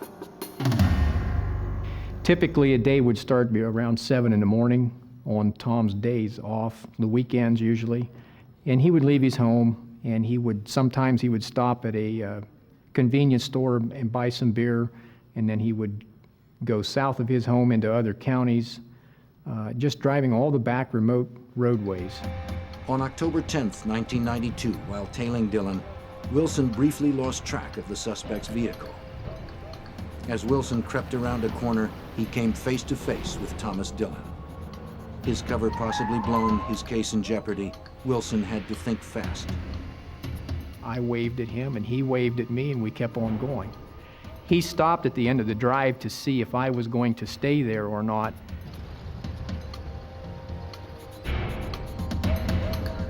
Wilson couldn't risk being identified. He let Dillon drive away. My big concern was, I hope he doesn't stop and ask me what I'm doing on that property, because I had all of my gear laying in the car with me, and I didn't want him to see my radios and my gear that I had with me.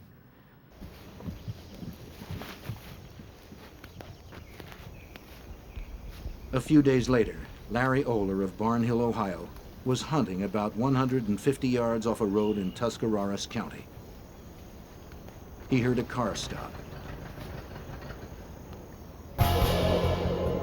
Through the trees, he saw a stocky white male. The man lifted a rifle.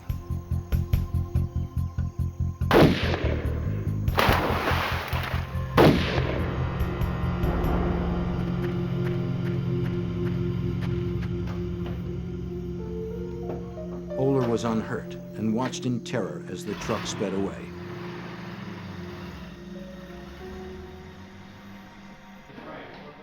Although Oler's description of his assailant resembled Dillon, he was unable to make a positive identification. The task force realized that Thomas Dillon was their most likely suspect. Surveillance of him would have to be beefed up. Throughout October and November of 1992, the FBI coordinated a massive air and ground surveillance. Dillion was observed shooting road signs and busting car windows with rocks. Exactly the sort of petty vandalism outlined in the FBI profile. But if they arrested Dillion for vandalism, they might never gather enough evidence to arrest him for the murders. It is difficult to tail someone on an empty rural road in broad daylight. The stakes were high. If Dillion tried another shooting and the FBI weren't in the right spot, they could have another murder. If they crowded Dillion too much, they might be found out, and Dillion would slip into hiding. The ground surveillance had to be well off of Dillion. Agent Trombitis and Captain Shryock relied on the air surveillance as their eyes and ears. They would move in if something happened. One day, the surveillance team faced its worst fear. Trombitis and Shryock were far behind Dillion when the air surveillance called out an alert. Up ahead of Dillion, on the road, was the classic profile of a road sniper victim. A jogger, female this time, alone, in a rural setting. If Thomas Dillion were indeed the gunman, this jogger may be irresistible bait. Trombitis and Shryock got nervous. Hoping for the best, they sped forward. Dillion continued too, right toward the jogger.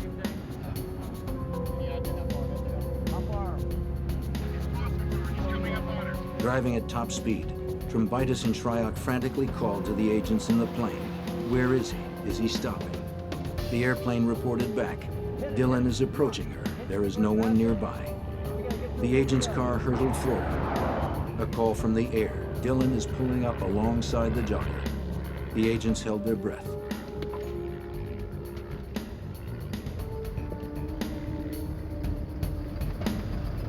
He passed her without incident.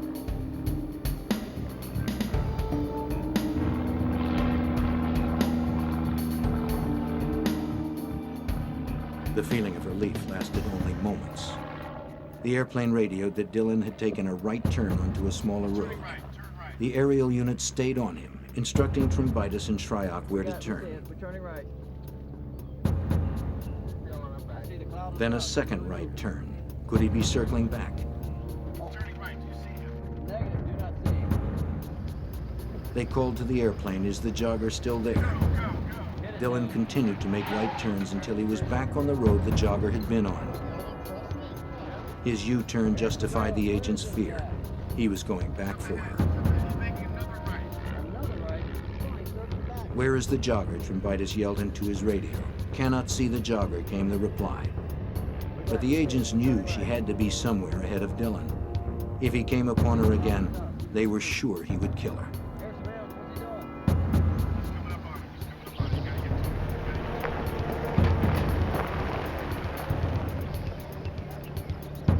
The air unit called in that Dillion had stopped his truck and had gotten out.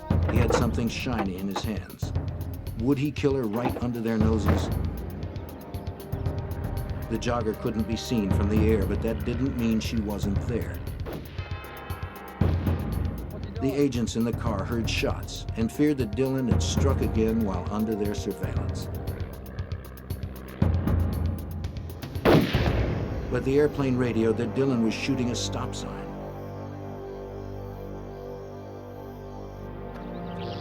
The jogger had turned off the road.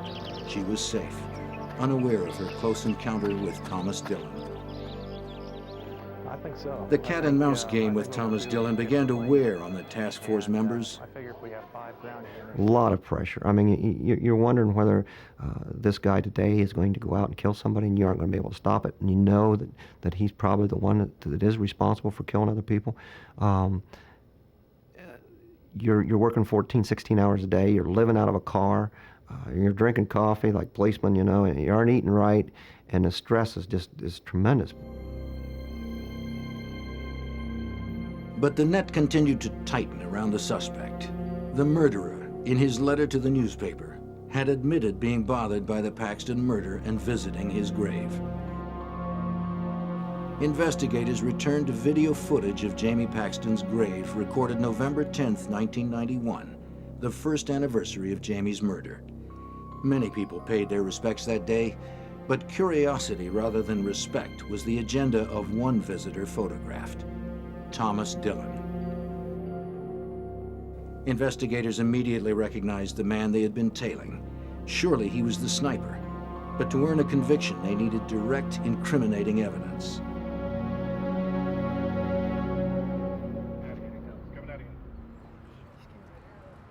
After the second anniversary of Jamie Paxton's death in 1992, surveillance observed Dillion entering a Times Leader building. He bought a copy of the previous day's paper, full of the details of the Paxton Memorial Service.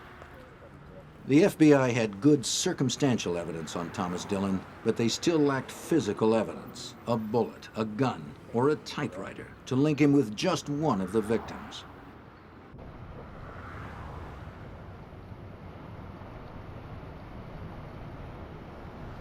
Hunting season was fast approaching. Dillion was still out roaming the rural roads, drunk, armed, deadly. The communities of southern Ohio had been terrorized for 3 years. The people feared going outside, but tried to live normal lives. Dillion had to be taken off the streets. The task force knew Dillion had been in trouble in the past for illegally owning a silencer and was forbidden to possess firearms, a stipulation he clearly violated during his vandalism sprees. The task force had little choice. Before he could kill again, they would arrest Thomas Dillion. But the plan wasn't just to arrest him on a weapons violation, but to convince him he was caught red-handed and get him to confess to murder. Lacking ballistic evidence and holding only a relatively minor weapons charge on Dillion, the FBI badly needed to elicit a confession. Trumbitis had a plan.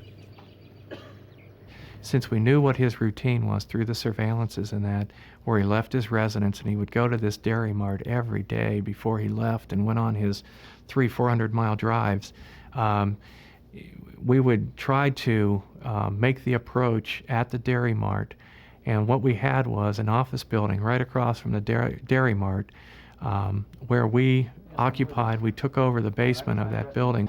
Detective Wilson and I did was we went down into the basement where we were going to conduct the interview, and we put up along the walls of the whole room maps of the areas that he drove in, crime scene photographs, newspaper articles. We wanted to make that setting just irresistible to him. Then we're just going to, piece by piece, start laying this out in front of him and see what kind of reaction we get from him. It would be overwhelming, and you know, it would put him in the best frame of mind for us to be able to sit down and interview him and get a confession. Mr. Dillion. On November 27, 1992, the plan went into effect. Their entire case so far rested on getting a confession. The idea was for when he came out of the dairy mart, we were going to approach him, identify ourselves, and basically request that he follow us voluntarily over to this room where we wanted to share some information with him and show him some things that we knew that would interest him. If Dillion refused, Trumbitis would raise his right hand to signal ATF agents who are responsible for making arrests in weapons cases to cuff Dillion. And I can just remember his reaction. I mean, his jaw just for about 5 seconds, and then he composed himself and he said, "I want to talk to my attorney first." That was the cue. Trumbitis gave the signal and the ATF agents stepped in and arrested Thomas Dillion.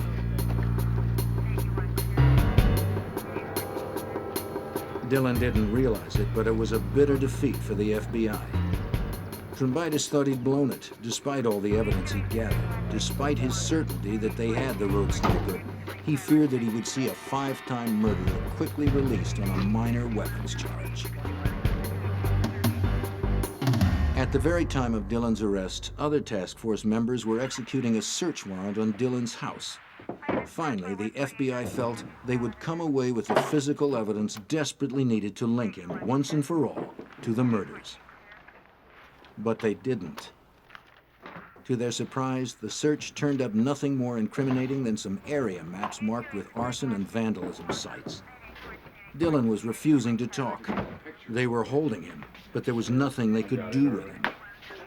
was pretty much over when he said he wanted to talk to his attorney.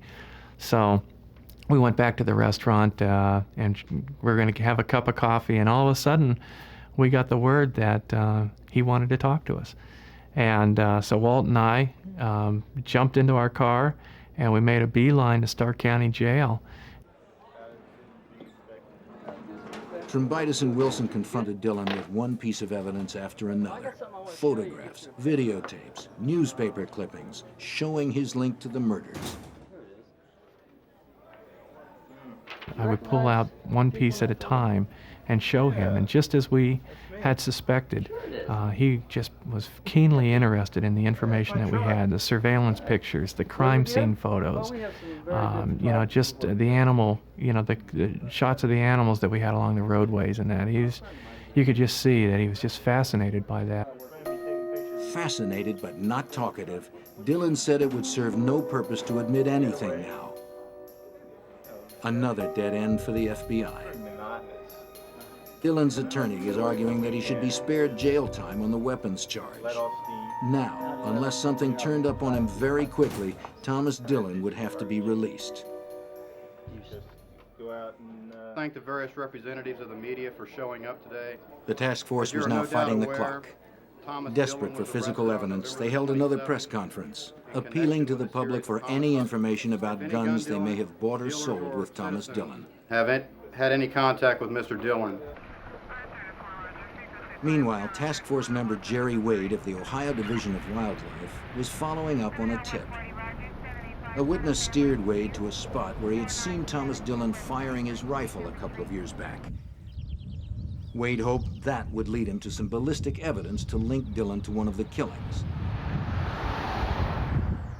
This individual that brought it to our attention that he'd seen Thomas Lee Dillion shoot this deer with a rifle thought the rifle might be one of them that was used.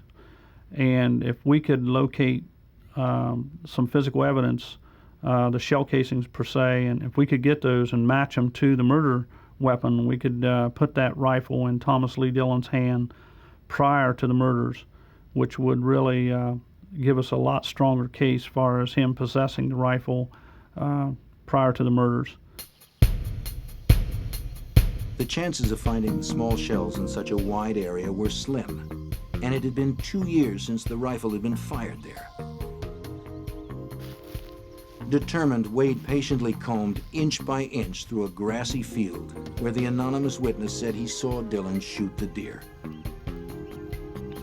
Beginning at the tree described by the witness, Wade searched the area in a circular pattern by hand and with a metal detector, carefully marking off the territory.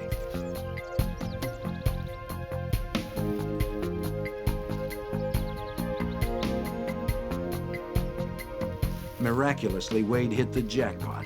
He found 2 rifle shell casings, later identified as coming from the same gun that killed Gary Bradley and Claude Hawkins.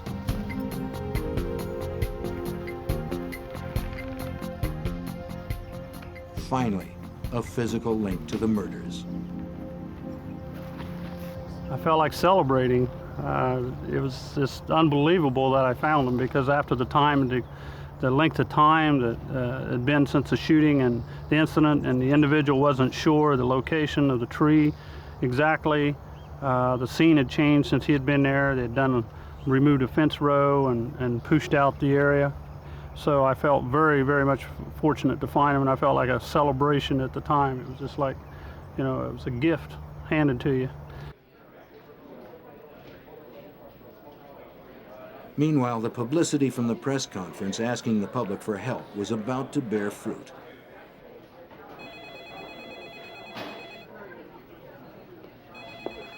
On December 4th, Captain Shryock was manning the phones at Task Force headquarters.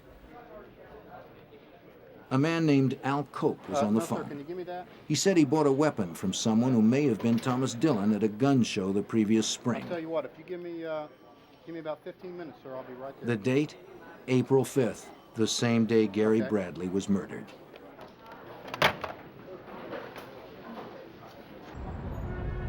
The rifle was sent to the FBI laboratory in Washington for ballistics testing.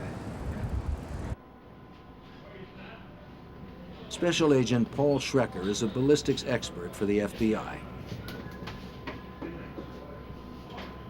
As the bullet passes down the barrel of the weapon, that bullet, by coming in direct contact with the interior of the barrel of the weapon, picks up the microscopic imperfections, the microscopic features of that barrel. So that bullet is marked with the fingerprint of that barrel. Fragments of bullets taken from the bodies of victims Claude Hawkins and Gary Bradley were examined at FBI labs. A bullet fragment may still be of value for comparison. Even though a bullet may fragment, may break up as a result of striking a victim, and maybe only fragments are ever recovered, those fragments are still marked. They still bear the impressions of the inside of the barrel of the weapon. And those fragments can still be used to make a positive association or an identification. When the weapon was submitted to our laboratory, the weapon was test-fired, and the test-fired bullets from this weapon were then compared to the bullet fragments taken from the victims. Al Cope's gun was test-fired, and the bullets examined for characteristics they may have in common with the bullet fragments taken from Gary Bradley and Claude Hawkins. The conclusion? Al Cope's gun, sold to him by Thomas Dillion, matched the gun used to kill both Gary Bradley and Claude Hawkins.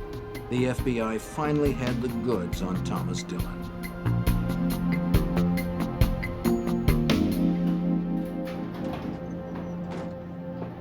Close the door, please. Agent Trombitis visited Dillion in jail and confronted him with the evidence. He and his truck fit the descriptions of the few witnesses. He had been off work when each murder had occurred. He had a history of random violence and gunplay. And the FBI could prove in court that a gun he once owned killed at least 2 of the victims. What kind of proof? What kind of proof? All the proof we need. But Trombitis knew Dillion was guilty of all 5 murders, and he wanted closure for the victims' families. He offered Dillion a deal. As leverage, Trombitis reminded Dillion that he faced Ohio's electric chair. Dillion got nervous, and he began to negotiate. And what's your assessment of the situation? I still can't believe you got that hard evidence. Well, we have evidence. Thomas Dillion met with the prosecutors in June of 1993. He agreed to admit to 5 killings if the death penalty were dropped as a possible sentence. Terms, 1 each for each of the acts committed. On July 9th, Dillion confessed to prosecutors in order to save his life.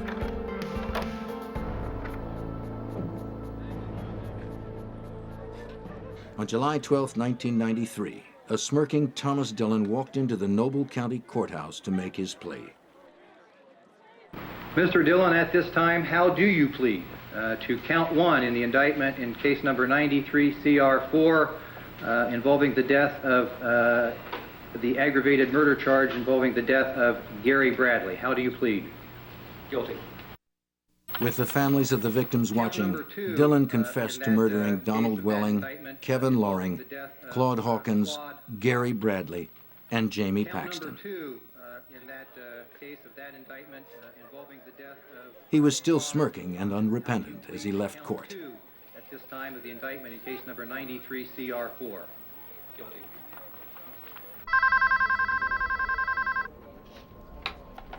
Hello? This Tom. is Thomas. Yeah. Dillon's incredibly cavalier attitude was detailed by a local reporter whom Dillion repeatedly called from prison, Can't get enough of me. marveling at his own violence, reveling in his celebrity, and laughing off the murders. Let's talk about the other guys. I mean, they Except were one. really good shit. He would not discuss I the wanna talk murder about Jamie of Jamie Paxton.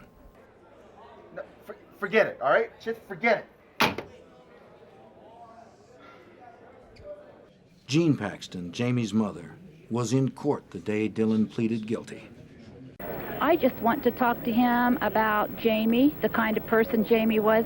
Jamie was everything Thomas Dillion could never be. He is, Dillion is a coward, he hid behind a gun, and Jamie was not that way. Little did I know that on the evening news he was watching that, and it made him very angry that I had called him a pathetic coward. We talked to him about remorse And how did you feel after these homicides? And the only one that he said that it really bothered him about was Jamie Paxton. He said, "I didn't realize the kid was so young." Jean Paxton had looked forward to confronting Dillion in court, but his guilty plea cost her that opportunity. She asked Sheriff McCourt to arrange a conversation. McCourt agreed. That evening, Jean Paxton's phone rang. She found herself speaking with the murderer of her son.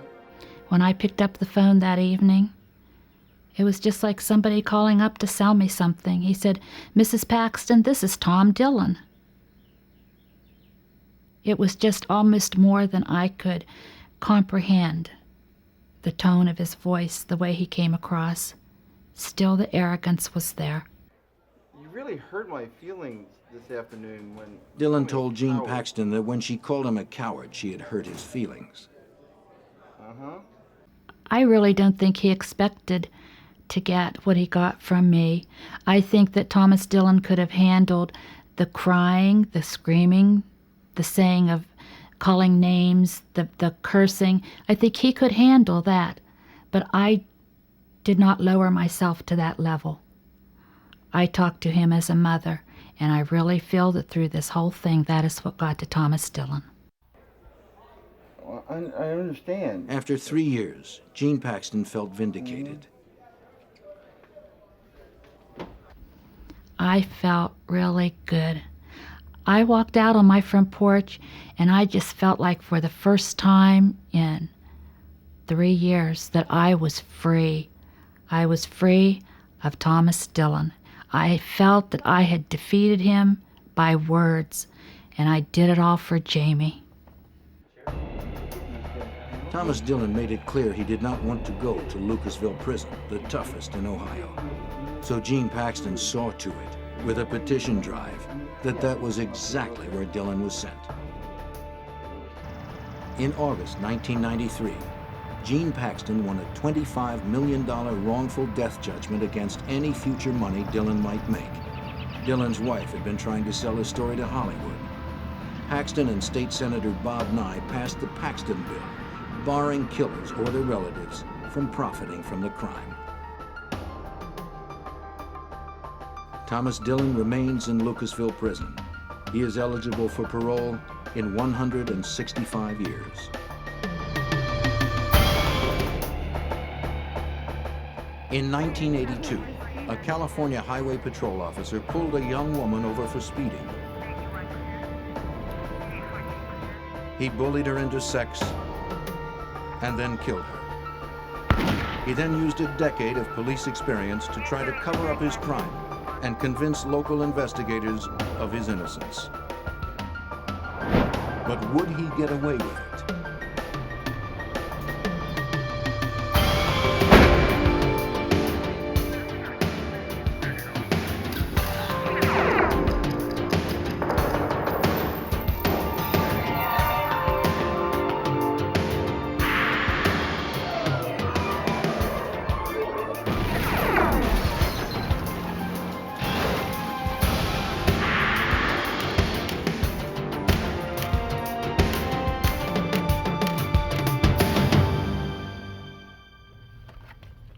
Society depends on trust and authority.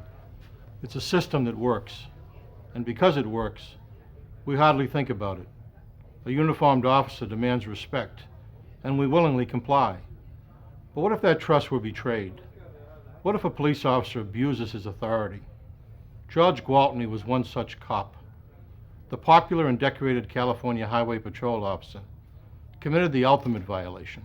He murdered. I'm Jim Kallstrom, former director of the FBI's New York office. When good cops go bad, the full power of law enforcement rallies to repair the damage, rebuild the trust, and deliver justice. The Gwaltney case taxed the resources of both state police and the FBI. He was a cunning adversary, trained in crime solving, and he knew how to cover his tracks. 23-year-old Robin Bishop had left her home in Las Vegas to visit a friend in Los Angeles. But then you gotta carry trays, so you gotta work on yours. Robin had hopes of becoming an actress. Her friend convinced her that if she was serious about acting, she had to move to L.A. Okay, let's see. Robin headed back to Vegas to pack up and make the move. She was excited about her future. In Barstow, California, she stopped to call her mother and get a sandwich. Returning to her car, she fell under the gaze of a predator, California Highway Patrolman George Gwaltney.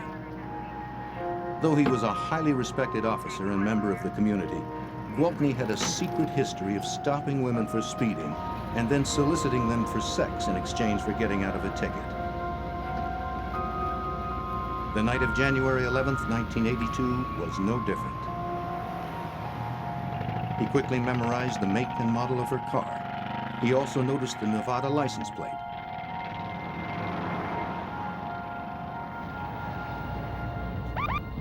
Next, Gwaltney saw a neighborhood boy he knew, a boy who, if necessary, could be used as a convenient alibi. Hey, Preston, you want a ride? He picked up Preston Olson and gave him a ride home. A former winner of the Officer of the Year award, Gwaltney was well known for such kind actions. Barstow parents trusted Gwaltney to keep a protective eye on their children. He dropped Preston off at his house and said hello to his parents. By now, the young woman whom Gwaltney had targeted would be well out of town, headed toward Nevada on Interstate 15. The ordinarily well-traveled highway was unusually quiet. He caught up with her on the empty highway east of Barstow. He turned on his light and siren and pulled her over.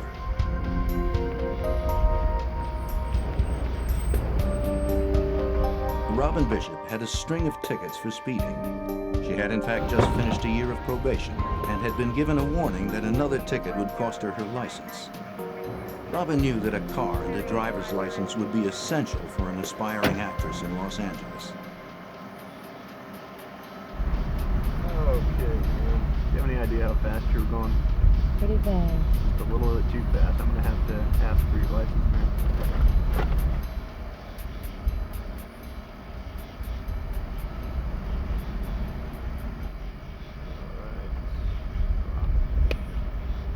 Okay, Robin, I'm going to have to ask you to get out of the vehicle and follow me back to my squad car. She left the keys in the ignition and her purse in the car. Let's take a little walk back to the squad car. Robin was probably surprised to be taken back to the patrol car, but she obeyed. Unfortunately, Gwaltney had more than a speeding ticket in mind. Go ahead and turn around for chance on your head. I'm going to have to cuff you and kick you in. For speeding? Yep, that's the law. I was just speeding. Gwaltney stood her up against the patrol car and handcuffed her.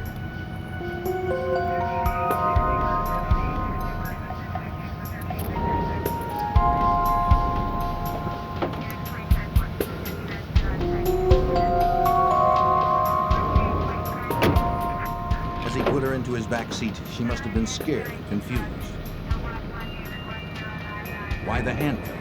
Where was he taking her? Gwaltney returned to her car to get her purse. At that moment, a car with a lone driver passed by.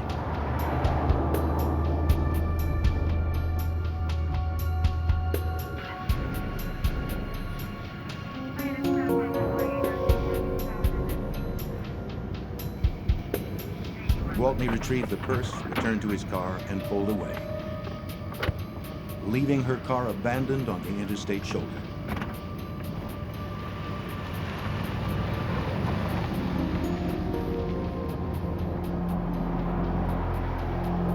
He drove Robin to an exit that led to a seldom-used access road running parallel to the highway. It was a place he often went to take a break during his patrol shift, a secluded lookout point where he could observe the highway some 400 feet away, clearly from all directions. There, holding the threat of jail or loss of license over her, Gwaltney raped Robin Bishop.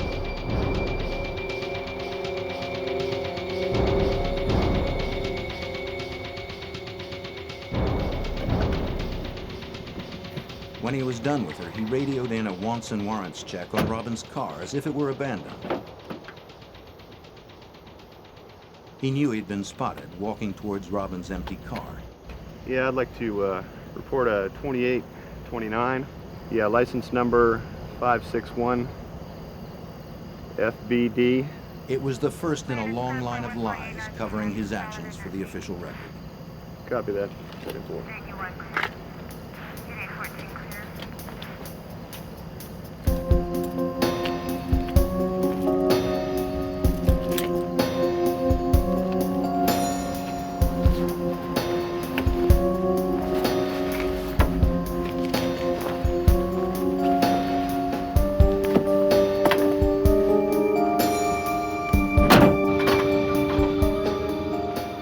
Drove her down the parallel access road to a point where Robin could walk back to her car. He removed the cuffs and let her out of the car. Things were working out for Gwaltney. He'd gotten what he was after and was simply going to let her go. But as she sat on the ground to put on her boots, something happened. Perhaps anger replaced fear now that she was released. Perhaps she threatened him with exposure. Her brother was a prosecutor in Nevada. Regardless, it would be her word against his. But then, as he stood next to his vehicle, he was suddenly caught in the spotlight of a passing deputy sheriff's car. The deputy may well have noticed Gwaltney's patrol car from the highway nearby. Gwaltney could not know whether he had been recognized. Suddenly, Robin's threats became more real. How could he explain being out there on the access road? In a moment of panic, Officer George Gwaltney decided Robin had to be silenced. Gwaltney took a final and irrevocable step. Now, there was no way to distance himself from the dead girl. Frantic, he devised a way out. He called the dispatcher and reported finding a dead body, a possible suicide. Knowing he had only moments before other officers would arrive at the scene, he searched under her head for the bullet that had killed her. As evidence, the bullet had the power to destroy him, but there was no exit wound.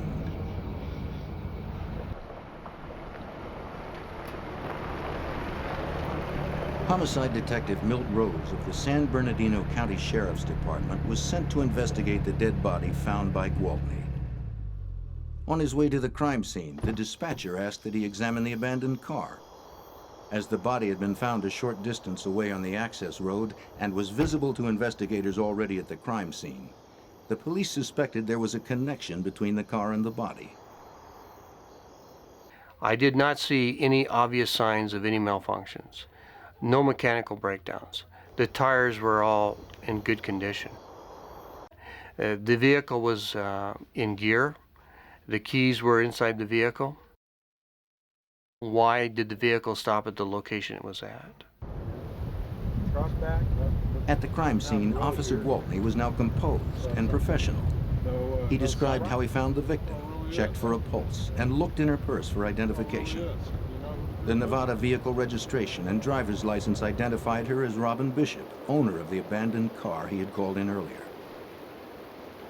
Although Officer Gwaltney had reported an apparent suicide, Detective Rose quickly ruled out that possibility. The victim had been shot in the back of the head at close range, then moved slightly. 4 inches from her head was a stream of blood on the ground. Clearly, this was a homicide. Recent rainfall made tracks and footprints from Gwaltney and his cruiser clearly visible in the damp sand. In this general area, we found a couple of footprints that appear to come around the front of the vehicle. They travel around in the front of the vehicle and off in a direction sorted towards the middle area of the vehicle. We travel over here into an area about where this bush is located, or right in this general area, and that's where Robin Bishop's body was found. The other footprints that we found were leading from the driver's door on the highway patrol unit to the area towards the front of the vehicle and then over towards Robin's body, kind of facing off in the easterly direction. The first officer arriving on the scene criticized Gwaltney for the profusion of his footprints. a clear contamination of the crime scene and uncharacteristically sloppy work. Why are you going to do this? You need to come to the crime scene. Further examination, I noticed what appeared to be marks on her wrist. The marks were familiar to any police officer. 2 thin marks across the top of her wrist and 1 across the bottom, typical of those made by handcuffs.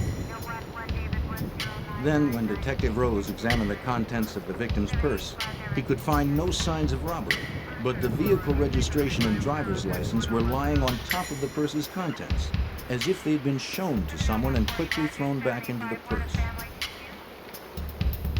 It indicated to me that we needed to take a look at some type of vehicle stop where somebody in some type of position of authority possibly stopped this car. To Rose, the evidence pointed to the involvement of a police officer or someone posing as one. Every investigator at the crime scene was either a friend or a colleague of Officer Gwaltney. That he might be connected with the crime was not even considered at this point. An autopsy was performed. The results confirmed that the body had been moved slightly after being shot, and that the bruises were in fact made by handcuffs. The fatal bullet was found lodged in Robin's jaw. Though it was the caliber of a standard police service revolver, the brand was not the standard ammunition. The autopsy also showed that she had had sex within 24 hours of her death, but there were none of the normal physical signs of a forcible rape. The first thing we needed to do was to eliminate people that had been to the scene or could have been in the area. Other highway patrol officers, other deputies, whoever was in that particular area around that time frame. We needed to start with Officer Gwaltney to begin with because Officer Gwaltney was a person who found the body. Gwaltney's survival depended on staying one step ahead of the investigation. When he finished his shift that night, he struggled to remove the gun barrel from the murder weapon. It was the one piece of hard evidence that could conclusively implicate him in the crime. Gwaltney knew his gun barrel left identifiable markings on the bullet that killed Robin Bishop. The next morning, he went to a local gun shop to order a new barrel, which would confuse a ballistics test. But the barrel was not in stock and had to be ordered. Then he took his uniform to the dry cleaner and his holster to the repair shop for re-dyeing and restitching. All that remained was to stall for time until the gun barrel arrived. In Barstow, Rose held a briefing that morning with the police and sheriff departments to discuss the case. He asked all officers on duty the night before to turn in their weapons so that ballistics tests could eliminate them as possible suspects in the crime. Gwaltney made sure to attend. During the briefing, he learned that the fatal bullet had been recovered. By early evening, Gwaltney was the only officer who had not turned in his weapon for testing. The detectives went to his home and asked for his service revolver.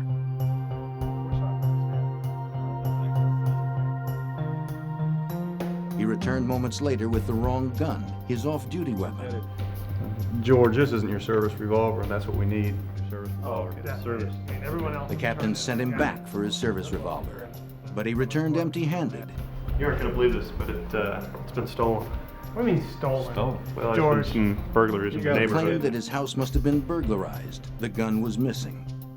have to ask for your The story sounded doubtful, physical mouth. but because Gwaltney was a highway patrol officer, Detective Brian English with the San Bernardino County Sheriff's Department was inclined to believe him.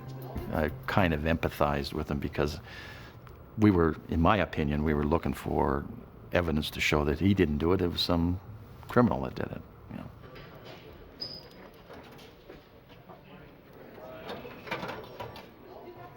Gwaltney agreed to come to headquarters for questioning. But first, the detectives searched his locker for the missing weapon. They found nothing. Then we sat down and we started talking with Officer Gwaltney. And to him, it didn't appear important that his gun was gone, which was very significant. And if I was in his position, I'd have been extremely worried, and it didn't seem to bother him. By now, it was almost 2 days after the crime. The missing weapon and Gwaltney's odd behavior made it impossible to deny the obvious. Gwaltney was advised of his constitutional rights. Although this made him the primary suspect in the case, there was insufficient evidence to actually arrest him. Insisting he was innocent, Gwaltney agreed to give a tape-recorded interview. That we can record on tape about the night that Robin was shot. Yeah, I have no problem with that. He said he'd worked his regular beat patrolling the interstate on January 11th. After his dinner break, he had picked up a young boy he knew, Preston Olson, whom he had seen walking home alone. After dropping Preston off at his house, he was by 8:50 p.m. back on the interstate. About 9:15, he found the abandoned car, ran a stolen vehicle check, then turned onto the access road. Seeing a pale shape, he had pulled over. It was the body of the victim, Robin Bishop. He was not reacting normally for a person who had been accused of committing this kind of a crime. Had it been me, I would not be talking to them. I'd tell them to prove it. I'd be very irate. I'd be very upset. Officer Gwaltney had repeatedly insisted on taking a lie detector test. He reiterated his statement and then answered a series of critical questions, including the direct question, had he killed Robin Bishop? No. The examiner could find no sign of deception in the polygraph exam. Gwaltney had just crossed another hurdle in his cover-up. We transported George from the Barstow station back down to San Bernardino for the questioning. At that time, George gave his consent to go ahead and search his house. Sheriff's deputies investigated Gwaltney's claim that his house must have been burglarized, but they could find no sign of forced entry. The homicide detectives then began their work. At dawn, they found the frame of a Smith & Wesson Model 19 .357 Magnum revolver inside Gwaltney's truck. The frame was badly damaged with tool marks. It appeared to have been dismantled by someone who had no knowledge of how to take it apart. The barrel, which would have been used for a ballistics comparison, was gone. Therefore, there's no ballistics match could be done. The gun frame was registered to George Michael Gwaltney. To the detectives, it had been dismantled for only one purpose. Gwaltney was placed under arrest. But the evidence was still only circumstantial. A link between the revolver and the tools used to dismantle it had to be found. The detectives returned to Gwaltney's home for another search. Evidence was collected. Gripping-type tools and a pipe vise found behind the garage that showed fresh signs of metal transfer. In the bedroom closet, detectives found 5 boxes of bullets bearing the CHP insignia. In the boxes among the standard police rounds, they found 27 bullets of another brand. 357 caliber 158 grain soft points made by Remington Arms, the same kind of bullet that killed Robin Bishop.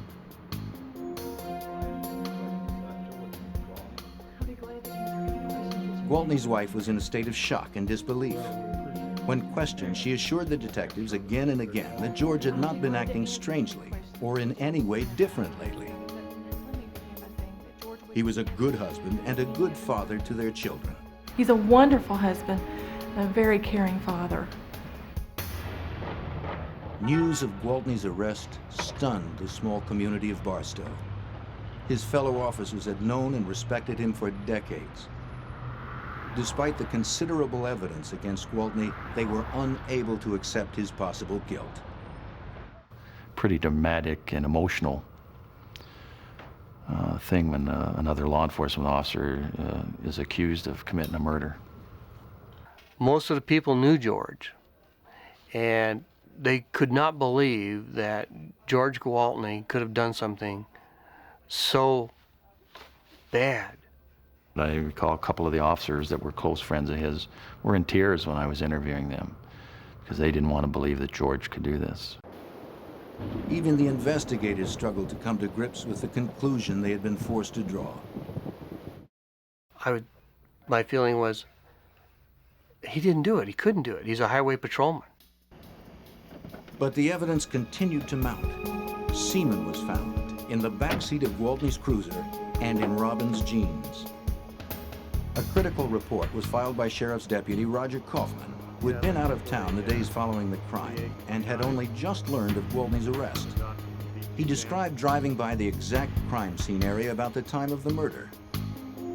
From the interstate, he spotted a car's parking lights on the little-used access road. Shining his spotlight on the car, he saw an officer standing by it, but was driving too fast to identify him. Barely minutes later, he heard a very upset Gwaltney calling in a possible suicide on the radio. He'd been surprised to hear Gwaltney, a man known for his unshakable presence, sounding so agitated, but had not given the incident any thought until he learned of the arrest. As the investigation progressed, it became apparent that Gwaltney had used his knowledge of investigative procedure to thwart detectives' efforts to collect evidence against him. His uniform had been dry cleaned, his holster re-dyed and re-stitched, allegedly for an upcoming inspection.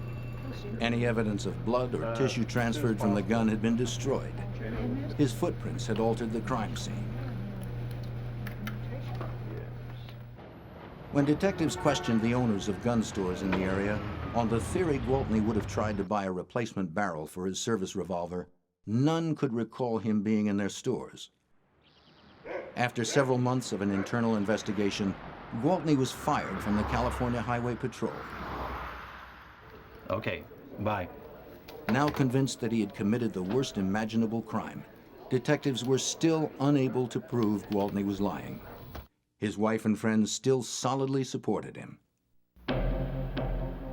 9 months later, the trial began, with prosecutor Betty Kennedy confident that the considerable evidence, though mostly circumstantial, was strong enough to result in a quick conviction.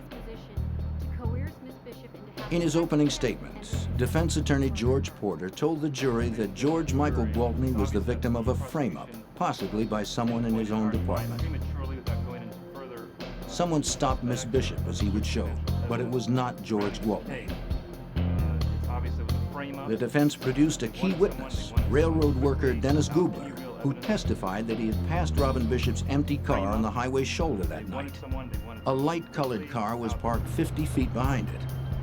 Goodler described to the jury a man carrying a flashlight who was approaching Bishop's car.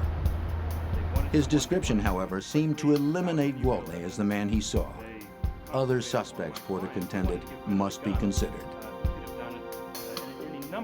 The prosecution constructed a precise and elaborate timeline for the jury, from Robin's final phone call to her mother in Barstow to Gwaltney's radio call reporting the discovery of her body. The timeline included all of Gwaltney's known actions and time for the murder as well. The prosecution believed its case was bulletproof. Travel times, the pickup of the Olsen boy, the deputy's sighting, the radio calls, everything. But Gwaltney's attorney countered by producing dozens of witnesses, CHP colleagues and personal friends who testified to his impeccable character and record. He used the timeline itself to cast doubt on the series of events. Could Gwaltney possibly have had enough time, barely 20 minutes, to do all he was accused of? The defense easily challenged the scientific analysis of the semen samples from the car and the victim. The technology for using DNA in the courtroom was still 6 years in the future. In addition, Porter was able to cast doubt on the prosecution's inconclusive tool mark analysis of the gun frame and tools taken from Gwaltney's vehicle and residence. Nevertheless, the prosecution believed the bullet evidence and the dismantled gun frame would be enough to convince the jury. The strongest evidence that we had in the particular case was the frame of the gun. How can you explain the frame? How can you explain why it was in the vehicle? Why was it taken apart? Why was the barrel missing? Why was the cylinder missing? The grips, the hammer, the trigger? Why?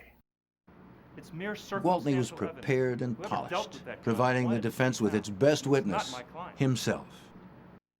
He had an answer for everything that was questioned to him.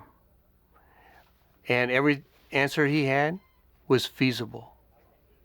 And what their defense tactic was to put a small amount of doubt into each one of the items of evidence that we presented. And that's what they did. And George did an excellent job of tying up all the loose ends when he testified. In the end, the testimony of 50 witnesses in 30 areas of expertise and all the accumulated evidence failed to convince the local jury. After 4 days, a deadlock was declared, 8-4 in favor of acquittal.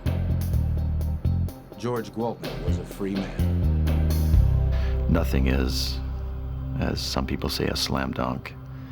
And you never know which way the jury's going to go. You never know which evidence the judge is going to let in and which evidence the judge won't let in. So, because I wasn't involved in the daily routine, I was very much surprised that George was not found guilty. We spoke to a number of the jurors, and a few of the jurors thought there was a good possibility George was the one responsible, but they couldn't believe he actually did it.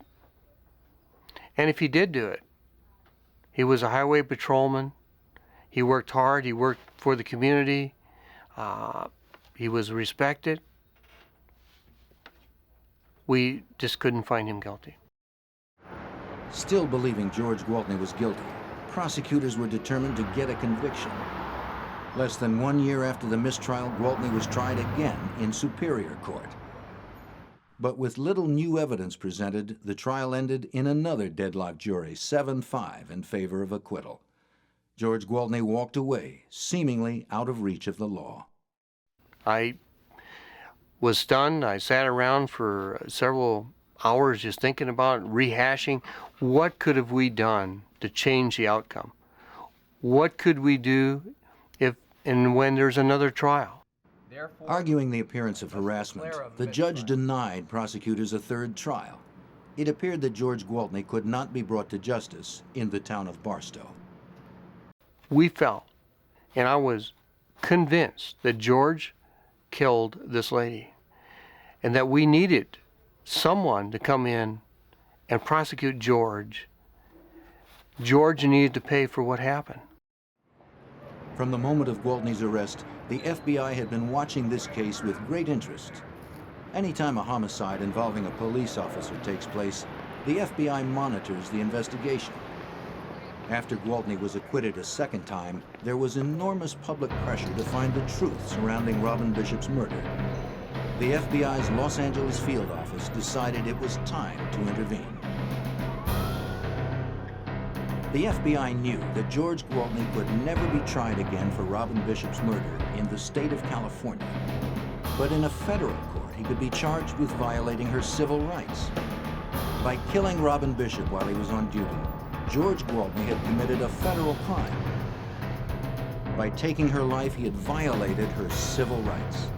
This had never been argued in a criminal trial before. But the FBI and federal prosecutors believed the Bishop murder was a perfect test case. The case was assigned to Special Agent Michael Randolph. Gwaltney was like a wolf in the sheep pen. The local law enforcement didn't know that he was the perpetrator. He was the person that had committed the murder, so he would stay one step ahead of them, destroying evidence. And this is a significant reason that the locals were unsuccessful in their prosecution. They didn't realize what they were dealing with. Exhaustively reviewing the crime scene photographs, Agent Randolph's attention was caught by a photo. It revealed the contents of the trunk of Gwaltney's patrol car the night of the murder. In it, he spotted a small box of ammunition. He sent the photos off for enlargement and analysis. We were notified by the FBI laboratory that photographic analysis revealed that that was a box of .357 Magnum ammunition and was in fact illegal ammo of the type that Gwaltney had testified he did not carry and was not carrying the night of the murder. It was also, we believe, the same box of ammo that was collected from his house. Agent Randolph had just caught George Gwaltney in his first lie. We knew that he had lied about one thing at the two local trials. There had to be other things that he had lied about. Working closely with the San Bernardino Sheriff's Department and the California Highway Patrol, Agent Randolph began re-examining virtually all of the evidence from the first 2 state trials. Instead of handling it as a usual criminal investigation, we took an exhaustive approach, sort of like a TWA Flight 800 approach. Every rivet had to be looked at, every rock had to be looked at. The mountain of reports, transcripts, photos, and physical evidence would be painstakingly re-examined by the FBI labs and Bureau field agents. Key things that were used that we sent back to the lab would include such things as, obviously, the frame of the gun. The frame of the gun had been recovered by the local police, and they had done tool mark analysis, but had been unable to show who took the gun apart. The gun frame was sent back to the Firearms Tool Mark Unit of the FBI labs in Washington. Unique in the world, the lab has a collection of over 2,000 guns, from John Dillinger's pistol to the newest military assault rifle. Every bullet manufactured for the last 50 years is here too. Hollow point and steel jacket, 22 to 50 caliber. Like the guns, they're all here for testing and comparison. The soundproof ballistic room allows for comparison firing and bullet retrieval. Comparative microscopes allow for precise analysis of the gun barrels. But the most valuable asset in the lab are the agents, whose long experience in these specialized tests make them invaluable in difficult cases such as the Bishop murder. Jim Cadogan of the FBI Firearms and Tool Mark Unit was brought into the case to conduct a tool mark analysis of the gun frame and the 15 different wrenches and tools, including the pipe vise, taken from Gwaltney's home. Steel tools almost always leave behind some distinctive and often microscopic mark after their use, a signature as unique as a fingerprint. The FBI Tool Mark Lab is one of the largest, most specialized, and most technologically sophisticated in the country. It was obvious from the beginning that the individual that had worked on this particular firearm knew something about forensics because he had removed several pieces of the firearm that could be of some use later on to a forensic examiner. Agent Cadogan approached the very specific task of associating the tool marks on the gun frame with the tool marks made by the 15 gripping tools taken from the Gwaltney home. The question was, could one of these tools have been used to hold the frame while the barrel of the firearm was being removed? In looking at the frame, I noticed near where the hole was for the pin that locks the barrel down, very near the hole for that, there was a small 1/16 of an inch impression, almost as if it was made by a small screwdriver tip, right below that hole. This tiny mark matched a small imperfection in one of Gwaltney's tools. In looking at the tools that were submitted from Gwaltney, I noticed that one of those tools, a pipe wrench, had a broken tooth. And the tooth was broken off in the middle, and then there was a small island of metal left on the tooth. And that looked very similar to the mark that was on the frame. So using that as a pivot point, I started making impressions with that tool and comparing those impressions under a microscope, the tool marks, with the impressions that were on the frame, and was able to come to a conclusion that that particular tool was used to the exclusion of any other tool to make the marks that were found on the frame. In addition to the tool marks testing, the FBI lab conducted extensive testing on the particular bullets found in the Gwaltney home. The lack of a barrel on Gwaltney's gun made a ballistics test impossible, a problem that had hurt the prosecution in the state trials. So the FBI lab devised a test that had never before been used forensically, a radical new use of nuclear technology in forensic science. When a manufacturer of lead like Remington Arms makes a batch of lead, they throw things in much as you would when you're making meatloaf. That makes each batch of lead unique. We then took over 200 rounds that the locals had collected when they did their investigation of George Michael Gwaltney. We submitted those to the lab. The lab made those radioactive and got their molecular weight, their chemical fingerprint, and lo and behold, we find approximately 27 rounds that are the exact match as the lead taken from the head of our victim. The samples in the reactor absorb neutrons and become radioactive. This radioactivity is measured and gives a precise reading of the chemical elements in the lead from the bullet, an atomic fingerprint. The radioactive tests were indisputable. Each of the 27 bullets found in Gwaltney's closet, bullets he had sworn under oath he did not own, had come from the same batch of lead as the bullet that killed Robin Bishop. The FBI lab worked to establish a definite match between Gwaltney's gun frame and his pipe wrench, and between the fatal bullet and the bullets found in his home. Additionally, Agent Randolph constructed psychological portraits of not only George Gwaltney, but Robin Bishop. It was important that the federal jury perceive her as a genuine victim.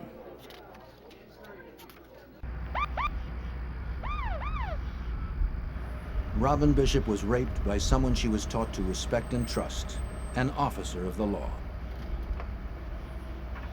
This made it very easy to understand the lack of force of violence that was evident in the crime scene other than the trauma.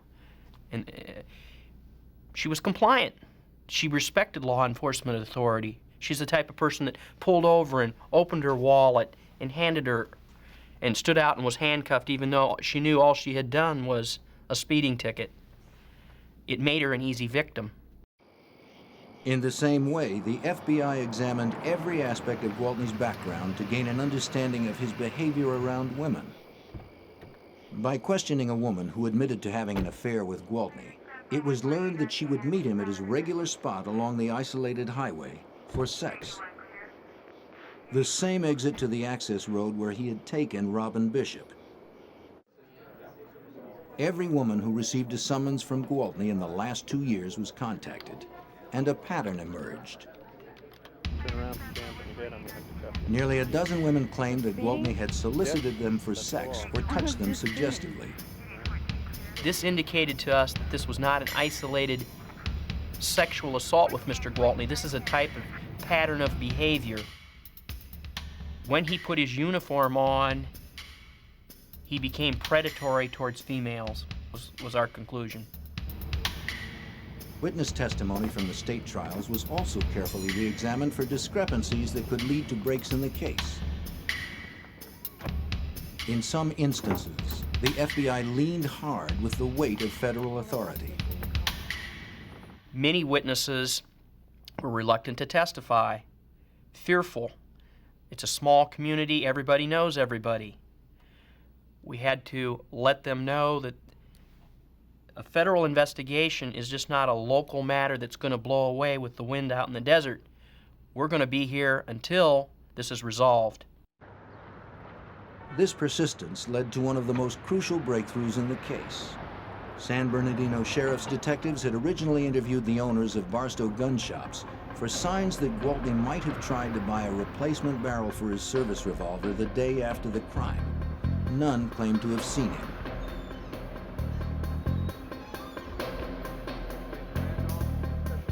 One of those interviewed was a Mr. William Addington, owner of the Powderhorn Gun Shop. He had denied during both state trial investigations that George Gwaltney had been in his shop the day after the murder. But printouts from the shop's phone bills caught Addington in a lie. And we found toll records that show the day after the homicide, late in the afternoon, after the briefing that Gwaltney had attended, Mr. Addington had made a phone call up to this gun shop in Sacramento attempting to order a barrel for the type of weapon that Mr. Gwaltney carried that was now missing the barrel. Now confronted by the FBI with this evidence, Addington admitted that Gwaltney had been in his store trying to buy a barrel for his revolver the day after Robin Bishop's murder. Addington had previously lied to state investigators in an effort to avoid getting involved. Fearing that lying to the FBI was a felony, Addington broke down.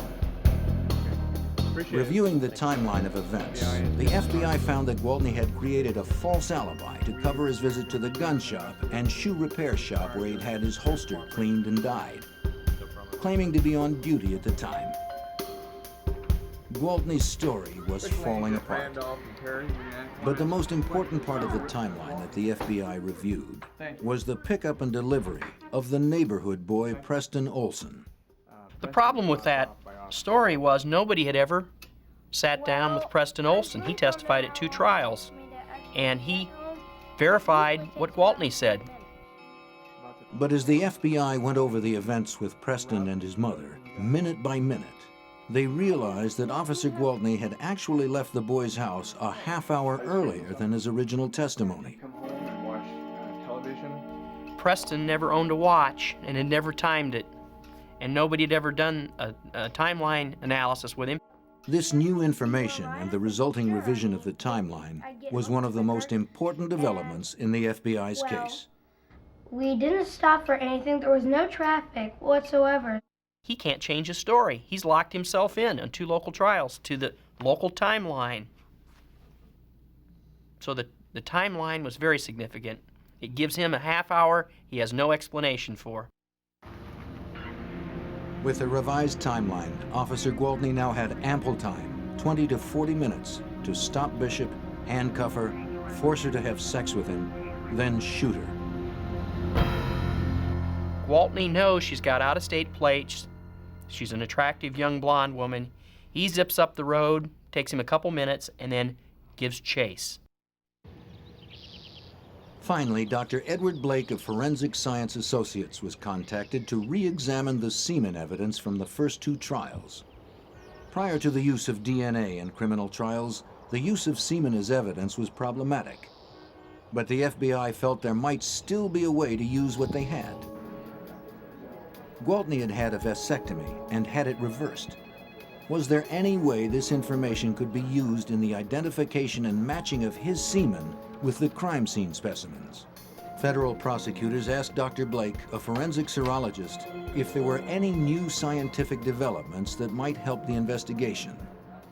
He said, well, I mean, science does progress over time, does it not, Dr. Blake? I mean, maybe there's something, and would you be willing to just look into the matter? And I said, well, I happen to know some people that are involved in fertility work, and one of the elements that's involved in this case is the idea that Mr. Gwaltney had had a vasectomy and had it reversed.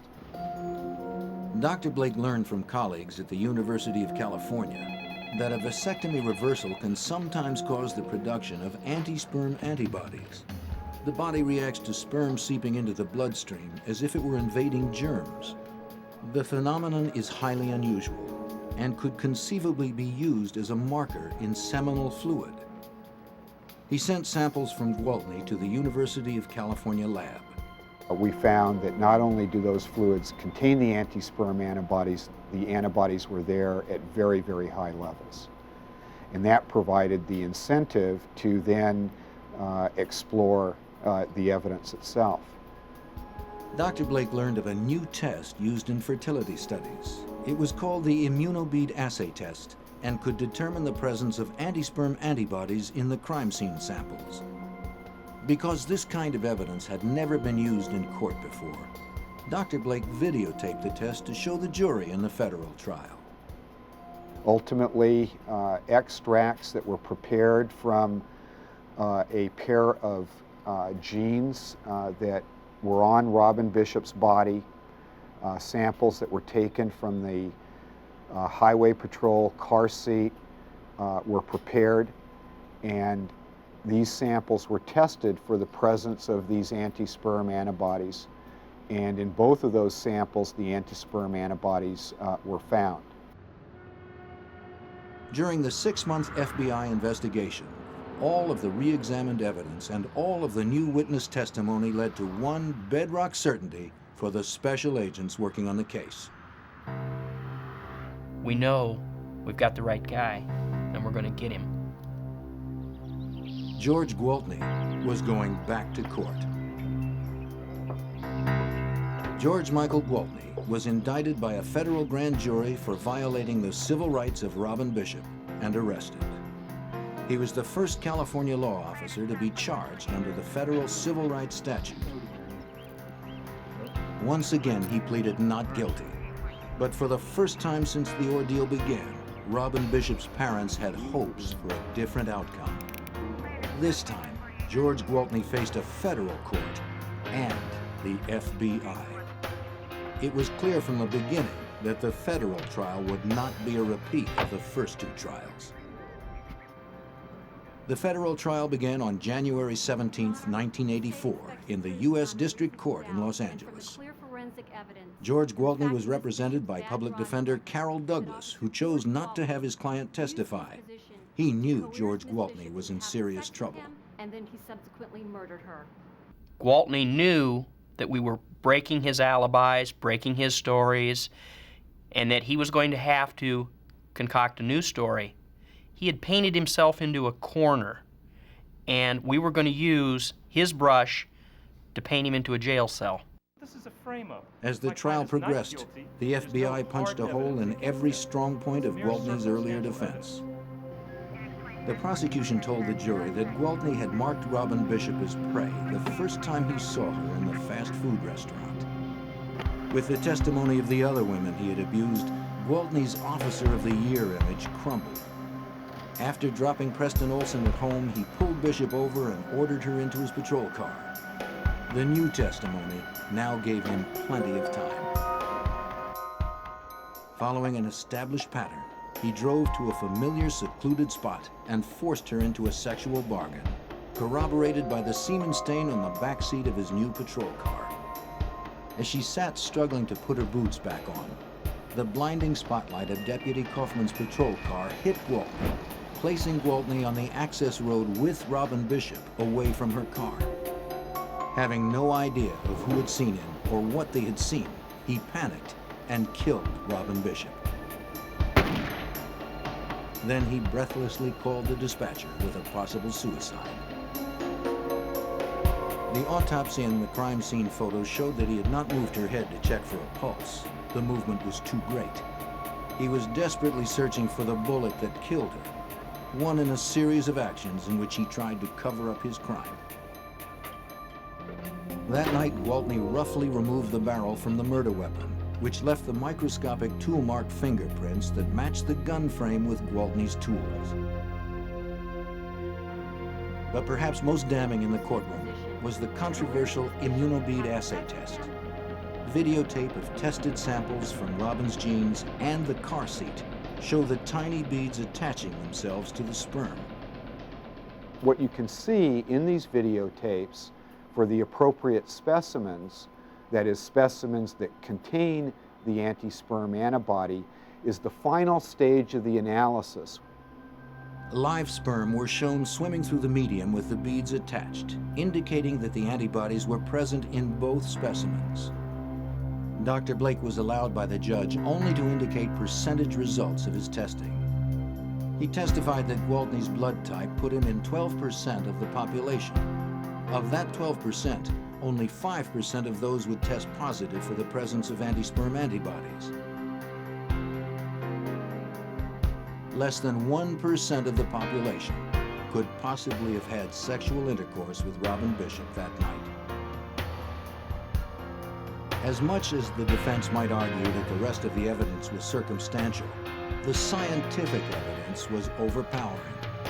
The verdict was returned swiftly. When the jury walked in, they would not look at Gwaltney, and it was very clear that they had a guilty verdict. As far as I was concerned, I was pleased and that George had to suffer the consequences of his action, and that Robin Bishop's death didn't go uninvestigated.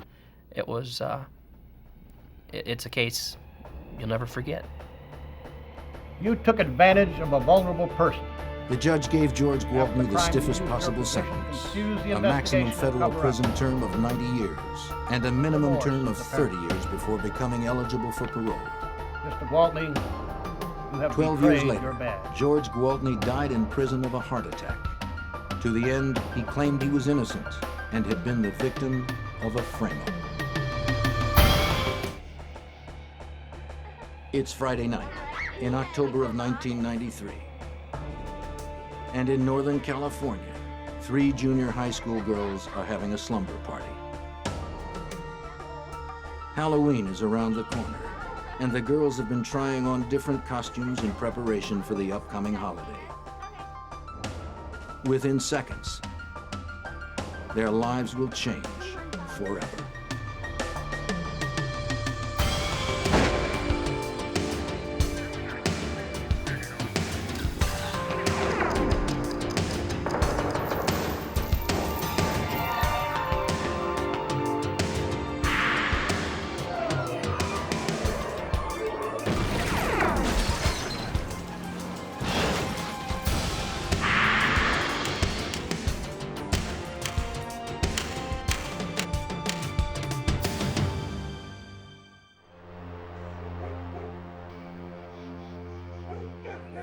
October 1st, Polly Klass and Jillian Pelham were waiting for another friend outside of Polly's house in Petaluma, California.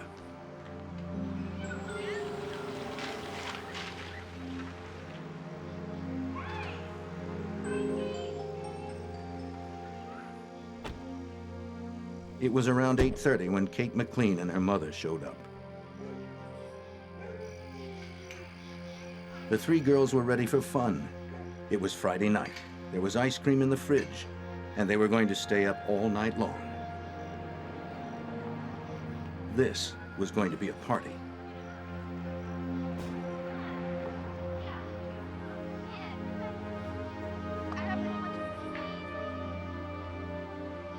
No one had any idea of the danger that lurked so close by.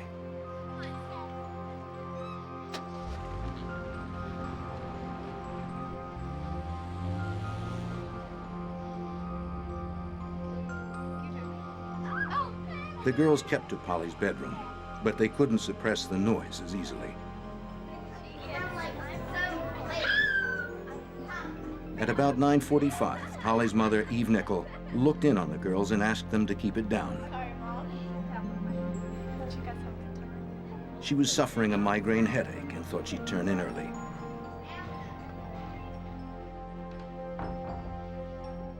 Eve's bedroom was right across the hall from the girls, and although she had chided them about the noise, she was pretty sure it would only take a few minutes for the 12-year-olds to get noisy again.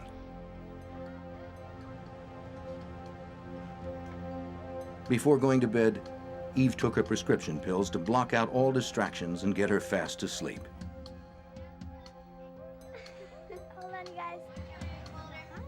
The party continued on for almost an hour before the nightmare began.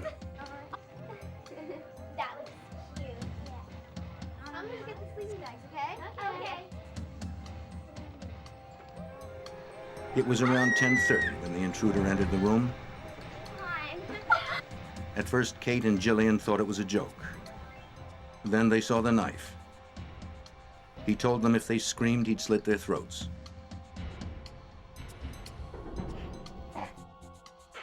Immediately, he tied them up and started asking questions. He wanted to know which girl lived there and who else was in the house. Polly spoke up. The girls were terrified and crying, and he assured them that he wasn't going to hurt anyone, that he was only there for money.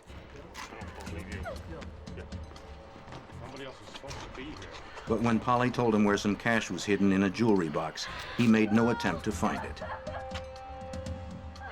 He gagged the girls and took the cases off some pillows to use as hoods.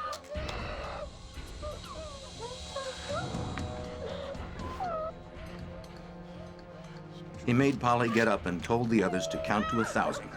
By the time they were done, he said she'd be back.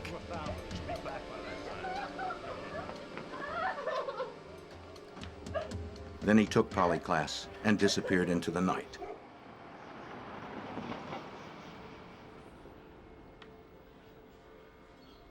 Petaluma police officers were called to the scene after the girls managed to free themselves and wake Polly's mother. They responded in minutes. Investigators entered Polly's room and began to look around. The bedroom was in disarray and told of the events that had happened just minutes before. On the floor were binding materials, cut strips of cloth. The cords from the Nintendo game had been cut, and a strap that was clipped from a purse lay on the floor. Pillowcases were strewn about.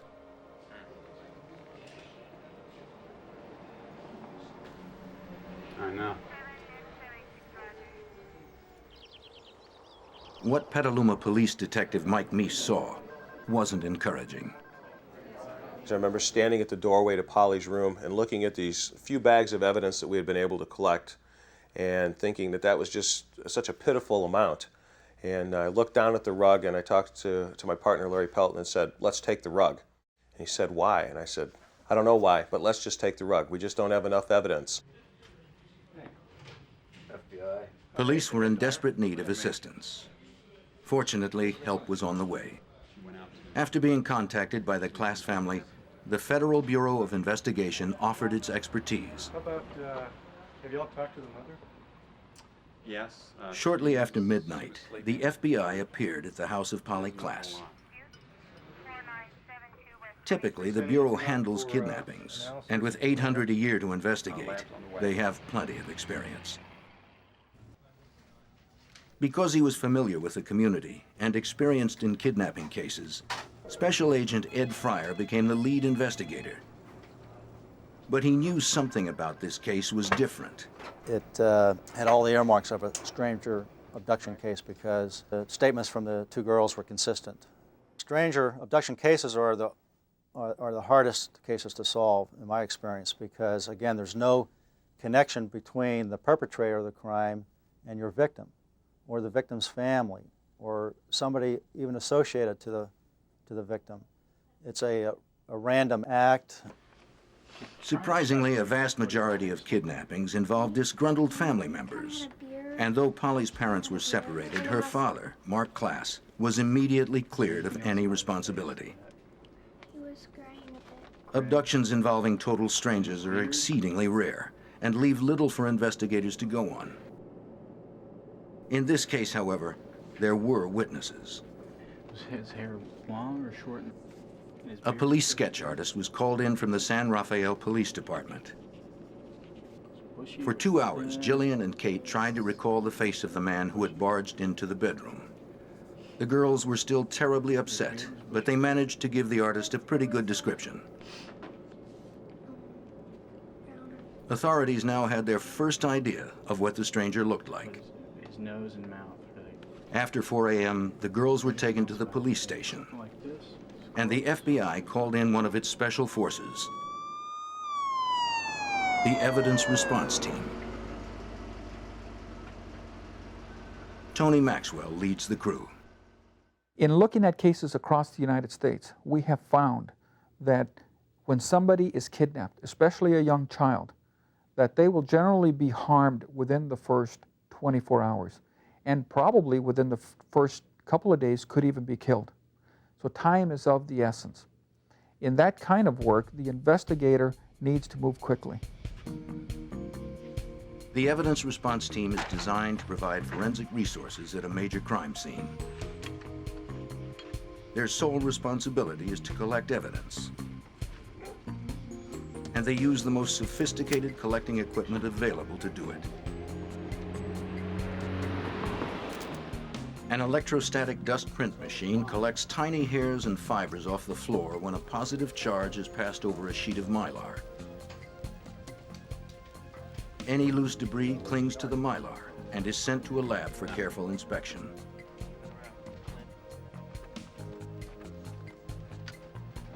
Although the police department had already dusted for fingerprints, they had come up with nothing particularly promising. But they didn't have access to the same equipment as the FBI.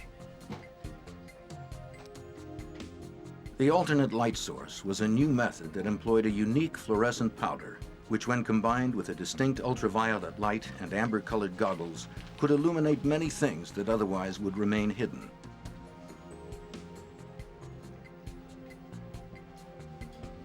The team found 4 dozen fingerprints the police were unable to see using conventional equipment. But even those were of no use. They were attributed to family and friends. After hours of meticulous searching, something finally turned up. Hey, we're still working on it. Do you have anything? Yeah, I have some ridge detail on the bedpost here. It looks like it's pretty good ridge detail. A palm print that at the outset seemed like the first real piece of forensic evidence left behind at the scene.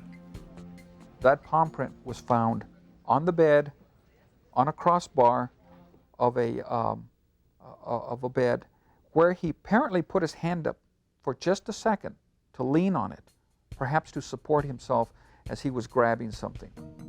And with the alternate light source and the fluorescent fingerprint work that we did, we were able to see it, collect it, and then gather that for the laboratory. At that time, the FBI's fingerprint database, AFIS, didn't contain palm prints, only fingerprints. But even a palm print won't catch a suspect. It will only identify one once he's captured. FBI Special Agent Mark Mershon explains. People often think that when you have a fingerprint or a palm print that you quickly establish the identity of a criminal. The truth of the matter is, in most instances, you have to identify a suspect, have fingerprints for that suspect in order to compare with a latent fingerprint.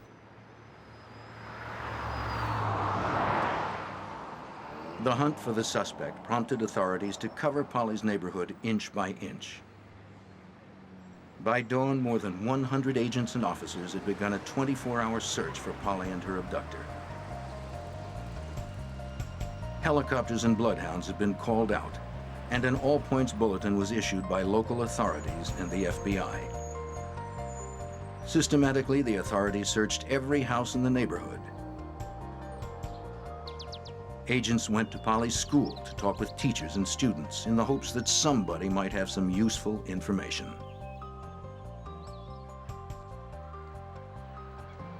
Investigators canvassed the neighborhood in pairs, asking if anyone had seen anything suspicious that night.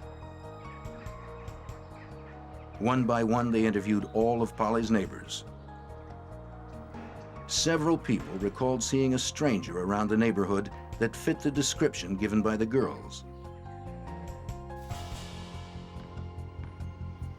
Thomas Georges and his friends were on their way to the video store at around 9 o'clock that night when he noticed a stranger standing in the shadows in front of Polly's house. Thomas knew everyone in his neighborhood, but he had never seen this man before. Returning home a few minutes later, the boys saw that the stranger was still there. The description Thomas gave to the authorities matched the suspect they were looking for.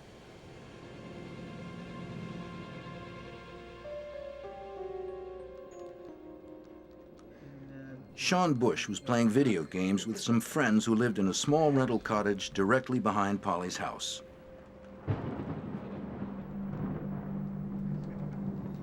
It was about 10:30 when Sean happened to glance out the window.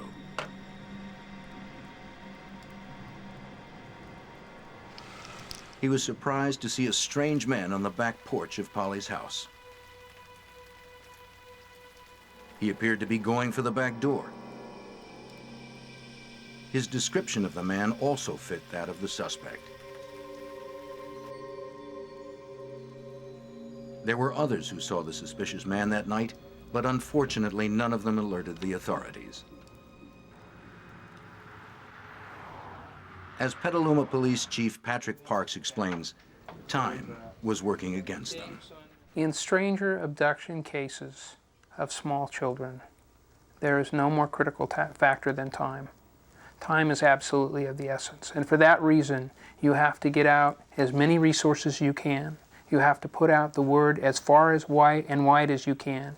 You have to involve as many agencies as you can, get them focused, get their efforts channeled, and hopefully, bring about a successful resolution.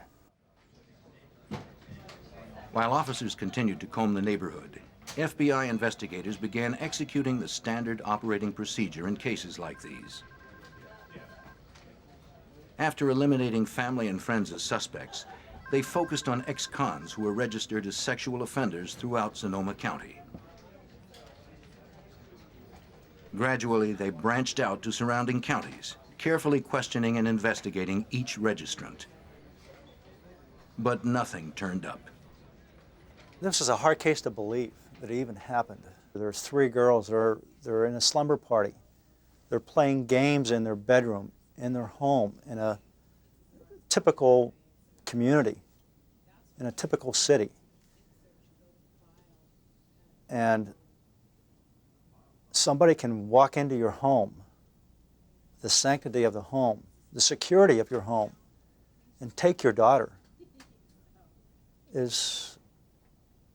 if it wasn't impossible, was inconceivable. The following day, the search for Polly Klaas had escalated into the largest manhunt in the nation. A massive community volunteer network was formed to assist authorities. While hundreds of citizens searched, others passed out flyers, trying to cover the entire city as quickly as possible.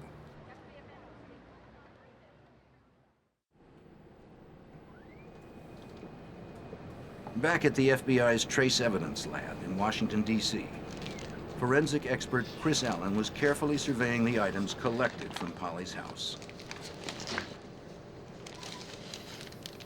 I noticed that in untying the pieces of bindings, the thin nylon strips of bindings that were used to tie up Polly's girlfriends, that they had jagged edges to them. And I was able to line them up perfectly so that I was able to determine that these all came from one piece of cloth originally, and it was a piece of cloth like a lady's nightgown or a slip material. Other pieces of evidence found in Polly's room were not so easy to classify. Tiny fibers collected with the electrostatic dust print machine proved to be a challenge to identify. After painstaking examination and comparison, Allen concluded that they had come from the interior carpet of an automobile. Eliminating the cars that could be accounted for at Polly's house, Allen suspected that these carpet fibers were most likely from the kidnapper's car.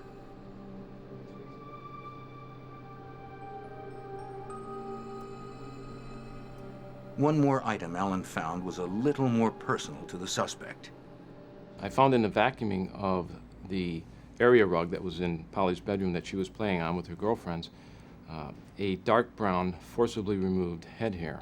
And I say forcibly removed because it had a 3 or 4 millimeter root sheath on it, actually skin material that comes out of the scalp when the hair is forcibly pulled or yanked out. If Polly had pulled a hair out of the suspect's head, it was evident that she didn't go without a struggle. But even a hair with DNA evidence couldn't bring investigators any closer to finding a suspect.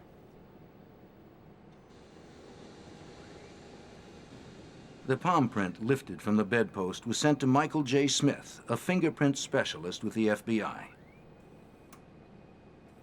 Examining the print under laser light, Smith determined that the print had enough ridge detail to photograph. But the light emitted from the laser turned the print orange, and Smith needed to capture a black print on a white background. He instructed the photographer to reverse the color so that the finished print would appear the way it would on a fingerprint card. Now the print was indelible and could be filed until a suspect was apprehended. Investigators had unearthed some solid evidence, but it wasn't enough. Time was running out, and Polly Klaas was still out there, somewhere.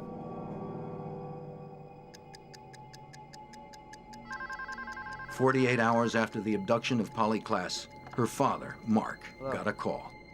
Polly? It sounded like Polly. Okay, honey. She told her father that she was in a hotel room somewhere, and that her abductor had stepped out for a moment. Tell me where you are. Polly! Then the Polly. line went dead. It offered the first glimmer of hope. But unfortunately, since Mark's line wasn't set up for a trace, Detective Fryer, all please. authorities could do was wait for another call.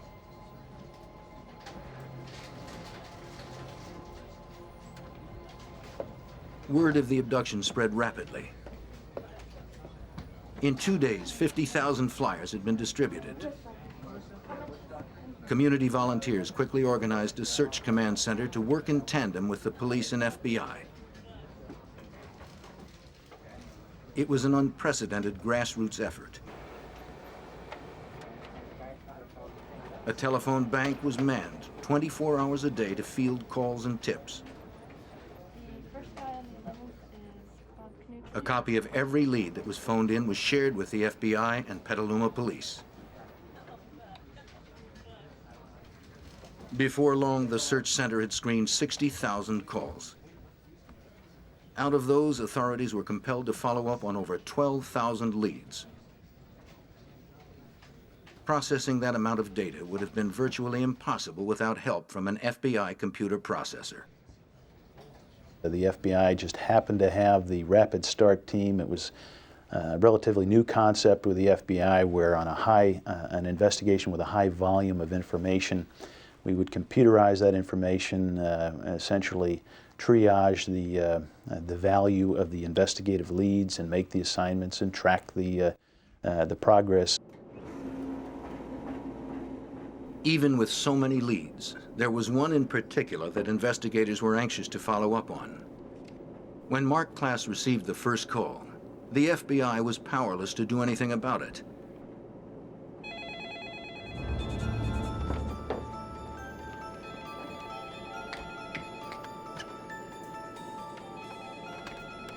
The second time she called, they were ready. Hello. Like the previous call, it sounded like Polly, How are you, honey? and she could only talk for a short time before she had to hang up. Where are you? But it was long enough for authorities to make a trace. Polly. Got it.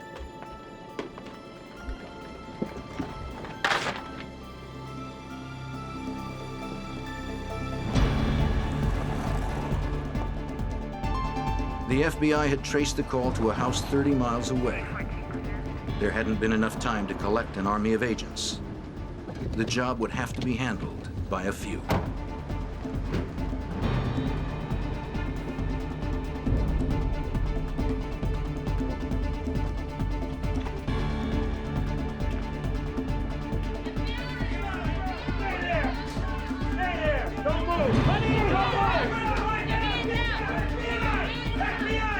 But something wasn't right. This was just a normal family home. There was no sign of Polly or her abductor. What's going on? A terrible realization dawned on the agents. When they sat down with one of the girls in the house, she confessed to making the calls.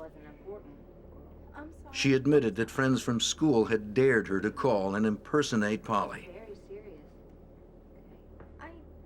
The entire incident had been a cruel joke. This was the only indication we had after a week's time that Polly just might be alive still, and we all were poised and hopeful that this would yield a solution and her safe recovery. Of course, it didn't.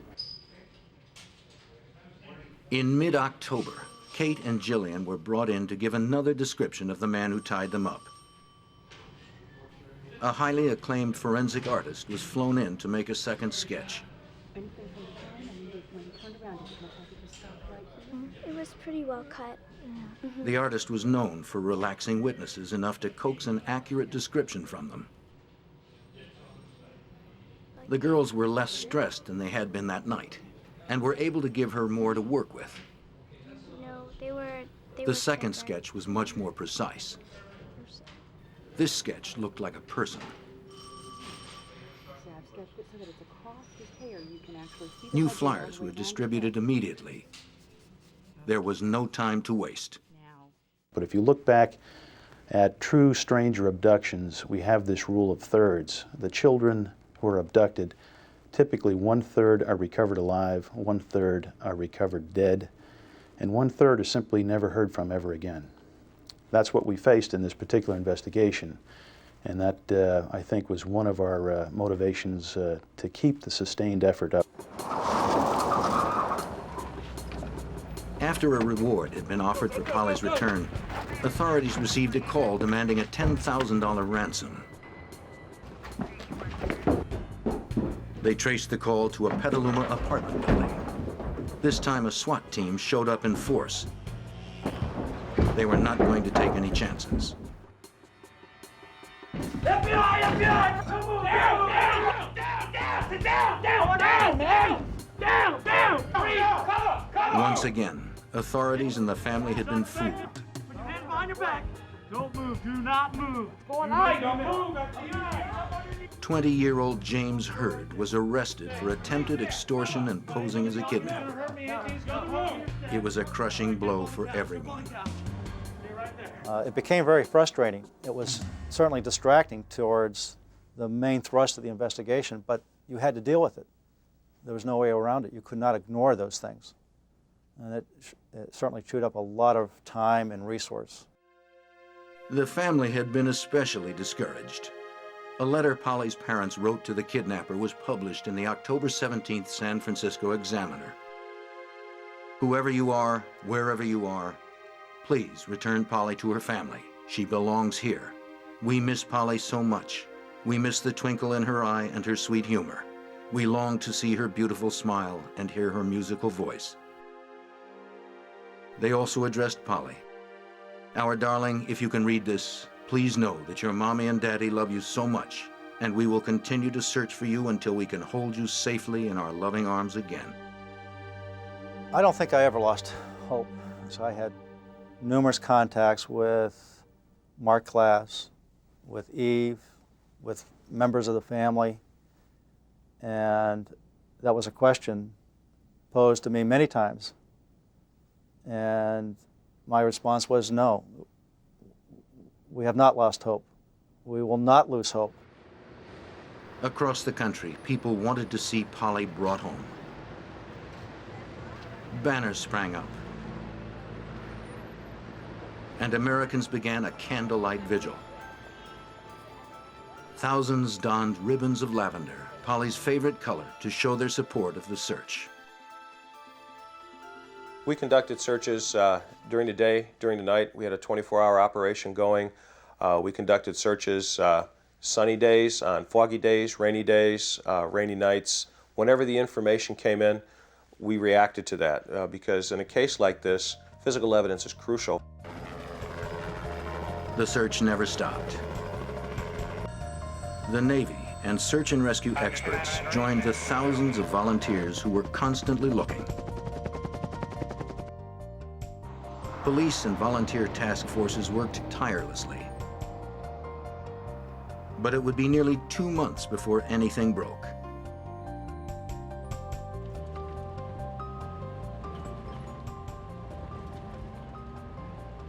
November 28th, 1993. It was 2 months after Polly Klaas was kidnapped that authorities got their first real lead. I've got some items I want to show you out in the clearing. In Sonoma County, a sheriff's deputy was called out to the house of Dana Jaffe. It sat at the end of a long, winding drive off Pythian Road.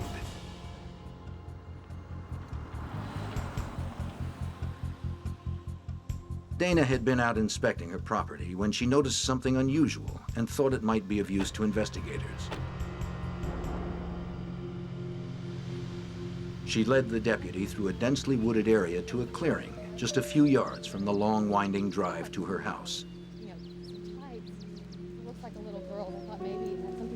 Scattered in the woods were a few items that seemed somewhat suspicious.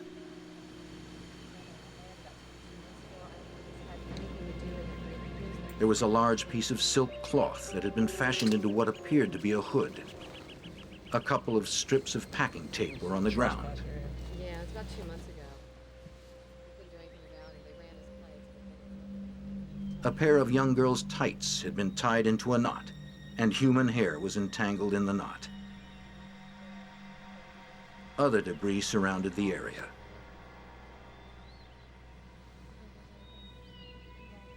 Then Dana recalled the night she'd caught a trespasser on her property not far from where they stood.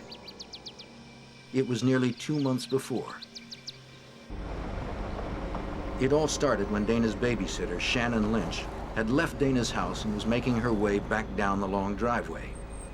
A man was walking down the middle of the private drive. His stranded Pinto was off to the side. He said that he was stuck and insisted that she get out of her car and help. He also wanted to know what was up the drive. But Shannon immediately sensed something wasn't right. She'd later describe him as looking like a wild man. She drove on, leaving him there, determined to get to a phone.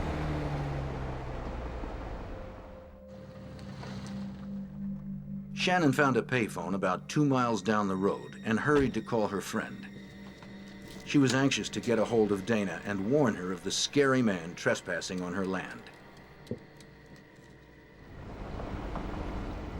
Dana didn't waste any time. She grabbed her daughter and a baseball bat and took off down the hill. She saw the car, like Shannon had said, but the strange man was nowhere in sight. She continued down into town and called the police.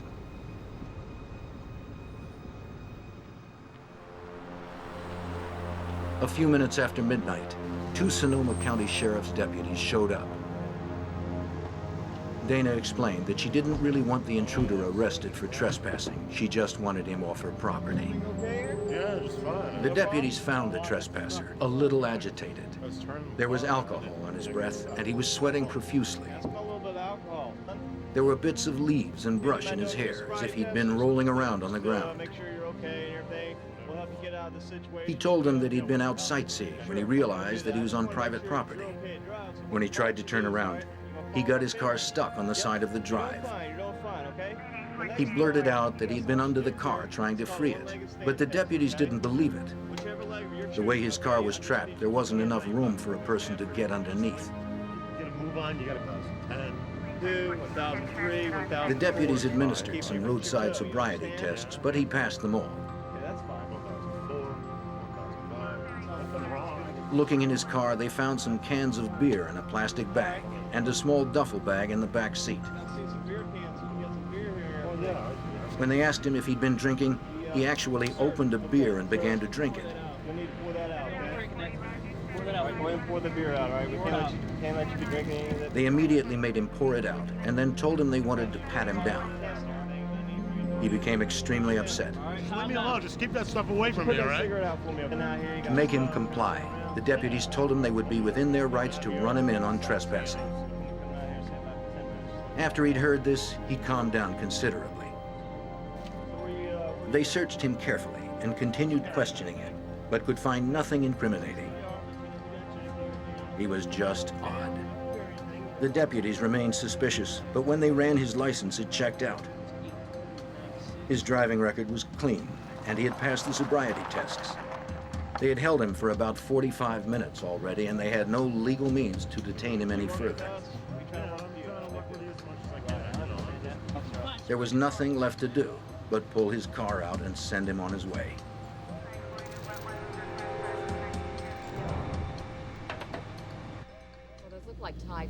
That had been 2 months ago, the same night that Polly Klaas had been abducted.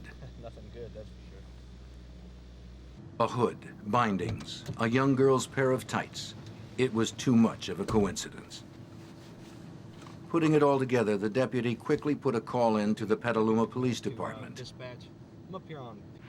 Within an hour, Detective Mike Meese and Agent Ed Fryer arrived to check it out. I'll never forget the scene. It was late at night then. By this time, Mike Meese and I are standing up on the hillside there on Pythian on the road. It was beginning to get a little misty and foggy, and the rain started to come down.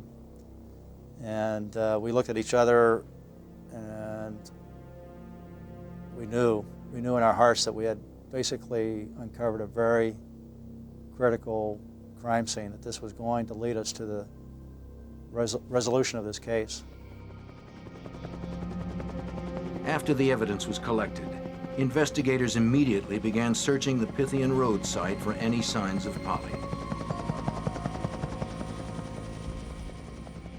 We spent days searching the mountain with over 300 volunteers. I believe we had 25 to 30 search dogs, and we conducted extensive ground searches for Polly, believing that she was still alive, which was the premise that we were working on. As the search commenced, everything began to snowball. Authorities checked with the Sonoma County Police to get the full report of the incident that happened on Dana Jaffe's property. The man deputies had questioned was Richard Allen Davis. Accessing his criminal record revealed he had recently been paroled from an 8-year sentence for kidnapping. What we learned about Davis initially was 1976 he had been arrested for robbery and kidnapping and assault with intent to commit rape. We learned in 1978 he had been arrested for another kidnapping, as well as a couple of counts of assault with a deadly weapon. 1984 he'd been arrested for a kidnapping case, assault with a deadly weapon, including the use of a firearm, and armed robbery. You start reading these reports and realize, you know, hey, this guy's a bad actor. This is an individual certainly more than capable of being involved in a crime like this. The arrest photo on file matched the girl's description. His mother lived in Petaluma, giving him reason to have been there. The pieces were falling into place.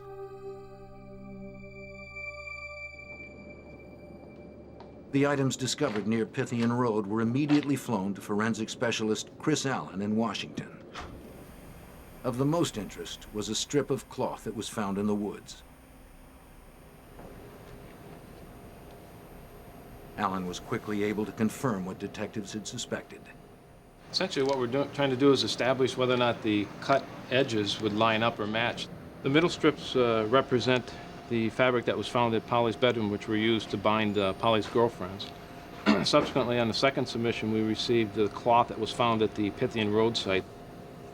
These all fit together like a puzzle with the edges and the pieces of fabric matching up end to end. The strips meant more than likely Polly Klaas had been out at Dana Jaffe's after her abduction. Without a doubt, Richard Allen Davis had been there too.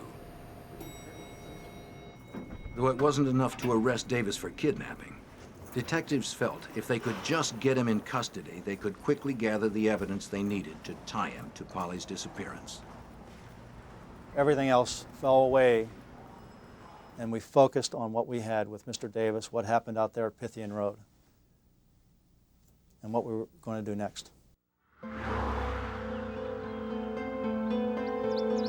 When investigators discovered Davis had an outstanding warrant for breaking parole and DUI, they decided to bring him in. But he wasn't at home when they arrived.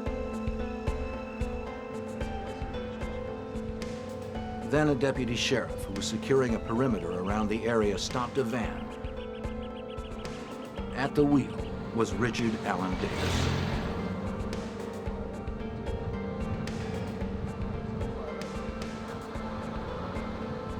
When the deputy realized who he had, he calmly called it in to the investigators back at the house. Is there a problem, officer? No, sir. Just sit tight, okay?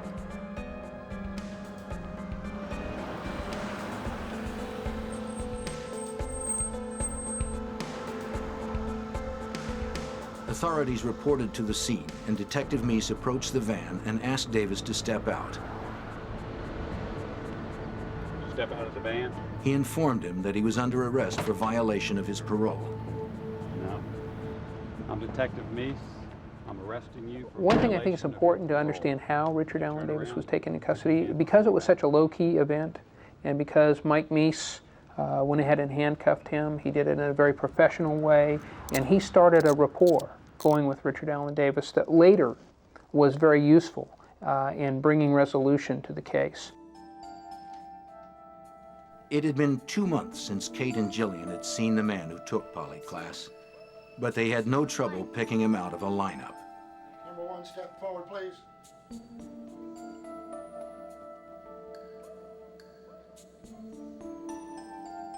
Even without the beard, his was a face they could never forget. Number 1, step back, please. Though he'd been arrested for parole violation, Davis was questioned about the kidnapping. He vehemently denied any involvement. But authorities let Davis know that if he wanted to talk, the door was open. So I took Davis into the hallway and I told him, I said, hey, look, what you need to know is we've got all the physical evidence it takes to make this case. And all you're looking at is a kidnapping right now. So if you want to talk about it, you got to let me know. And he made a non-committal response, didn't want to talk. And I remember patting my pockets looking for a business card, didn't have a business card with me. And I said, you know, I'm going to leave my name and number with those guys, meaning the correctional deputies. And if you ever want to talk about it, you know, give me a call.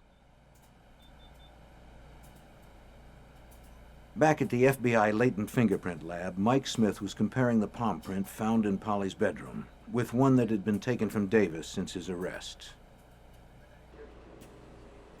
This was a crucial piece of evidence. Matching the two prints would undoubtedly link Davis to the abduction. After careful examination, the results were called in to Agent Fryer. I just got a call from FBI laboratory.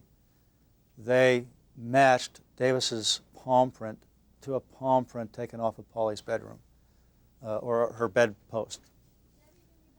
It was again one of those moments where there's butterflies in my stomach.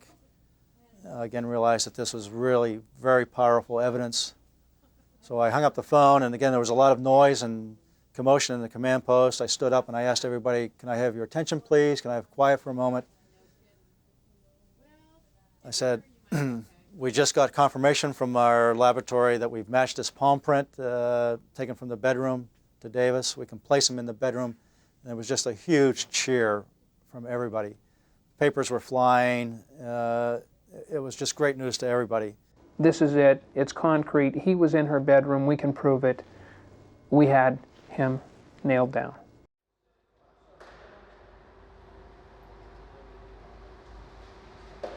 Though news of the matching print had gone public, Davis was being held in isolation and had not heard anything about it.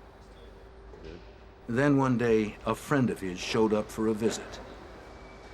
He urged Davis to talk to authorities and tell them where Polly was.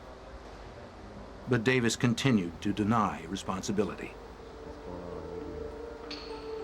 Then his friend gave him the news the rest of the nation had already heard. It came as a complete surprise. Davis realized it was going to be impossible to explain how his palm print got in Polly's bedroom.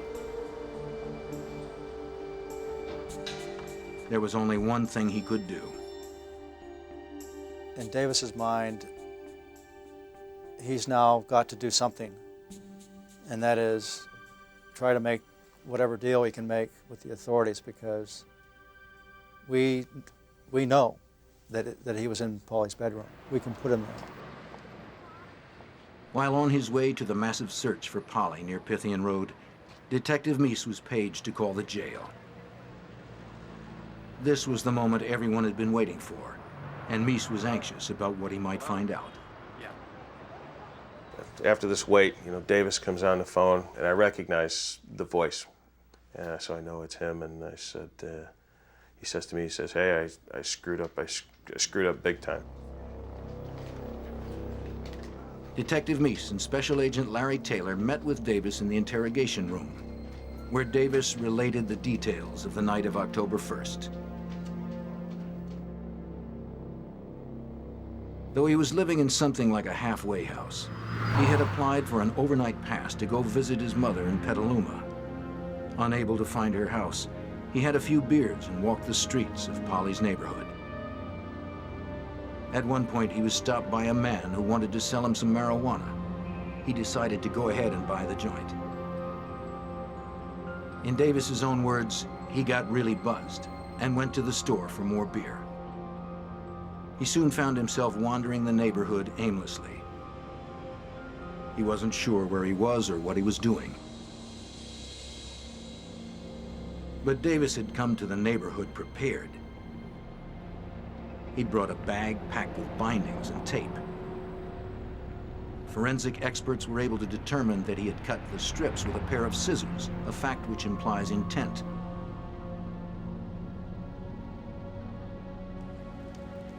Then Davis said he randomly picked a house on the street and crawled into an open window. He remembered hearing TV voices and said he may have picked up a knife in the kitchen. He said he didn't remember anything after that. He claimed the next thing he knew, he was driving in his car and was surprised to find a young girl sitting next to him. She was complaining that her hands were tingling. According to Davis, he adjusted the straps for her and drove around wondering what he had done and what he should do next.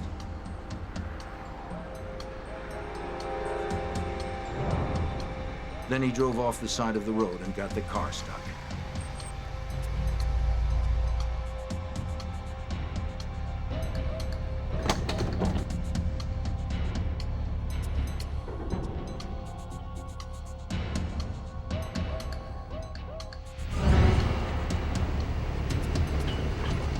Once he realized he was stuck for good, he says he got Polly out of the car and carried her up a steep embankment about 30 yards away.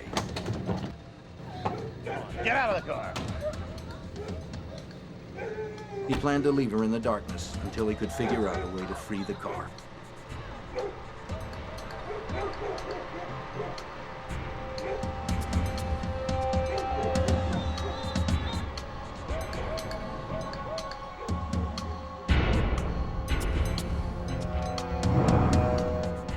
The rest of Davis's story about what happened at Pythian Road matched the witnesses' accounts. At the time of the incident, the bulletin about Polly's abduction was just going out over police radios. But the deputies were tuned to a different frequency and would not have heard it even if they had been in their cars. They ran his license, but the equipment they had at that time was only able to give a cursory printout of Davis' driving record. It couldn't generate his criminal record. They found nothing they could hold him on. What I want you to do is, all right, I'm gonna follow my finger. Davis recalled how the deputies pulled his car out and escorted him to the main highway. But he claims that he waited for 15 or 30 minutes and returned to the site to find Polly. Then he just drove around. At some point, he realized he had to get rid of her. At long last, authorities had found out what they'd been desperate to know. Polly Klaas was dead, and Richard Allen Davis was the man responsible.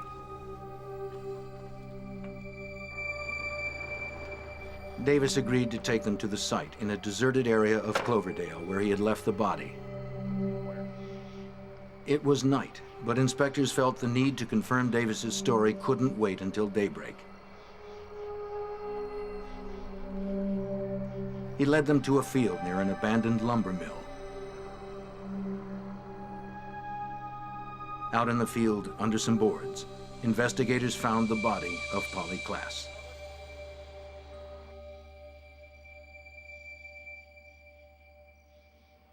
It was an odd feeling. You're in the presence of somebody like Davis, and just a few yards away is what's left of a very beautiful, innocent 12-year-old. The Polly Klaas case was special because people cared. Because the whole community stepped forward and said, this is the last child you're going to take, and that this is our child, and that we are going to go out and look for her until we find her. The case wouldn't come to trial until 1996. But after 10 weeks in the courtroom, a jury found Davis guilty on 10 counts, including kidnapping, robbery, burglary, murder, and attempting to commit a lewd act on a child. The latter charge Davis continued to deny during the entire trial. Investigators strongly believed that despite Davis's testimony, Polly was already dead at the time deputies helped him with his car. He was sentenced to death and continues to sit on death row at San Quentin Prison.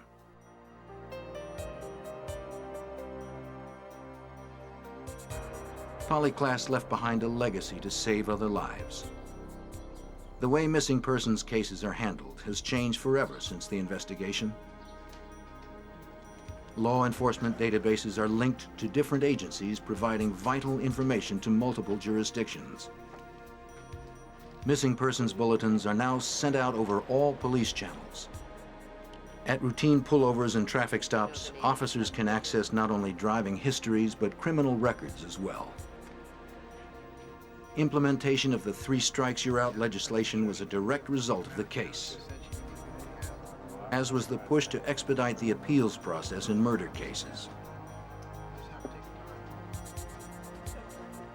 And a foundation established in Polly's name aids the search for missing children. It looked just a little fuzzy on the website.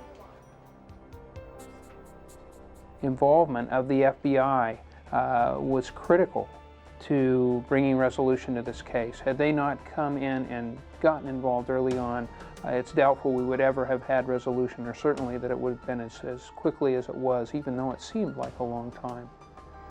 The unique partnership that was formed between local police and the FBI set a precedent that continues to this day.